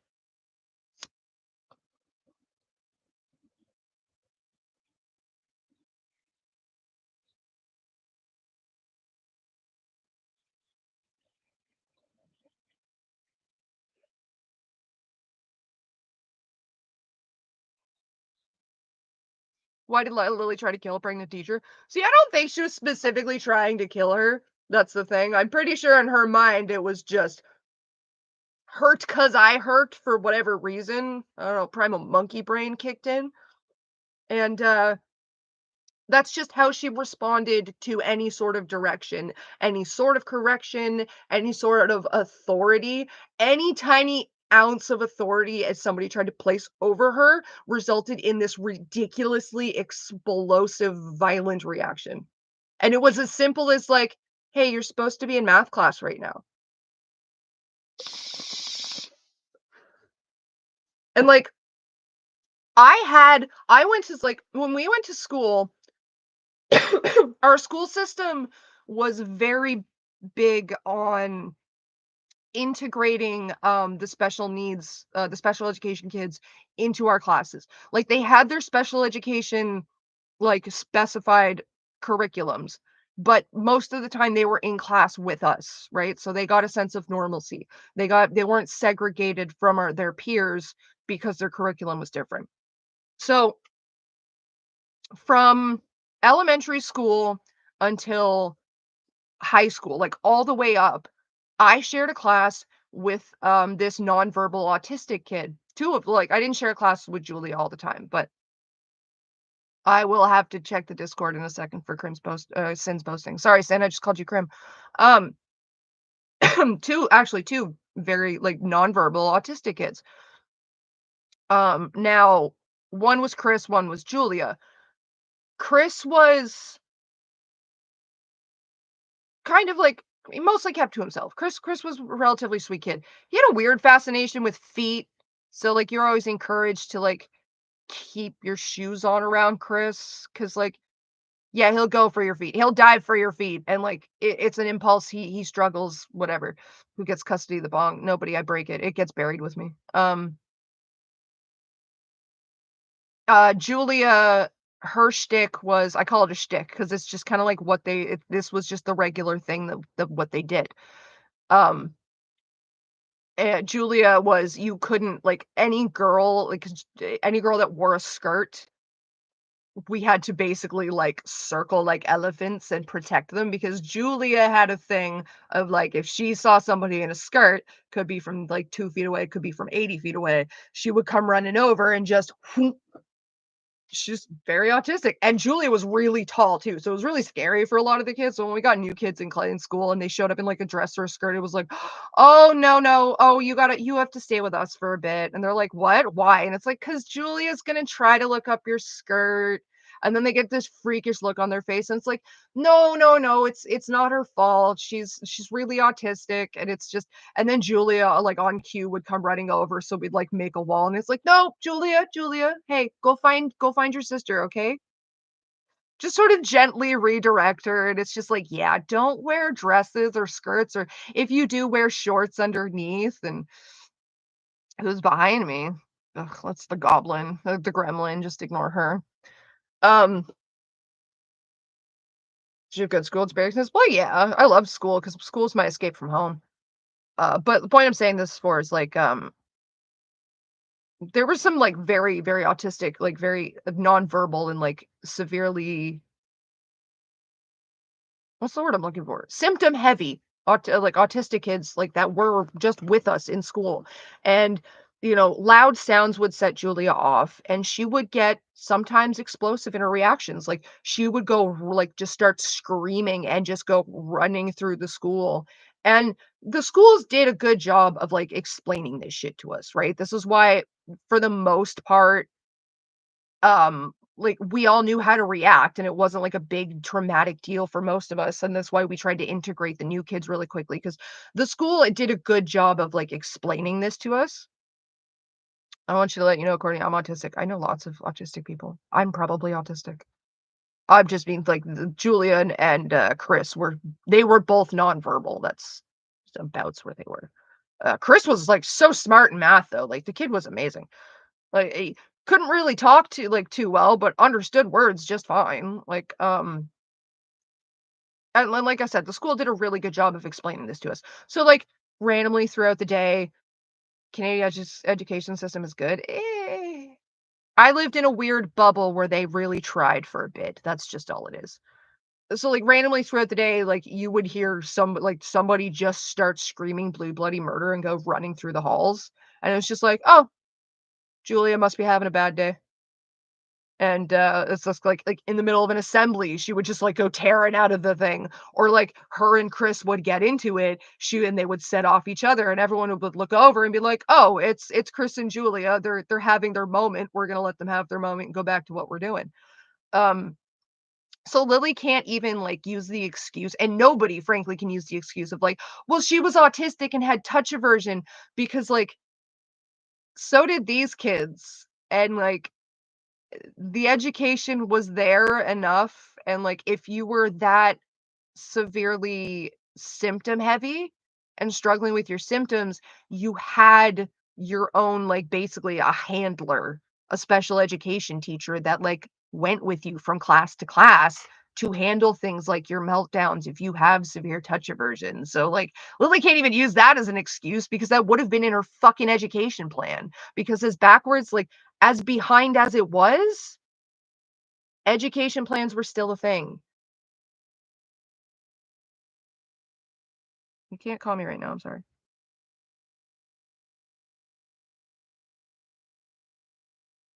Sorry, I have to message my boyfriend.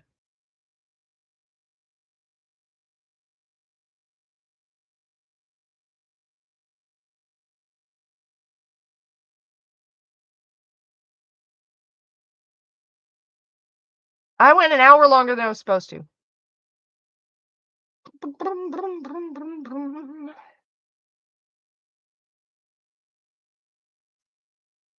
So, like, yeah, Lily just, like, would explosively freak out for no fucking reason whatsoever, or, like, the tiniest fucking reason whatsoever.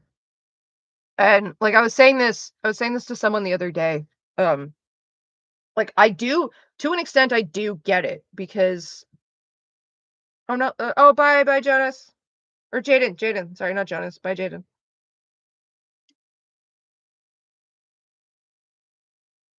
I mean, I'm not leaving just yet, but I am definitely wrapping up.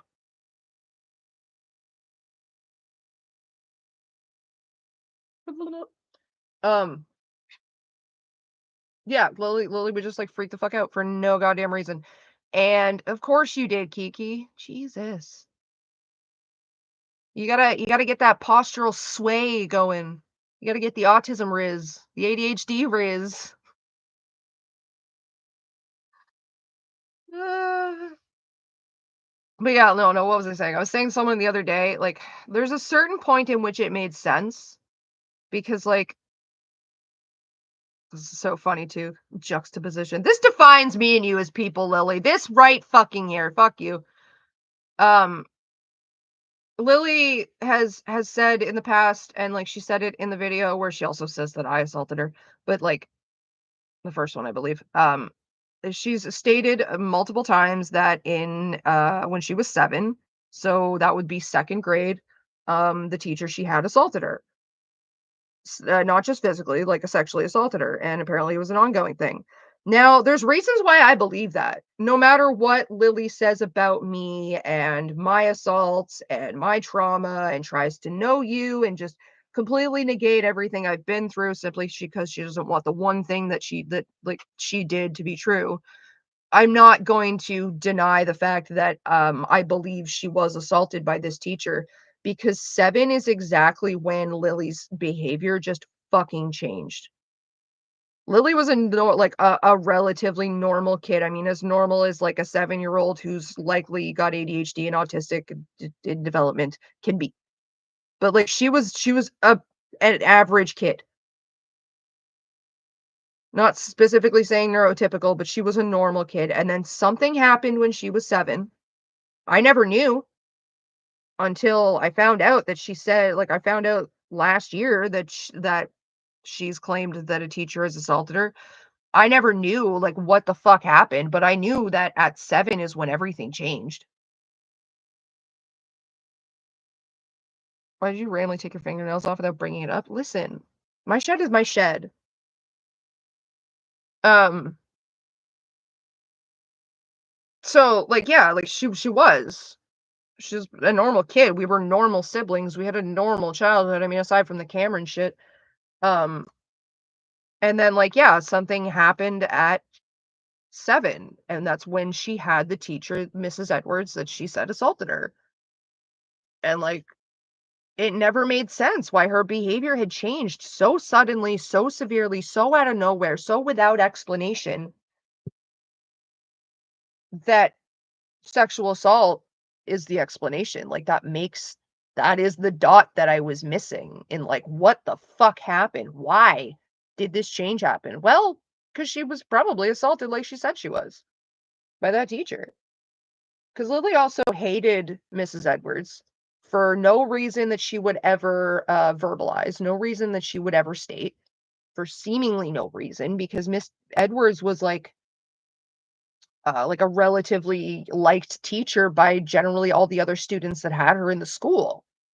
Like, it's not even like she was an overly strict or she was a mean teacher that people didn't like. She was actually one of the favorite teachers. Um, so just the fact that that Lily hated her just so much made absolutely no sense. Because I even had Mrs. Edwards like 2 years like the following when I got into grade two, and I'm like, what was your problem with this woman? Like, she's a great teacher. She gets a cake every month for the people whose birthdays was in that month.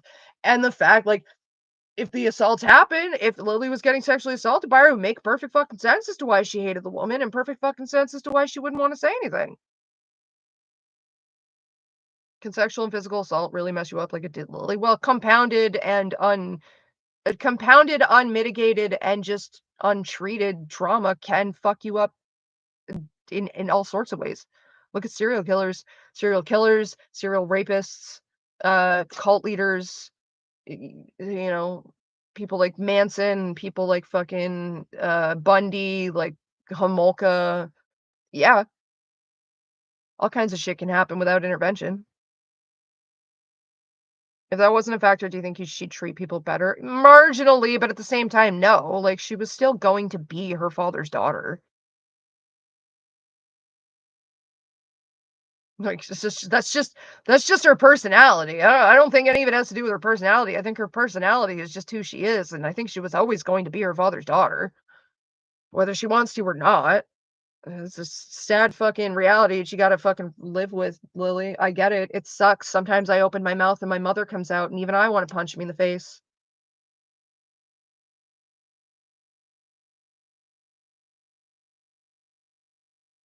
Um, but yeah, like, and it's funny because I will sit here, regardless of how she acts, regardless of what she says about me and my assaults and my trauma and my history and my childhood and my past and whatever, I'm still going to believe that she was assaulted by that teacher because there is no such thing as a perfect victim.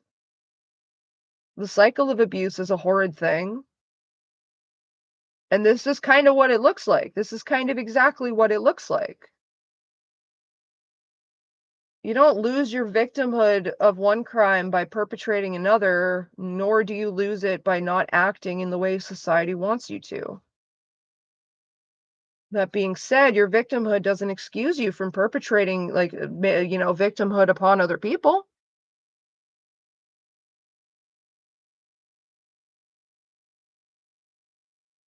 Trauma or not, Lily could have been different if she chose to be different. The thing is, she didn't choose to be different. I got all the same trauma and then some. I chose to be different.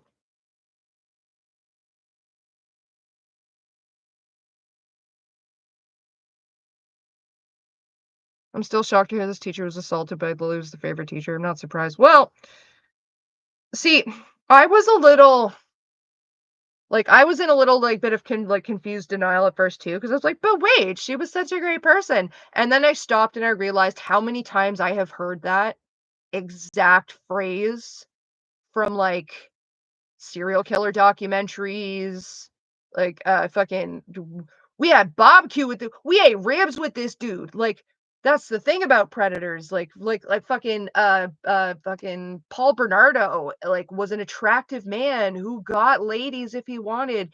He worked fucking Ted Bundy worked at a suicide prevention line. Like, these people hide in plain sight for a reason. Like, they do better if people think they're a good person and the favorite and well liked and loved and respected than they do as someone easily blamed, because then they can push the blame off the accusations off by being like, "But I'm such a good person." What do you mean? All the kids love me. I couldn't possibly be hurting them. Like, I kinda like, I had because I had that thought for a moment too. It's like, "But I had her, and she was such a great teacher, and she didn't do anything to me."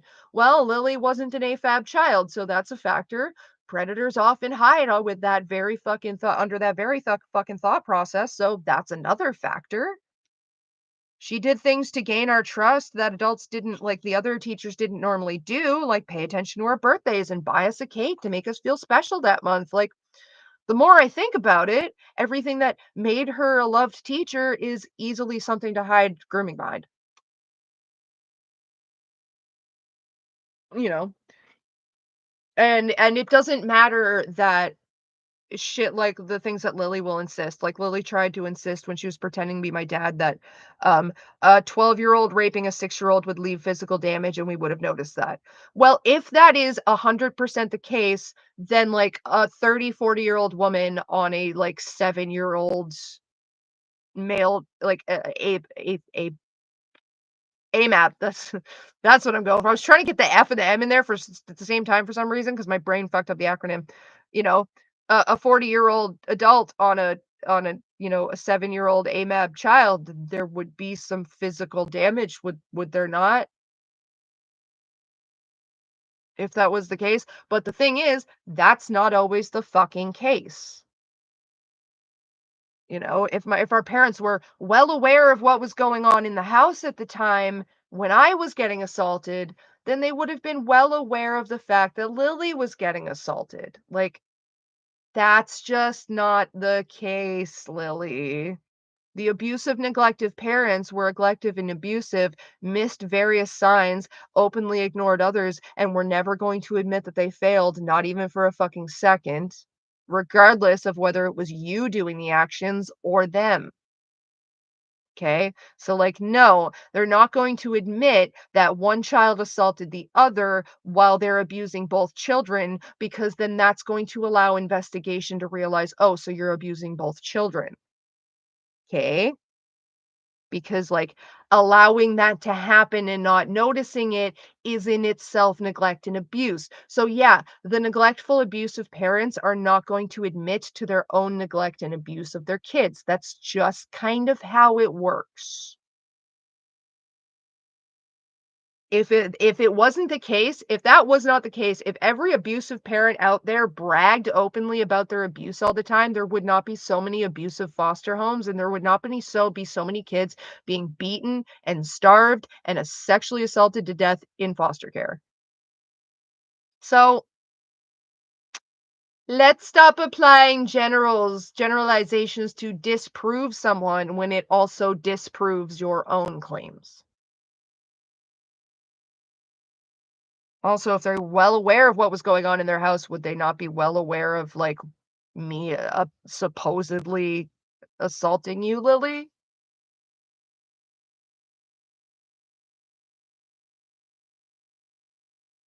Like, you're not even supporting your own theory here. Oh, she's still on about that DeviantArt one? Oh my god.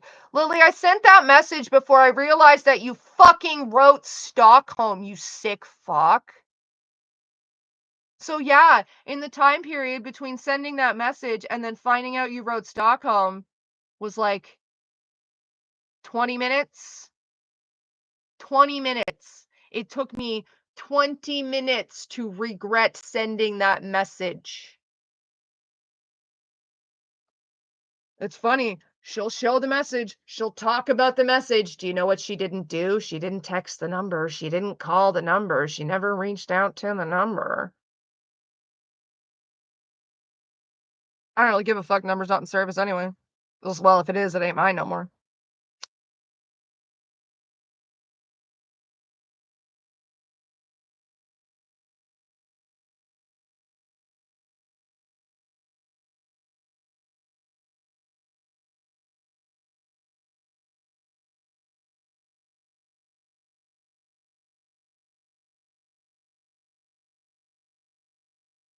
Why is she lying about you and others she hates? Because Lily opens her mouth and a lie comes out. Oh, please, Courtney.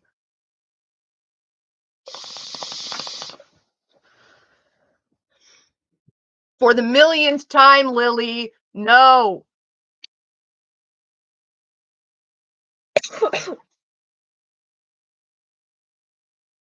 Not even to save my own life. Lily, I would not fuck you with your dick. Bathroom, that's where I'm heading off to. Off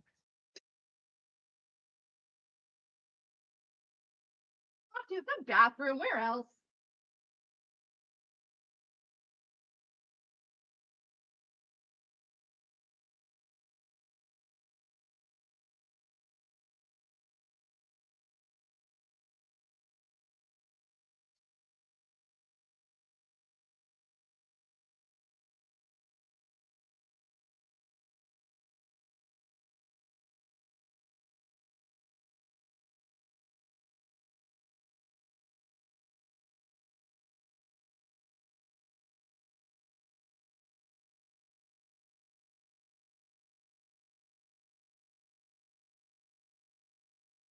Oh my god.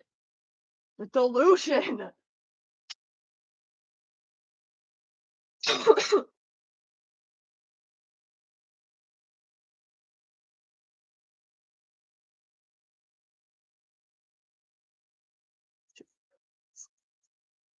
How baked am I right now?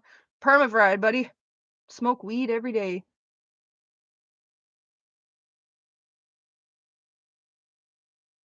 This body is fueled by weed and caffeine.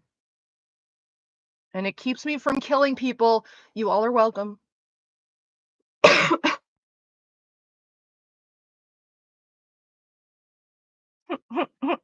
Lily's done that a lot, haven't I?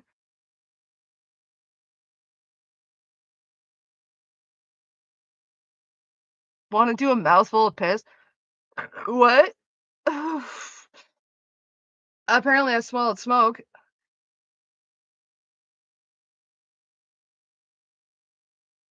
Oh yeah, the game.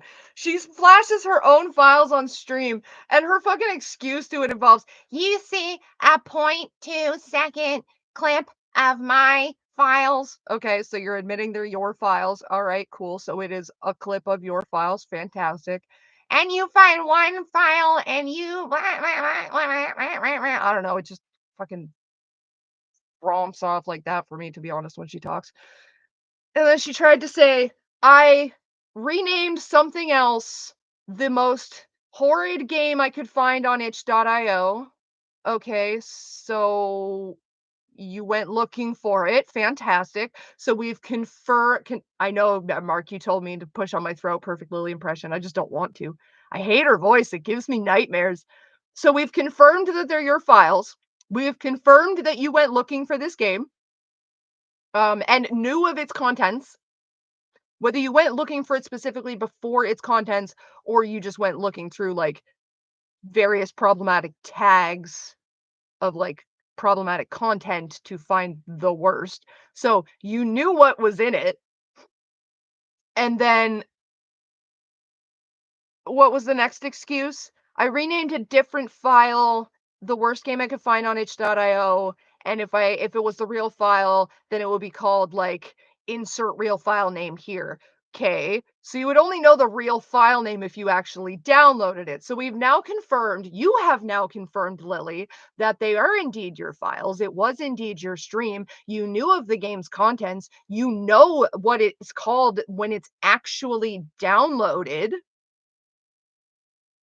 Not looking great for you, Lily. To troll the stalkers watching my stream. Okay, all right. As a like, just as a hypothetical PR consultant, let's break this fucking down. You have multiple allegations of being into incest, a handful of allegations of being a sex pest, more than a few allegations of being predatory towards children online, and allegations from your own sister of incestuous fucking sexual assault, abuse, and rape. So you fight the allegations by having an incest game on your computer?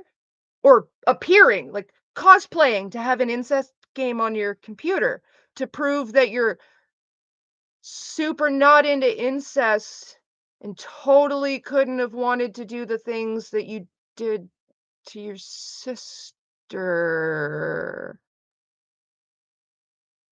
Oh boy, I don't think we can spin this in a good light. E. Oh gosh. You don't think before you speak, do you, verbal diarrhea? That's your new name, verbal diarrhea.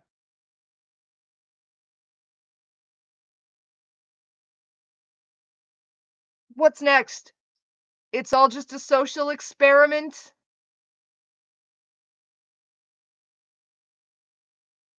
Ah, do you guys see why I'm like stoked to end my genetic line?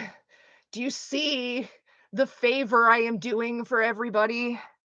Like, your children's children can pay homage to me when the scourge is completely gone. I will take myself out of the final equation once I am the very last of my kind. I love it. I love it. I love being me. I love being me so much. It's just worse than the Voosh. Oh god, it's just worse than what? I don't know. Has the Voosh did the has the Voosh raped people? Has the Voosh groomed children? I don't pay attention to the Voosh. I just know he's a fucking tard. People can get mad at me all they want about that. I really don't care.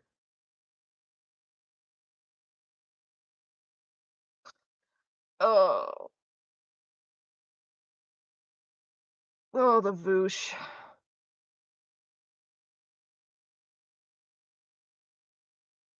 I just avoid the Voosh. Mostly because like politics are not my jam. I hate politics. Politics. Oh fuck! What is my hair doing? Politics are just the dumbest thing to me. I just hate them so much.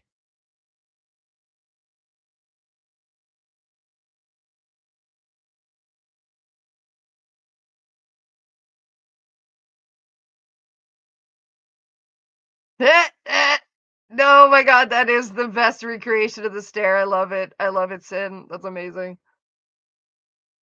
So much fun. A thankless job. Because Voosh didn't bury himself in a bigger lie like Lily did. I don't know, man. Voosh has a habit of telling on himself too. Like, we wouldn't know that he put his gecko on his dick if he didn't tell us that he put his gecko on his dick. Like, I'm just saying. Some things can be inside thoughts. Some things can stay inside thoughts.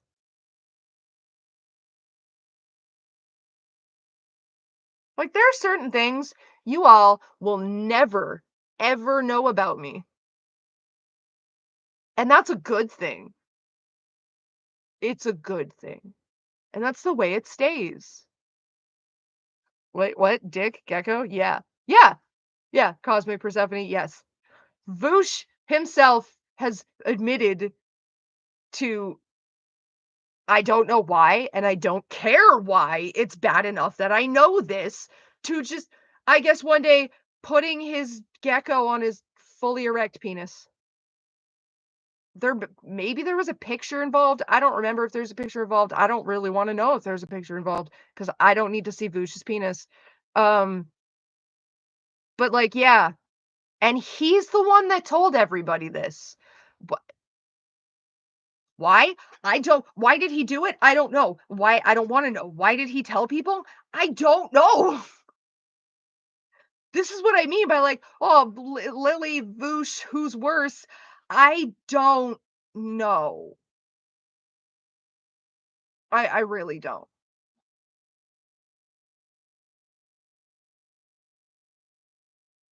That's like asking me who's worse between fucking uh Keemstar and what's the one there? Used to be Trisha Paytas and him used to do the podcast together. Frenemies. What's his fucking name? God, so memorable. Ethan Klein, thank you. Yeah, that's like asking who's worse, fucking Keemstar or Ethan Klein. It's like, uh, hmm. Or even like Trisha Paytas or Nikocado Avocado. Which one's worse? Eh,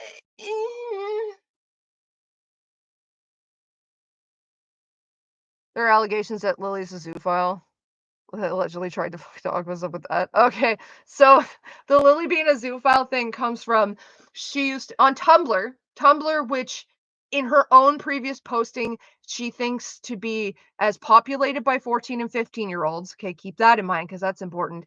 When she was on Tumblr, with her old blog, she did what she called TMI Tuesdays. So people would send in not safe for work asks and she would answer them. This is when she was covering her pony content. So she's covering children's content with a large children audience where like back in the day where it was kind of like why are there adults getting into a kids show? This is weird. Like this is for kids. Stop it.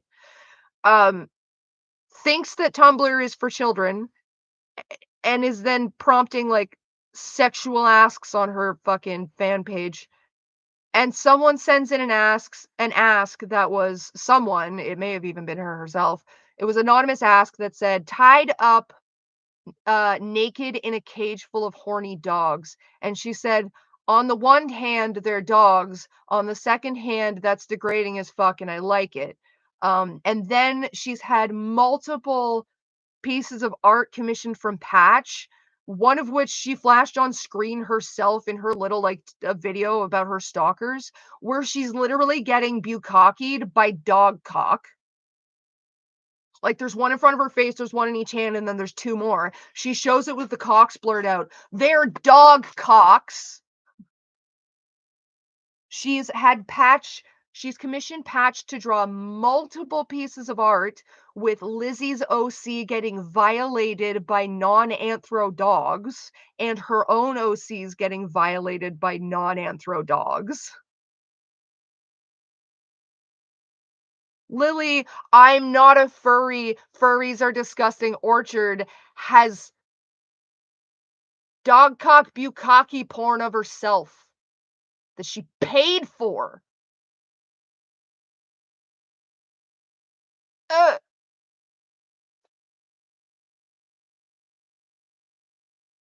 Apparently, we're still talking, but I do need to do some stuff on this computer.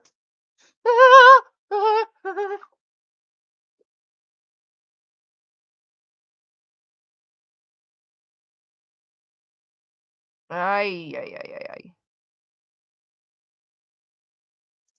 That's gonna get in my way.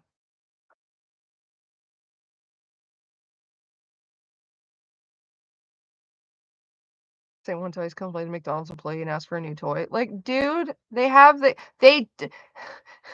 to go to a different store to get a different toy, my guy.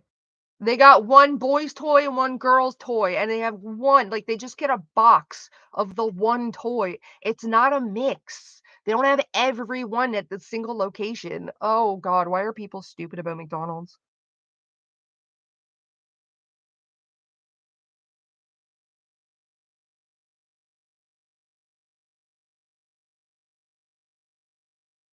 Sorry, one second.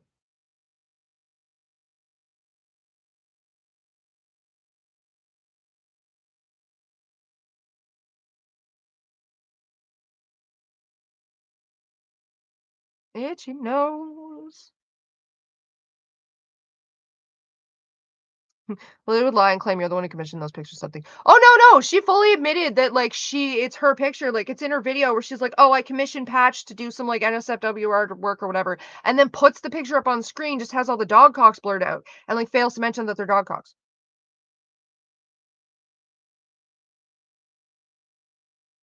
Meow, meow, meow, meow. Uno momento.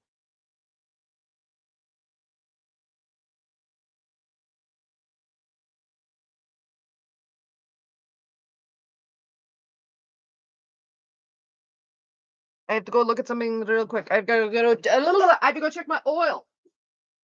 Words.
All right, Mac. Message retracted. Oh, but I didn't get to see what you said.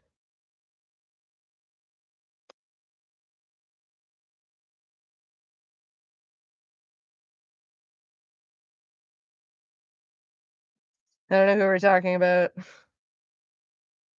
Hi, Administroni.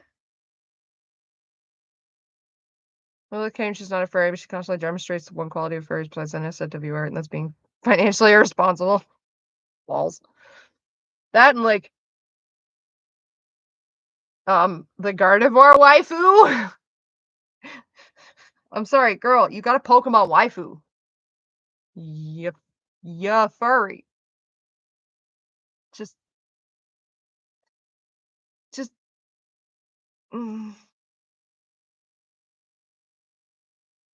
But she's a fucking contrarian and she's got to be fucking on the side of like I'm too cool for that.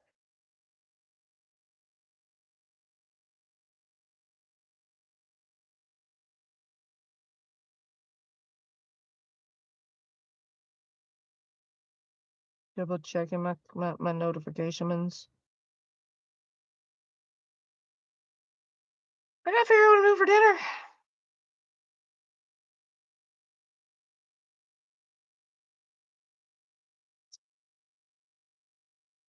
Bum, bum, ba, bum, bum. What did Lily say this time? Oh, she's streaming. She's been streaming the whole time I've been streaming, which is coincidental. Hit or miss. I guess they never miss, huh?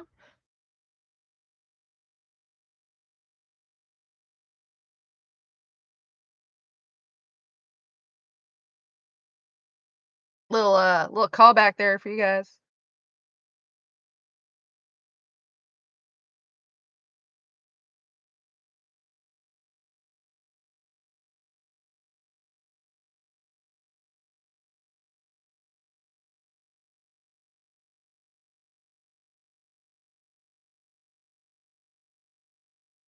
Sorry, 1 second.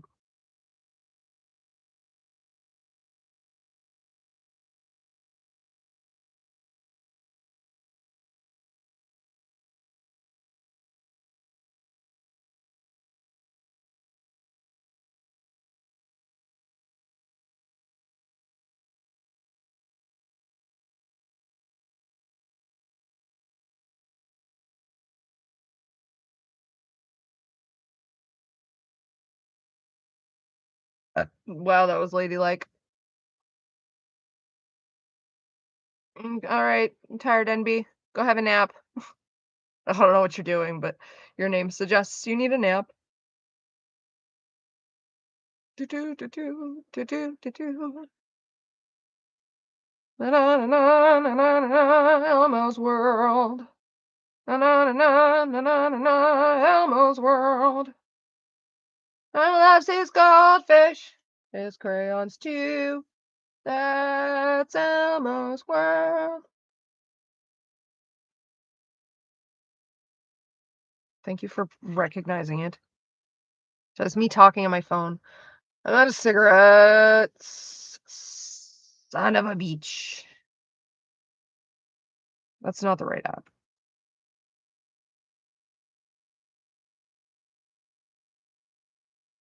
Have fun at the shops.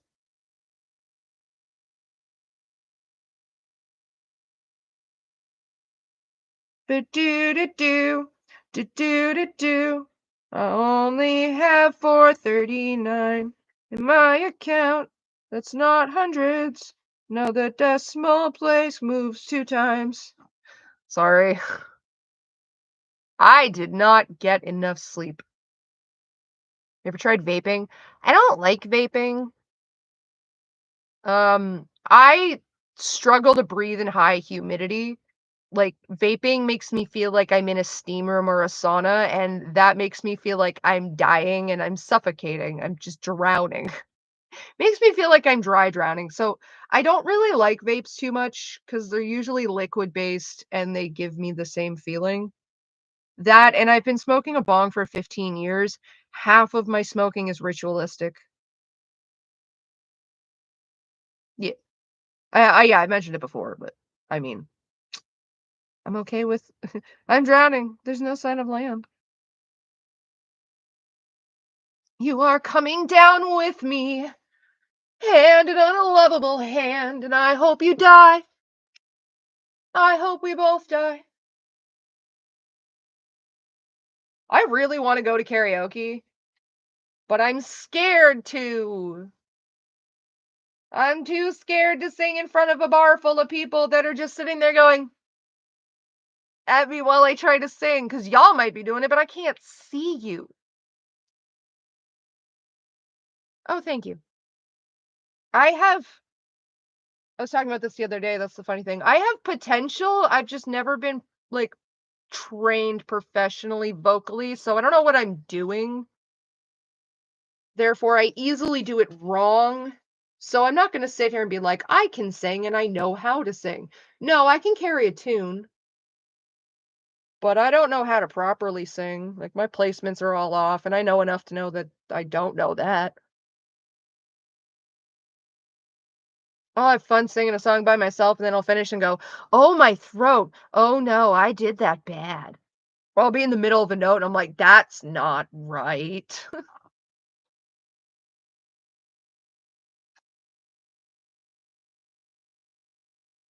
I like singing, though, it's fun. I have fun doing it, and that is the point.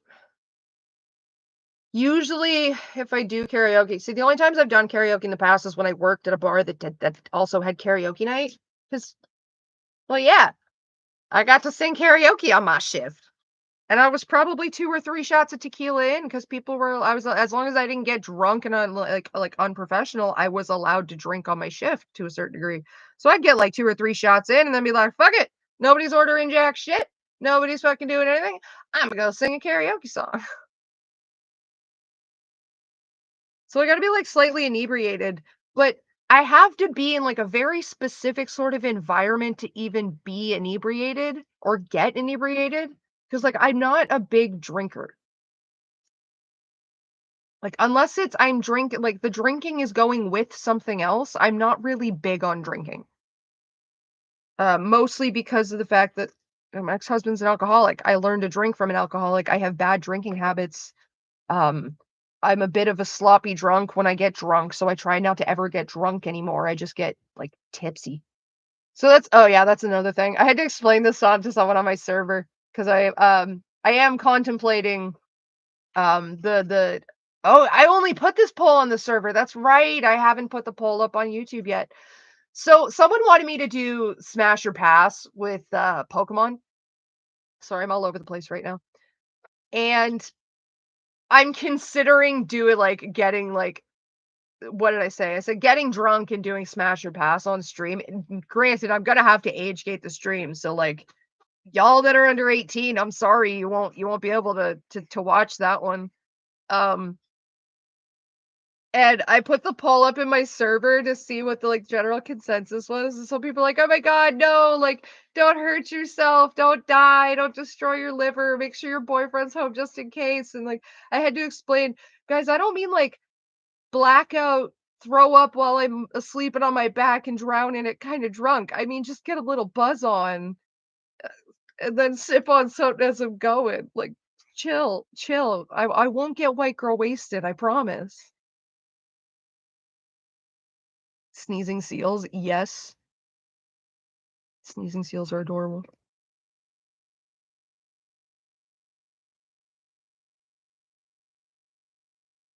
I'm technically still here because I can't find my shirt, but I love the Mountain Goats. To be honest, that is the only song by them I know.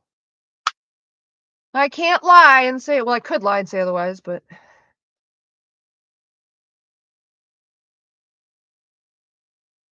Smash or pass Google slide of mythological creatures. That's awesome. They know. They do know. But guess what? They're making it. They also are one because they're contemplating smash or pass for everything they're contemplating putting on the list. They're just outing themselves. So not only do they know, they're also one, and they are trying to parse your judgment of their tastes. Yes, that's how you use the word parse, Lily. Bitch. Think your parents will feel the effects of the June vid? I hope my parents feel the effects of the next hurricane that comes through.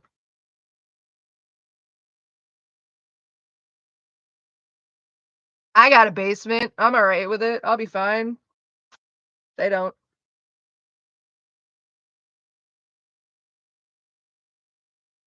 I'm back with a Wawa hoagie. Congrats. I'm excited for the June vid. I'm not gonna lie. Emily excite. It's already like, if I remember the timeline of him posting about it correctly, because like, to be clear, to be very clear, I've had no contact with June as far as I know. Like, he's never reached out to me going, "Hey, I am June the King, and I am making this video, and let's talk about it." That ain't never happened. So everything I know is from like his community posts about it, or what he's put out there publicly, or like someone else has put out there publicly. Just to clarify, I ain't got no inside info. But if I remember the timeline correctly, he posted like last month. It was like sometime in the beginning of August that the video was done and it was off to like the editors or like the rest of his team, whoever, like whatever the finishing touches was on it, and that the Dark Side Phil one was set to drop. Well, it's my cat coming down the stairs. Was set to drop for a specific date, which was like a couple of days ago, I think. So I'm pretty sure that means that the next video that's going to come out is going to be the Lily video. And given how long it's been between when he said he was done with it, like with how long the rest of his team has had it, I kinda have to assume that it's going to be done, like, probably within the first 2 weeks. Probably gonna be out in the first 2 weeks of October. I'm speculating here. I don't know jack shit. He had to re-upload the Dark Side Phil vid because of being a bitch with with copyright stuff. Yeah, yeah, fair enough. Which is very obviously going to happen with Lily. That might turn around and, like, make him have to tweak things in the Lily video to avoid, like, a similar problem, so that might slow it down a little bit. But I'm still gambling on it being within the first, like, 2 weeks, which marketably would be the best time to drop it, because you drop it, like, around the beginning of October, and then if you think about it, because here's what I was saying to somebody else. I don't necessarily think that the June the King video is going to be like the thing that topples Lily. It's never going to be one thing because she's never going to be fully gone. The whole point is just to get her influence away from like creating more victims, right? That's basically the only goal that we really can settle with. Like justice is a pipe dream. It'll probably never happen, and if it happens for some, it won't happen for everyone. She's never going to be fully gone off the internet because she's never going to take herself away from it. If like the YouTuber moves her platform, she'll just get one somewhere else. Like there will always be more to it. Like the most we can really be happy with is taking away her ease in which she gets more victims. Right, just making it difficult for her to get more victims. So like the June the King video isn't going to be the thing that ends her YouTube career, not even in the slightest. But he is of a sizable enough channel that he's going to be, I believe, a domino effect of other creators talking about her, bigger creators talking about her. People like keep asking why has like how has nobody covered Lily? How has had none of these bigger channels covered Lily and whatnot? And it's because, well, the big channels are the big channels because they follow the algorithm, right?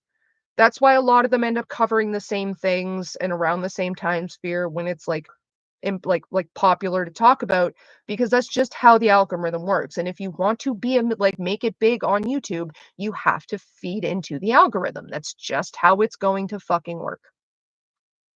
So yeah, the bigger content creators are never going to pick up something that is small and niche. They're never going to start talking about something that very few people have been talking about before. They're always going to piggyback off of smaller creators than them, who are piggybacking off of smaller creators than them, who are piggybacking off of even smaller creators who are getting it from the people who aren't even creators, right?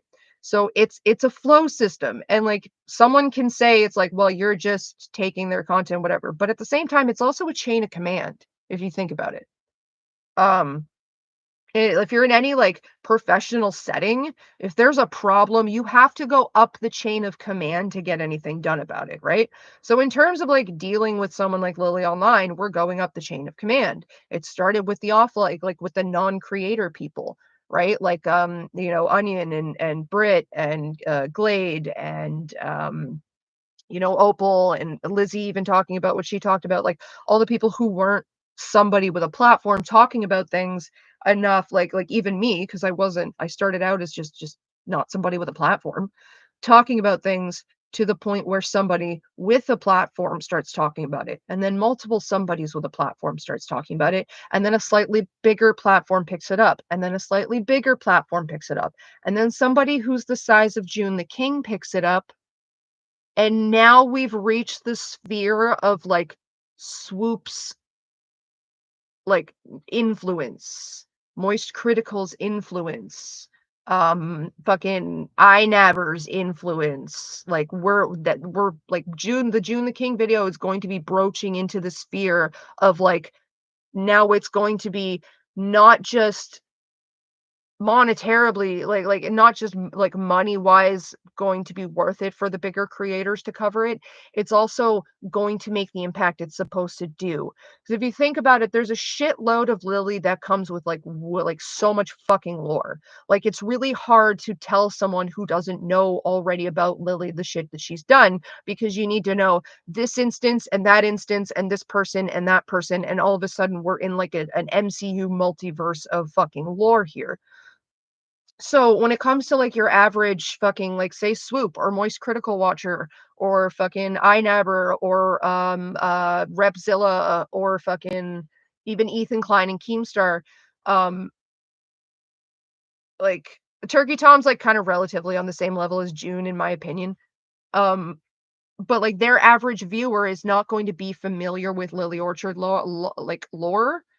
So if they were to drop a video to be like, well, here's like Lily Orchard and a problem and everything, and there's not like a single fucking instance that their fan base can draw from, their fan base is going to ignore the video. The video is not going to do as well. The creator's more than likely going to like just kind of let it fall to the side, abandon the project maybe, because and I get it. I do get it, because like the big creators, they do put a lot of time, they put a lot of money, they put a lot of effort, and there's a lot of shit that goes into making high quality, like well produced videos.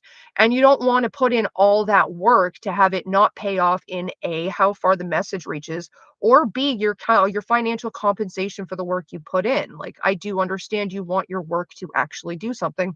So they're going to wait until there's enough background information to give a rundown, or for people to have like their own fan base to be like, hey, I've just started hearing about this from smaller creators. Do you think you would cover it? Because then not only is she like already talking to the people who know Lily lore, there's also something for like her own fan base who doesn't, to like get a foothold on. Otherwise, it's just a sheer wall you're expecting these people to climb. People aren't going to climb it. They're going to look at it and be like, well, fuck that, and walk the fuck away. But if you start giving people footholds, they'll make their way up. It just happens. That's just how the ecosystem of like this kind of shit works. So I really think the June the King video, with him being of a sizable enough channel, is going to be the thing that broaches that last final sphere, where the bigger channels will be like, all right, well, this is obviously something to like start keeping tabs on and maybe make videos on, maybe like look into. And like especially if someone like Swoop looks into Lily's background. mm,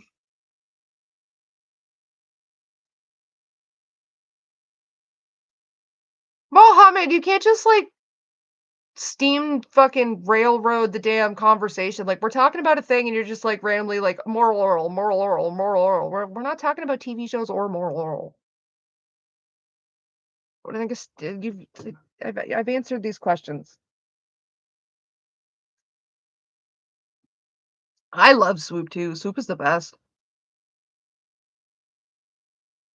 Even honestly, even if Paige Christie, also if Paige Christie were to cover Lily, especially too because Swoop and Paige are both black women, like Oh god, if either of those 2 looked into her. Oh, that would be deadly. Be interesting if Soup interviewed you or something. I would fangirl, I think. Jesus. I'd be so honored. Like, "Oh my god, no." But I wouldn't be able to because 'cause I'd have to be serious because it's an interview, and she's very serious in her interviews. She does good interviews. The woman is educated, right? Better get that mic ready. I know. Oh my god. That would be terrifying. That would be so terrifying. Decided I'm back. Decided to come back. Welcome back.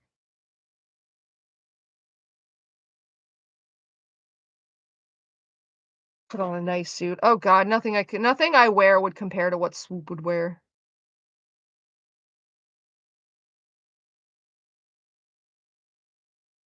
The woman is a goddess.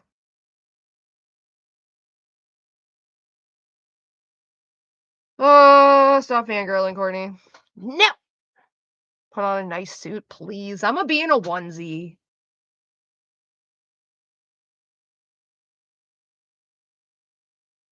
Your boyfriend has ties, right? No, no. I'm gonna get a cow onesie. What are you guys talking about?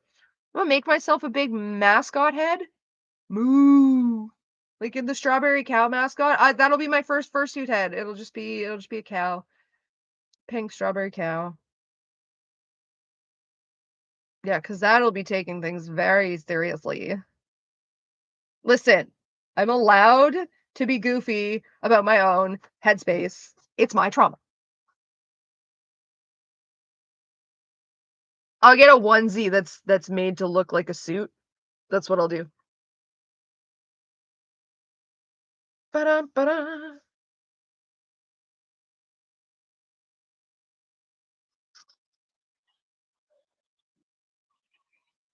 Wake up, computer. Wake up, computer. Wake up.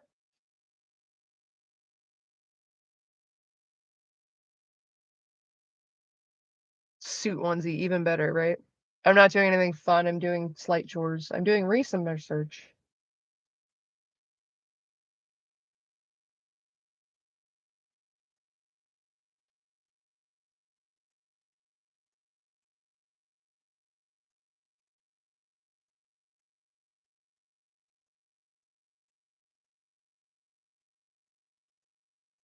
Excuse me. I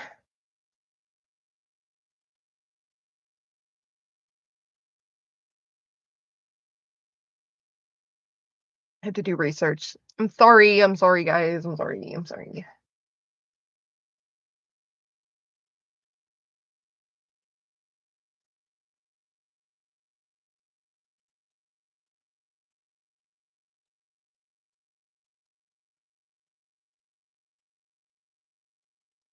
Okay, what's up? Hello. My girlfriend cooks crack in our kitchen on the stove. In fact, we have drugs in every part of our home.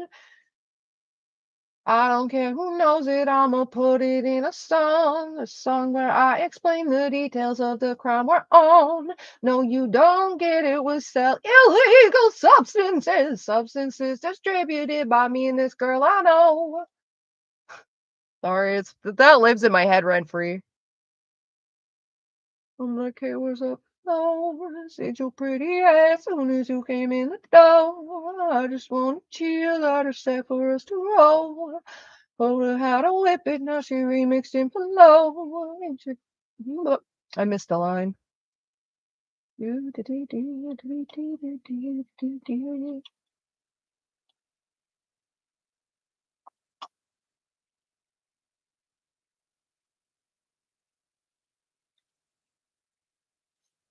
Singing in cursive. No, that's Fetty Wap.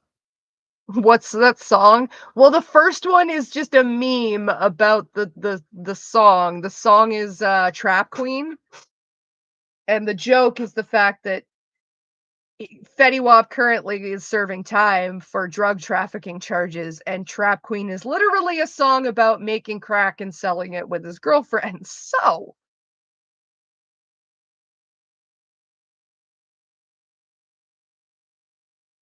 uh, I'm like, "Hey, what's up? Hello. Seen your pretty ass soon as you came in the door. Married to the money, introduced her to my stove, the stove where she cooks crack. Showed her how to mix it. Now she remixing phyllo. So she making crack because he showed her how to make crack. She my trap queen, which is a drug term.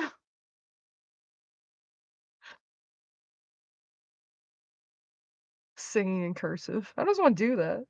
Watermelon sugar, ah, watermelon sugar, high, watermelon sugar, high, watermelon sugar, high.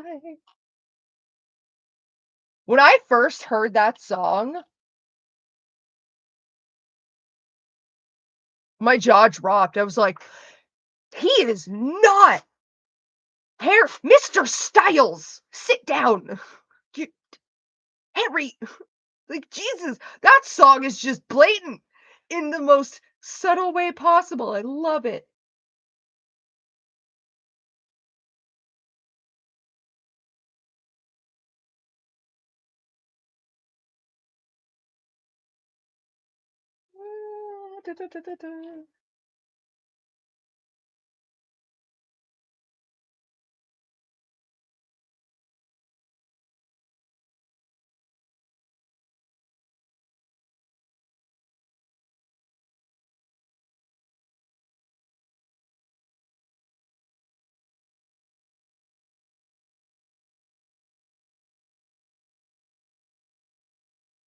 Sorry, I gotta write stuff down.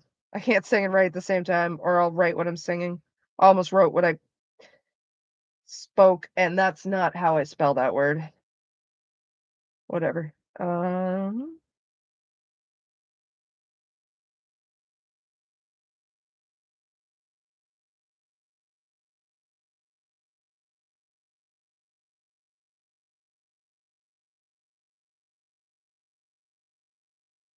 Sorry, I need to do mortgage homework.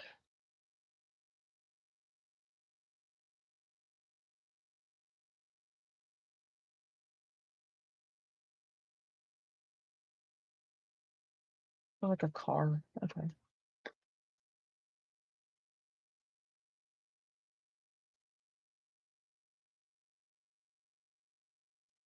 So Canada.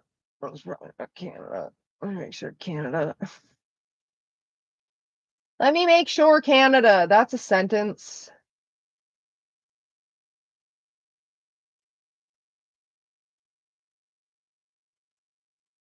I mean, yeah, sandwich over.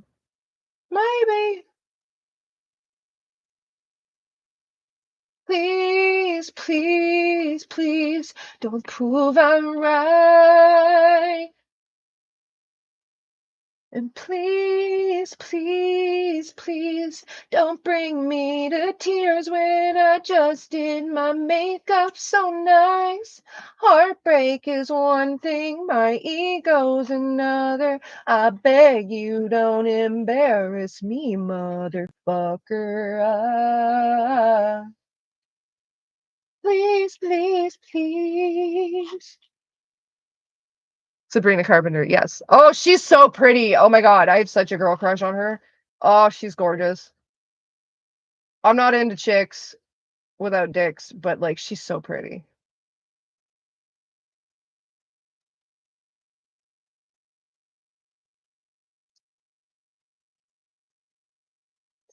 I also like I don't even know where I found this. I was just scrolling through YouTube shorts where it's just some guy's like roommate is singing that on karaoke and he's just like, heartbreak is one thing, my ego's another. I beg you don't embarrass me, you dumbass.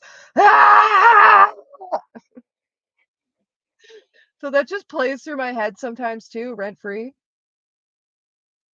Heartbreak is one thing, my ego's another. I beg you, don't embarrass me, you dumbass. Ah! Just it just lives right there.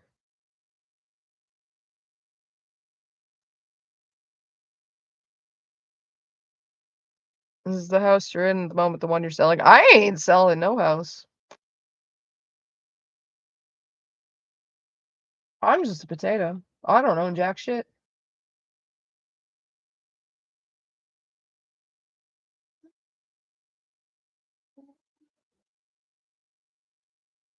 Please, please, please prove I'm right. Please, please, please. Why don't you go and kill yourself fucking tonight? I don't know where that came from. I missed when I was in the chat last time. Me just kind of unhingedly singing and trying to find information that the Google search page doesn't want to give me. Just use the terms you found, Courtney. Wow, maybe use your brain. Work smarter, not harder.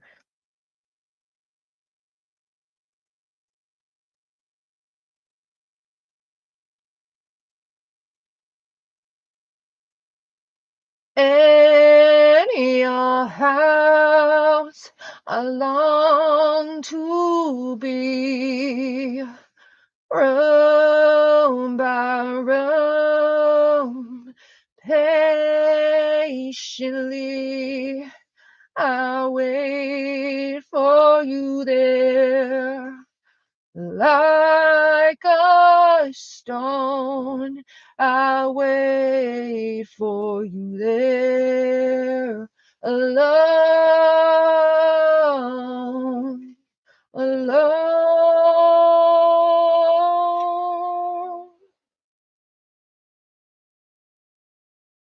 Kate Bush? Who's Kate Bush? Imagine Lily trying to sing. Ooh. I don't know. Imagine Ben Shapiro trying to sing. It's about the same fucking thing.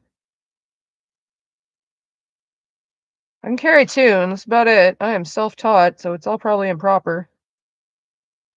I don't know. I used to just try to imitate like actual kid people who could sing when I was a kid. Oh, if I only could, I'd make a deal with God, and I'd get him to swap our places. I'd be running up that road, be running up that hill. What am I saying? That's just a really like dramatic imitation. Like I said, I learned to sing by imitating other people's voices, so.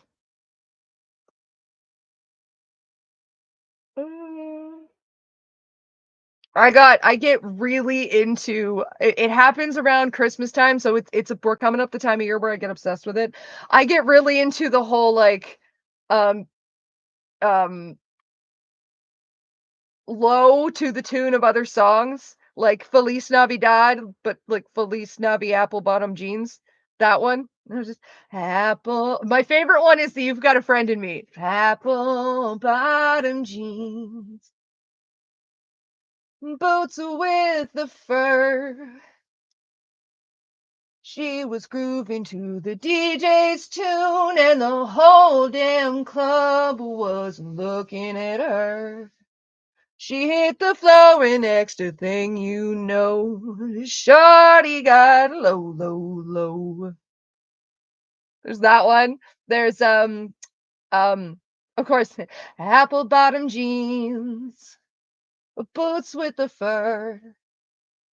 Shawty had the whole damn club looking straight at her. Baggy sweatpants, Reeboks with the straps. Then she turned around and gave that big booty a smack. She hit the floor, and next thing you know, she hit the floor, and next thing you know, she hit the floor, and next thing you know, shawty got low. That one's my favorite.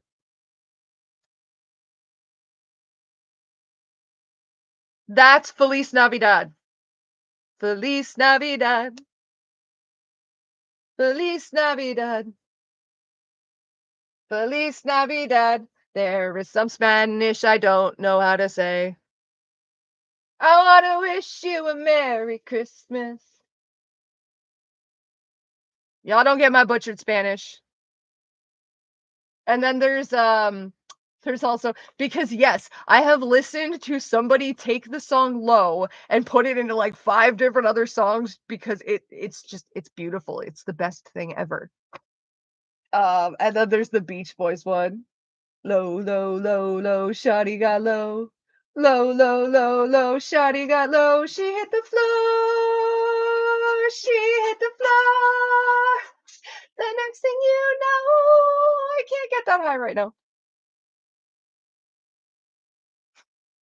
369, damn you fine. Oh, she can suck it to me one more time. Get low. No, see, I prefer to the window, to the wall, till the sweat drops down my balls. All these bitches crawling.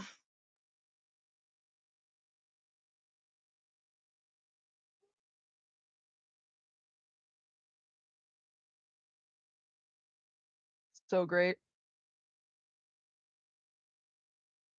This is what I do in my free time, guys. I do shit that I'm supposed to do, and then at the same time, I listen to stuff like that and then imitate it.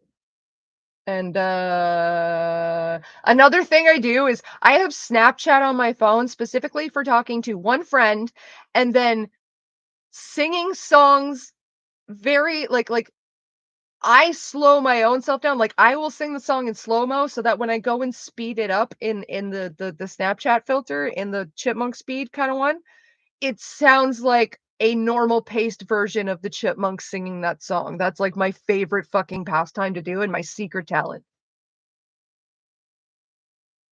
I'm really good at getting the pacing right, and just, like, I don't gotta pitch anything down, I can just sit there and just sing at the right tempo and at the right notes so that when I speed it up, it just sounds like the Chipmunks version. I love it, I love doing it.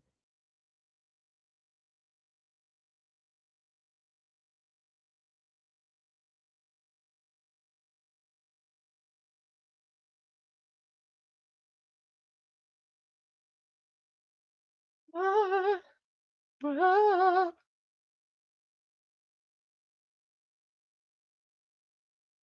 I'd rather live on a private jet or a private yacht for the rest of my life. Oh god, a yacht, easily. First of all, the jet means fuel, ew, and then I gotta spend money on food and this, that, and the other thing. I mean, I know the ship needs fuel too, but I mean, feasibly, it's a boat, it floats. If I just wanna stay in the middle of the ocean and not turn the damn engine on, I can. And then again, it's a boat, it's the middle of the ocean, I got food right fucking there. It's a yacht, I got all the space I need. Easily the yacht.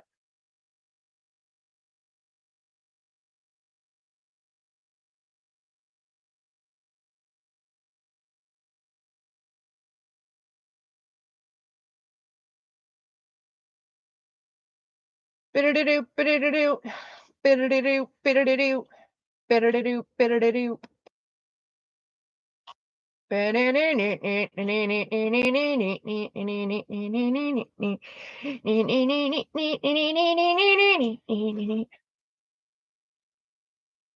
Yeah.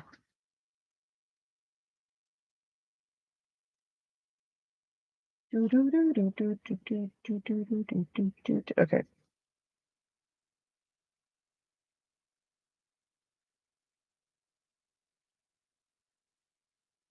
Y'all like Chaperone. You guys are dropping names on me. I am like the worst thing you can drop on me is a name. I'm so bad with names. I'm great with faces, fantastic with voices. Names? Oh god, no.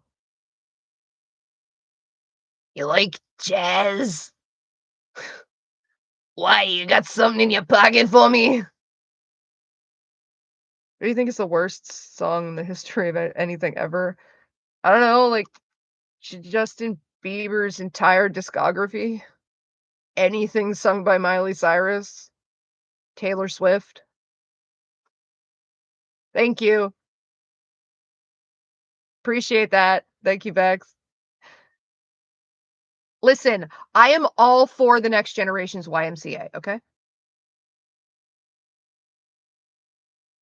Plus, I really do like her directness. Tell me, do you like this beat? I made it so you'd sleep with me.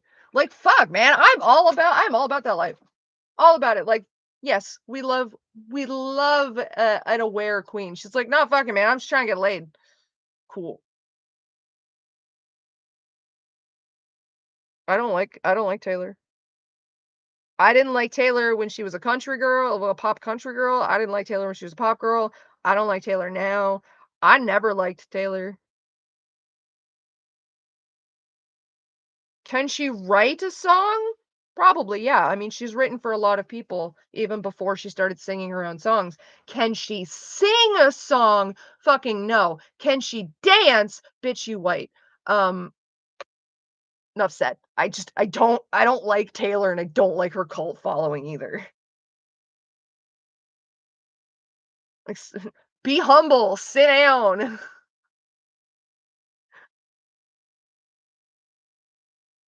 I'm not gonna lie, I hated Old Town Road until, like, my ass realized who Lil Nas X actually was. Um, because to be quite honest, when Lil Nas X kinda started getting, like, popular in the beginning, it was around the same time as, like, I was becoming aware of names like Lil Pump and Lil Uzi Vert and, like, all these other, like, Lil whatever names, and it just sounded like another one of those, so I'm like, "Okay, whatever, it's just some, like" I don't know, some stupid fucking idiot trying to cash in on a kid's fucking entertainment with rap. And so if and then Billy Ray Cyrus is like, "Okay, the gay boy of pop country, like, rhinestones on my crotch, and I won American Idol because 'cause I'm gay." Like, I with my failed nepo babies, like, I just the misconceptions I had about who Lil Nas X was. I really didn't like the song. And then he came out with, Call Me?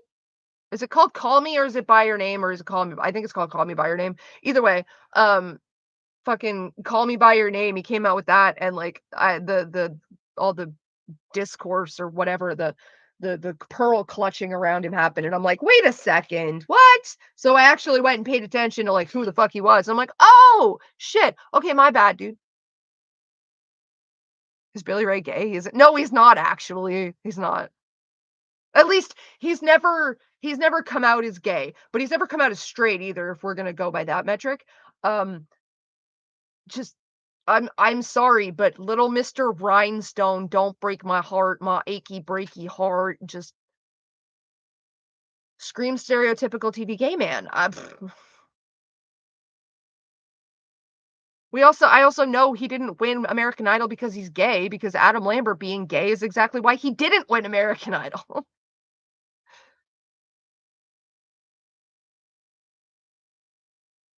Which one? That is a bop. No, it's oh, yeah, oh, ugh. You talking about okay, you guys are probably talking about something else. Montero. That is a bop. If a straight female artist, I doubt anyone would have cared as half as much. Probably. Praying by Kesha. See, Praying by Kesha, I'll admit that's a hell of a tune. Like that song is a hell of a tune, a hell of a song. And she's got fucking hella vocals. But I got mixed feelings about Kesha. Not anything to do with like the horrid abuse and shit that she went through. I just have mixed feeling. I can't even like I can't put my finger on it. Just every time I see her part or hear excuse me, hear her music, something about inside me just goes, ew. I don't know what it is, but something inside me just goes, ew.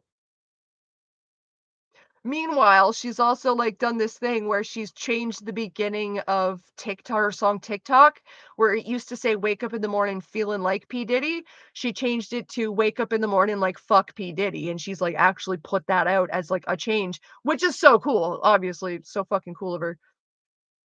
So, like, I don't know her as a person, I've not heard bad things about shit that she's done, and I know she's been subjected to terrible abuse, but it's just something don't do it, and it's the TikTok era that really makes me go, "Ew."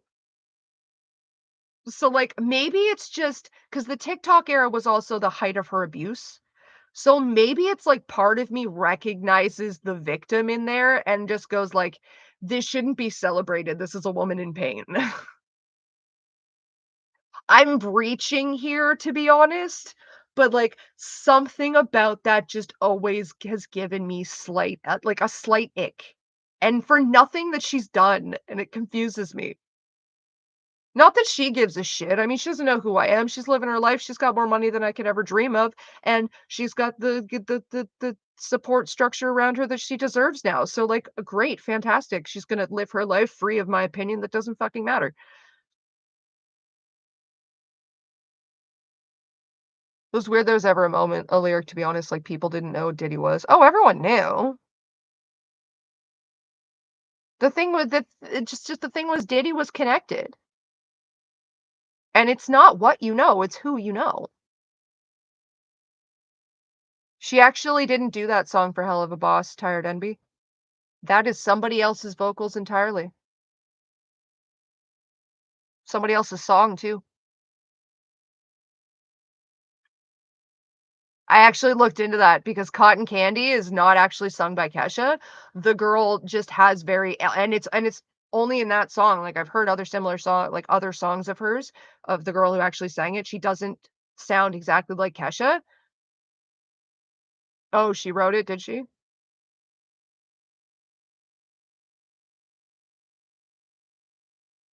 Did she? Because I really thought the girl who did the vocals, she was the speaking voice of the character, yeah. And to be fair, the girl that did the vocals, she sounds like Kesha.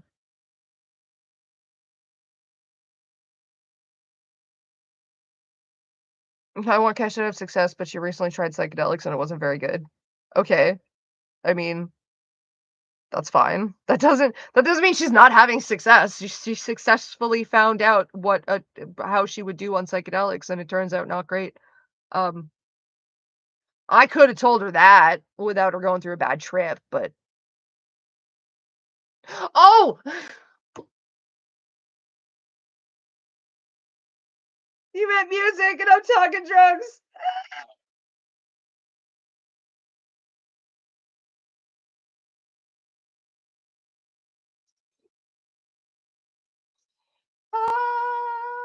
What did P Diddy do?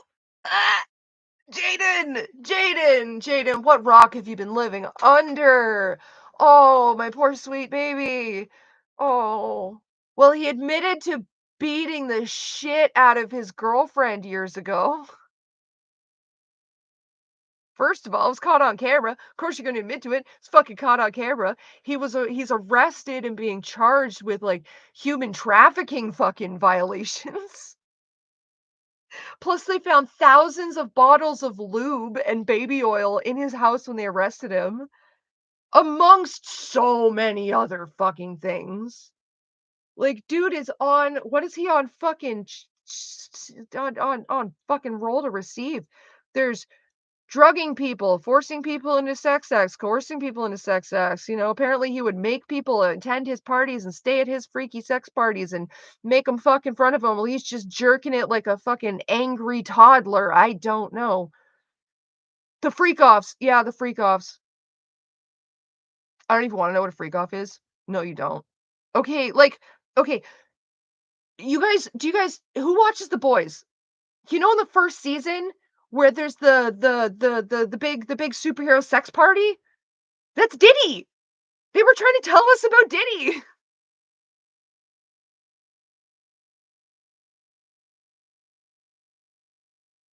The boys tried to tell us about the parties, yo.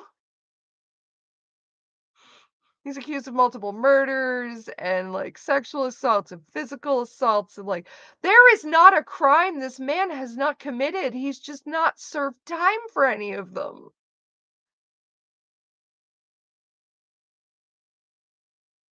Oh, Diddy was diddlin'. Diddy was diddlin'.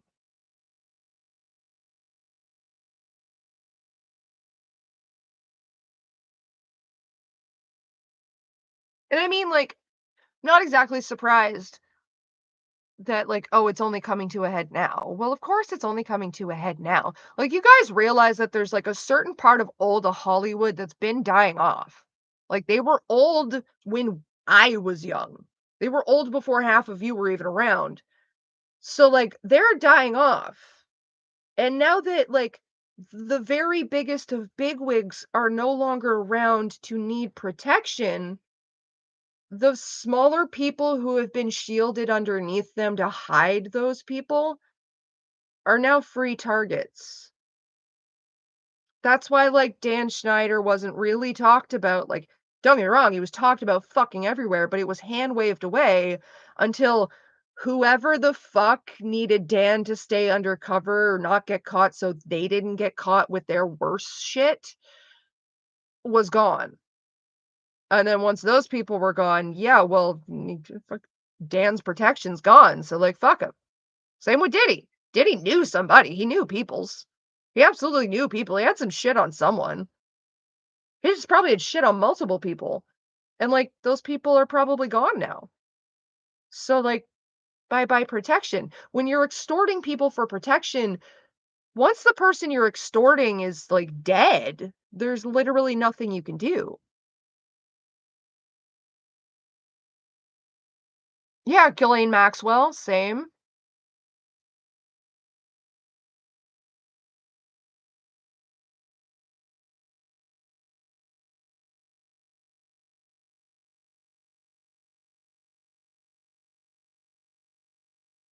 Well, it's not even like I promise not to say stuff, but there's shit I know. It's more like, "Hey, you make this charge go away, and I won't tell people what happened at my freak off the other weekend."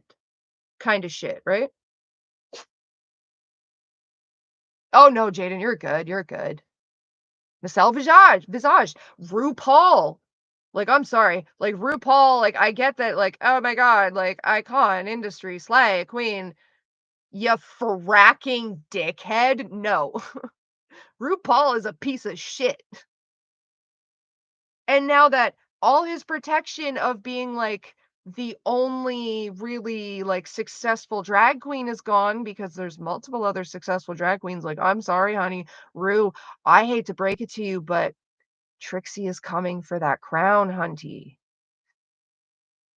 I don't even think she's doing it intentionally, but Trixie is coming for that crown. Um, G.G. Allen once out himself as a pedo. Yeah, G.G. Allen was always honest about what he was, okay? Like, he just literally only attracted cut from the same cloth people. Trixie just seems like a much more likable person. Yeah, yeah. Uh-huh. And, like, okay, if people wanna get mad at me because, like, "Oh my god, you wanna replace the black queen with the white queen?" Fucking Bob the drag queen. Better icon than RuPaul. Come for me. Come for me. I don't care.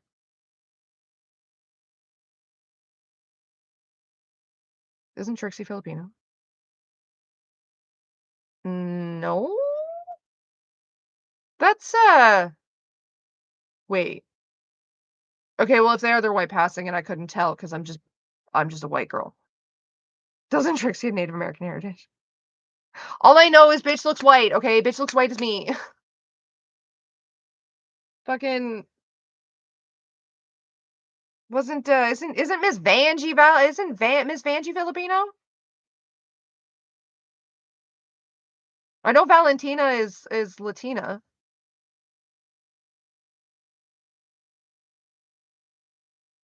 Miss Vanjie. Miss Vanjie. I don't know, guys, don't take my word for it, I'm the white bitch. Why are you asking the white girl? This is mean. This is cyberbullying. Stop cyberbullying the white girl. God. I'm gonna tell on you.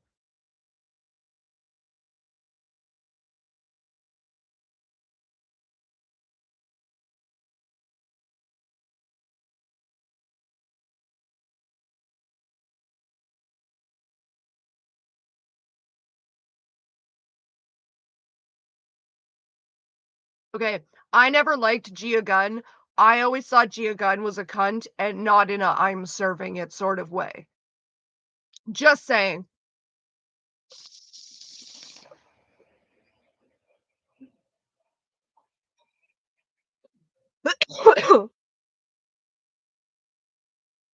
And honestly, although I do appreciate Gia Gunn and her run on the show because they did have the minute conversation of like, can you be trans and a drag queen? Because like my brain associated drag queen with dude that dresses up as girl for performance. And I think it was Trixie, actually, a video what I saw with Trixie, who explained she's like, it's just a performance. It's just somebody dressing up as a character for a performance. So that really made it click the most. But they even talked about it on that season that it's like, yeah, no, the queen is just a character, and anybody can have a queen character. And thank you, Trixie. You explained it better than Rue did. As I went away from that season going, this this doesn't make sense in my brain. Somebody help, because this doesn't make sense in my brain. And then Trixie swooped in and went, it's just a stage character for anybody. Why didn't I fucking think of that? Thank you, Trixie. That makes so much fucking sense. I'm stupid.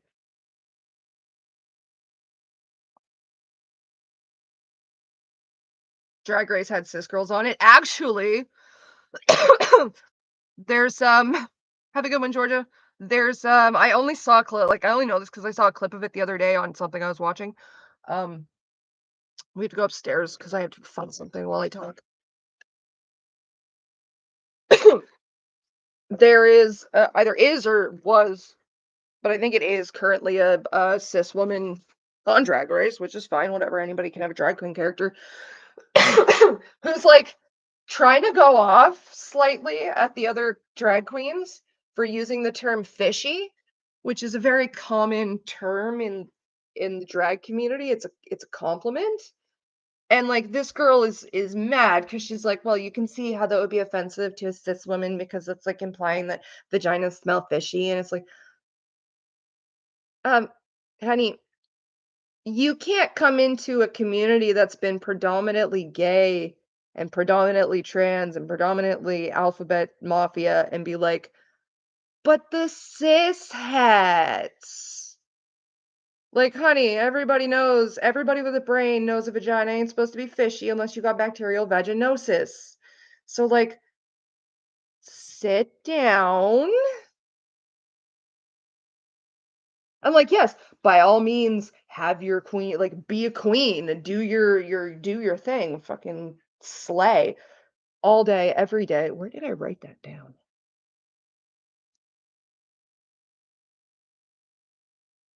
Oh, it is in that. Okay, it is downstairs. Shit.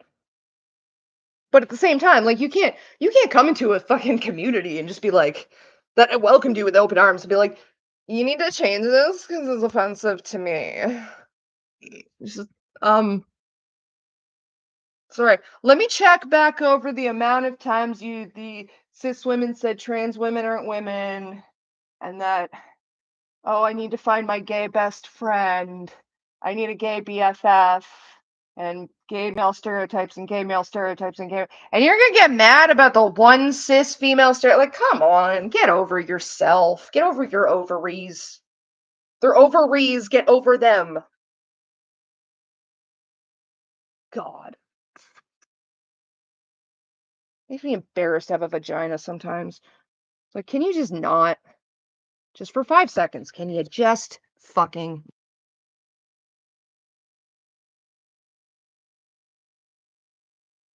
where's that one specific book?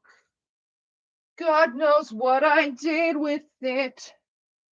'Cause my life's a fucking mess. I don't care. I don't have a rhyme. Fuck. Dropped it.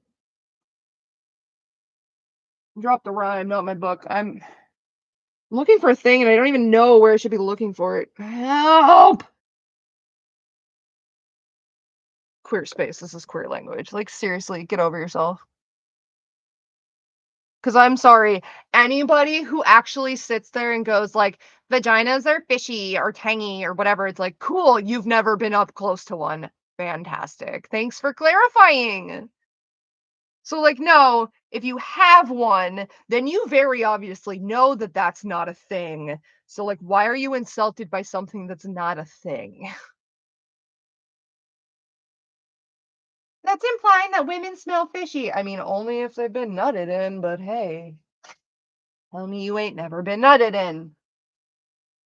Bum, bum, ba, bum, bum, bum, ba, bum, bum, bum, bum, bum. Where's this fucking book? Grr.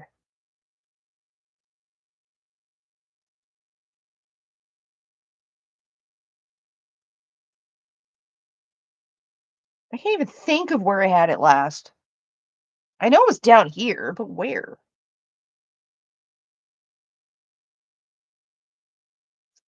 Watch me casually lose my mind, guys. I don't know, I'll probably end the stream to like actually end it soon so I can actually look for my stuff.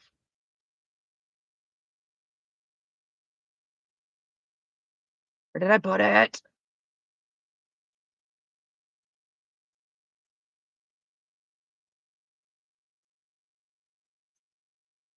Wait, what? I stole it. Of course you did. That makes sense. This is a queer space and this is queer language. Oh yeah, Lily would be pissed. Lily hates the weird queer. Oh my god. Like, queer is a slur, you guys. Queer is a slur. Queer is a slur. Queer is a slur. Okay, Lily. Okay. You're doing great, sweetie. Me and my flat ass roots. Hair is not being kind to me today. Can't stream for another 3 hours. We're aiming for a record breaker. Listen, no. A plus optics. You're doing great, sweetie. This kid'll never be president, that's for sure. Hi, Batman.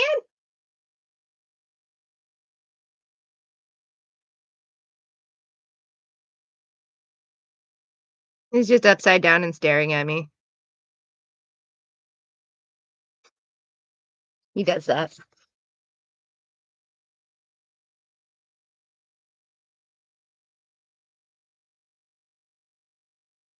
Who's the other one? That's his girlfriend. That's Willow. That's the Torty. The stupid. Yes. My stupid. There's no brain cell. Actually, he's a weirdly smart cat. Oh, you want a Torty? Do you want mine? Do you want this one? You can take her. You can have her. We got 3 and we didn't even want 3. I didn't even want 2. Now we have 3.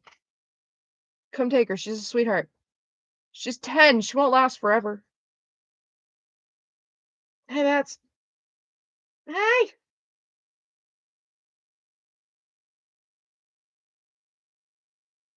That's some weird chest pain.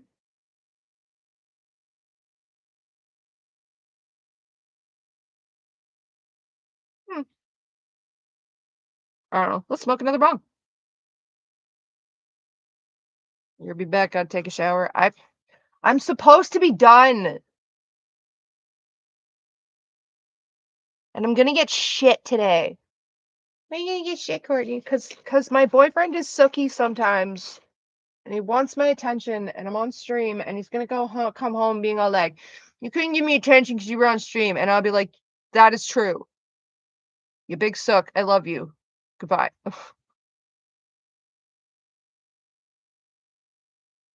I love him so much. I do. I'm looking again. I know it's down here, and it's gonna bug me until I find it.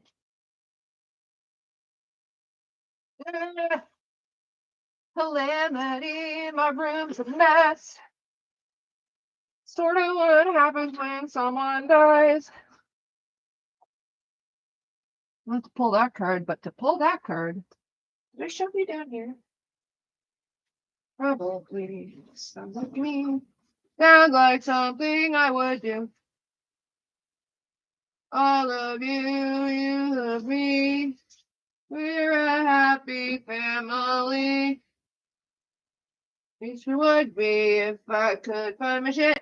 I don't know what I did with it.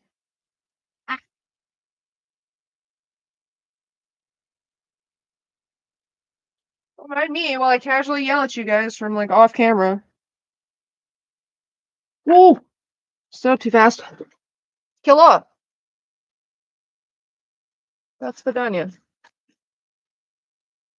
What? No, not there.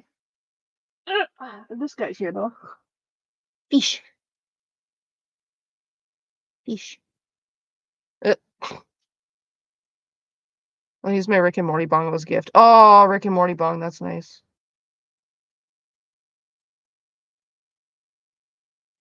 Oh no, I'm not looking for my bong. I'm looking for a book.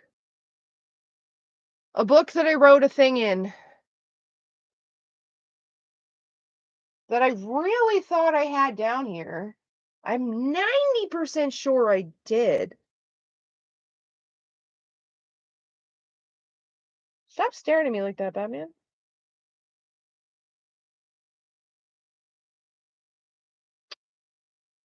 Books are nice. It's a notebook. The bottom. Bugging me, bugging me, it's bugging me, it's bugging me. It's going to continue to bug me.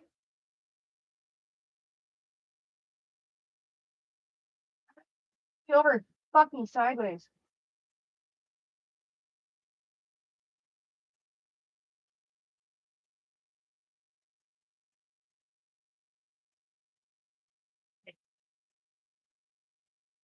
Angry squirrel noises. Oh.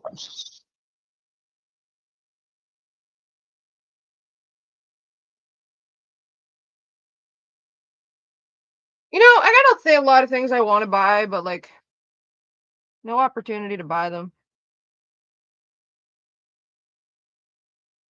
Like bongs for one. No, like I've had these sitting here forever. These are my These are going to be ears. They're going to be clip-on like furry ears, like cat ears. Ugh. This one.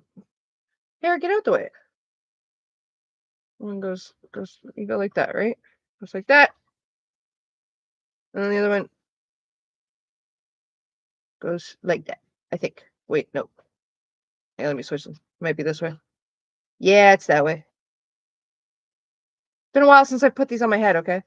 So, like, I made these. They're going to be clip-on. They're for, my best friend is getting married. Cleaning her room when you find that old item you really cherish. Yeah, I gotta clean this place. Speaking of, that's probably what I'm gonna do soon. I'm gonna get off stream and clean. 20 minutes, 4 o'clock, I'm getting off stream. Fuck it, I actually mean it this time. That's what she said 3 hours ago, Courtney. I know. Anyway, my best friend's getting married, and it's like a convention themed wedding. So like, she wants us in the wedding party to have something that small that represents a fandom that we're a part of. And I couldn't really think of anything except for like furries. So instead of like a fursuit head or like a fur head, I'm going with furry ears, which I have cleared for like I'm allowed to. So I have the forms that I made myself by just like wrapping wire around wire for hours. It was fucking insane. Um, Now I need fur. I need money for fur. Cleaning stream. Oh god. No, because then you guys actually see how filthy I am. I don't need that. You just admitted it, Courtney. Yeah, well. Grow 'em. They're really cute. Thanks! I love them so much. So proud of them. They're just basic forms at the moment, of course.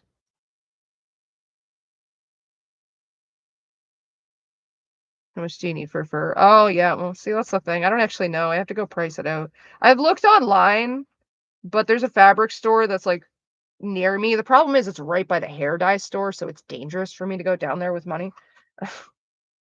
And I have other pressing things other than like buying fur. So when I get money, it's like I could buy fur or I could go do a thing. Or I could get more groceries, or I could get more cat food, or I could get more this, or I could get more like I'm really bad for like not spending money on myself when I have it. Even when someone's like, here's this for this specific thing, I'm like, yeah, but that buys like X amount more groceries, which will work for much longer.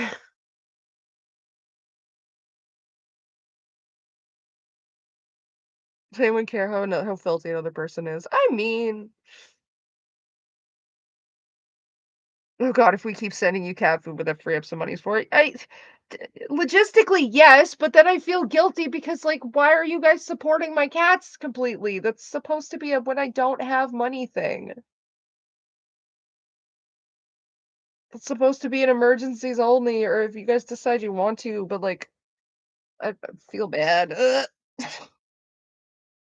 Like, 'cause someone started joking when I first started streaming about like raising $3,000 for a gaming PC, and I was like, honestly though, if I had $3,000 just put in my hand, someone could be like, get a gaming PC. I'd be like, I'm gonna buy mortgage payments with that,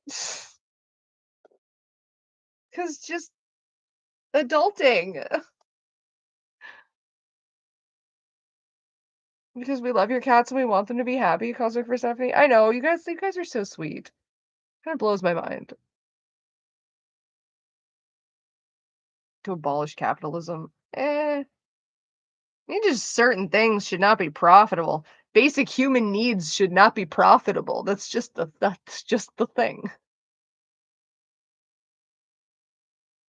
You know, grocery stores should not be making profits. Restaurants, it's different because the service they're giving you is not having to cook or clean. You have to pay for that. They make a profit off of that. That's fine. People need to fucking eat. You shouldn't be able to make like $2 billion. You shouldn't be able to buy your third fucking yacht of the year off of like our literal need to eat. Ugh. Grocery stores are so expensive, man. So fucking expensive. It's disgusting.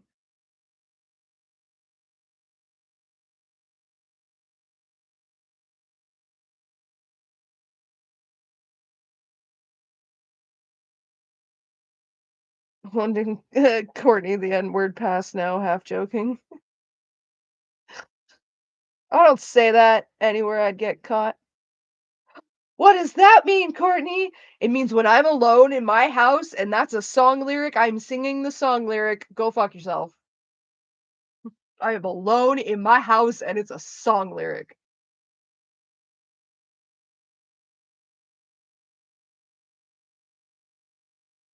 If I'm not alone in my house, no. If it's not a song lyric, no. If I'm not alone, no. If I'm not in my house, no. If it's not a song lyric, no.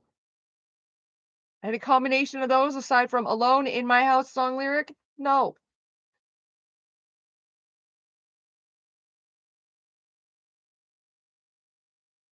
Don't give a shit about a word I can't say. I know what the lyric is and I don't always catch myself because it's jilted in the song in the flow of the song and I don't always catch it when I'm alone.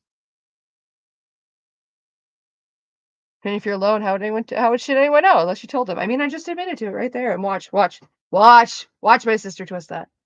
Oh my god, Courtney admitted to saying it. Yeah, but I lie, remember? Remember, Lily? Everything out of my mouth is a lie. So, like, all the bad things I admit to doing, I must be lying about those too. If I'm lying about all the bad things you did because everything out of my mouth is a lie, then I'm lying about all the bad things I did, right? Yes, I do think it's funny that you called the deer head a pony. I mean, kids are dumb. It's funny, but at the same time, yes, it is fun. It's okay, but it's fun.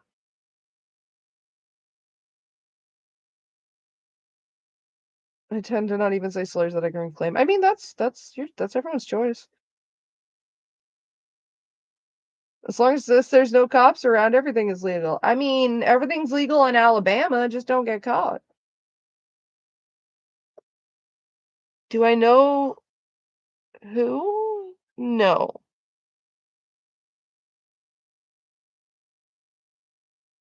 The wizard does. Fish! This looks like it's a cat toy, but it's not. I let Batman play with it though. Oh, how did the Goldfish Crackers song start?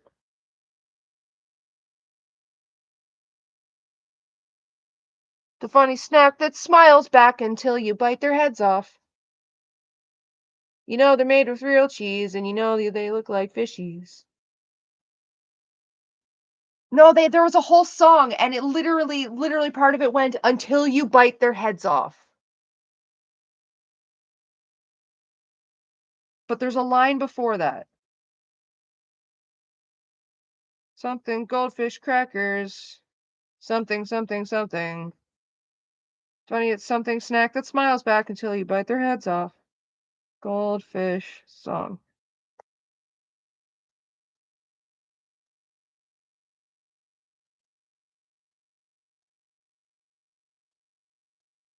Commercial.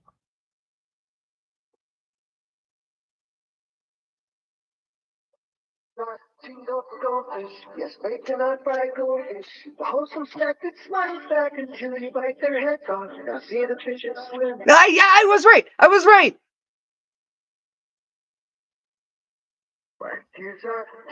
Here's a jingle for goldfish. Yes, bacon on fried goldfish, the wholesome snack that smiles back until you bite their heads off. You know they're made with real cheese, and you know they look like fishies. New baked and unfried goldfish. That's what it was! Ah! My childhood. Does anyone watch Athena here? No. She made a video on the goldfish lore. Oh my gosh. I'm gonna have to see that. There's a whole storyline. Yes! It's not just the snack that smiles back though, it's until you bite their heads off. And this was what they sold the children, like the wholesome snack that smiles back until you bite their heads off.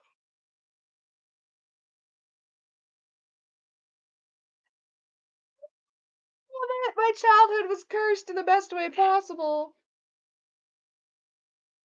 Here's a jingle for goldfish. Yes, baked and unfried goldfish. The wholesome snack that smiles back until you bite their heads off. You know they're made with real cheese, and you know they look like fishies. New baked and unfried goldfish. Meth, ooh, meth. Look at me, busy as a bee. Where did I get all this energy? It's meth, ooh, meth. I can't eat and I can't sleep, but I got the cleanest house on the street. It's meth, ooh, meth. Get these hairs all out of my face. Get these bugs all out of my place. One more hit, I can't escape. It's meth, ooh, meth. PSAs are the best, man. I love a PSA with a jingle.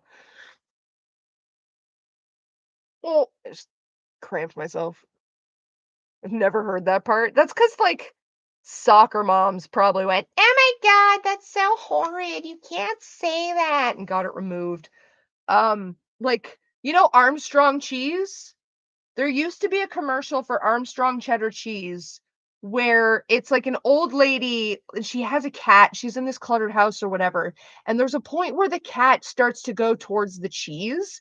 And then, like, it kind of happens off screen, but it's very much implied that this lady hucks her cat because you kind of see like the implication of movement. And then a cat, like the like, soundboard cat noise going off. And then it would cut to like the cheese. I distinctly remember that coming on because every time I was like, "Lady, did you throw your cat over some cheese? Just move the cheese. Oh my god." And then it stopped coming on for a while. And then when it came back on, there was no more shot of movement with a cat squeal behind it. It would just go to the shot of the cheese. And it was just like, did PETA complain about you throwing your cat over some cheese? So you changed the commercial? And I will not be gaslit into thinking it's a Mandela effect and the cat was never thrown because, well, first of all, the cat was never actually thrown. It was just implied off camera. But at the same time, I remember that commercial because every time it would be like, "Lady, you just threw a cat over. This is not Tofi. We're not Tofiachu. Calm down. Calm down. Calm down." Do you guys see why I think I might have ADHD? or like a mild form of autism. Like, I just cannot help when I spur the thought of like a meme in my head, especially if it's an audio meme, I'll just do it. It's kind of a problem actually, because I'll do it around my boyfriend and he's like, "What the fuck is it even? What the fuck is even that?" See, I did it again. Oh my goodness. No, this is not the arc of Courtney thinking she has Tourette's. I just cannot help myself when it comes to like an auditory meme. I can't. I can't help it. The mimic comes out. The parrot just has to go.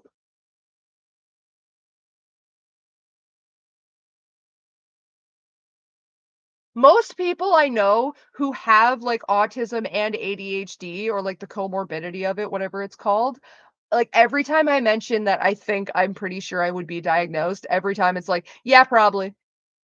Or, oh, you're not diagnosed? I could have told you that, bitch. And it's just like, yeah, yeah, some more boxes are being ticked every single fucking day, except for the one with the doctors so that I can get the diagnosis. But AUDHD is the colloquial, but it's clunky, very kind of clunky to say. That's why I just like prefer Spectrum Superstar. But nobody gives a shit what you prefer, Courtney, because if anything, you are still on like the passing side of absolutely everything and thus suffer the tiniest amount of setbacks compared to other people who suffer more setbacks.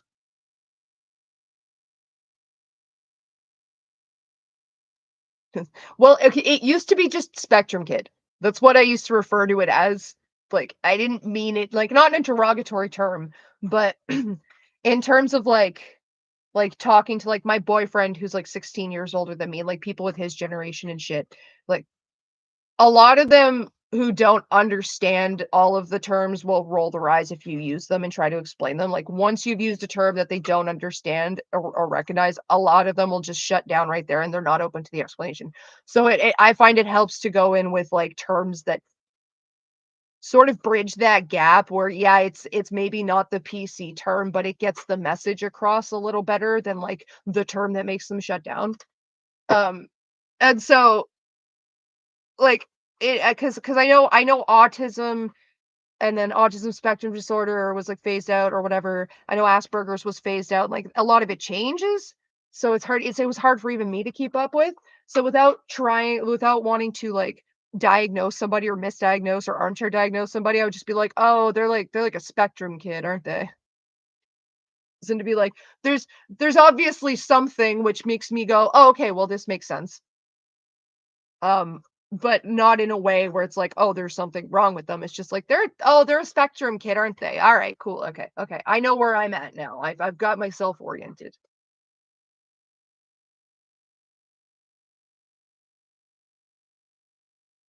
Why do I expect to see Lily fans post clips where they cut off the then me part of that?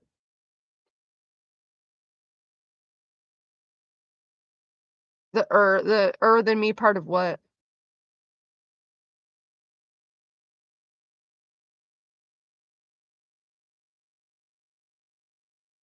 Autism and ASD was phased out. I don't know. I hear conflicting things and none of it from doctors, so that's why I've just kind of like gone to like spectrum kid or along so a lot basically just like they're somewhere on the spectrum in the sense of like there is something I don't know what the terms are. You having a boyfriend 16? Oh, 16 years old. Oh, clipping it into me saying I have a boyfriend who's 16 years older than me. I get what you were saying there, yeah. Stream this whole time. Oh, I've been in the video game stream. Oh no. It was technically on for half the stream. Shit. It's a video games and hanging out. Oopsie. You guys are playing a video game right now. It's called Dictate the Courtney. I don't know. I'm fucking in. Courtney, you're supposed to turn the stream off and go do things. Where's your phone? I don't know.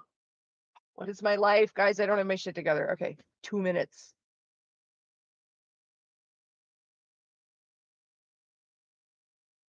Asperger's one that was phased out because doctors decided it was too vague. Plus the Nazi behind it, And autism ASD is more useful. There's Nazi connotations, so that matters from not that that matters from a diagnostic standpoint. No, that matters from like a politically correct standpoint, and it's just like, okay, cool.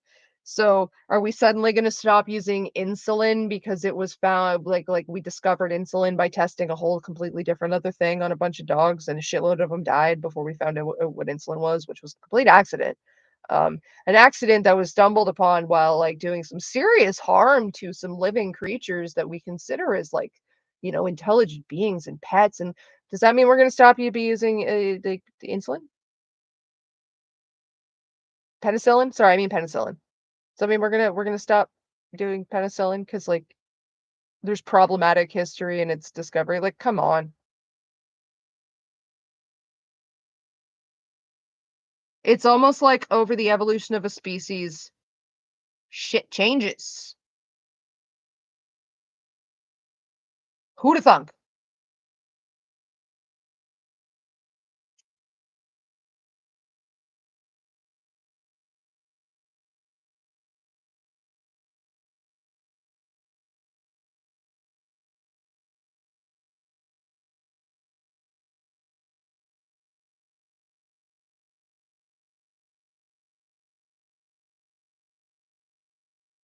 Canada invented penicillin. Canada discovered penicillin. Okay, we didn't invent it. It was an accident. We were trying for something else.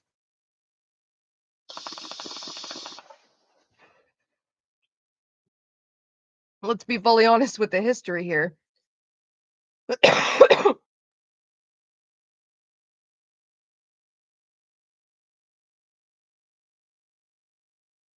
The difference is one is just a name that can easily be changed.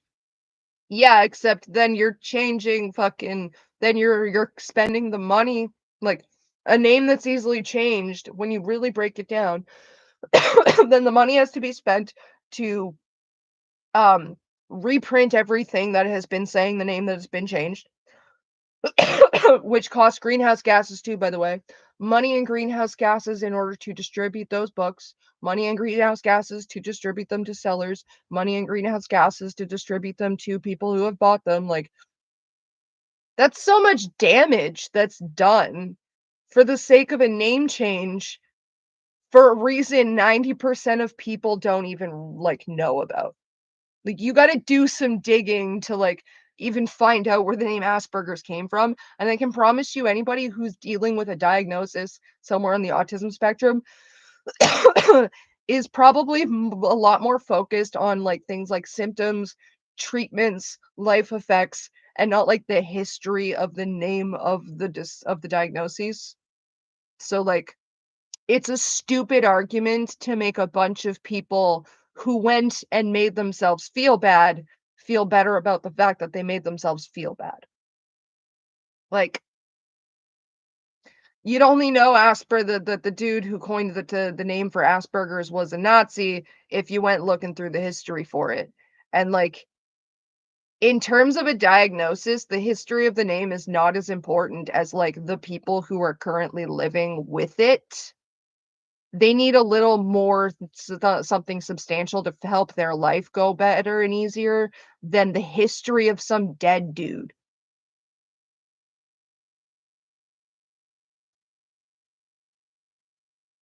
Like, there's a big difference between, like, phasing out like, the diagnosis of Asperger's as a whole because it's not a proper diagnosis, because it's too vague, because of whatever criteria they put it down for. That's different than just changing a name for politically correct reasons. That's information being refined. That's a thing that happens. That's like not damage done for no reason. Like, yeah, all those greenhouse gases and money needs to be spent to now redistribute the new copy of the DSM with its updated information. But A, that's going to happen every year anyway. And B, that's not for no reason.